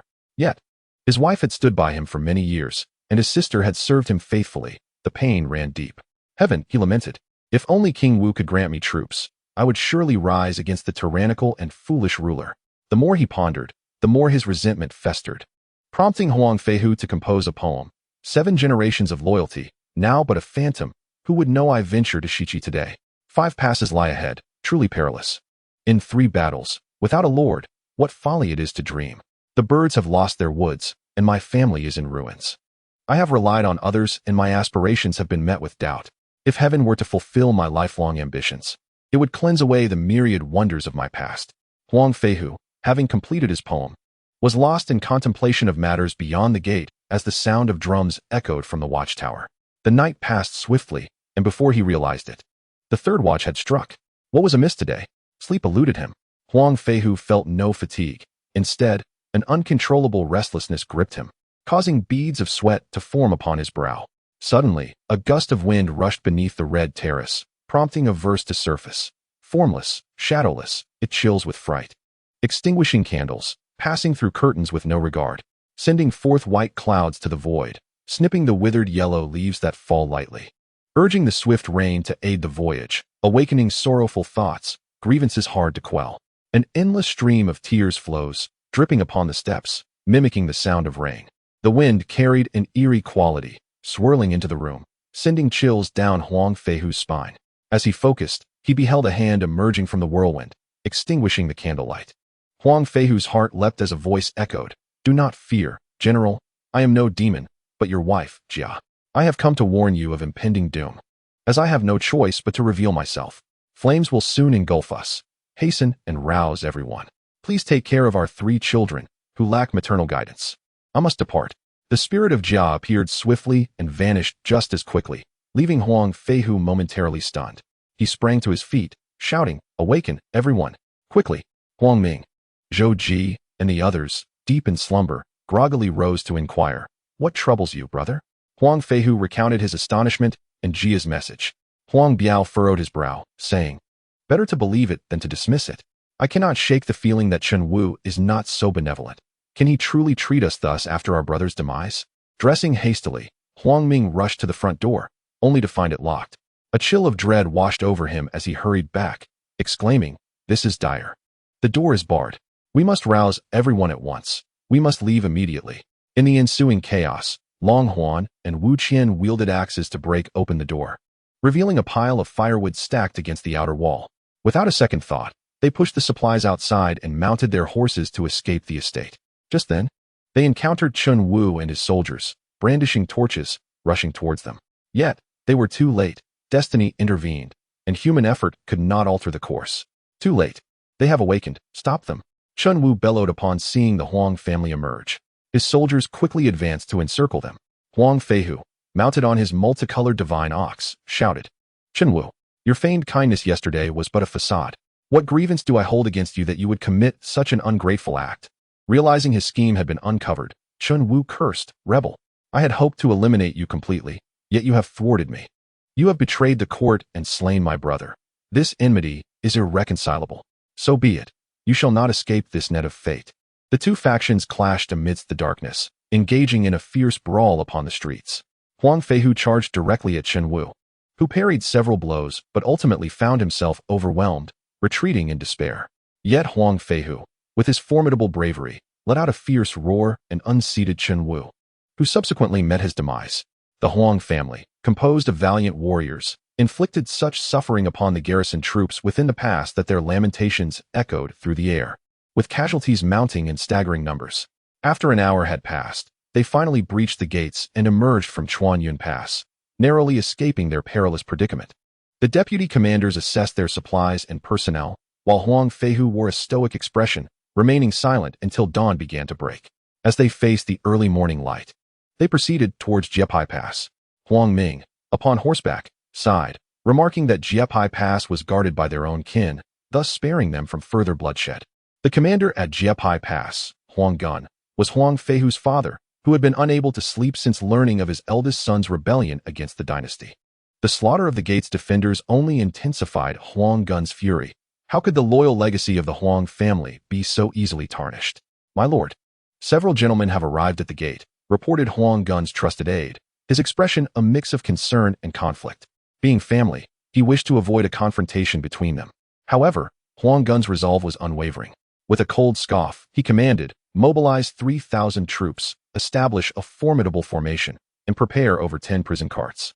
We must capture this traitor and escort him to Chaoga." The deputy commander, resigned to his fate, accepted the order. What fate awaited the Huang family? That shall be revealed in the next chapter. In the 33rd chapter, titled Huang Feihu's Battle at Sisui, the poem reads, "Enduring countless tribulations, suffering unrelentingly. The treacherous ministers and their vile progeny, blinded by ambition, boasting of illusions that yield great rewards, yet ignorant of the cunning schemes that easily invade. Residual ambitions paint a hollow picture of success, while Han Rong's accolades serve only to obscure the truth. Ultimately, fate is preordained, and thus, the tears of the fallen fill the collar." Huang Gun arrayed his troops in a disciplined formation, and from a distance, Huang Ming and Zhou Ji exchanged glances before turning to Huang Feihu, saying, "Brother, this does not bode well. There are prison carts present." Long Huan interjected, "Let us see what the master has to say. Regardless, we must pass through." With hearts laden with trepidation, they approached the checkpoint. Huang Feihu, leading the charge, dismounted at the bridge and beheld his long-absent father. The Huang brothers' eyes glistened with emotion as they exclaimed, "Father, your unfilial son Feihu has returned." In response, Huang Gun, his hair now streaked with gray, coldly retorted, "Who are you?" Huang Feihu sighed, explaining, "Father, why do you ask such a question? I am your eldest son, Huang Feihu." With a thunderous voice, Huang Gun rebuked, "My son? Huh. The Huang family has enjoyed the emperor's favor for 7 generations, serving as the backbone of the Shang and Tang dynasties, renowned for loyalty, filial piety, and virtue. Never has there been a traitor among us. Our family has committed no crime, nor do we have daughters who have remarried. Yet you, for the sake of a woman, have forsaken your sovereign's grace, abandoned our family's legacy of honor, disregarded the principles of humanity, and sought personal glory, thus dishonoring our ancestors. You have failed to be loyal to the emperor and dutiful to your father. You beast, you have sullied our name while squandering your position. You live with shame before the world, and in death, you will disgrace your forebears. Do you still have the audacity to stand before me?" Huang Feihu, struck by his father's words, fell silent, his face flushed with shame, his mouth opening in an attempt to respond, yet no words came forth. Huang Gun continued, "I see that you are indeed filled with shame. I must ask you, do you wish to be a loyal minister and a dutiful son, or do you not?" "What do you mean by that, father?" Huang Feihu inquired anxiously. "If you wish to be a loyal minister and a filial son, then submit willingly and allow your father to escort you to Chaoga. The king will reward the one who captures you, granting me, your father, a path to survival. Even in death, you will remain a Shang minister, upholding both loyalty and filial piety. However, if you choose to abandon your duties as a loyal minister and a filial son, then strike me down beneath your horse. You might seek refuge in the West. And no matter how you navigate your future, I shall no longer be troubled. Furthermore, I would not need to endure the shame of being pointed at while shackled and imprisoned in the streets. accused of conspiring against the throne and implicating my father. Huang Gun spoke sharply. Upon hearing this, Huang Feihu looked up to the heavens and sighed, responding, "My son would never bring shame upon his father. Thus, I shall return to Chaoga with you." With that, he intended to dismount from the five-colored divine bull. Beside him, Huang Ming hurriedly intervened, exclaiming, "Brother, you must not. King Zhou is tyrannical, a ruler who has lost his way. We have traversed 5 passes and faced countless hardships to reach this point, surviving against all odds. To heed the old general's words and return to Chaoga now would be utterly fruitless. If we meet a tragic end, who will seek justice for such grievous wrongs?" It was as though he had received a blow to the head. Huang Feihu halted, feeling distressed atop the 5-colored divine bull, his countenance darkening. Huang Gun, seeing that Huang Ming had persuaded Huang Feihu, furiously shouted, "You traitorous lot! I have always believed my son to be loyal. It is you, heartless and unrighteous ruffians, who have incited him to such actions. How dare you speak so recklessly before me?" Infuriating this old man. As he spoke, he brandished his sword, aiming to strike Huang Ming. Huang Ming, mounting his horse, raised his axe in defense, declaring, "Old general, must you wait for fair weather to depart, only to be drenched by rain? After a lifetime of warfare, how can you be so blind to the times? Your weapon is indiscriminate. If you persist in attacking me, what if, by mischance, you harm the old general?" Huang Gun was relentless, continuing to swing his blade, while Huang Ming, unwilling to inflict harm, appeared increasingly vulnerable. Observing the situation, Zhou Ji rode over, saying, "Old general, I apologize for the offense." Soon, Long Huan and Wu Qian joined, encircling Huang Gun. Huang Feihu, witnessing the four encircle his father amidst the danger of flashing blades, turned pale with anxiety, unsure of what to say. Huang Ming, catching a glimpse of Huang Feihu, called out, "Brother, we have surrounded the old general. Should you not hasten to escape while we hold him at bay?" Seeing this, Huang Feibiao and the others urged their vehicles and mounts, together charging through the passes. With Huang Gun no longer able to impede them, the other soldiers dared not harm the Huang family, for they were all kin. As the group broke through the gates, Huang Gun was consumed by rage, descending from his horse in utter desolation. After a brief moment of dazed confusion, he drew his sword, preparing to take his own life. Upon witnessing the scene, Huang Ming dismounted with utmost haste, swiftly grasping Huang Gun's hand, exclaiming, "Old general, there is no need for such actions. This cannot be permitted." Tears streamed down Huang Gun's aged face as he furiously rebuked, "You wretched fool! You dare to obstruct me from pursuing my son who has left the gates." The four exchanged glances, acutely aware that they must devise a method to placate him. Otherwise, should a tragedy occur, it would be far from their intention, and Huang Feihu would surely perish from grief. It would be best for Huang Gun to accompany them to Shiqi. Huang Ming's mind whirled with thoughts, and he feigned a solemn demeanor, stating, "Old general, you may not know, but I too have found myself in a difficult position. My grievances are numerous. In truth, I have endured much from your son. His rebellious nature has led him to threaten my life on several occasions. Despite my earnest counsel against his insurrection, he remains obstinate. We find ourselves with no alternative but to bring him before the general at the Jepai Pass, where we might resolve our grievances." Zhou Ji and the others were taken aback, while Long Huan stifled an awkward cough and turned his face away, nearly unable to contain himself. Huang Gun, oblivious to the reactions of the others, fixed his gaze upon Huang Ming and inquired, "What do you mean by this? Did the general not notice? I have been signaling you all along, yet you were too engrossed in your speech to heed my gestures. I could not speak plainly, lest I jeopardize our opportunity." Huang Ming replied, weaving his tale as he spoke, "Now that they have departed the gates, do you still have a clever plan?" Huang Gun squinted at Huang Ming, his expression unreadable. "Old general, quickly mount your steed and pursue Huang Feihu. Tell him that Huang Ming has advised me against harming my own kin. If you all return, I shall accompany you to Shiqi to align with King Wu. First, let us return to the pass and regroup." Huang Ming continued, "Once those words are spoken, they will surely comply." Huang Gun scrutinized him for a moment before chuckling, "You clever boy, you truly know how to persuade me."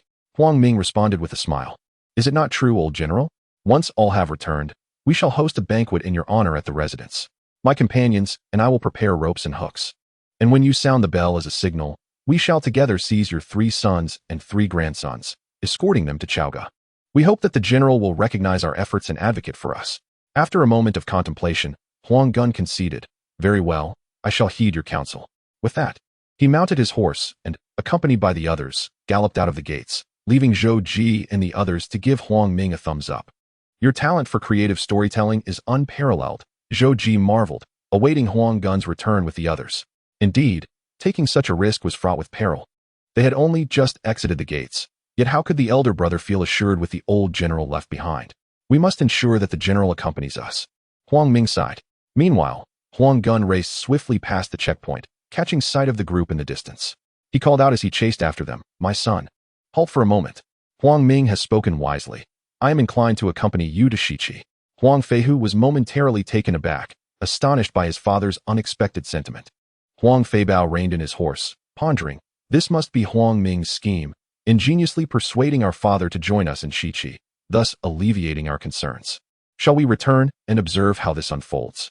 Very well, Huang Feihu conceded, still troubled about his father's safety, and thus reluctantly agreed to turn back. A group of individuals once again returned to the Jipaiguan, entering the Huang residence. Huang Gun, grasping his son's hand, remarked, after our long and arduous journey, let us first partake in some food and drink to recuperate before we proceed to Shiqi. Huang Feihu felt a surge of joy in his heart. Grateful that his father harbored such thoughts, he glanced at Huang Ming beside him, who subtly nodded in response. Once the banquet was arranged, Huang Gun observed his son and grandson, a flicker of doubt crossing his mind. How could he not feel pain for his kin? After several cups of wine, Huang Gun noticed Huang Ming and the others standing nearby and resolutely struck the golden bell a few times. Contrary to his expectations, the atmosphere remained tranquil, and Huang Ming and his companions feigned ignorance. Long Huan quietly inquired of Huang Ming, "What should we do now?" Huang Ming replied softly, "You and Wu Qian should prepare the old general's supplies and load them onto the carts. Once done, we shall set fire to the grain pile. When the old general questions me, I shall have my words ready." "Very well, be cautious." Long Huan and Wu Qian retreated silently. Seeing that Huang Ming and the others remained inactive, Huang Gun, irritated, summoned Huang Ming to the table and asked in a hushed tone, "Why did you not act when the bell rang?" Huang Ming smiled and said, "Old general, the executioners are not yet assembled, and preparations are not complete. How could we proceed? To flee now would be even worse." Huang Gun fell silent, his brow furrowed. Meanwhile, Long Huan and Wu Qian gathered Huang Gun's belongings, loading them onto the carts, before igniting a fire, which went unnoticed for a while. Suddenly, a commotion arose. It is dire. The grain pile has caught fire. The group hastily mounted their horses, and Huang Gun, witnessing the chaos, lamented, "We have fallen into your trap." Huang Ming stepped forward and clasped his hands, saying, "Old general, I must speak the truth. King Zhou is tyrannical. The reputation of Shiqi has long spread far and wide. We seek to borrow troops for revenge, and your participation is paramount. Should you choose not to go, allowing the escape of fugitives and the burning of the granary, even reaching Chaoga will not spare you from death. It is not worth it. The best course for our family is to return to King Wu." The deputy generals surrounding Huang Gun urged him to reconsider. After a moment of contemplation, Huang Gun sighed deeply and said, "It is not that I disregard my son's loyalty. It is merely that opinions are hard to reconcile. I have served loyally for 7 generations, yet today I find myself among the traitors." He then knelt, bowing 8 times towards Chaoga, tears welling in his eyes, before hanging the command insignia at the Silver Peace Hall, along with over 4,000 soldiers and family members. After extinguishing the fire, they departed Jipaiguan with Huang Gun. A poem recounts plans devised at Jipaiguan. Huang Ming's talents shine forth. Who could anticipate the difficulties at Sishuguan? How to escape the net of calamity? The essence of transformation harbors profound mysteries, with rare treasures at hand to ensnare the foe. If not for Nezha's timely intervention, how could the sovereign and subjects break the deer platform? Huang Gun marched alongside the others, while Huang Feihu remained lost in joy. As Sishuguan drew ever closer, Huang Gun sighed. "Huang Ming, you believe you are aiding Feihu, yet in truth, you have jeopardized our family's loyalty." "What do you mean by that, father?" Huang Feihu inquired. Huang Gun's gaze turned distant, reflecting on the fact that if Jipaiguan led directly to Shiqi, that would be one matter. Yet there still lay the Sishuguan standing between them and their destination. In the realm of guardians, there existed a formidable warrior named Yu Hua under the command of Han Rong, renowned as the 7-headed general. His mastery of Taoist arts was profound, and he achieved success with effortless grace. Accompanied by the fiery-eyed beast, he wielded the Fangtian halberd, a weapon of such prowess that none could contend with him. Upon reaching the Sishui Pass, defeat was inevitable for us. If I were to escort you back to Chaogu from the Jepai Pass, Perhaps the Huang family could survive another day, but today, our journey to Sisui Pass would lead to our mutual destruction, an inescapable calamity. As he spoke, his 7-year-old grandson wept incessantly on horseback, adding to the somber atmosphere. Huang Gun murmured, "This is fate, encountering such dire circumstances." The others exchanged glances, and the mood grew grim. The Sisui Pass was merely 80 miles away, and General Huang Feihu ordered the camp to be set up with utmost caution, ensuring vigilance among his men. Han Rong had already received word that Huang Gun was traveling with the martial king to break from the Jepai Pass, and their arrival at Sisui Pass was imminent. The old general had spent his life on the battlefield, achieving a status among the highest ranks. Yet his son had turned against the Shang, displaying ignorance of the affairs at hand, a tragic and laughable situation. Han Rong scoffed and commanded his men to sound the drums, summoning the generals to discuss important matters. Inside the Sisui Pass, the generals hurriedly executed their orders with precision. Meanwhile, Huang Gun sat outside the gates, observing his kin and retainers, aware that today they stood united, but tomorrow, he feared, they might be diminished. After a night of uneasy tranquility, the following day, Yu Hua led Han Rong's troops out of the pass, challenging Huang's camp to battle. Although Huang Gun had prepared for this moment, he felt it to be in vain. "Who will face the enemy?" he inquired, scanning the assembled warriors. "I shall go," Huang Feihu declared with determination, stepping forward. Without waiting for opposition, he mounted the 5-colored divine ox, grasped his spear, and exited the camp. Not far ahead, he spotted a peculiar warrior standing in the distance. Upon closer inspection, the figure appeared quite unusual. A verse describes him. His face glimmers like gold, hair of vibrant red, with strange eyes of golden hue. Clad in a tiger skin robe over linked armor, adorned with a jade belt that gleams. His secret skills unmatched, known as the 7-headed flying bear. Inscribed on the green-blue banner, Yu Hua leads the charge. Upon noticing Huang Feihu's emergence, Yu Hua, unaware of the martial king's visage, perceived him as an extraordinary presence. With flowing willows for a beard, phoenix-like eyes, and elegant brows, riding a divine ox that was no ordinary beast. "Who approaches?" Yu Hua called out. "I am Huang Feihu, a defector from the Shang," he responded. Realizing the identity of his opponent, Yu Hua slightly bowed, saying, "So it is the martial king. I have yet to behold your esteemed face. However, as a pillar of the Shang, why would you choose to rebel?" Seeing Yu Hua's courteous demeanor, Huang Feihu explained, "Your words hold truth, General, but the intricacies of this matter are not easily conveyed. The ice does not freeze in a single day. The world knows of King Zhou's tyranny, his corruption of morals, the harm inflicted on ministers, and the suffering of the people. The chaos has arisen, and the change of rulers is but a matter of time, beyond human control. I now seek to pass through the pass, hoping for your and General Han's mercy. Your kindness would be greatly appreciated." After a prolonged silence, Yu Hua sighed and said, "Your words, King Wuqing, are misguided. As the commander stationed at this pass, I am duty-bound to fulfill my responsibilities. Currently, you are a rebel, and our relationship is one of animosity. There is no reason for me to allow you to pass through. I shall speak plainly. You shall not escape this pass, and any effort to do so would be in vain. I advise you to surrender promptly and be escorted to Chaoga. The officials there may consider your past merits and perhaps pardon your treason." Huang Feihu brandished his spear with determination, declaring, 4 of the 5 passes have been breached. Your Sui Shui Pass cannot hinder me. Prepare to face my might." With that, he raised his spear and urged his divine bull forward, charging at Yu Hua. Yu Hua, wielding his painted halberd, defended himself as both beasts exuded an imposing aura, igniting a fierce battle. The two generals clashed with unparalleled ferocity, their fates hanging in the balance. The tumultuous scene resembled a fierce struggle between mythical beasts, akin to an azure dragon stirring the sea. As the long spear twisted and turned, its movements were as fluid as a serpent. The general fought valiantly, unwilling to succumb to defeat. Huang Feihu ensnared Yu Hua with his spear, wrapping him in perilous coils.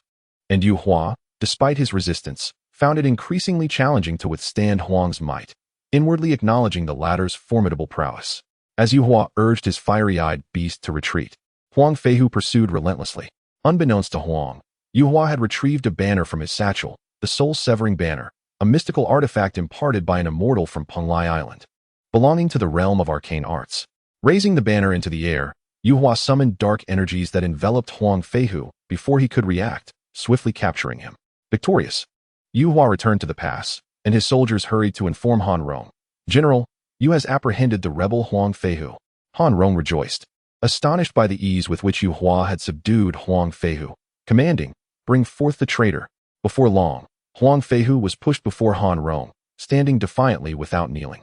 Han Rong, unperturbed, inquired, "How has the court wronged you to provoke such rebellion?" Huang Feihu coldly replied, "Those like you, stationed at local passes, wielding the court's authority to oppress the region, lack true understanding of Chaoga's plight. The turmoil and suffering of the court have never touched you directly. Hence you cannot fathom the pain. Now that I am captured, my fate is sealed. There is no need for further words." After a moment of silence, Han Rong continued, "As the commander of Shui Pass, it is my duty to capture rebels and ensure the safety of this land. Very well, I shall say no more. Take him away and confine him in prison. Once others are captured, we shall escort them to Chaoga." Upon receiving the news of Huang Feihu's capture, the Huang family was filled with despair. Huang Gun lamented, "My son, you did not heed your father's counsel. Alas, your achievements now belong to Han Rong, and our lineage faces extinction." The family felt a profound sorrow, unable to find rest as they contemplated Yu Hua's formidable tactics. One day, Yu Hua returned to battle, and Huang Ming exchanged a glance with Zhou Ji, stating, "I am willing to confront him." Huang Gun said no more, gesturing for them to proceed. The two generals mounted their steeds, weapons in hand, and rode forth. "Yu Hua, you scoundrel! Return my brother to me." Huang Ming and Zhou Ji encountered Yu Hua, brandishing their weapons and charging into battle. As they engaged in combat, the two could not match Yu Hua's prowess. A poem encapsulates the moment. Three generals, filled with elevated murderous intent, their righteous clouds piercing the azure sky. Heroes leap forth, exuding valor. With gallant souls, boldness they supply. Do not ponder on fortune's fickle favors. Embrace the times, and fortune shall comply. Such is the way of fate. Always thus. Do not toil in vain, nor let your heart sigh. The three generals clashed for no more than 30 rounds, and once again, Yu Hua employed his cunning tactics, capturing both men with his soul-devouring banner. When the news reached Huang Gun, he anticipated this outcome, yet disappointment loomed heavily upon him. Meanwhile, Yu Hua continued to taunt for battle, inciting Huang Feibiao and Huang Feibao to rise in fury, exclaiming, "We shall go." They stormed out, only to meet the same fate. Yu Hua, employing the same strategy, brought them before Han Rong, who imprisoned the Huang family together. Upon witnessing his two deputies and brother captured, Huang Feihu felt tears welling in his eyes, consumed by despair. Within the confines of Shui Pass, the generals rejoiced, while on the other side, sorrow clouded the horizon. As night fell, Yu Hua returned to the camp, calling for battle once more. Huang Gun, with a pursed mouth, felt an overwhelming sadness. Long Huan and Wu Qian rose, stating, "Old general, even if his sorcery is formidable, fear will not resolve our plight. Let us go." As they exited the camp, Huang Gun sighed deeply, feeling increasingly despondent. Long Huan, seeing Yu Hua reveling in his triumph, clenched his teeth in anger, declaring, "Rascal, resorting to underhanded tactics, if you possess true skill, let us engage in a fair fight." Yu Hua remained unfazed as the three clashed for 20 rounds, and once again, he brandished the soul-devouring banner, swiftly capturing them, leaving Long Huan and Wu Qian utterly defenseless. Thus, all 4 deputy generals and the 3 Huang brothers were imprisoned, while Han Rong hosted a banquet in Yu Hua's honor. The generals within Shui Pass were filled with pride, some even boasting before the 7 captives. Meanwhile, Huang Gun, within his tent, observed the situation, feeling the weight of despair as his sons and the 3 grandsons stood helplessly by his side. Before he could find solace, Yu Hua returned to the front lines, eager to capture the remaining rebels. "Grandfather, allow me to fight," implored his youngest grandson, Huang Tianlu, merely 13 or 14 years of age. Clad in heavy armor, his youthful face bore an expression of determination. "With such dire circumstances, even my grandson is now threatened." Huang Gun could only manage a bitter smile, urging him to exercise caution. Huang Tianlu bowed respectfully before mounting his horse, brandishing his spear as he charged forth. He confronted Yu Hua, exclaiming, "You scoundrel, seeking to eradicate us all. Do you not realize the consequences of your greed for power?" As he spurred his horse, Huang Tianlu wielded his spear, attacking with fervor. Yu Hua underestimated the young warrior. Although tender in years, he was the son of a general, trained in the art of warfare. His spear techniques were extraordinary, embodying the fearless spirit of youth. A poem praises his prowess. "In the vast universe, truly few there are, genuine heroes, indeed, are rare. Forged in the furnace of Laozi, struck 10,000 times without despair, grinding the peaks of Taishan and Kunlun, battling through the meandering Yellow River's lair. In battle, untainted by worldly dust, returning, though a bloody storm in the air. A single gun unleashed an unstoppable force akin to a tempest. Huang Tianlu, perceiving the futility of his prolonged assault, feigned a vulnerability while executing a maneuver known as the Phoenix enters Kunlun. Yu Hua, caught off guard, was pierced in the left leg by the thrust. Crying out in pain, he fled in disarray. Huang Tianlu, driven by an eagerness to pursue, followed despite the injury Yu Hua sustained. Yet the soul destruction flag remained at his disposal. In a short while, Yu Hua managed to bring Huang Tianlu before Han Rong, resulting in Huang Tianlu's incarceration alongside him. As the prison door swung open, Huang Feihu was met with the sight of his son being brought in. Overwhelming tears streamed down his face. The father and son embraced, weeping bitterly, while the others around them were engulfed in sorrow and profound regret. Upon hearing that his grandson had been captured, Huang Gun realized he was left with no options. Gazing at his two young grandsons, he lamented that the three of them could not escape their predicament. Feeling trapped with no way forward, Huang Gun addressed his loyal retainers, urging them to present all the gold, silver, and treasures from their vehicles to Han Rong, believing such offerings might secure their survival, for he felt the Huang family would not endure. The loyal retainers, who had stood by Huang Gun through numerous trials, knelt in protest, pleading, "General, a virtuous person is destined to receive divine favor. There is no need for such measures." In a state of despair, Huang Gun sank to the ground, speaking bitterly. "Yu Hua is a practitioner of dark arts. How could we withstand him?" Observing his weeping grandsons nearby, he resolved to plead for their sake, uncertain if Han Rong would spare them and preserve the Huang lineage. Having made his decision, Huang Gun removed his armor and belt, leading his two grandsons directly to Han Rong's headquarters. The soldiers, recognizing the esteemed general, dared not impede his passage. "Please inform him that Huang Gun seeks an audience," he requested. As the wind tousled his graying hair, the soldiers exchanged glances and hurried off to find Han Rong. Upon receiving the news, Han Rong was momentarily taken aback, pondering the futility of the situation, and instructed them to let him see. The soldiers lined the path, with several deputy generals closely following.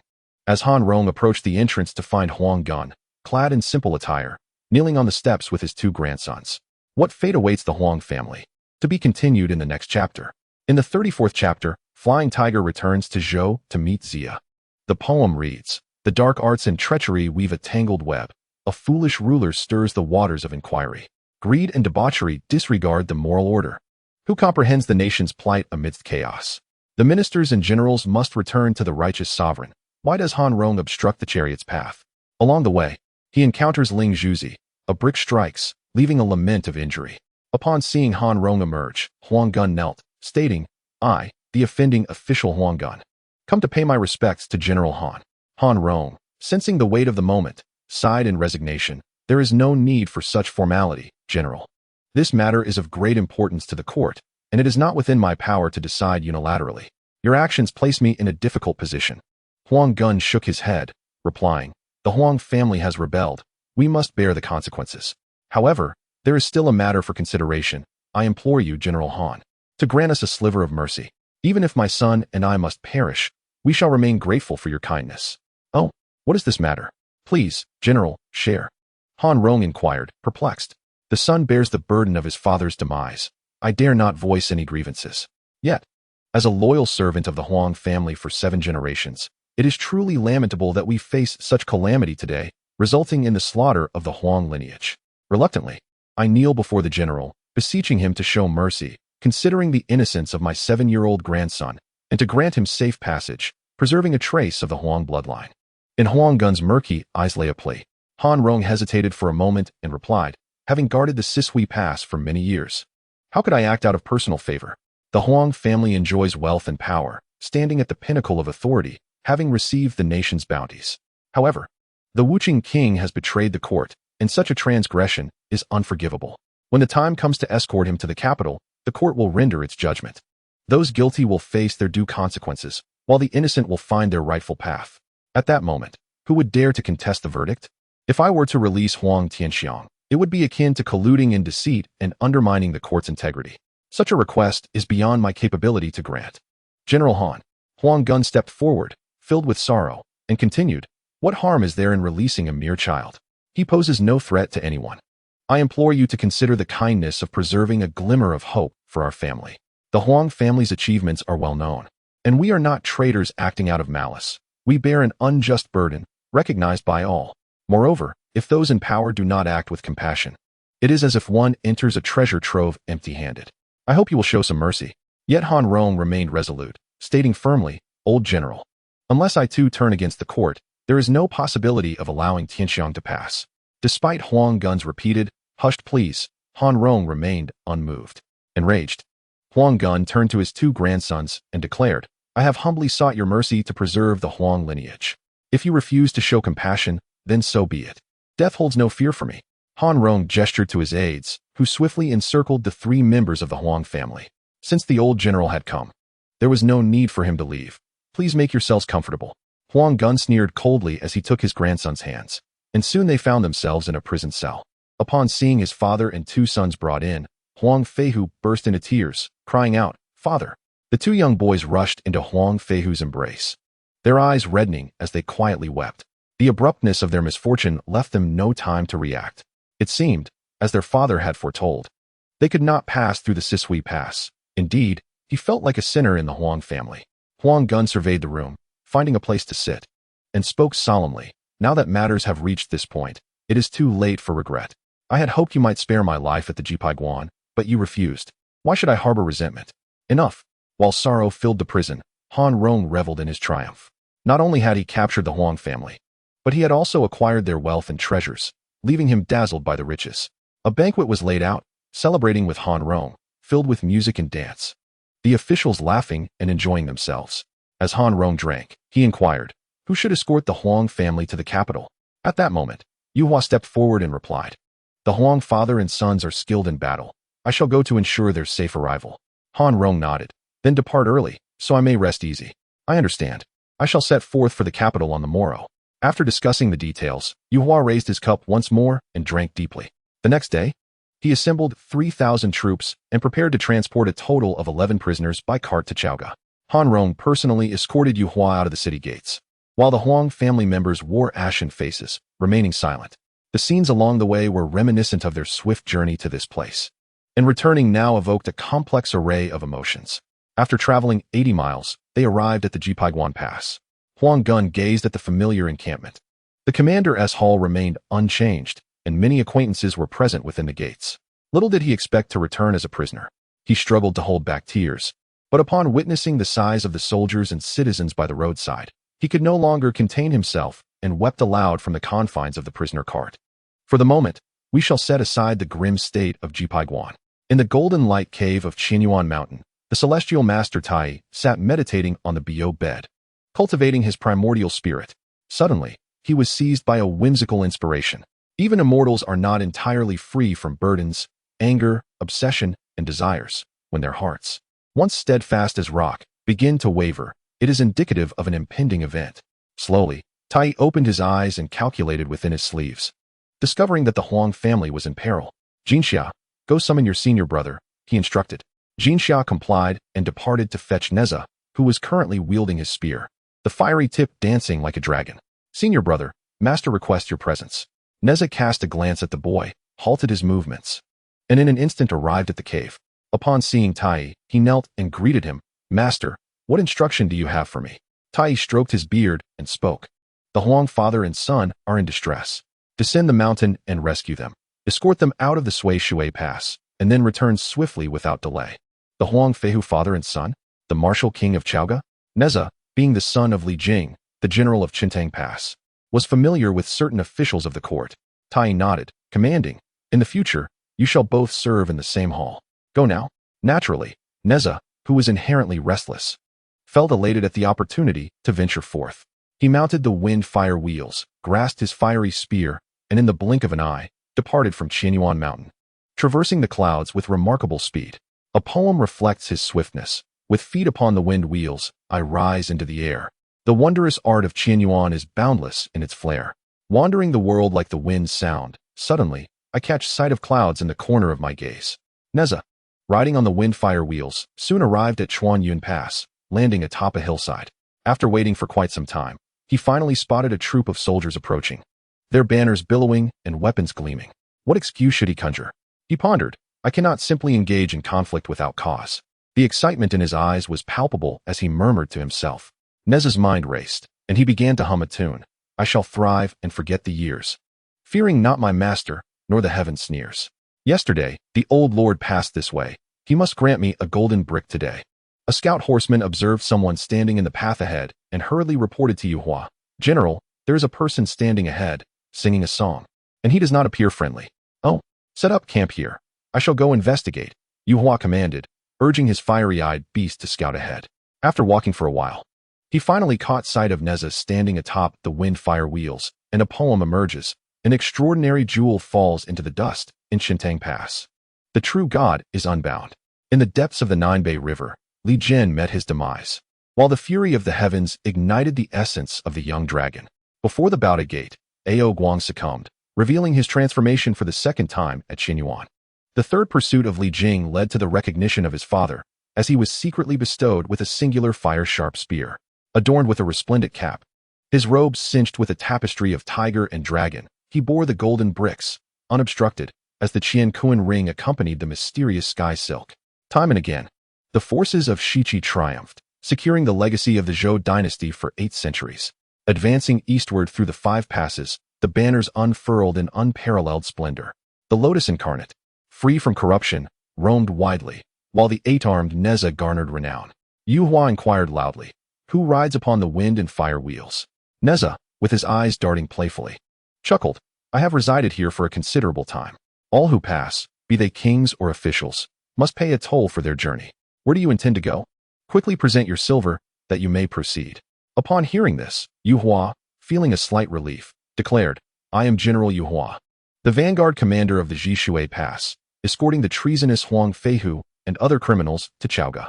You possess audacity to obstruct my path. Retreat at once if you wish to preserve your life. Nezha, undeterred, replied, Ah, so you are the one who captures traitors. That is commendable. Yet you must offer me 10 golden bricks to pass. Yu Hua, rendered speechless and somewhat infuriated, urged the fire-eyed golden beast forward, wielding the Fang Tian Huaji to confront Nezha. Unhurried and composed, Nezha met the challenge with his fire-sharp spear. Their clash echoed. One a fierce tiger of the 7 lonely stars, the other a lotus incarnate, both exhibiting divine prowess. Yet, as a practitioner of the divine arts, Nezha transcended the common realm. Soon, Yu Hua found himself exhausted and turned to flee, prompting Nezha to call out, Do not flee. I am coming. As he surged forward, Yu Hua turned back with a cold smirk, brandishing the soul destruction banner to capture Nezha. Unfazed by the appearance of the banner, Nezha dismissed it with disdain. Is it merely the soul destruction banner? What is so remarkable about that? Observing the black mist emanating from the banner, Nezha effortlessly caught it with a wave of his hand, stuffing it into his leopard skin pouch, and shouted, How many more do you have? Bring them forth. Seeing the soul destruction banner rendered ineffective against Nezha, Yu Hua grew frantic, urging the fire-eyed golden beast to engage once more. Nezha pondered quietly. Knowing he was tasked by his master to rescue the Huang family, should Yu Hua divulge this secret and endanger their lives, it would be a dire misstep. Thus, he raised his spear to block Yu Hua's halberd while retrieving another golden brick, tossing it into the air and commanding, swiftly, as the 5-colored radiance graced the heavens. The brilliance of Qianyuan Mountain illuminated the world. The brick descended, shattering the armor atop Yu Hua's head, causing him to collapse upon the fire-eyed golden beast, blood streaming from all orifices. With his final strength, Yu Hua dragged his halberd, urging the beast to flee. Nezha, having pursued him for a distance, decided against continuing, prioritizing the rescue of the Huang family over personal vendetta. With that, he mounted the wind and fire wheels, summoning the golden bricks to scatter the soldiers, each fleeing to save their own lives. Observing the chaos, Nezha descended gently, surveying the disheveled prisoners, and inquired, Who among you is General Huang?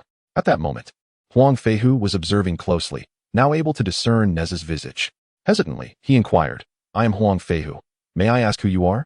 Nezha replied, I am a disciple of the Grand Master Taiyi from the Golden Light Cave on Qianyuan Mountain, surnamed Li, named Nezha.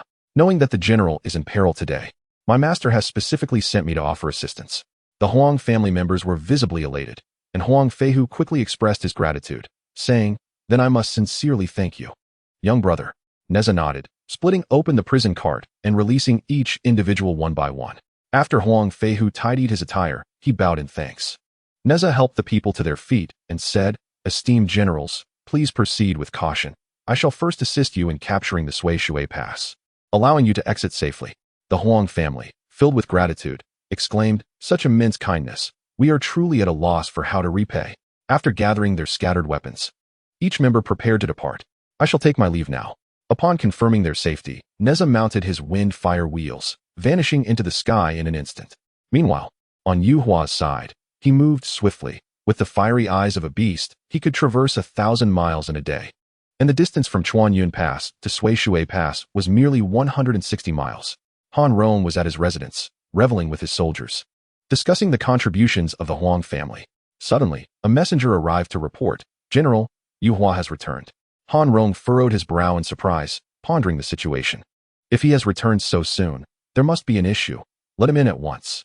There is a saying, when one enters the door, do not inquire about prosperity or decline. One can discern from their countenance. As Yuhua entered, his face was pale, with traces of blood faintly visible. Never had the assembly witnessed Yuhua in such disarray. Han Rong hurriedly approached and asked, "What has transpired, General Yu?" Yuhua, suppressing his discomfort, apologized. "I was escorting the Huang family when an unknown individual, riding on wind-fire wheels, obstructed our path. He demanded 10 gold bricks for passage. Unable to tolerate such insolence, I engaged him in battle, but I was ultimately overpowered.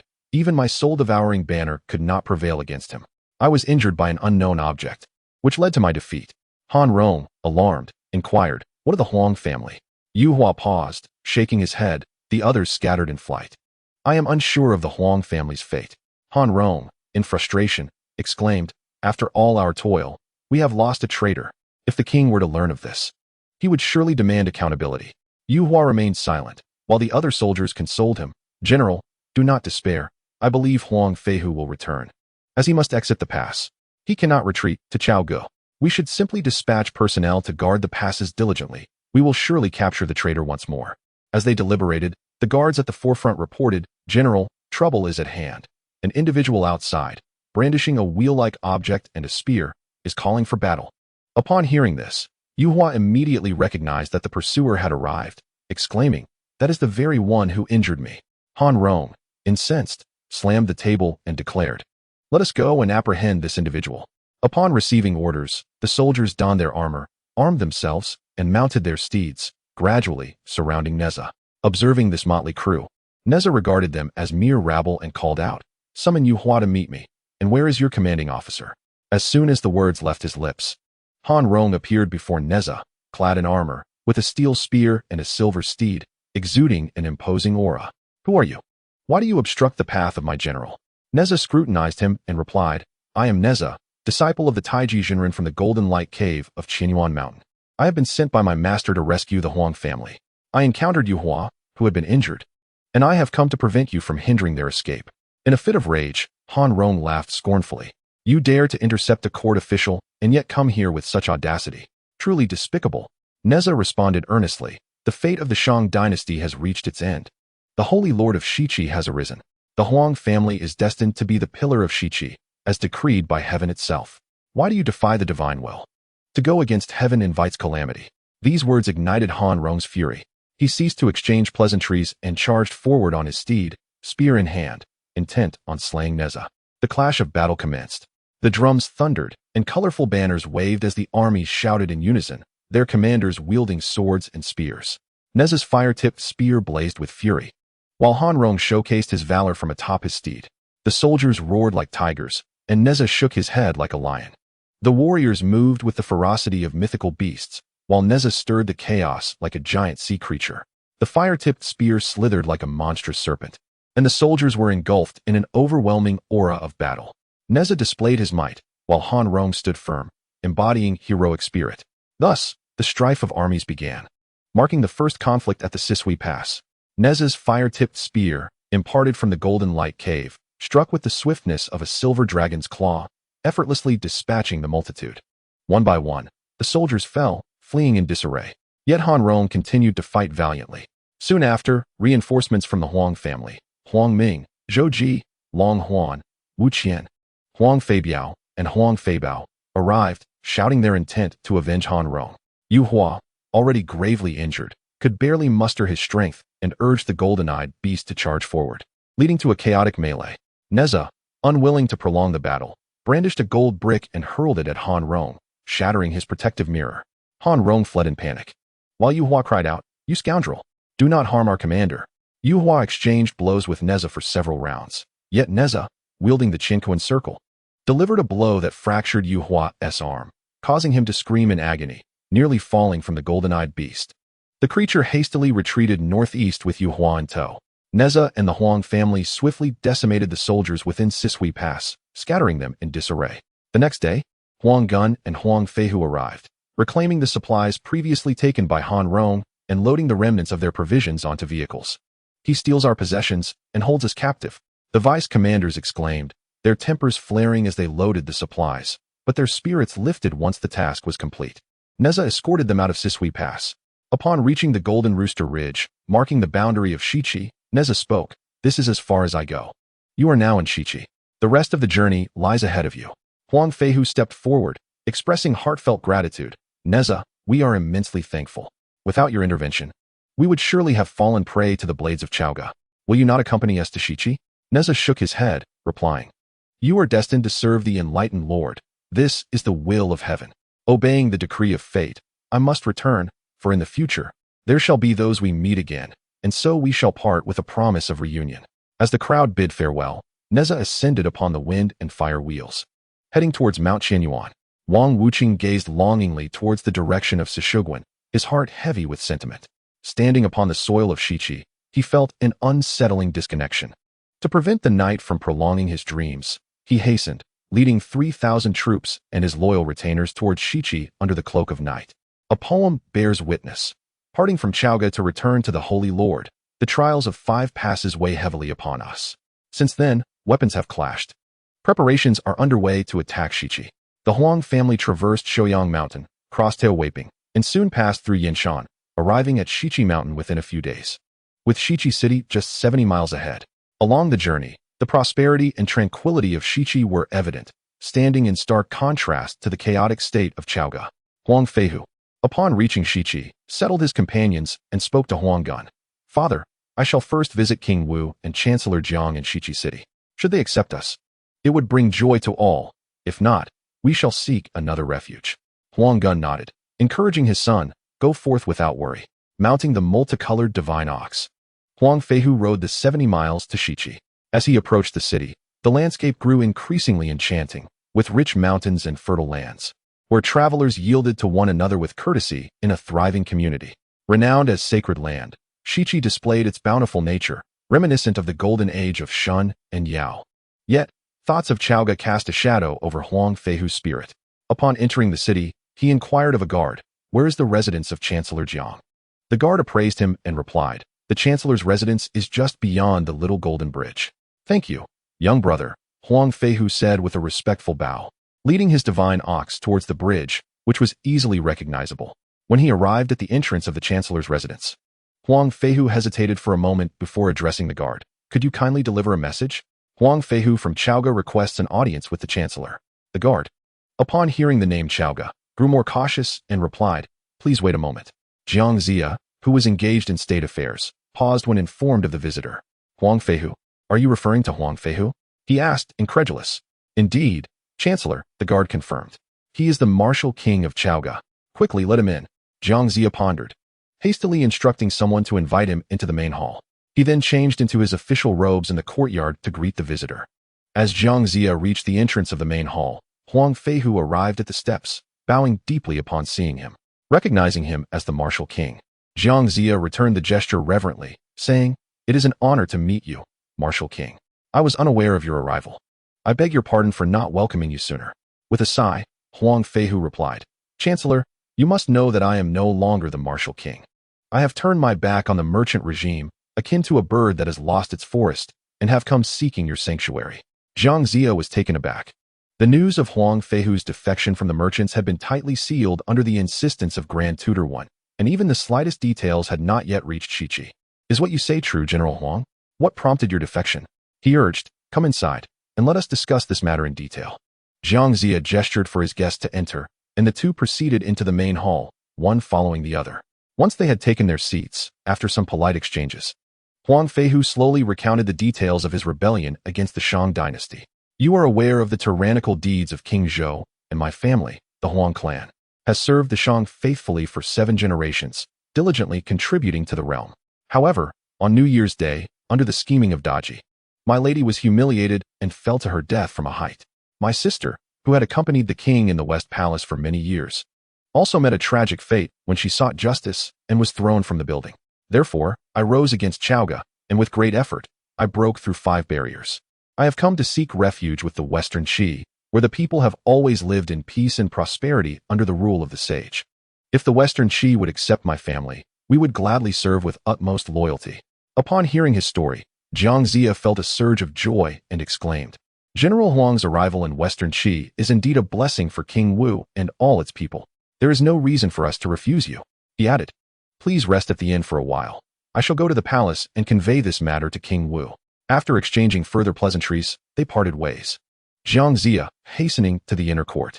Riding swiftly to the Xianqing Hall, he was met by attendants who reported, Your Majesty, the Prime Minister has arrived and appears quite urgent. Oh, please invite him in, King Wu replied, rising from his rest to receive Jiang Zia. Upon entering the hall and performing a hurried bow, Jiang Zia exclaimed, Your Majesty, rejoice. Rejoice. Calm yourself, my father. What is the cause for such joy? King Wu inquired, slightly taken aback by Jiang Zia's uncharacteristic exuberance. Huang Feihu has rebelled, breaking through 5 barriers, and has come to seek refuge with Western Qi. This is surely a sign of prosperity for our realm. Jiang Zia responded, clasping his hands in delight. King Wu pondered for a moment before asking, Is it the Huang family, renowned for their loyalty? Indeed, in the past, when King Wen departed from Chaoga, he was greatly aided by Huang Feihu. The Huang family possesses remarkable capabilities. Now that they seek our refuge, we must graciously accept them, Jiang Zia explained. Very well, I shall heed your advice. Quickly summon Huang Feihu, King Wu commanded, instructing his attendants to relay the message while he and Jiang Zia deliberated further on the details. Before long, Huang Feihu stood waiting outside the Xianqing Hall. Upon receiving word, King Wu called, Invite him in. Huang Feihu entered, bowed deeply, and proclaimed, Humble servant Huang Feihu pays his respects to His Majesty. King Wu gently gestured for him to rise, saying, Please, General, do not stand on ceremony. I have long admired you. Your virtue is renowned throughout the land, and your righteousness is respected far and wide. It is indeed a great fortune to meet you today. Huang Feihu respectfully replied, Your Majesty's praise is excessive. It is a stroke of luck for my family to escape the traps and nets of the Shang and seek refuge in Western Qi. Should Your Majesty grant me a position, I shall serve the realm with unwavering dedication. King Wu nodded and turned to Jiang Zia, asking, What was General Huang's position in the Shang? Jiang Zia responded, He held the title of Zhen Guo Wu Cheng Wang. Then I shall only amend one character in his title and bestow upon him the title of Kai Guo Wu Cheng Wang. King Wu declared decisively, granting him the new title. Huang Feihu understood then that the ambitions of Western Qi were clear and resolute. I, Huang Feihu, express my gratitude. Once more, Huang Feihu bows deeply, his heart finally at ease. Come, go to the outskirts of the city and escort the Huang family into the city. I shall host a banquet here, that we may all revel together, commanded King Wu, with Jiang Zia cheerfully accompanying him. Within the span of less than an hour, the Huang family arrived in the palace, paying their respects. Huang Feihu, leading the group, reported, Your Majesty, it is my father, Huang Gun, my brothers Huang Feibiao and Huang Feibao, as well as my 3 sons Huang Tianlu, Huang Tianjue, and Huang Tianxiang, the 4 deputy generals, who are also my sworn brothers. Huang Ming, Zhou Ji, Long Huan, and Wu Qian, along with 1,000 household guards and 3,000 troops, are stationed atop Shiqi Mountain and have not dared to enter the city unbidden. King Wu, with a benevolent demeanor, replied, Old General, I have long admired your esteemed reputation. Each of you shall retain your former positions, and the finer details can be discussed with the Prime Minister. The Huang family expressed their gratitude. Their spirits lifted after the arduous journey. During the feast, the sovereign and his subjects drank merrily, banishing the fatigue of recent days, their faces adorned with joy. Amidst the festivities, Huang Feihu recounted the misdeeds of King Zhou once more. King Wu nodded, aware that with so many present, it was prudent to speak little, merely responding, Though the ruler may be unjust, the subjects ought to remain respectful and fulfill their duties. Oh, by the way, Prime Minister, please select an auspicious day for the construction of King Wu's palace. In the meantime, I would appreciate your attentiveness to the daily affairs of the court. I shall obey. Jiang Zia affirmed. Since Huang Feihu had joined Shiqi, strife had erupted across the land, warriors and steeds stirring in excitement. What lay ahead shall be revealed in the next chapter. Chapter 35. The scouts of Chao Tian investigate Shiqi. A verse reads, the Huang family departs the camp like soaring kites, eagerly anticipating their arrival at Shiqi. As troops traverse 5 passes, silence prevails, yet blood spills in waves upon their return. Zia's astute calculations stabilize the Zhou, while Wen Zhong's lack of strategy leads to Zhou's downfall. Even with a formidable army, they stray from virtue, while Chao Tian, in vain, treads through the chaos. Since Master Wen pursued Huang Feihu to Chentang Pass, he was disheartened after being thwarted by the Taoist true monarch with a handful of divine sand. Master Wen, a disciple of the Golden Spirit Mother of Biao Palace, possessed the mastery of the 5 elemental pathways, capable of shifting mountains and seas, foreseeing victories and defeats, discerning military conditions by scent. How could he remain unaware after being thwarted by mere sand? This perhaps illustrates that fate had already been sealed. By the time Master Wen comprehended the situation, it was too late. Returning to Chao Gu with a grim expression, the officials gathered to inquire about the reasons behind his demeanor. Master Wen recounted the circumstances of the pursuit. The officials exchanged glances. Those with amicable ties to Huang Feihu visibly relieved. Master Wen, massaging his temples in distress, thought to himself that even without capturing Huang Feihu, he had the formidable Zhang Guifang at Qinglong Pass to his left and the 4 generals of the demon clan to his right, with 5 passes to navigate in between. There was no way for him to escape. Yet, as he pondered, urgent reports began to flood into Chao Gu. News. Chentang Pass has opened its gates, killing Zhang Feng and allowing Huang Feihu to escape. News. Huang Feihu has slain Chentang at Tong Pass and also killed Chen Wu at Chuanyan Pass. News. At Jiepai Pass, Huang Gun has rebelled and joined Huang Feihu in seeking refuge in Shiqi. News. An urgent missive has arrived from Si Shui Pass concerning Han Rong. Hearing the urgent report, Master Wen was rendered speechless. Upon receiving the missive from Han Rong, he hastily opened it and, after reading, was consumed with rage. The late emperor entrusted the kingdom to me, and I have diligently fulfilled my duties to this day. Who could have anticipated such misgovernance, leading to the outbreak of strife? First, the rebellions in the southeast, and now even the loyal ministers have turned against us. It is indeed the will of heaven. As he spoke, his spirit sank. This is fate, yet the outcome remains uncertain. How could I betray the trust of the late emperor? As a loyal minister, I shall repay the late king with my life. Turning to the officials, Master Wen inquired, Gentlemen, now that Huang Feihu has rebelled and returned to the west, calamities are bound to arise. It would be wise to raise our forces and rectify this transgression to quell the treasonous heart. What are your thoughts? Upon hearing this, Lu Xiong stepped forward and replied, Master, given the current state of affairs, Duke Jiang Wenhuan of the East has perpetually engaged in warfare, burdening the efforts of Yuan Guan and Do Rong for many years. Duke Yishun of the South has been roaming near the Sand Mountain Pass, leaving Lord Deng Jiogong restless. The challenges posed by the southeast have already been overwhelming. Although Huang Feihu has turned against us, the West has not yet rebelled. Master should appoint a great general to guard the borders and strengthen our defenses. Even if GFA were to rise up, the 5 passes would serve as an obstacle. And with Qinglong and Jiaming passes on either side, even the most formidable foes would find it arduous. Why should Master exhaust himself now, stirring up trouble unnecessarily? Moreover, our treasury is depleted, and our provisions are insufficient to sustain another conflict. His words resonated with the assembly, and Master Wen furrowed his brow, acknowledging. The old general speaks wisely. However, it seems that the West is determined to act out of line. If chaos does arise, South Palace Yen of the West will rally the troops, and with the likes of Jiang Shang assisting them, we cannot afford to be complacent. Is it too late to dig a well when we are thirsty? Lu Xiong pondered for a moment before suggesting. If Master remains indecisive, perhaps we should dispatch 1 or 2 great generals through the 5 passes to gather intelligence on the West. If they move, we shall move. If they cease, we too shall halt. Master Wen contemplated this, surveying those around him. Very well, who shall venture to the West? Immediately, a general stepped forward, declaring, I shall go. The speaker was General Chao Tian, who continued, I will journey to the West to ascertain the truth and to scout their routes. I shall not fail your trust, Master. He recited a verse in affirmation, desiring to uncover the truth of the West. 30,000 troops shall depart from the capital. Ziya's ingenious strategies shall be employed. The general shall surely serve the illustrious sovereign. Excellent, you shall go. Be cautious in all matters. Master Wen nodded. dispatching 30,000 troops to accompany Chao Tian. Fearing the length of the night might bring unforeseen troubles, Chao Tian set forth from Chaoga that very day. On the journey, the sound of thunderous cannons echoed, and the resonating gongs shook the earth. The thunderous cannons roared, stirring the vast ocean into springtime thunder. The gongs reverberated, like lightning striking the mountains before them.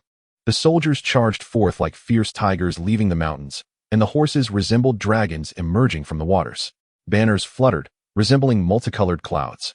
Swords and halberds glimmered like winter's auspicious snow. The atmosphere was filled with a killing intent that enveloped the universe, and clouds of war loomed over the cosmos. The valiant soldiers surged forward, eager to lead the charge, while the tiger generals wielded sharp blades. Silver helmets glimmered as they soared through the white clouds, and the armor shone brilliantly. The troops moved in unison like a torrent of water, and the horses galloped with the grace of mythical beasts. Chao Tian and his brother Chao Lei led their troops across the Yellow River, taking considerable time to traverse the 5 passes, which had descended into chaos due to the absence of a commander, leaving the scene in disarray. Upon reaching Shichi, the army led by Chao Tian advanced with a notable silence, establishing their camp near the city. On that day, Jiang Zia was occupied with state affairs at the residence when a scout hurriedly reported, "My lord, there are troops encamped outside Shichi, presumably from Chaoga, though their intentions remain unclear and do not appear to be hostile." Furrowing his brow, Jiang Zia immediately summoned the generals to the residence for a council. Soon, the generals arrived in a flurry, saluting in unison as they acknowledged the prime minister. "No need for excessive formalities," Jiang Zia instructed. "With Cheng Tang's forces stationed outside, their audacious advance demands our utmost vigilance and preparedness." Meanwhile, after Chao Tian set up camp, he conferred with Chao Lei, saying, "We have come to Shichi under the directive of the Grand Master to ascertain the situation. Our approach has been stealthy. They are likely unprepared. Shall we issue a challenge to gauge their response?" Chao Lei nodded in agreement. "I will proceed first." "Be cautious," replied Chao Tian. Chao Lei mounted his horse, wielding his sword, and led his men to the western gate of Shichi. The passers-by hurriedly avoided them, while the guards at the gate tightened their grips on their weapons. "Who are you, and what is your purpose?" they demanded. Chao Lei circled his horse and began to issue a challenge. The guards swiftly reported back to Jiang Zia, who surveyed the assembly and inquired, "Who will venture forth to uncover the truth?" "Tread carefully." Nangongsher stepped forward, declaring, "I shall go, rest assured, my lord." Jiang Zia nodded, recognizing that they had not yet truly rebelled against the Shang. Nangongsher quickly led his men to the western gate, planted their flag, and focused his gaze across to see Chao Lei. "Ah, General Chao," Nangongsher called out, "might I inquire why the king has sent troops to Shichi without cause?" Chao Lei scoffed in response. "Do you truly not know, General Nangong? I come by the king's command, hearing of the Grand Master's orders, to question why GFA has proclaimed himself the king of Wu, disregarding the king's edicts. He even harbors the traitor Huang Feihu. What is his intention? Quickly enter the city and inform your lord to hand over the traitors, lest you incur the wrath of Shichi." Unfazed, Nangongsher replied with a laugh, "Chao Lei, who does not know of King Zhou's grievous sins? He has slaughtered ministers, disregarding their merits, executed Yuan Xia, forsaking heavenly decrees, crafted the cauldron of molten bronze, silencing any council, and created the torture pit beyond the reach of the inner palace. He has murdered his uncle to cure his afflictions, raised the deer platform, bringing calamity upon the people, deceived the wives of his subjects, obliterating familial bonds, and favored the base, corrupting moral order. Is this not true?" His words reverberated through the ranks, and both sides found it difficult to disagree. Nangongsher continued, "My lord governs Shichi, where the people flourish in peace and the army is content. Who would not wish to dwell in Shichi? Can our state's condition truly be compared to that of Chaoga? Your incursion today is nothing short of self-inflicted disgrace." Each statement rang true, and Chao Lei's face flushed with anger, left speechless and, in a fit of rage, charged at Nangongsher. The latter raised his sword in defense, and the two clashed for dozens of exchanges. As a renowned general of Shichi, Nangongsher quickly exploited a weakness in Chao Lei's defense, capturing him and throwing him to the ground, where his men swiftly bound him.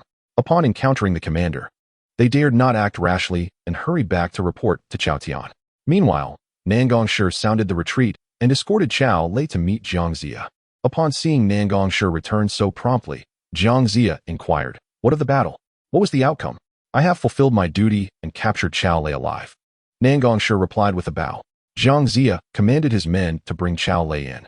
Although Chao Lei appeared somewhat disheveled, he stood tall, and did not kneel, his demeanor radiating anger. Jiang Ziya gazed at him and asked, "Since you have been captured, why do you not kneel and plead for your life? You exhibit true spirit." Chao Lei spat disdainfully and retorted, "You were merely a petty man selling noodles and weaving fences in Chaoga. I am a dignitary of Chaoga, a vanguard general. Captured by you traitors, what is there to fear in death?" At these words, Jiang Ziya felt a tinge of displeasure and pondered for a moment before instructing his aides. "Take him out and execute him publicly." The aides shoved Chao Lei outside, yet his words, overheard by the onlookers, led them to secretly mock Jiang Ziya's humble origins. However, Jiang Ziya, a man of profound insight, discerned their thoughts. He spoke, "Chao Lei claims I once sold noodles and wove fences. This is indeed true. Yet, even Yi'in was once a mere commoner before he assisted Chentang in establishing the great enterprise of the Shang dynasty. Talent is not confined to one's profession, is it?" The mocking generals fell silent, lowering their heads. Jiang Ziya shook his head, about to speak further when news arrived that King Wu Cheng, Huang Feihu, had arrived. "The Chancellor is present. I have come upon hearing of Chao Lei's capture. He knows only of Zhou, not of Shiqi. I wish to advocate for him. Should he choose to surrender to Shiqi, he could greatly aid us in the future." Huang Feihu spoke candidly, acknowledging the capabilities of the Chao brothers. The generals expected Jiang Ziya to reject this notion, yet to their surprise, he responded, "Very well, if King Wu Cheng can persuade him to surrender, we in Shiqi shall treat him with respect." "Thank you, Chancellor.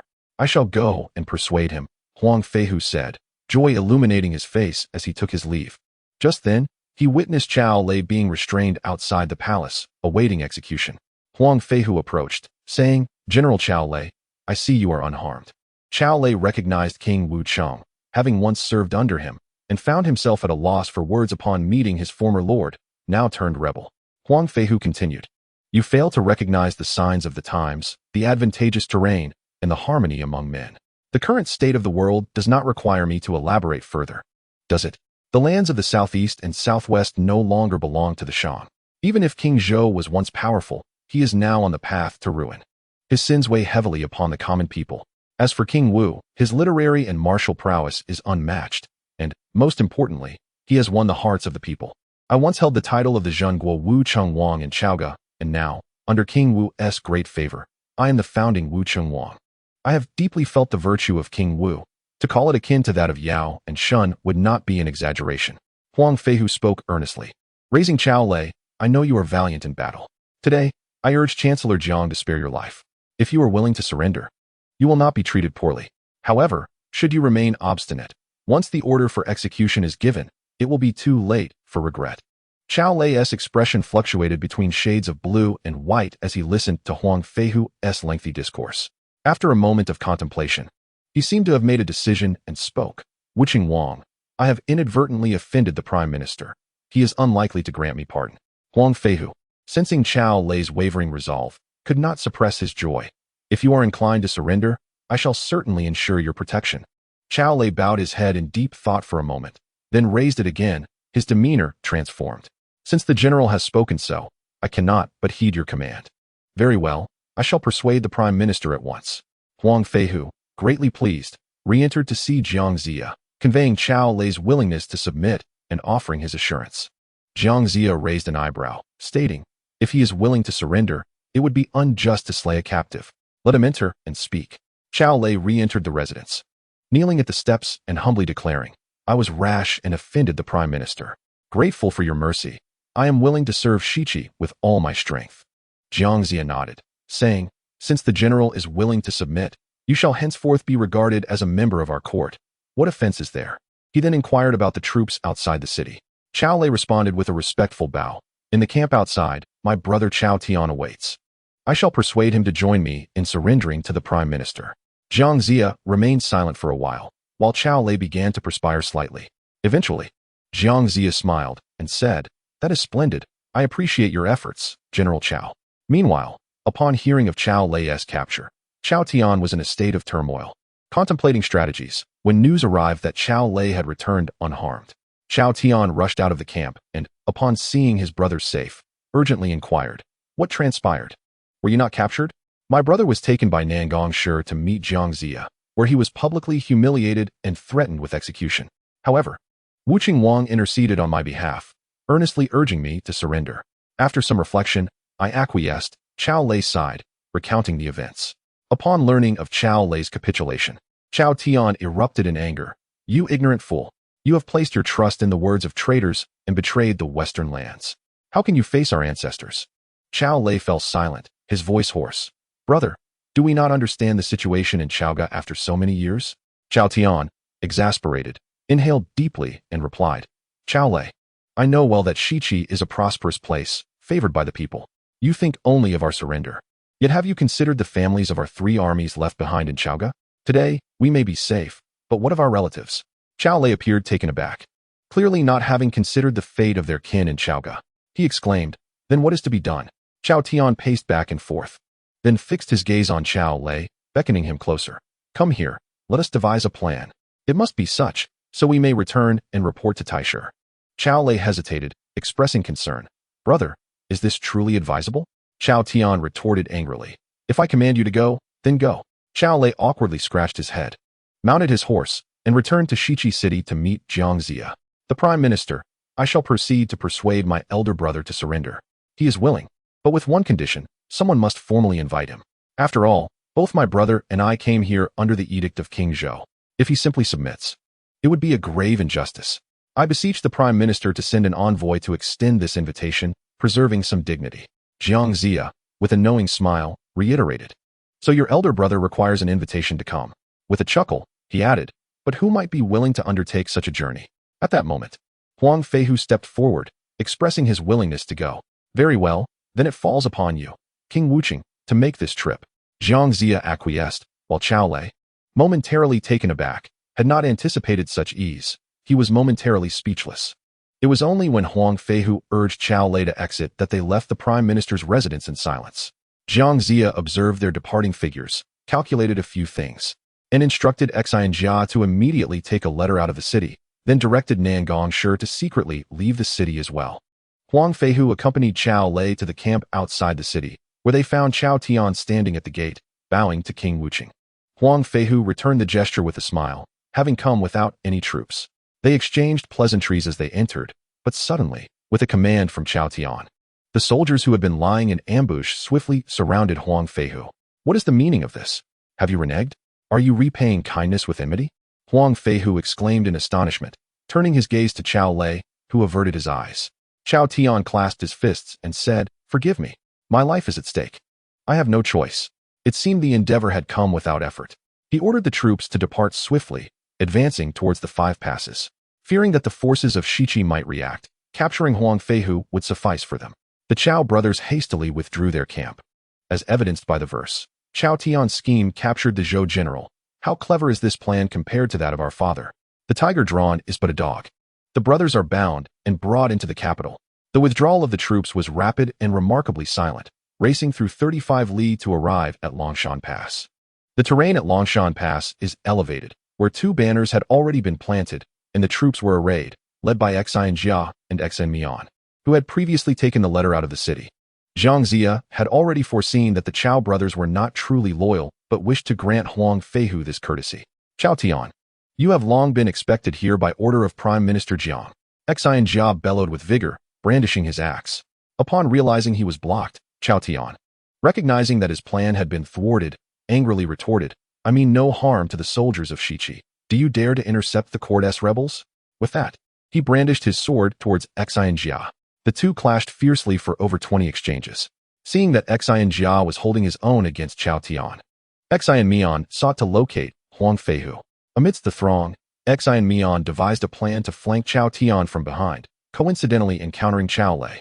Left without a logical retort, Chao Lei had no choice but to engage, yet he was quickly overpowered by Xian Mian and soon fled in disarray.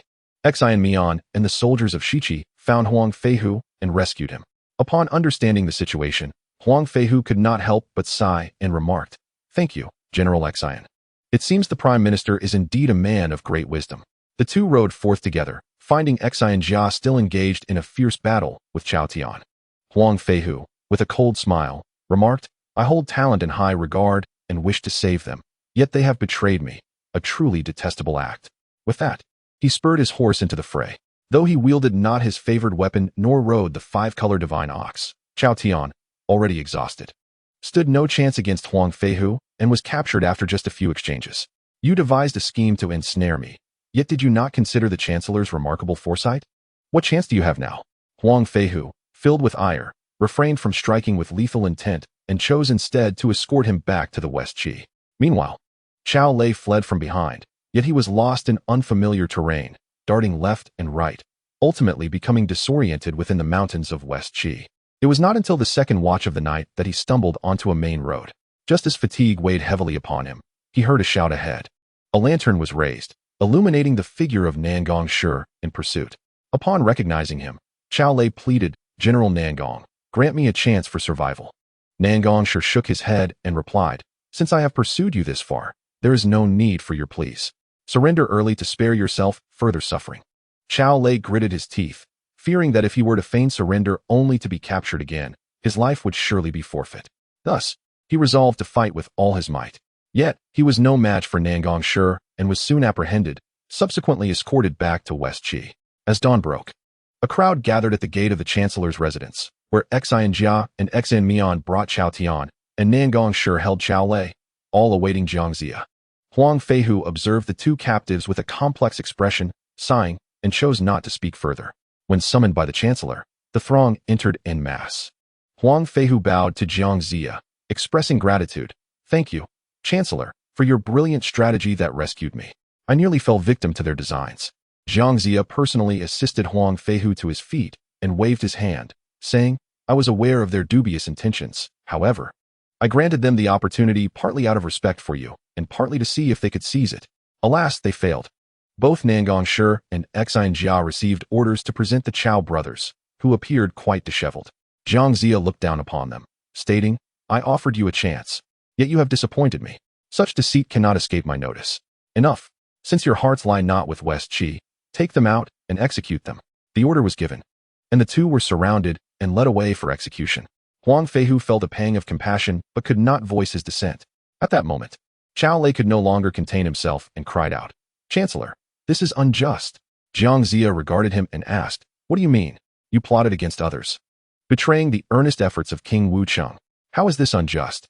Chao Lei knelt and bowed his head, saying, "Chancellor, I assure you of my genuine loyalty. However, my elder brother insists that our parents and families remain in Chaogu. Our surrender was for their safety. Yet our loved ones in Chaogu are at risk of suffering. We are left with no alternative. I implore you to spare my brother and me." Jiang Zia pursed his lips in silence, narrowing his eyes as he inquired, "Your words have merit, yet if your parents and families are in Chaogu, why not collaborate with us to devise a plan to secure your loved ones, instead of harboring such treacherous ambitions?" Chao Tian remained silent, while Chao Lei, feeling helpless, said, "My lord, I am but a humble soldier with limited knowledge and no grand strategies. It is too late for regrets. I beseech you to discern wisely." Jiang Zia, perceiving Chao Lei's sincerity, turned to Huang Feihu and inquired, "Is what he claims true? Are his family members indeed in Chaogu?" Huang Feihu glanced at them and nodded. "That is indeed the case. The Chao brothers' family has resided in Chaogu for generations. However, if we allow them to return, how can we be certain they will not return as tigers to their mountain?" Jiang Zia looked towards Chao Tian, who remained silent, and asked, "General Chao Tian, if your family were to come to Shiqi, would you be willing to submit?" Chao Lei gazed at Chao Tian with earnest anticipation, and after a moment of struggle, Chao Tian despondently replied, "I am willing."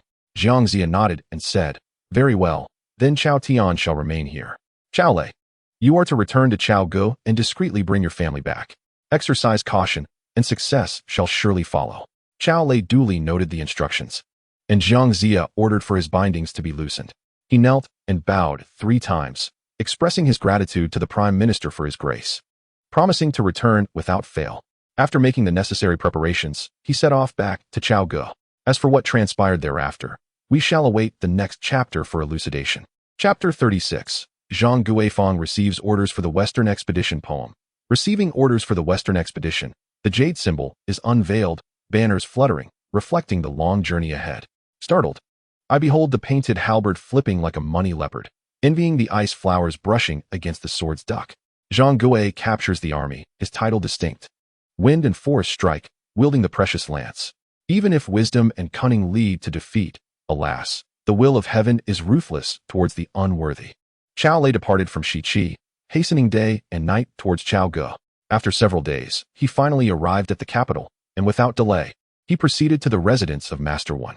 Master One was attending to matters in the Silver Peace Hall when he received word from his subordinates that Chao Lei had returned. He quickly summoned him. Surprised by the speed of his return, having prepared himself mentally, Chao Lei entered the residence with an anxious expression and bowed to Wen Zhong. "I pay my respects to the master." Master Wen lifted him gently and asked, "General Chao, you have worked hard. There is no need for such formalities. How fares Shiqi?" Chao Lei swallowed hard and answered in a low voice, "My brother and I led our troops to Shiqi, intending to gauge their stance, which turned out to be quite resolute. In our first battle, I faced off against Nangong Shi. We fought for over 30 rounds without a clear victor, and then both sides withdrew. The following day, my brother engaged in battle with Xian Jia, who was defeated and retreated after several days. We did not falter, but due to Han Rong at Si Shui Pass refusing to supply provisions, our troops were thrown into disarray. We had hastened our march and brought little supplies. The 5 passes were also in chaos. I had no choice but to return hastily to seek an audience with you, Master, and urgently request supplies and reinforcements." Master Wen furrowed his brow, murmuring, "The order should take precedence. Why does Han Rong not send provisions to assist?" A flicker of doubt crossed his mind, but he dismissed it and continued, "Chao Lei, gather 3,000 men to escort the supplies and hasten back to Shiqi to provide support. I will appoint a general to join you shortly, and together we shall overcome Shiqi." Master Wen posed a few more questions before urging Chao Lei to depart quickly. Chao Lei, taken aback by the ease of the proceedings, felt fatigued but dared not linger. He swiftly assembled troops to escort the supplies and discreetly brought out all of the Chao family from Chaoge. There exists a verse as evidence. The brilliance of strategy is rare in the world, and the plans of the sage are profound and subtle. At that time, it was said that when Zhong was deceived, yet in the aftermath, the tide of events gradually turned. The affairs of Chaoge were bustling, and Grandmaster Wen had placed excessive trust in the Chao brothers, leaving him entirely unguarded. It was not until 3 or 4 days later that Grandmaster Wen recalled the matter, feeling an unease. Why was Han Rong at Sishugwen unwilling to respond? After much contemplation, Wen Zhong lit incense and cast 3 coins to divine the intricate wisdom within. As the incense burned down, Grandmaster Wen's countenance grew increasingly grim, and he finally slammed the table in fury, rising in a tempest of anger. Those attending were bewildered, kneeling in silence, daring not to speak further. Hoping to quell the Grandmaster's wrath, the Chao brothers have rebelled. Deceived, they have taken their entire family away, infuriating this old man.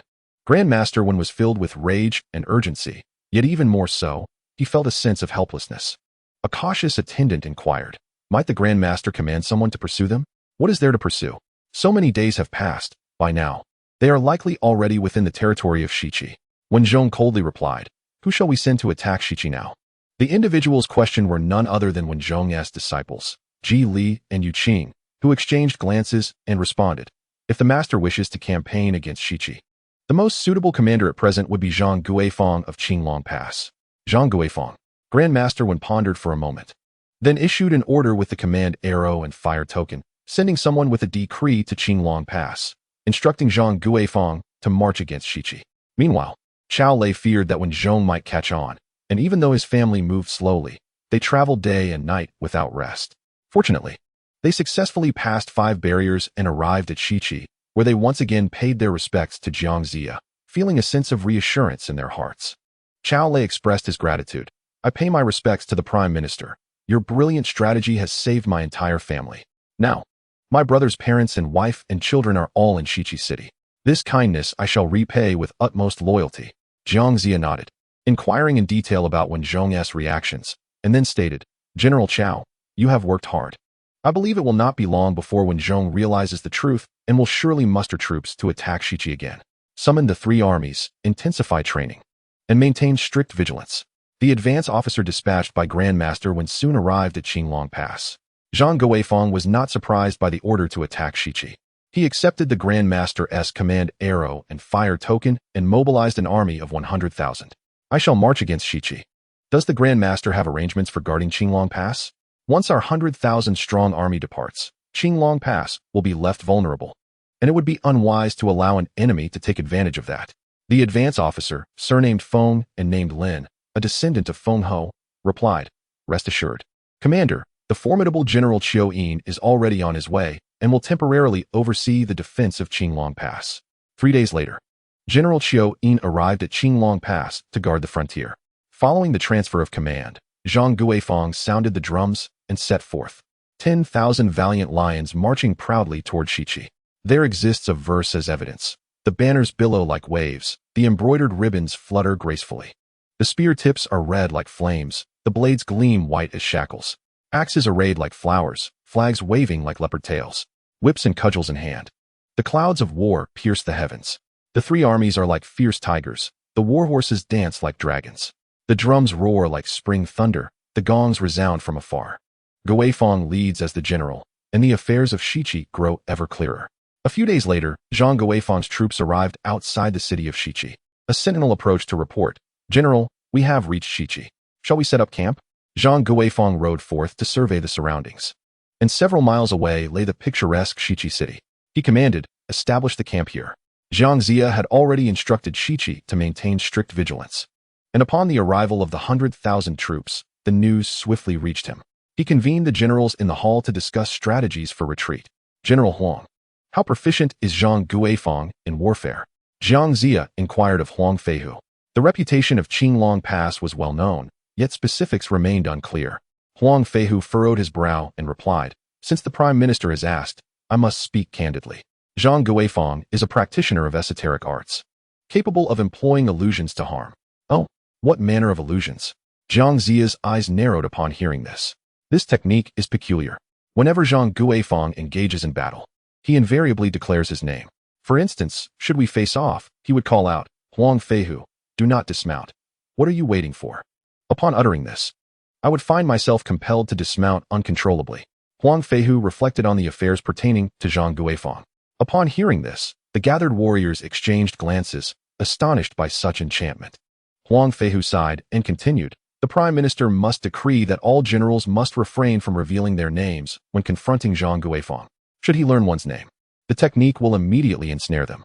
Jiang Zia's brow furrowed in contemplation as he scanned the array of generals. Shiqi boasted numerous renowned commanders, and there was no reason for Zhang Guifang to be uninformed. A nearby commander voiced his dissent, saying, "This is absurd. Must we truly dismount upon hearing our names? If that were the case, we could simply call out 100 times and all would be captured." Laughter erupted among the assembly, yet Jiang Zia remained silent, pondering countermeasures. After establishing camp, Zhang Guifang ordered his advance officer, Feng Lin, to lead the charge, as he sought victory in the initial engagement. Feng Lin, possessing extraordinary abilities, mounted his steed and rode forth to challenge Shiqi. The sentinel soon returned to report to Jiang Zia, "Prime Minister, someone has issued a challenge." Jiang Zia inquired, "Who will take on this task?" Immediately, a figure stepped forward. It was the 12th son of the former king, Ji Shuqian, known for his fiery temperament and valor in battle. He was notably dismissive of Huang Feihu's remarks regarding the esoteric arts. Without further ado, Jiang Zia consented to his request for battle, saying, "Very well, Your Highness, exercise caution." With that, Ji Shuqian mounted his horse, grasping his lance, and charged towards the southern gate. Upon arrival, he beheld an imposing figure beneath the azure banner, whose visage resembled indigo and hair gleamed like cinnabar. The description was as follows: a crown of 5 points adorned his head, his blue face framed by a red beard, golden armor burned bright as fire, a jade belt clasped with intricate beauty. Wielding a wolf-toothed club, he appeared as fierce as a bear. Within his chest lay embroidered treasures, destined for success everywhere. As a guest of the deities, this vanguard stands apart. On the crimson banner was inscribed the surname of the foremost general, Feng. The formidable appearance of the challenger prompted Ji Shuqian to inquire, "Are you Zhang Guifang?" Feng Lin shook his head and declared loudly, "I am not. I am the advance officer Feng Lin, here by royal decree to quell the rebellion. Your sovereign has proclaimed himself King Wu. Yet the monarch has not taken issue with this audacity, even harboring the traitor Huang Feihu, thereby facilitating his nefarious deeds. Today, the royal troops have arrived, and you still dare to defy the inevitable? Quickly disclose your name and surrender." Ji Shuqian, incensed by these words, proclaimed, "Among the myriad lords and the common folk, who does not rally to the West Qi? The mandate of heaven has arrived. Dare you transgress upon Western soil? This is but a path to your own demise. I shall spare you today, but let Zhang Guifang come forth to meet his end." With a derisive laugh, Feng Lin charged forth, brandishing his twin wolf-toothed clubs against Ji Shuqian. Ji Shuqian met the assault with his spear, and thus began a fierce clash, where both champions displayed their prowess amidst the clangor of gongs and drums, evoking a sense of dread as war engulfed the world. The battle raged on, each man striving to prevail, their weapons clashing in a deadly dance. After more than 30 exchanges, the outcome remained uncertain. Ji Shuqian's spear technique was astoundingly intricate, leaving no openings, while Feng Lin struggled to penetrate Ji's defenses with his shorter weapon. In a moment of cunning, Ji Shuqian exploited a slight lapse in Feng Lin's guard, piercing his left foot. Feng Lin, reeling from the injury, retreated, but as Ji Shuqian pursued, he unwittingly fell into a trap. Unbeknownst to Ji, Feng Lin was adept in arcane arts. Despite his injury, his mystical capabilities remained intact. As Ji closed the distance, Feng Lin chanted incantations, exhaling a plume of black smoke that coalesced into a net. At its center, a crimson orb, the size of a bowl, hurtled toward Ji Shuqian's face. Alas, even with his formidable martial prowess, Ji Shuqian was struck down by this orb. Feng Lin seized the opportunity, galloping forward to deliver a fatal blow, subsequently severing Ji Shuqian's head to present it back at the camp. Zhang Guifang rejoiced, ordering the head to be displayed for all to see. The forces of West Qi retreated to report this grim news to Jiang Ziya, who could scarcely believe Ji Shuqian had been vanquished, his mood darkening with despair.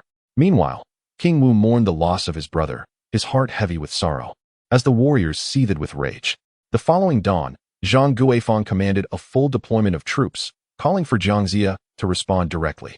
Upon receiving word, Jiang Ziya resolved to engage in battle, declaring, "Without entering the tiger's den, how can one capture the tiger cub?"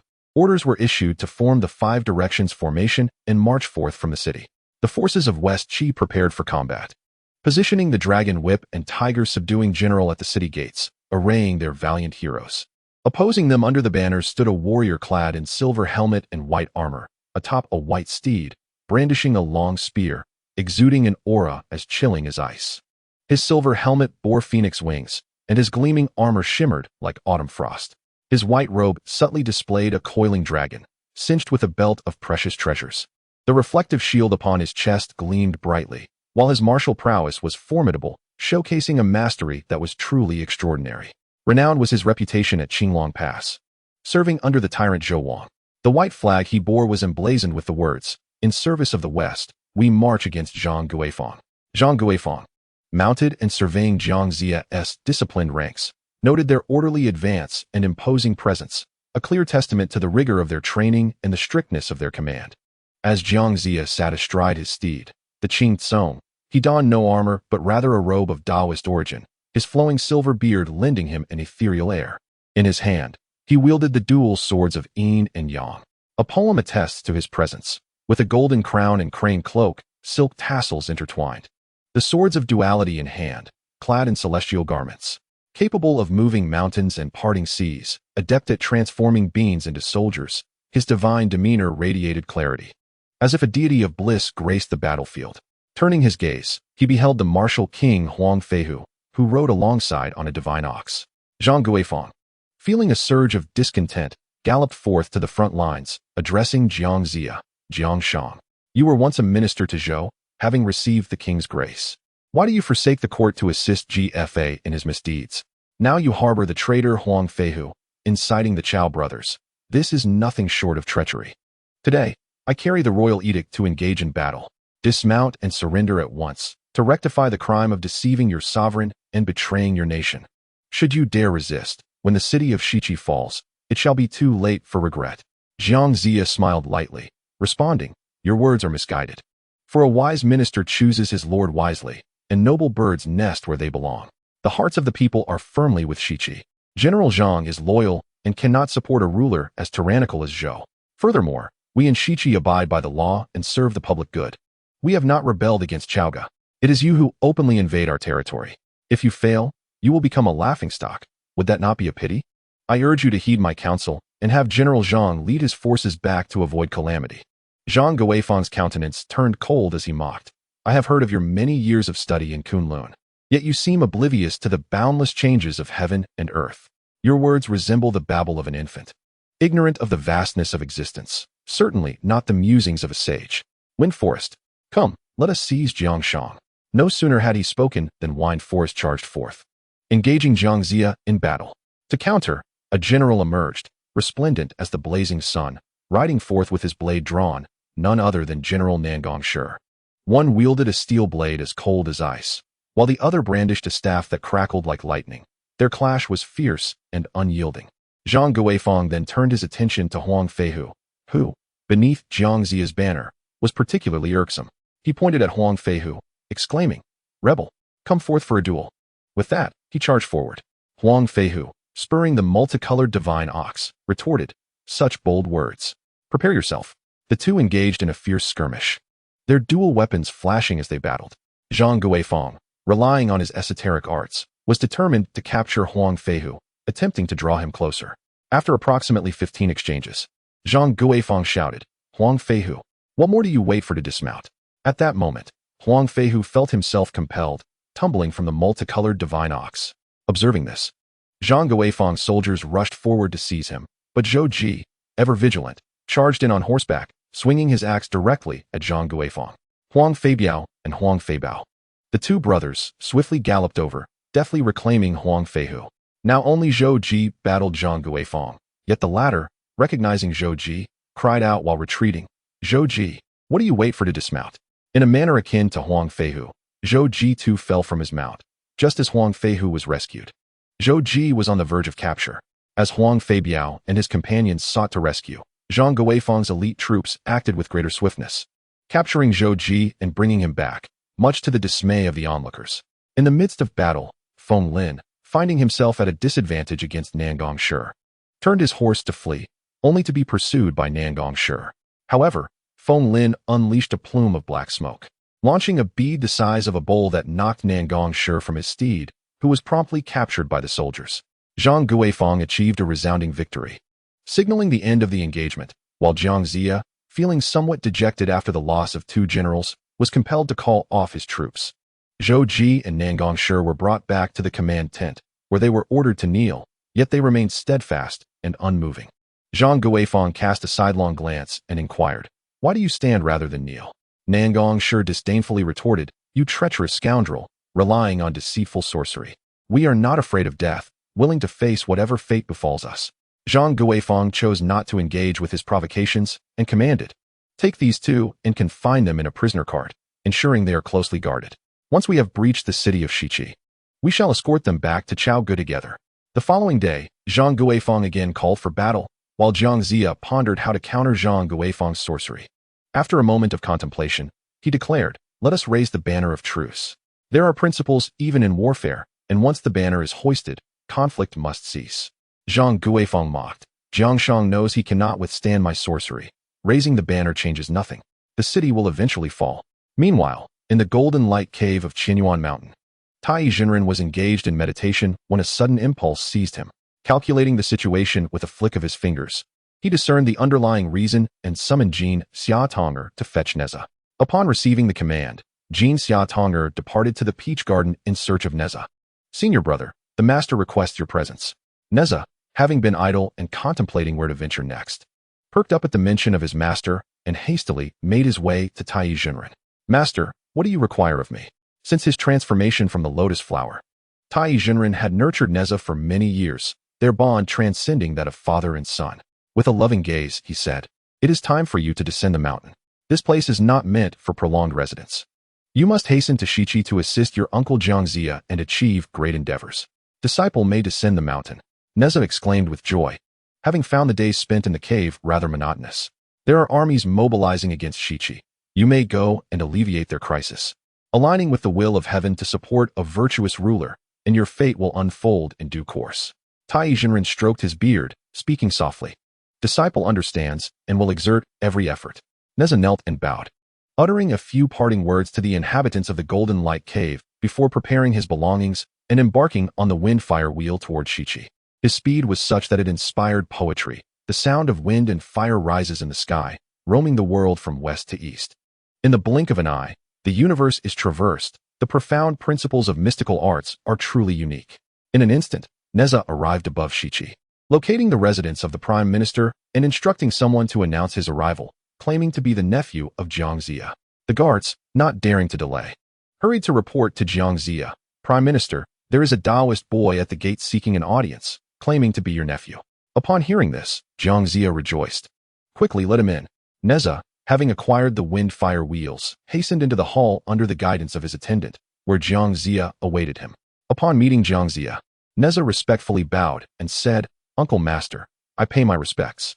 Jiang Zia scrutinized the young boy before him, who was quite different from the one he had known during their time in Kunlun, and inquired with curiosity, "Which sect do you belong to?" Nezha replied with reverence, "I am a disciple of Taiyi Jinren from the Golden Light Cave on Qinyuan Mountain. My surname is Li. My name is Nezha.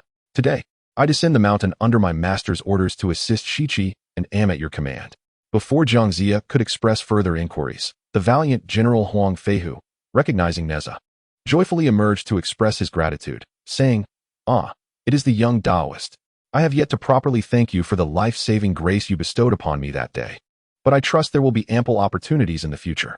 Nezha turned to the voice, clasped his hands in salute, and replied with a smile, "General Huang, there is no need for such formality.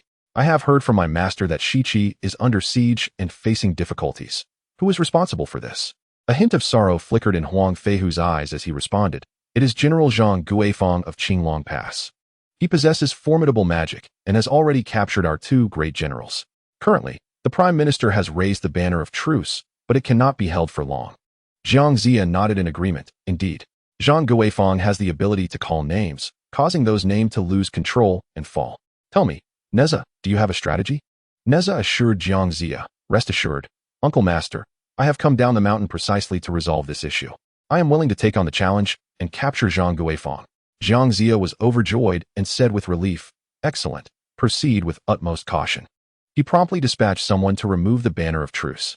Zhang Guifang, ever vigilant of Shichi's movements, received news the moment the banner was taken down. Zhang Guifang remarked to Feng Lin, "Since Jiang Zia has voluntarily removed the truce banner, he must have devised a strategy or summoned reinforcements. You should challenge them to test the waters." Feng Lin replied with a respectful bow and promptly exited the tent, mounting his horse to call out for battle before Shichi City. Upon receiving the news, Jiang Zia offered further instructions to Nezha, who then mounted the wind-fire wheels and soared to the front of Shichi City, demonstrating remarkable skill. Arriving at the city gate, Nezha stood atop the wind-fire wheels, observing the raucous crowd before him. Men with indigo faces, vermilion hair, wielding wolf-toothed clubs, exuding an air of menace.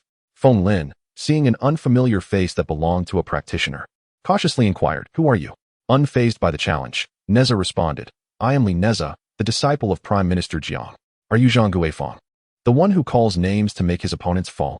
Feng Lin assessed Nezha and replied, "I am not. I am the vanguard officer, Feng Lin." Losing interest upon realizing he was not facing the commander, Nezha waved his hand dismissively, saying, "I shall spare your life. There is no need for such trouble. Bring Zhang Guifang forth." Feng Lin, incensed by Nezha's apparent disdain, let out a cold laugh and charged at him brandishing his wolf-toothed club. Nezha countered with his fire-pointed spear, deftly defending himself and then retaliating with agility on the wind-fire wheels. The two clashed fiercely beneath the city, as a poem recounts.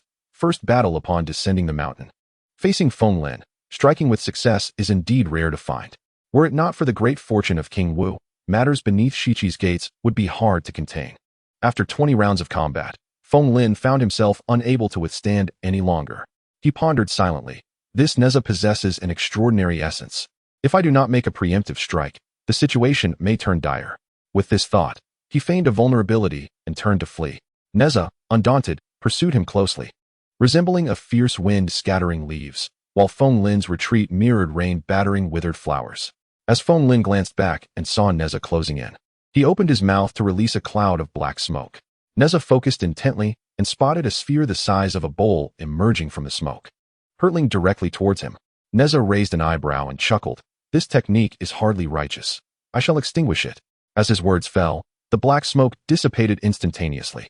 Feng Lin, infuriated and alarmed that his reliable technique had been thwarted, bellowed, "You dare to disrupt my spell? This infuriates me." He halted his horse and turned back to engage Nezha anew. Nezha drew the Qianquan circle from his leopard skin pouch and hurled it at Feng Lin, striking him squarely on the left shoulder, causing his tendons to snap and bones to fracture, nearly unseating him. Feng Lin, in a state of disarray, retreated to his camp. Nezha pursued until he reached the entrance of the enemy's camp, where he hovered in midair upon his wind-fire wheels, demanding Zhang Guifeng to emerge promptly. Zhang Guifeng had never witnessed Feng Lin in such a pitiful state, and fury ignited within him. Before he could inquire about the circumstances, a soldier reported, "General, someone is calling for battle at the gate. Outrageous. Step forth to confront them." Zhang Guifeng donned his armor, mounted his steed, and exited the camp, finding Nezha brazenly awaiting him. "Are you Li Nezha?" Zhang Guifeng demanded, seeking to confirm his identity with ire. Nezha nonchalantly shrugged, "Indeed, I am. And you must be Zhang Guifeng, the one who fell from grace?" Zhang Guifeng's expression darkened as he charged forward with his spear.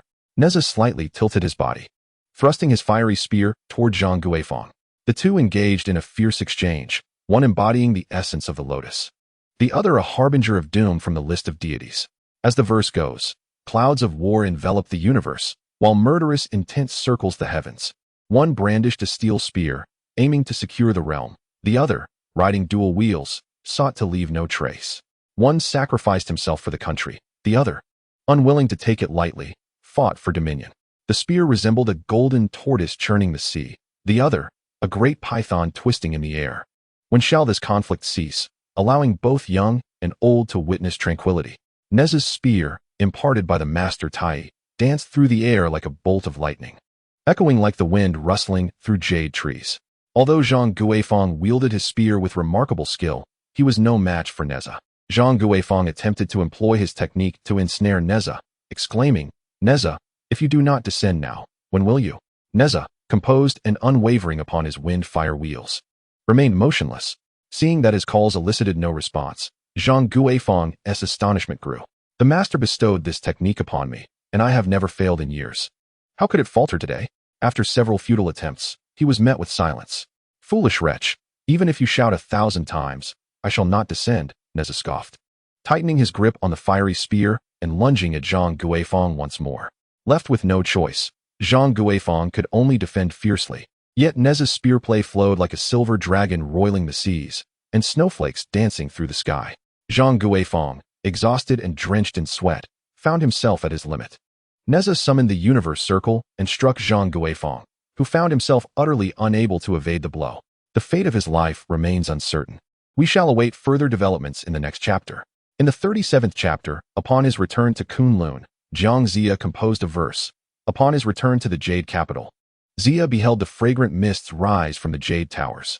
The green waters fade, echoing the dreams of the mortal realm, while the verdant mountains extinguish the talents of emperors.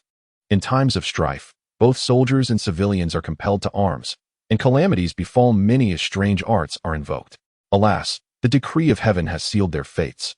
As they ascend Mount Qishan to construct a new platform, Nezha's universe circle inflicted a grievous injury upon Zhang Guifeng's left arm, shattering bones and severing tendons. Though he swayed perilously on horseback, he managed to escape, fleeing in disarray. Upon returning, he and Feng Lin were both wounded and unable to continue the fight. As a result, they had no choice but to dispatch messengers at great haste to request reinforcements from the Grandmaster Wenzhong and Chaoga.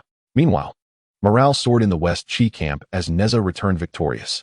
Upon seeing Nezha's safe arrival, Jiang Ziya inquired eagerly what news. Nezha cupped his hands in salutation and replied, "Do not worry, Uncle Master. Zhang Guifeng was injured by my universe circle and has retreated." A wave of joy washed over the crowd, and they collectively exhaled in relief. Jiang Ziya continued, "Did he call your name?" Nezha chuckled. "Zhang Guifeng called out to me thrice, but I chose to ignore him. The reason is that any being born of essence possesses 3 souls and 7 spirits. When Zhang Guifeng called my name, my spirit did not attach to my body, thus scattering in all directions, and naturally, I would fall off the horse in a state of unconsciousness. However, I am no mere mortal. I am an incarnation of the lotus. I possess neither 3 souls nor 7 spirits, and thus, no matter how he called out, I would not dismount." Seeing the joy on everyone's faces, Jiang Ziya contemplated the long-term implications. Although Nezha had triumphed, a series of victories might incite Wenzhong's wrath, and Chaoga would undoubtedly mobilize a larger force for retribution. "Prepare yourself. I must enter the palace," Jiang Ziya instructed his aides, as he needed to consult with GFA regarding future strategies. Upon entering the inner palace, he found GFA resting. Welcoming Jiang Ziya, GFA asked, "Why has Father Xiang come at this hour? Is there something urgent?" Jiang Ziya replied, "In the recent battle, my disciple triumphed over Zhang Guifeng, yet Chaogo will surely retaliate. I wish to take my leave and journey to Kunlun Mountain. Wang Wu expressed concern. With the enemy at our gates, West Qi remains in peril. Please do not linger too long, lest I be left to await your return. Jiang Zia reassured him. I shall be gone no more than 2 or 3 days, and will return as swiftly as possible. Upon hearing this, Wang Wu acquiesced and offered a few more words of caution. Jiang Zia then exited the inner palace, intending to proceed immediately to Kunlun Mountain. However, he turned back to Nezha and instructed, I must visit Kunlun Mountain now. You and Wu Ji must safeguard the city of West Qi. Do not engage in battle with Zhang Guifang. We shall devise a plan upon my return. Nezha accepted the command, and Jiang Zia then utilized the earth escape technique to journey to Kunlun. One might compose a verse. In the depths of profound mystery, within the void of the celestial. In the sublime, the marvelous law is boundless. The path of the 5 elements transcends the ordinary arts, as a gentle breeze sweeps through the Jade Palace. As Jiang Zia once again set foot upon Qilin Cliff and beheld the splendor of Kunlun, he was overwhelmed with emotion. It had been 10 years since he departed this mountain, and those days of cultivating his path had been the most carefree of times. The ethereal mist of the Kunlun Mountains diffuses a myriad of colors, while the sun and moon flicker with a celestial glow, rendering this realm unattainable. Countless ancient cypress trees adorn the verdant mountains, and the bamboo groves, shrouded in mist, exude a tranquil hue. Outside the gates, flowers bloom in vibrant clusters. And by the bridge, fragrant herbs thrive, while the peaks are adorned with alluring peach blossoms. The lush green grass flourishes at the eastern gate. Occasionally, one can hear the calls of celestial cranes and witness the graceful flight of auspicious birds. Rare beasts such as the white deer, black ape, green lion, and white elephant roam freely, epitomizing the divine essence of Kunlun. Suppressing his complex emotions, Jiang Zia traversed the Qilin Cliff to reach the abode of his master, the primordial heavenly lord, in the Jade Void Palace, hesitant to intrude. As the white crane boy emerged to greet him, he hurried into the palace to present himself before the 8 trigrams platform and the primordial heavenly lord. The lord, upon opening his eyes, commanded, I was just seeking him. Let him enter. With the permission granted, the white crane boy returned to guide Jiang Zia to the 8 trigrams platform. Upon seeing his master again, Jiang Zia bowed deeply. Disciple Jiang Shang pays his respects to you, master. The primordial heavenly lord nodded. You have arrived at an opportune moment. I shall have the elder of the southern pole fetch the list of deities for you, and then you are to construct a deification platform at Mount Qi, upon which the list shall be hung. This is your most critical task. Jiang Zia, momentarily taken aback, recalled his purpose and continued, respectfully following your command, yet master. There is a Zhang Guifang from the West Qi who is waging war, employing dubious arts. My skills are meager. I humbly request your guidance. The primordial heavenly lord glanced at him. You are a chancellor in the mortal realm, enjoying the bounty of the state, known as the father of the chancellor. Mortal affairs are beyond my complete oversight. There are virtuous individuals in West Qi. What fear have you of dubious arts? It is destined thus, when matters become dire. A great individual will surely come to your aid. You need not inquire further. Go now. Jiang Zia wished to speak again, but seeing the resolute demeanor of the primordial heavenly lord, he refrained and accepted the list of deities, retreating from the palace. However, just as he had taken a few steps, he was called back, and his heart leapt with joy, thinking the Lord might impart some divine ability. Yet, the Lord merely instructed, on this journey, should anyone call your name, you must remember to remain silent. If you respond, you shall attract 36 forces against you. There is also someone from the Eastern Sea awaiting you. Tread carefully. Jiang Zia felt somewhat bewildered but could only withdraw. As he exited the palace, the elder of the southern pole came to see him off. Jiang Zia, with a bitter expression, lamented, Senior brother, I ascended the mountain to pay my respects to master, hoping for guidance against Zhang Guifang and his ensuing troubles, yet master showed no compassion. The elder shook his head. The decree of heaven is immutable. It cannot be altered. Just remember, should someone call for you, do not respond. This is of utmost importance. Go now. I shall not accompany you any further. Bidding farewell to the elder, Jiang Zia took the list of deities and headed towards Qilin Cliff. Just as he prepared to employ Earth Escape, he heard someone shout behind him. Jiang Zia? Startled, he realized someone was indeed calling him. He dared not respond, and the voice called out again, Master Zia? Jiang Zia remained silent, and the voice rose in urgency. Chancellor Jiang? After several calls, Jiang Zia did not reply. The caller, growing anxious, exclaimed, Jiang Shang, you are truly ungrateful and have forgotten your old friends. In your current exalted position, basking in worldly riches, how can you forget that I spent 40 years with you learning the ways of the Tao in the Yushu Palace? Today, I have called your name numerous times, yet you remain unresponsive. A verse attests to this. Upon my head rests a blue scarf, fluttering in the breeze. My flowing sleeves complement the gossamer fabric. Beneath my feet, mist rises from my hemp shoes. The brilliance of my sword pierces the heavens. Within my gourd lies the elixir of immortality. Hidden in my heart are the profound mysteries of the 6 tactics. Riding a tiger, I ascend mountains. I roam freely among the 3 peaks and 5 mountains. Upon hearing such words, Jiang Zia could only turn to see it was his junior, Shen Gongbao. Jiang Zia, feeling helpless, replied, Junior, I did not realize it was you calling me. My master has instructed me not to respond to anyone who calls, hence my silence. I beg your pardon. Shen Gongbao, with a glint of mischief in his eyes, asked, Brother, what is that you hold in your hand? Jiang Zia glanced at the Fengshen Bang, hesitating for a moment before replying. It is the list of deities. A flicker of inscrutable emotion crossed Shen Gongbao's face as he inquired, Where do you intend to take the list, brother? My master has commanded me to travel to Shiqi to construct the altar of deification where this list will be displayed. Jiang Zia, sensing the depth of his inquiry, felt a twinge of displeasure. And whom do you intend to protect? Shen Gongbao asked meaningfully. Such words are uncalled for, Junior. I am in Shiqi, serving as a minister. And naturally, I shall safeguard the rightful order of Shiqi. Who does not know that the phoenix calls from Qishan, heralding the true sovereign?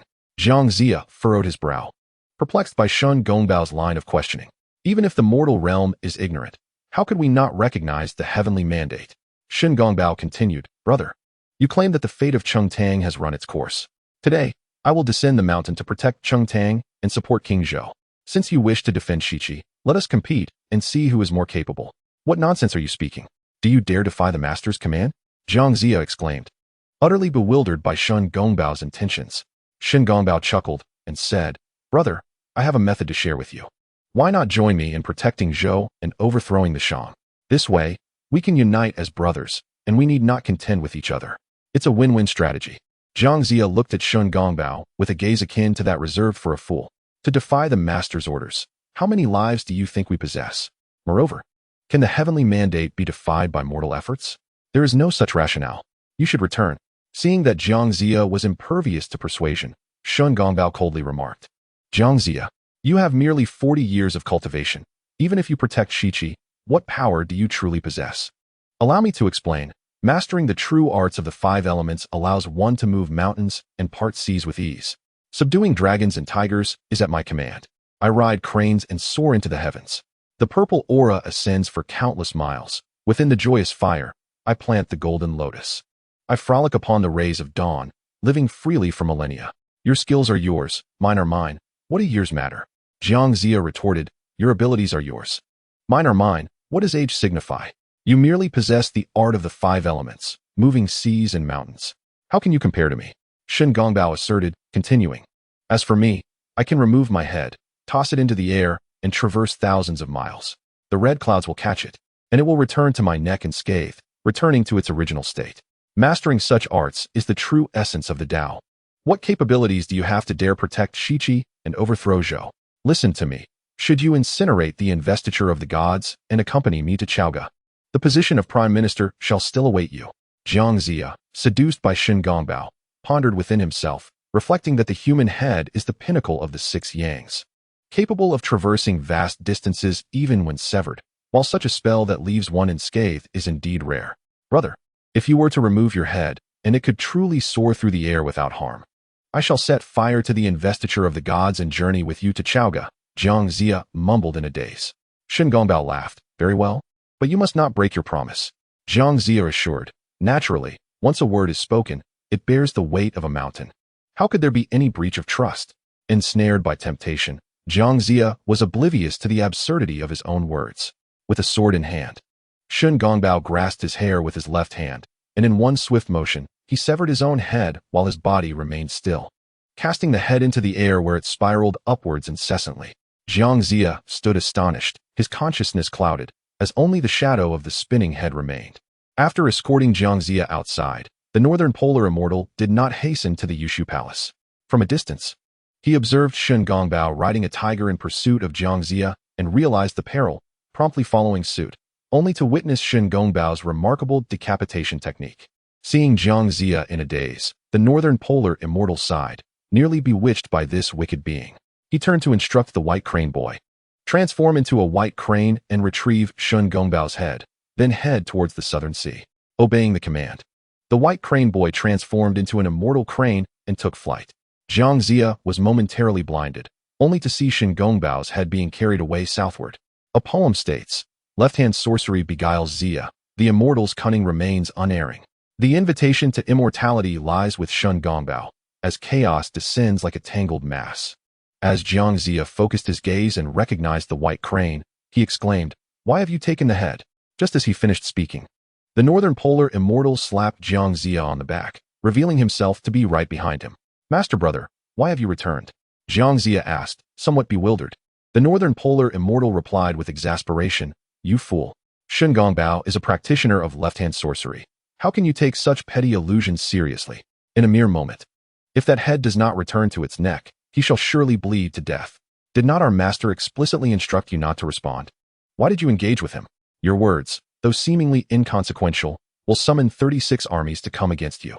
Observing Jiang Ziya's awakening realization, the northern polar immortal continued, "If you are truly deceived by him and set fire to the investiture of the gods, the grand endeavor of deification shall be thwarted.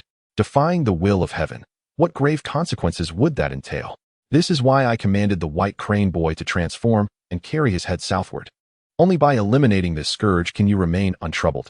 Upon hearing this, Jiang Ziya grew anxious. "Master brother, if you are aware, then spare him. The heart of the Tao is boundless in compassion. Consider the years he has spent in cultivation, refining his essence for 9 transformations. A demise like this would be a lamentable waste." The northern polar immortal retorted, "If you show him mercy, he will not reciprocate. When the 36 armies descend upon you, the resulting casualties will be far greater. Do not let regret consume you." After a moment of silence, Jiang Ziya resolutely declared, "Master brother, even if there are soldiers behind me preparing to attack, I cannot act unkindly." Meanwhile, Shen Gongbao, who had been carried away by the celestial crane, was unable to return to his original position, his heart filled with anxiety. Should he remain in that state for even a brief moment, he would surely perish.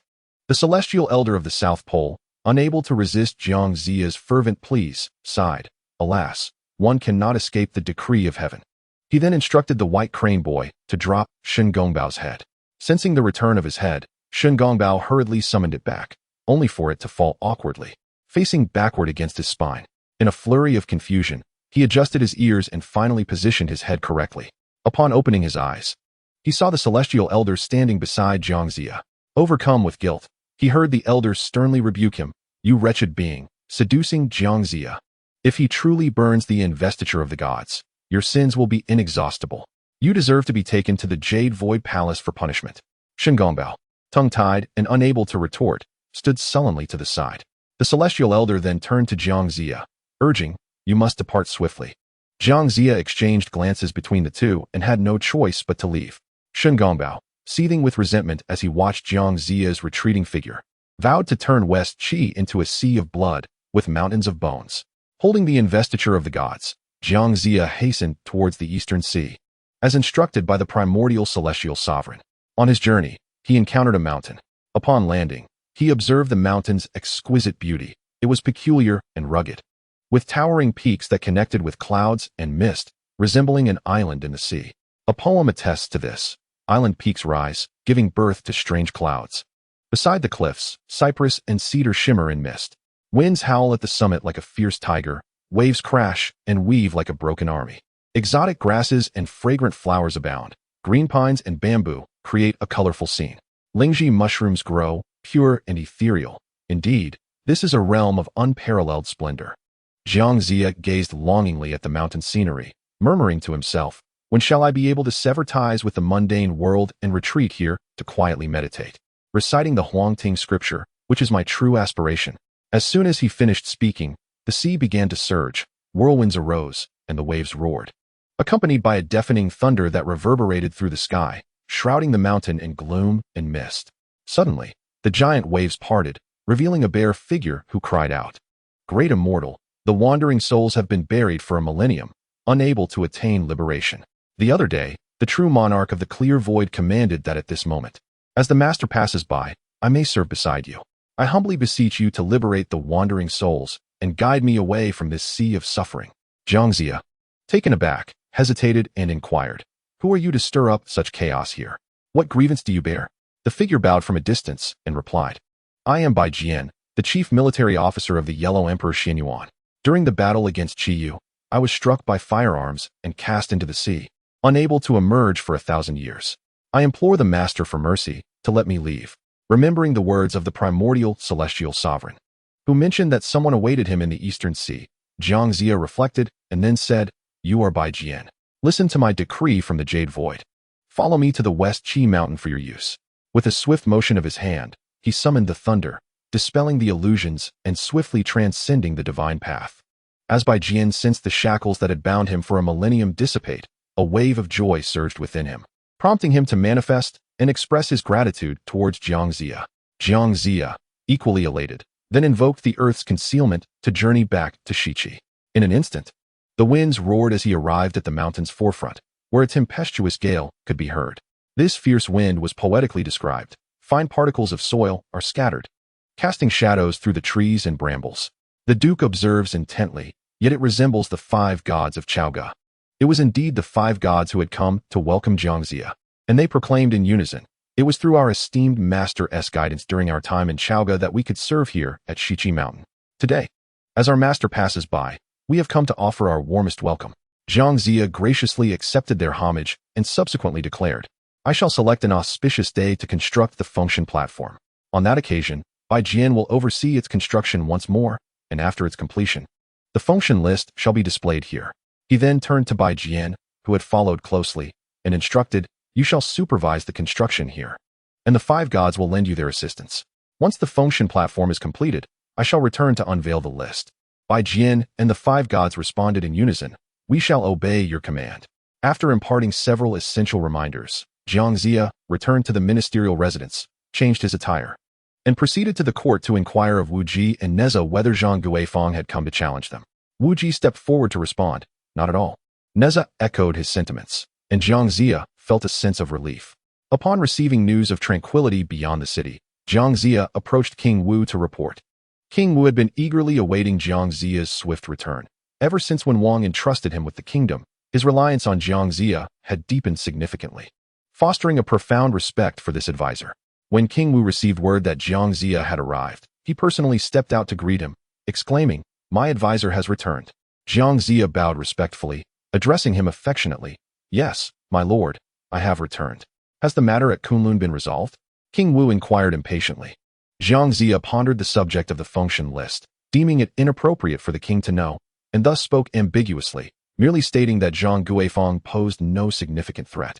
For the sake of Shiqi, you have labored diligently and selflessly, and I am truly unsettled within. King Wu sighed earnestly. For the sake of my lord and Shiqi, it is my duty as an old minister. What fear is there in toil? Jiangxia replied, touched by the king's concern. Subsequently, King Wu arranged a banquet to honor Jiangxia, and they shared several cups of wine and feasted for several hours before allowing Jiangxia to return to his residence. The following day, Jiangxia summoned the drums and summoned orders, having already devised a strategy and issued distinct commands and directives to Huang Feihu, Nezha, and Xian Jia and Xian Mian. Meanwhile, after being injured by Nezha, Zhang Guifeng sought assistance from Tai Shi and had refrained from leaving the camp for days, relying solely on reinforcements from Chaoga. Little did he anticipate Jiangxia would take the initiative to raid the camp. At the stroke of midnight, Zhang Guifeng was startled by the shouts that erupted, causing the mountains and forests to tremble. In a state of panic, he donned his armor and mounted his horse, while Feng Lin also emerged in a flurry. As they exited the camp, they found that the troops from Shiqi had already encircled them completely.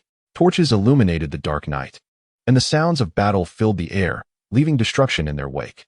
Upon spotting Zhang Guifeng, Nezha soared forth on his wind-fire wheels, wielding his fiery spear with the ferocity of a raging tiger. Zhang Guifeng, upon encountering Nezha, felt an intense resentment, yet aware of his own limitations and strength, could only retreat desperately. Feng Lin confronted Huang Feihu at the left camp, expressing his fury.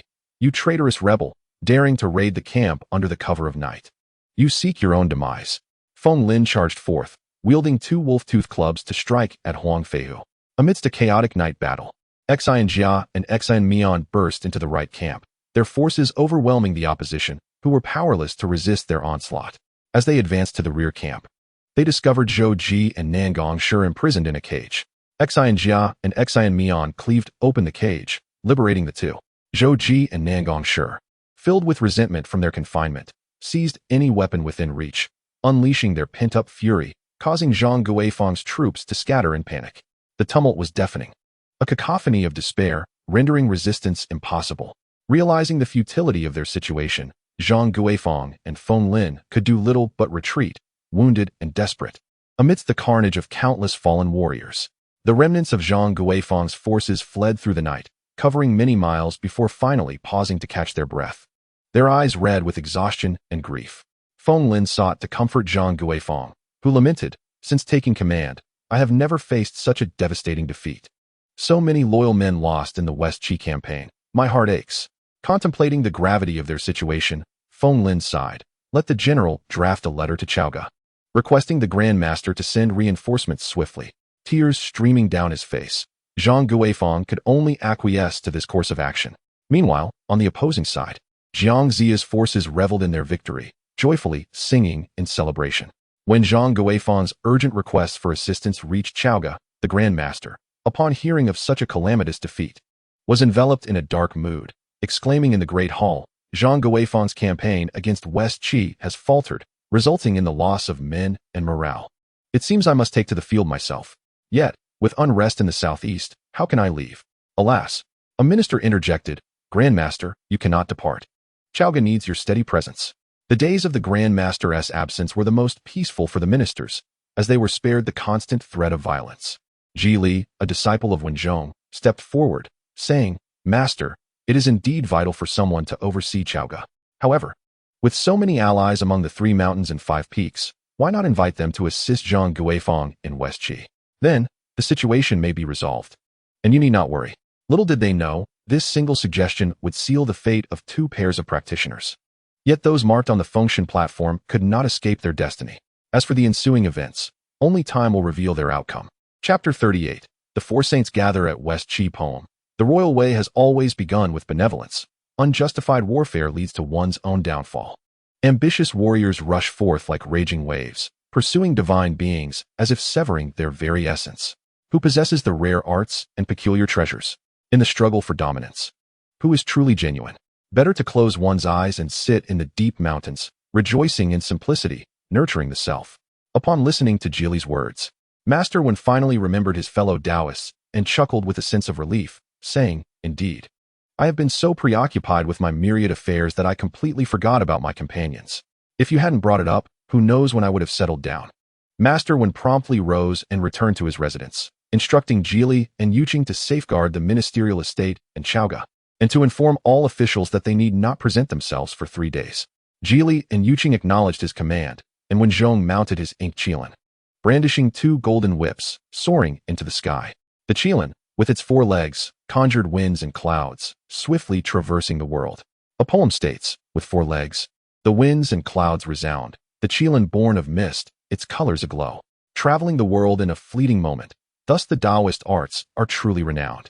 After contemplating on his ink qilin, when Zhong arrived at the 9 Dragons Island in the Western Sea, the waves surged and the mist rolled, making 9 Dragons Island a splendid locale. The ink qilin halted before a cliff, and when Zhong ventured forth, approaching the entrance of a cave where an abundance of exotic flowers and rare plants flourished, with cypress and blue pines standing tall. It is often said that such places are frequented by immortals, far beyond the reach of mere mortals. As he walked a few more steps, a young disciple emerged from the cave. When Zhong inquired, Is your master present? The boy, recognizing that anyone who could ascend to the island was no ordinary person, respectfully replied, Yes, my master is here, engaged in a game of chess. When Zhong nodded, saying, Please inform him that when Zhong from Xanadu has come to visit. Not long after the boy entered to convey the message, 4 Taoists emerged from the cave to greet Wen Zhong. One of them laughed heartily. What a surprise, Brother Wen. What brings you here? Upon seeing the familiar faces, Wen Zhong bowed to each in turn and replied, It has indeed been a long time. Would you not invite me inside for a moment? The group erupted in laughter, welcoming him into the cave, where an unfinished chessboard lay on a stone table. As everyone settled onto cushions, one of the Taoists asked, "Brother Wen, your visit surely isn't merely for reminiscing. Do you have any important matters to discuss?" Wenzhong sighed. "Ah, you know me well. Let me be direct. I am favored by King Shangtang, entrusted with the royal legacy, and hold a lofty position overseeing the affairs of the mortal realm. However, the current state of the world is tumultuous. The Western Qi has declared itself under King Wu, and their Prime Minister Jiang Shang, a disciple of Kunlun, is abusing his Taoist prowess to deceive my Shang army, aiding in the rebellion. Recently, I dispatched General Zhang Guifeng of Chentang Pass to quell the uprising, only to suffer a dismal defeat. Yet, due to the chaos in the southeast and the rampant lords, I find myself unable to march westward, for Chaoga requires my presence to maintain order, lest it descend further into chaos. At this point, Wenzhong's expression darkened as he recalled King Zhou's outrageous conduct, and he continued with a hint of desperation, "I am truly at my wit's end, which is why I have come to seek the aid of my esteemed Taoist brothers, hoping you might lend your strength to eliminate the rebels. If you agree, it would be a great fortune for me." The Taoist closest to Wenzhong patted him on the shoulder and said, "Since you have spoken, how could we refuse? I shall go at once to aid Zhang Guifeng and vanquish the Western Qi." Another added, "If one of us goes, we all shall. For when Brother Wen calls upon us, we are bound to draw our swords in support." Wenzhong was overjoyed. He had hoped for 1 or 2 companions. But to his astonishment, all 4 were willing to join him. This is the tale of the 4 saints of Jiulong Island. The first is named Wang Mo, the second, Yang San, the third, Gao Yuqian, and the last, Li Xingba. These 4 are also inscribed on the list of deified beings, later known as the 4 generals of Lingxiao Palace. Wang Mo continued, "Brother Wen, you may return first, we shall follow shortly." Wenzhong, filled with joy, reminded him, "I am indebted to your great virtue. I implore you 4 to hasten to Chaoga, for I fear that delays may lead to unforeseen repercussions in Shiqi." Wang Mo responded with a hearty laugh, "Rest assured, Brother Wen, we shall have Tong send our steeds to Qishan and proceed to Chaoga shortly thereafter." Upon this, Wenzhong mounted the ink Qilin and swiftly made his way to Chaoga. After arranging matters at Jiulong Island, the 4 of them utilized their water escape technique to arrive at Chaoga. As the poem goes, among the 5 elements, water takes precedence, no need for boats or ships. The vast earth and sky arrive in an instant, as the sages convey their teachings within the Azure Palace. Upon their arrival in Chaoga City, the 4 emerged from their watery concealment, startling the citizens and soldiers alike. Wang Mo, adorned in a single-character scarf and water garments, had a visage like the full moon. Yang San, wearing a lotus flower headpiece and dark robes, bore a face akin to a pot's bottom, with eyebrows resembling yellow dust. Gao Yuqian, sporting twin buns and dressed in vibrant red, had a countenance like indigo and fangs resembling vermilion. Li Xingba, crowned with a fish-tailed gold crown and clad in pale yellow, had a face resembling a heavy jujube and a flowing beard. All 4 stood at an imposing height of nearly 6 feet, presenting themselves as anything but ordinary. The citizens of Chaoga, already in a state of anxiety over the past years, could hardly withstand any disturbance and scattered in fright. Wang Mo suddenly exclaimed, "I forgot to inquire where Brother Wen resides." The other 3 brothers surveyed the fleeing populace and called out, "Is there anyone who knows where the residence of Master Wen is?" After a long silence, a courageous soul finally pointed the way, indicating that it was just south at Erlong Bridge. With a smile he deemed amiable, Wang Mo expressed his gratitude, and the 4 hastened to Wenzhong's abode. Wenzhong had just returned and was awaiting their arrival at his gate. Upon seeing the 4, he greeted them warmly, "Esteemed brothers, please come in. I have prepared a feast for you to savor the fine wines and delicacies of Chaoga." The news of Master Wen's invitation to bring capable individuals to counter Shiqi had already reached the ears of King Zhou. After several rounds of drinks, the king summoned Wenzhong to bring the talented individuals into the palace. Heeding the king's command, the 4 had to leave the banquet. After changing attire, Wenzhong led the 4 into the palace. Upon entering the inner palace, Wenzhong first approached King Zhou, who sat with an air of gravitas. Upon seeing the master, the king remarked, "How could you come to present capable individuals without bringing them to meet me?" Wenzhong bowed respectfully and replied, "It was my oversight. The 4 gentlemen are waiting outside, and your majesty may summon them at any time." The king instructed his attendants to promptly invite them in. As the Taoists entered the royal palace for the first time, the palace attendants, intimidated by their formidable appearances, dared not speak and silently lowered their heads as they walked. King Zhou and Wenzhong had scarcely exchanged a few words when 4 Taoist priests entered the hall. Upon catching sight of them, King Zhou was instantly taken aback, his heart racing, and he instinctively exclaimed, "What a fearsome visage!" The four Taoists appeared somewhat displeased, yet they still bowed respectfully, saying, "We humbly greet you."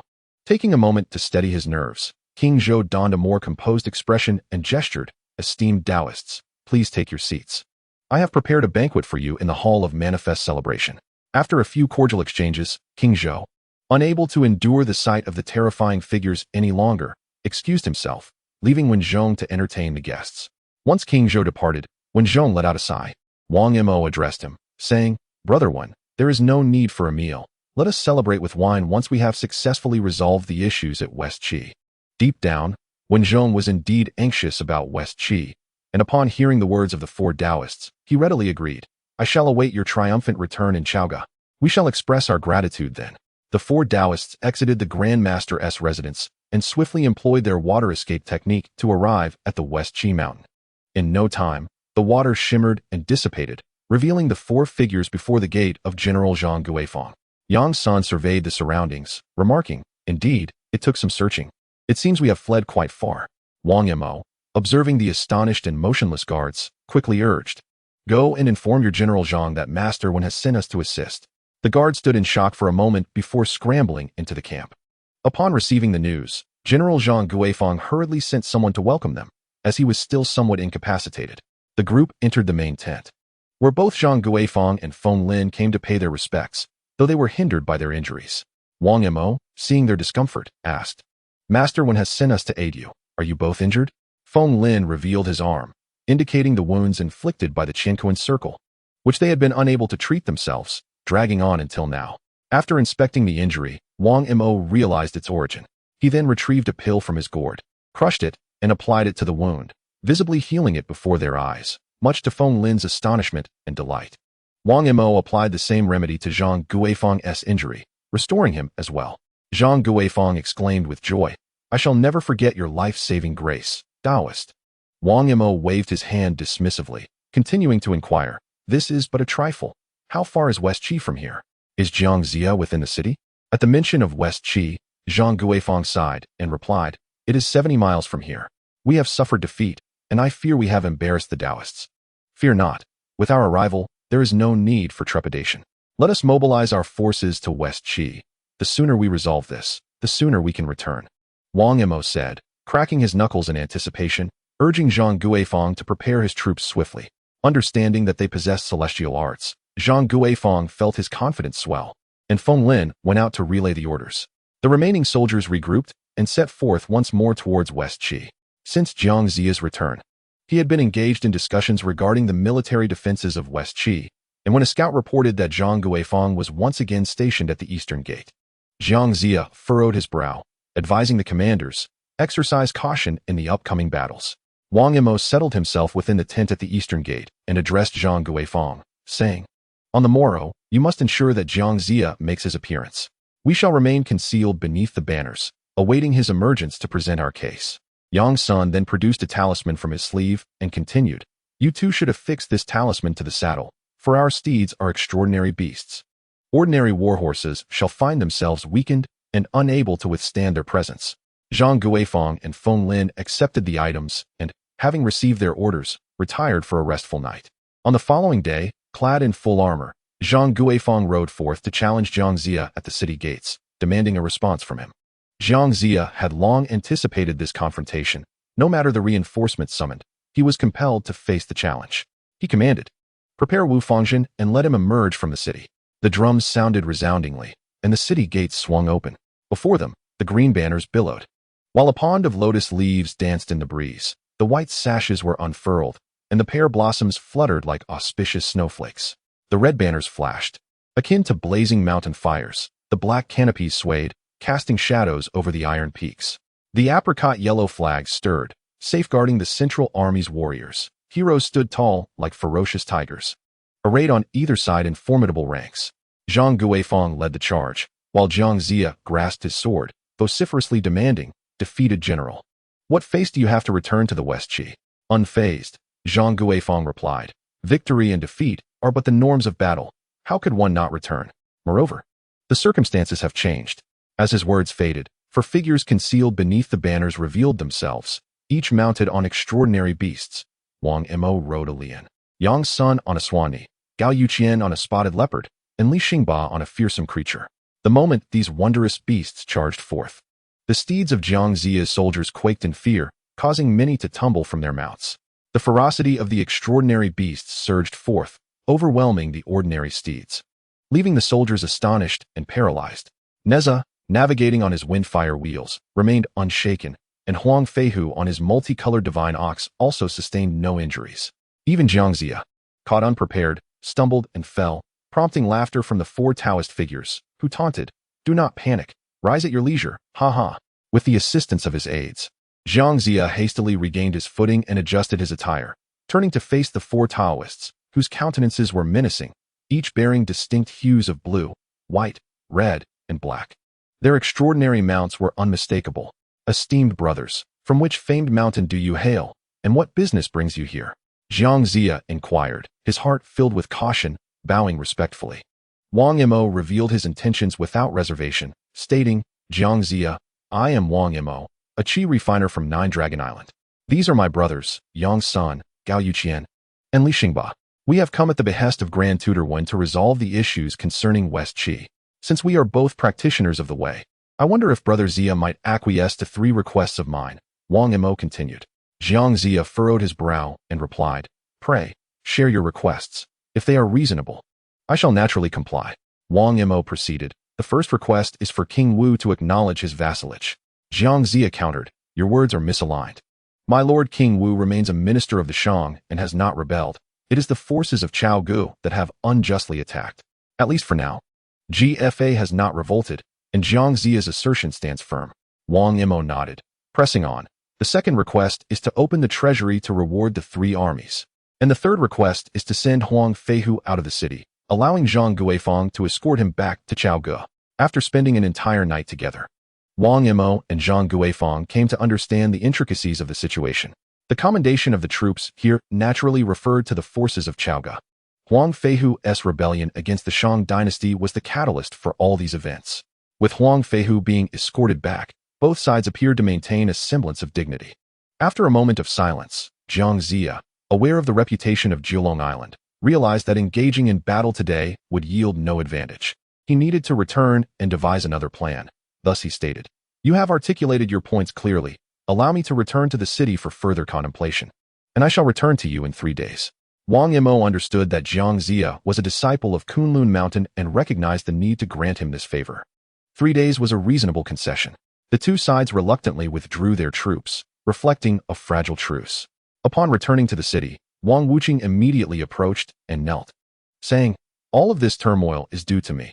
I implore the Chancellor to escort my father and me to Zhang Guifang's camp to prevent any further burden on Shiqi." Seeing Wang Wuqing's dejected expression, Jiang Ziya quickly assisted him in standing up and reassured him, "General Huang, my previous remarks were merely a temporary measure. You have seen for yourself that they are practitioners of the Tao, riding upon extraordinary beasts. The soldiers need not engage in combat. They dismounted voluntarily, their spirits dampened. Therefore, when he presented his conditions, I was merely responding in kind." Huang Feihu sighed, feeling helpless. "But how shall we extricate ourselves from this predicament?" "Return for now. I have my own ideas," Jiang Ziya replied, patting Huang Feihu's hand. After the others dispersed, Jiang Ziya instructed Nezha to ensure the defense of Shiqi City, for he intended to make another journey to Kunlun Mountain. Wasting no time, Jiang Ziya set forth once more, using Earth Escape to ascend Kunlun Mountain, heading towards the Yushu Palace. As the poem states, the Taoist arts adhere to the 5 elements. To ascend the misty hues is the lightest of all. In an instant, I traverse the path of Fusang. In mere moments, I arrive at the Jade Capital. Jiang Ziya once again stood before the gates of Yushu Palace, where the White Crane Boy awaited him. After reporting to the primordial Heavenly Venerable, he guided Jiang Ziya to the inner hall. "Master," Jiang Ziya knelt, but was interrupted before he could finish. "The forces from Jiulong Island, including Wang Mo, have gone to Shiqi. They ride upon the 4 beasts, of which you are unaware. When all beasts bow to the heavens, the dragon gives birth to 9 sons, each distinct in nature and appearance," the primordial Heavenly Venerable stated solemnly. Noticing Jiang Ziya's partial understanding, he instructed the White Crane Boy, "Go fetch my steed." The White Crane Boy complied, and shortly returned with the 4 non-identities. As the poem attests, with a Chilan-s head and a beast-s tail, it resembles a dragon, treading upon auspicious light to the 9 heavens. Across the 4 seas and 9 continents, it roams freely, instantly encountering the 3 mountains and 5 peaks. Jiang Zia recognized the 4 non-identities and gazed at the creature with a hint of confusion. The primordial heavenly venerable smiled and said, Jiang Shang, today I shall grant you this beast to ride to Shiqi, to encounter the wonders of the 3 mountains, 5 peaks, and 4 rivers. A reward for your 40 years of cultivation and your role in the deification endeavor. Jiang Zia was taken aback and then filled with joy, bowing deeply. Thank you, Master. Yet, there was more to come. The primordial heavenly venerable instructed the southern polar immortal to bring forth a wooden whip, measuring 3 feet 6 inches and 5/10, consisting of 21 segments, each marked with 4 talismanic seals, totaling 84 seals. The primordial supreme being sat majestically at the head and elucidated. This whip is known as the Divine Punishment Whip. As the name suggests, it has been bestowed upon you. Jiang Zia, with both hands raised high, Jiang Zia grasped the Divine Punishment Whip, his heart brimming with fervor as he earnestly implored, Master, your compassion is boundless. How may I extricate myself from my current predicament? The primordial supreme being continued, upon your return, journey through the northern sea, where another awaits your arrival. I shall further grant you the central Wuji flag, within which lies a tablet. In times of peril, consult this tablet, and you shall discern your subsequent course of action. Having acquired the desired knowledge and answers, Jiang Zia exited the Jade Void Palace with a heart full of joy. The celestial elder of the south, jovially escorting Jiang Zia out, bid him farewell. After their parting, Jiang Zia mounted his mythical steed, the 4-no equinox, patting its horn. In an instant, a flash of crimson light erupted as they soared towards the west Qi. As they traversed, the 4-no equinox gracefully descended upon a mountain that connected to an island. Upon closer inspection of this mountain, one could observe 1,000 peaks arrayed like halberds and countless cliffs unfolding like brocade. The sunlight illuminated the misty ridges beyond, while the rain gathered the cool hues of the Time Mountains, shrouded in vapor. Vines entwined with ancient trees, and birds occupied precarious crags. Exotic flowers and rare herbs flourished alongside towering bamboos and stately pines. The melodious call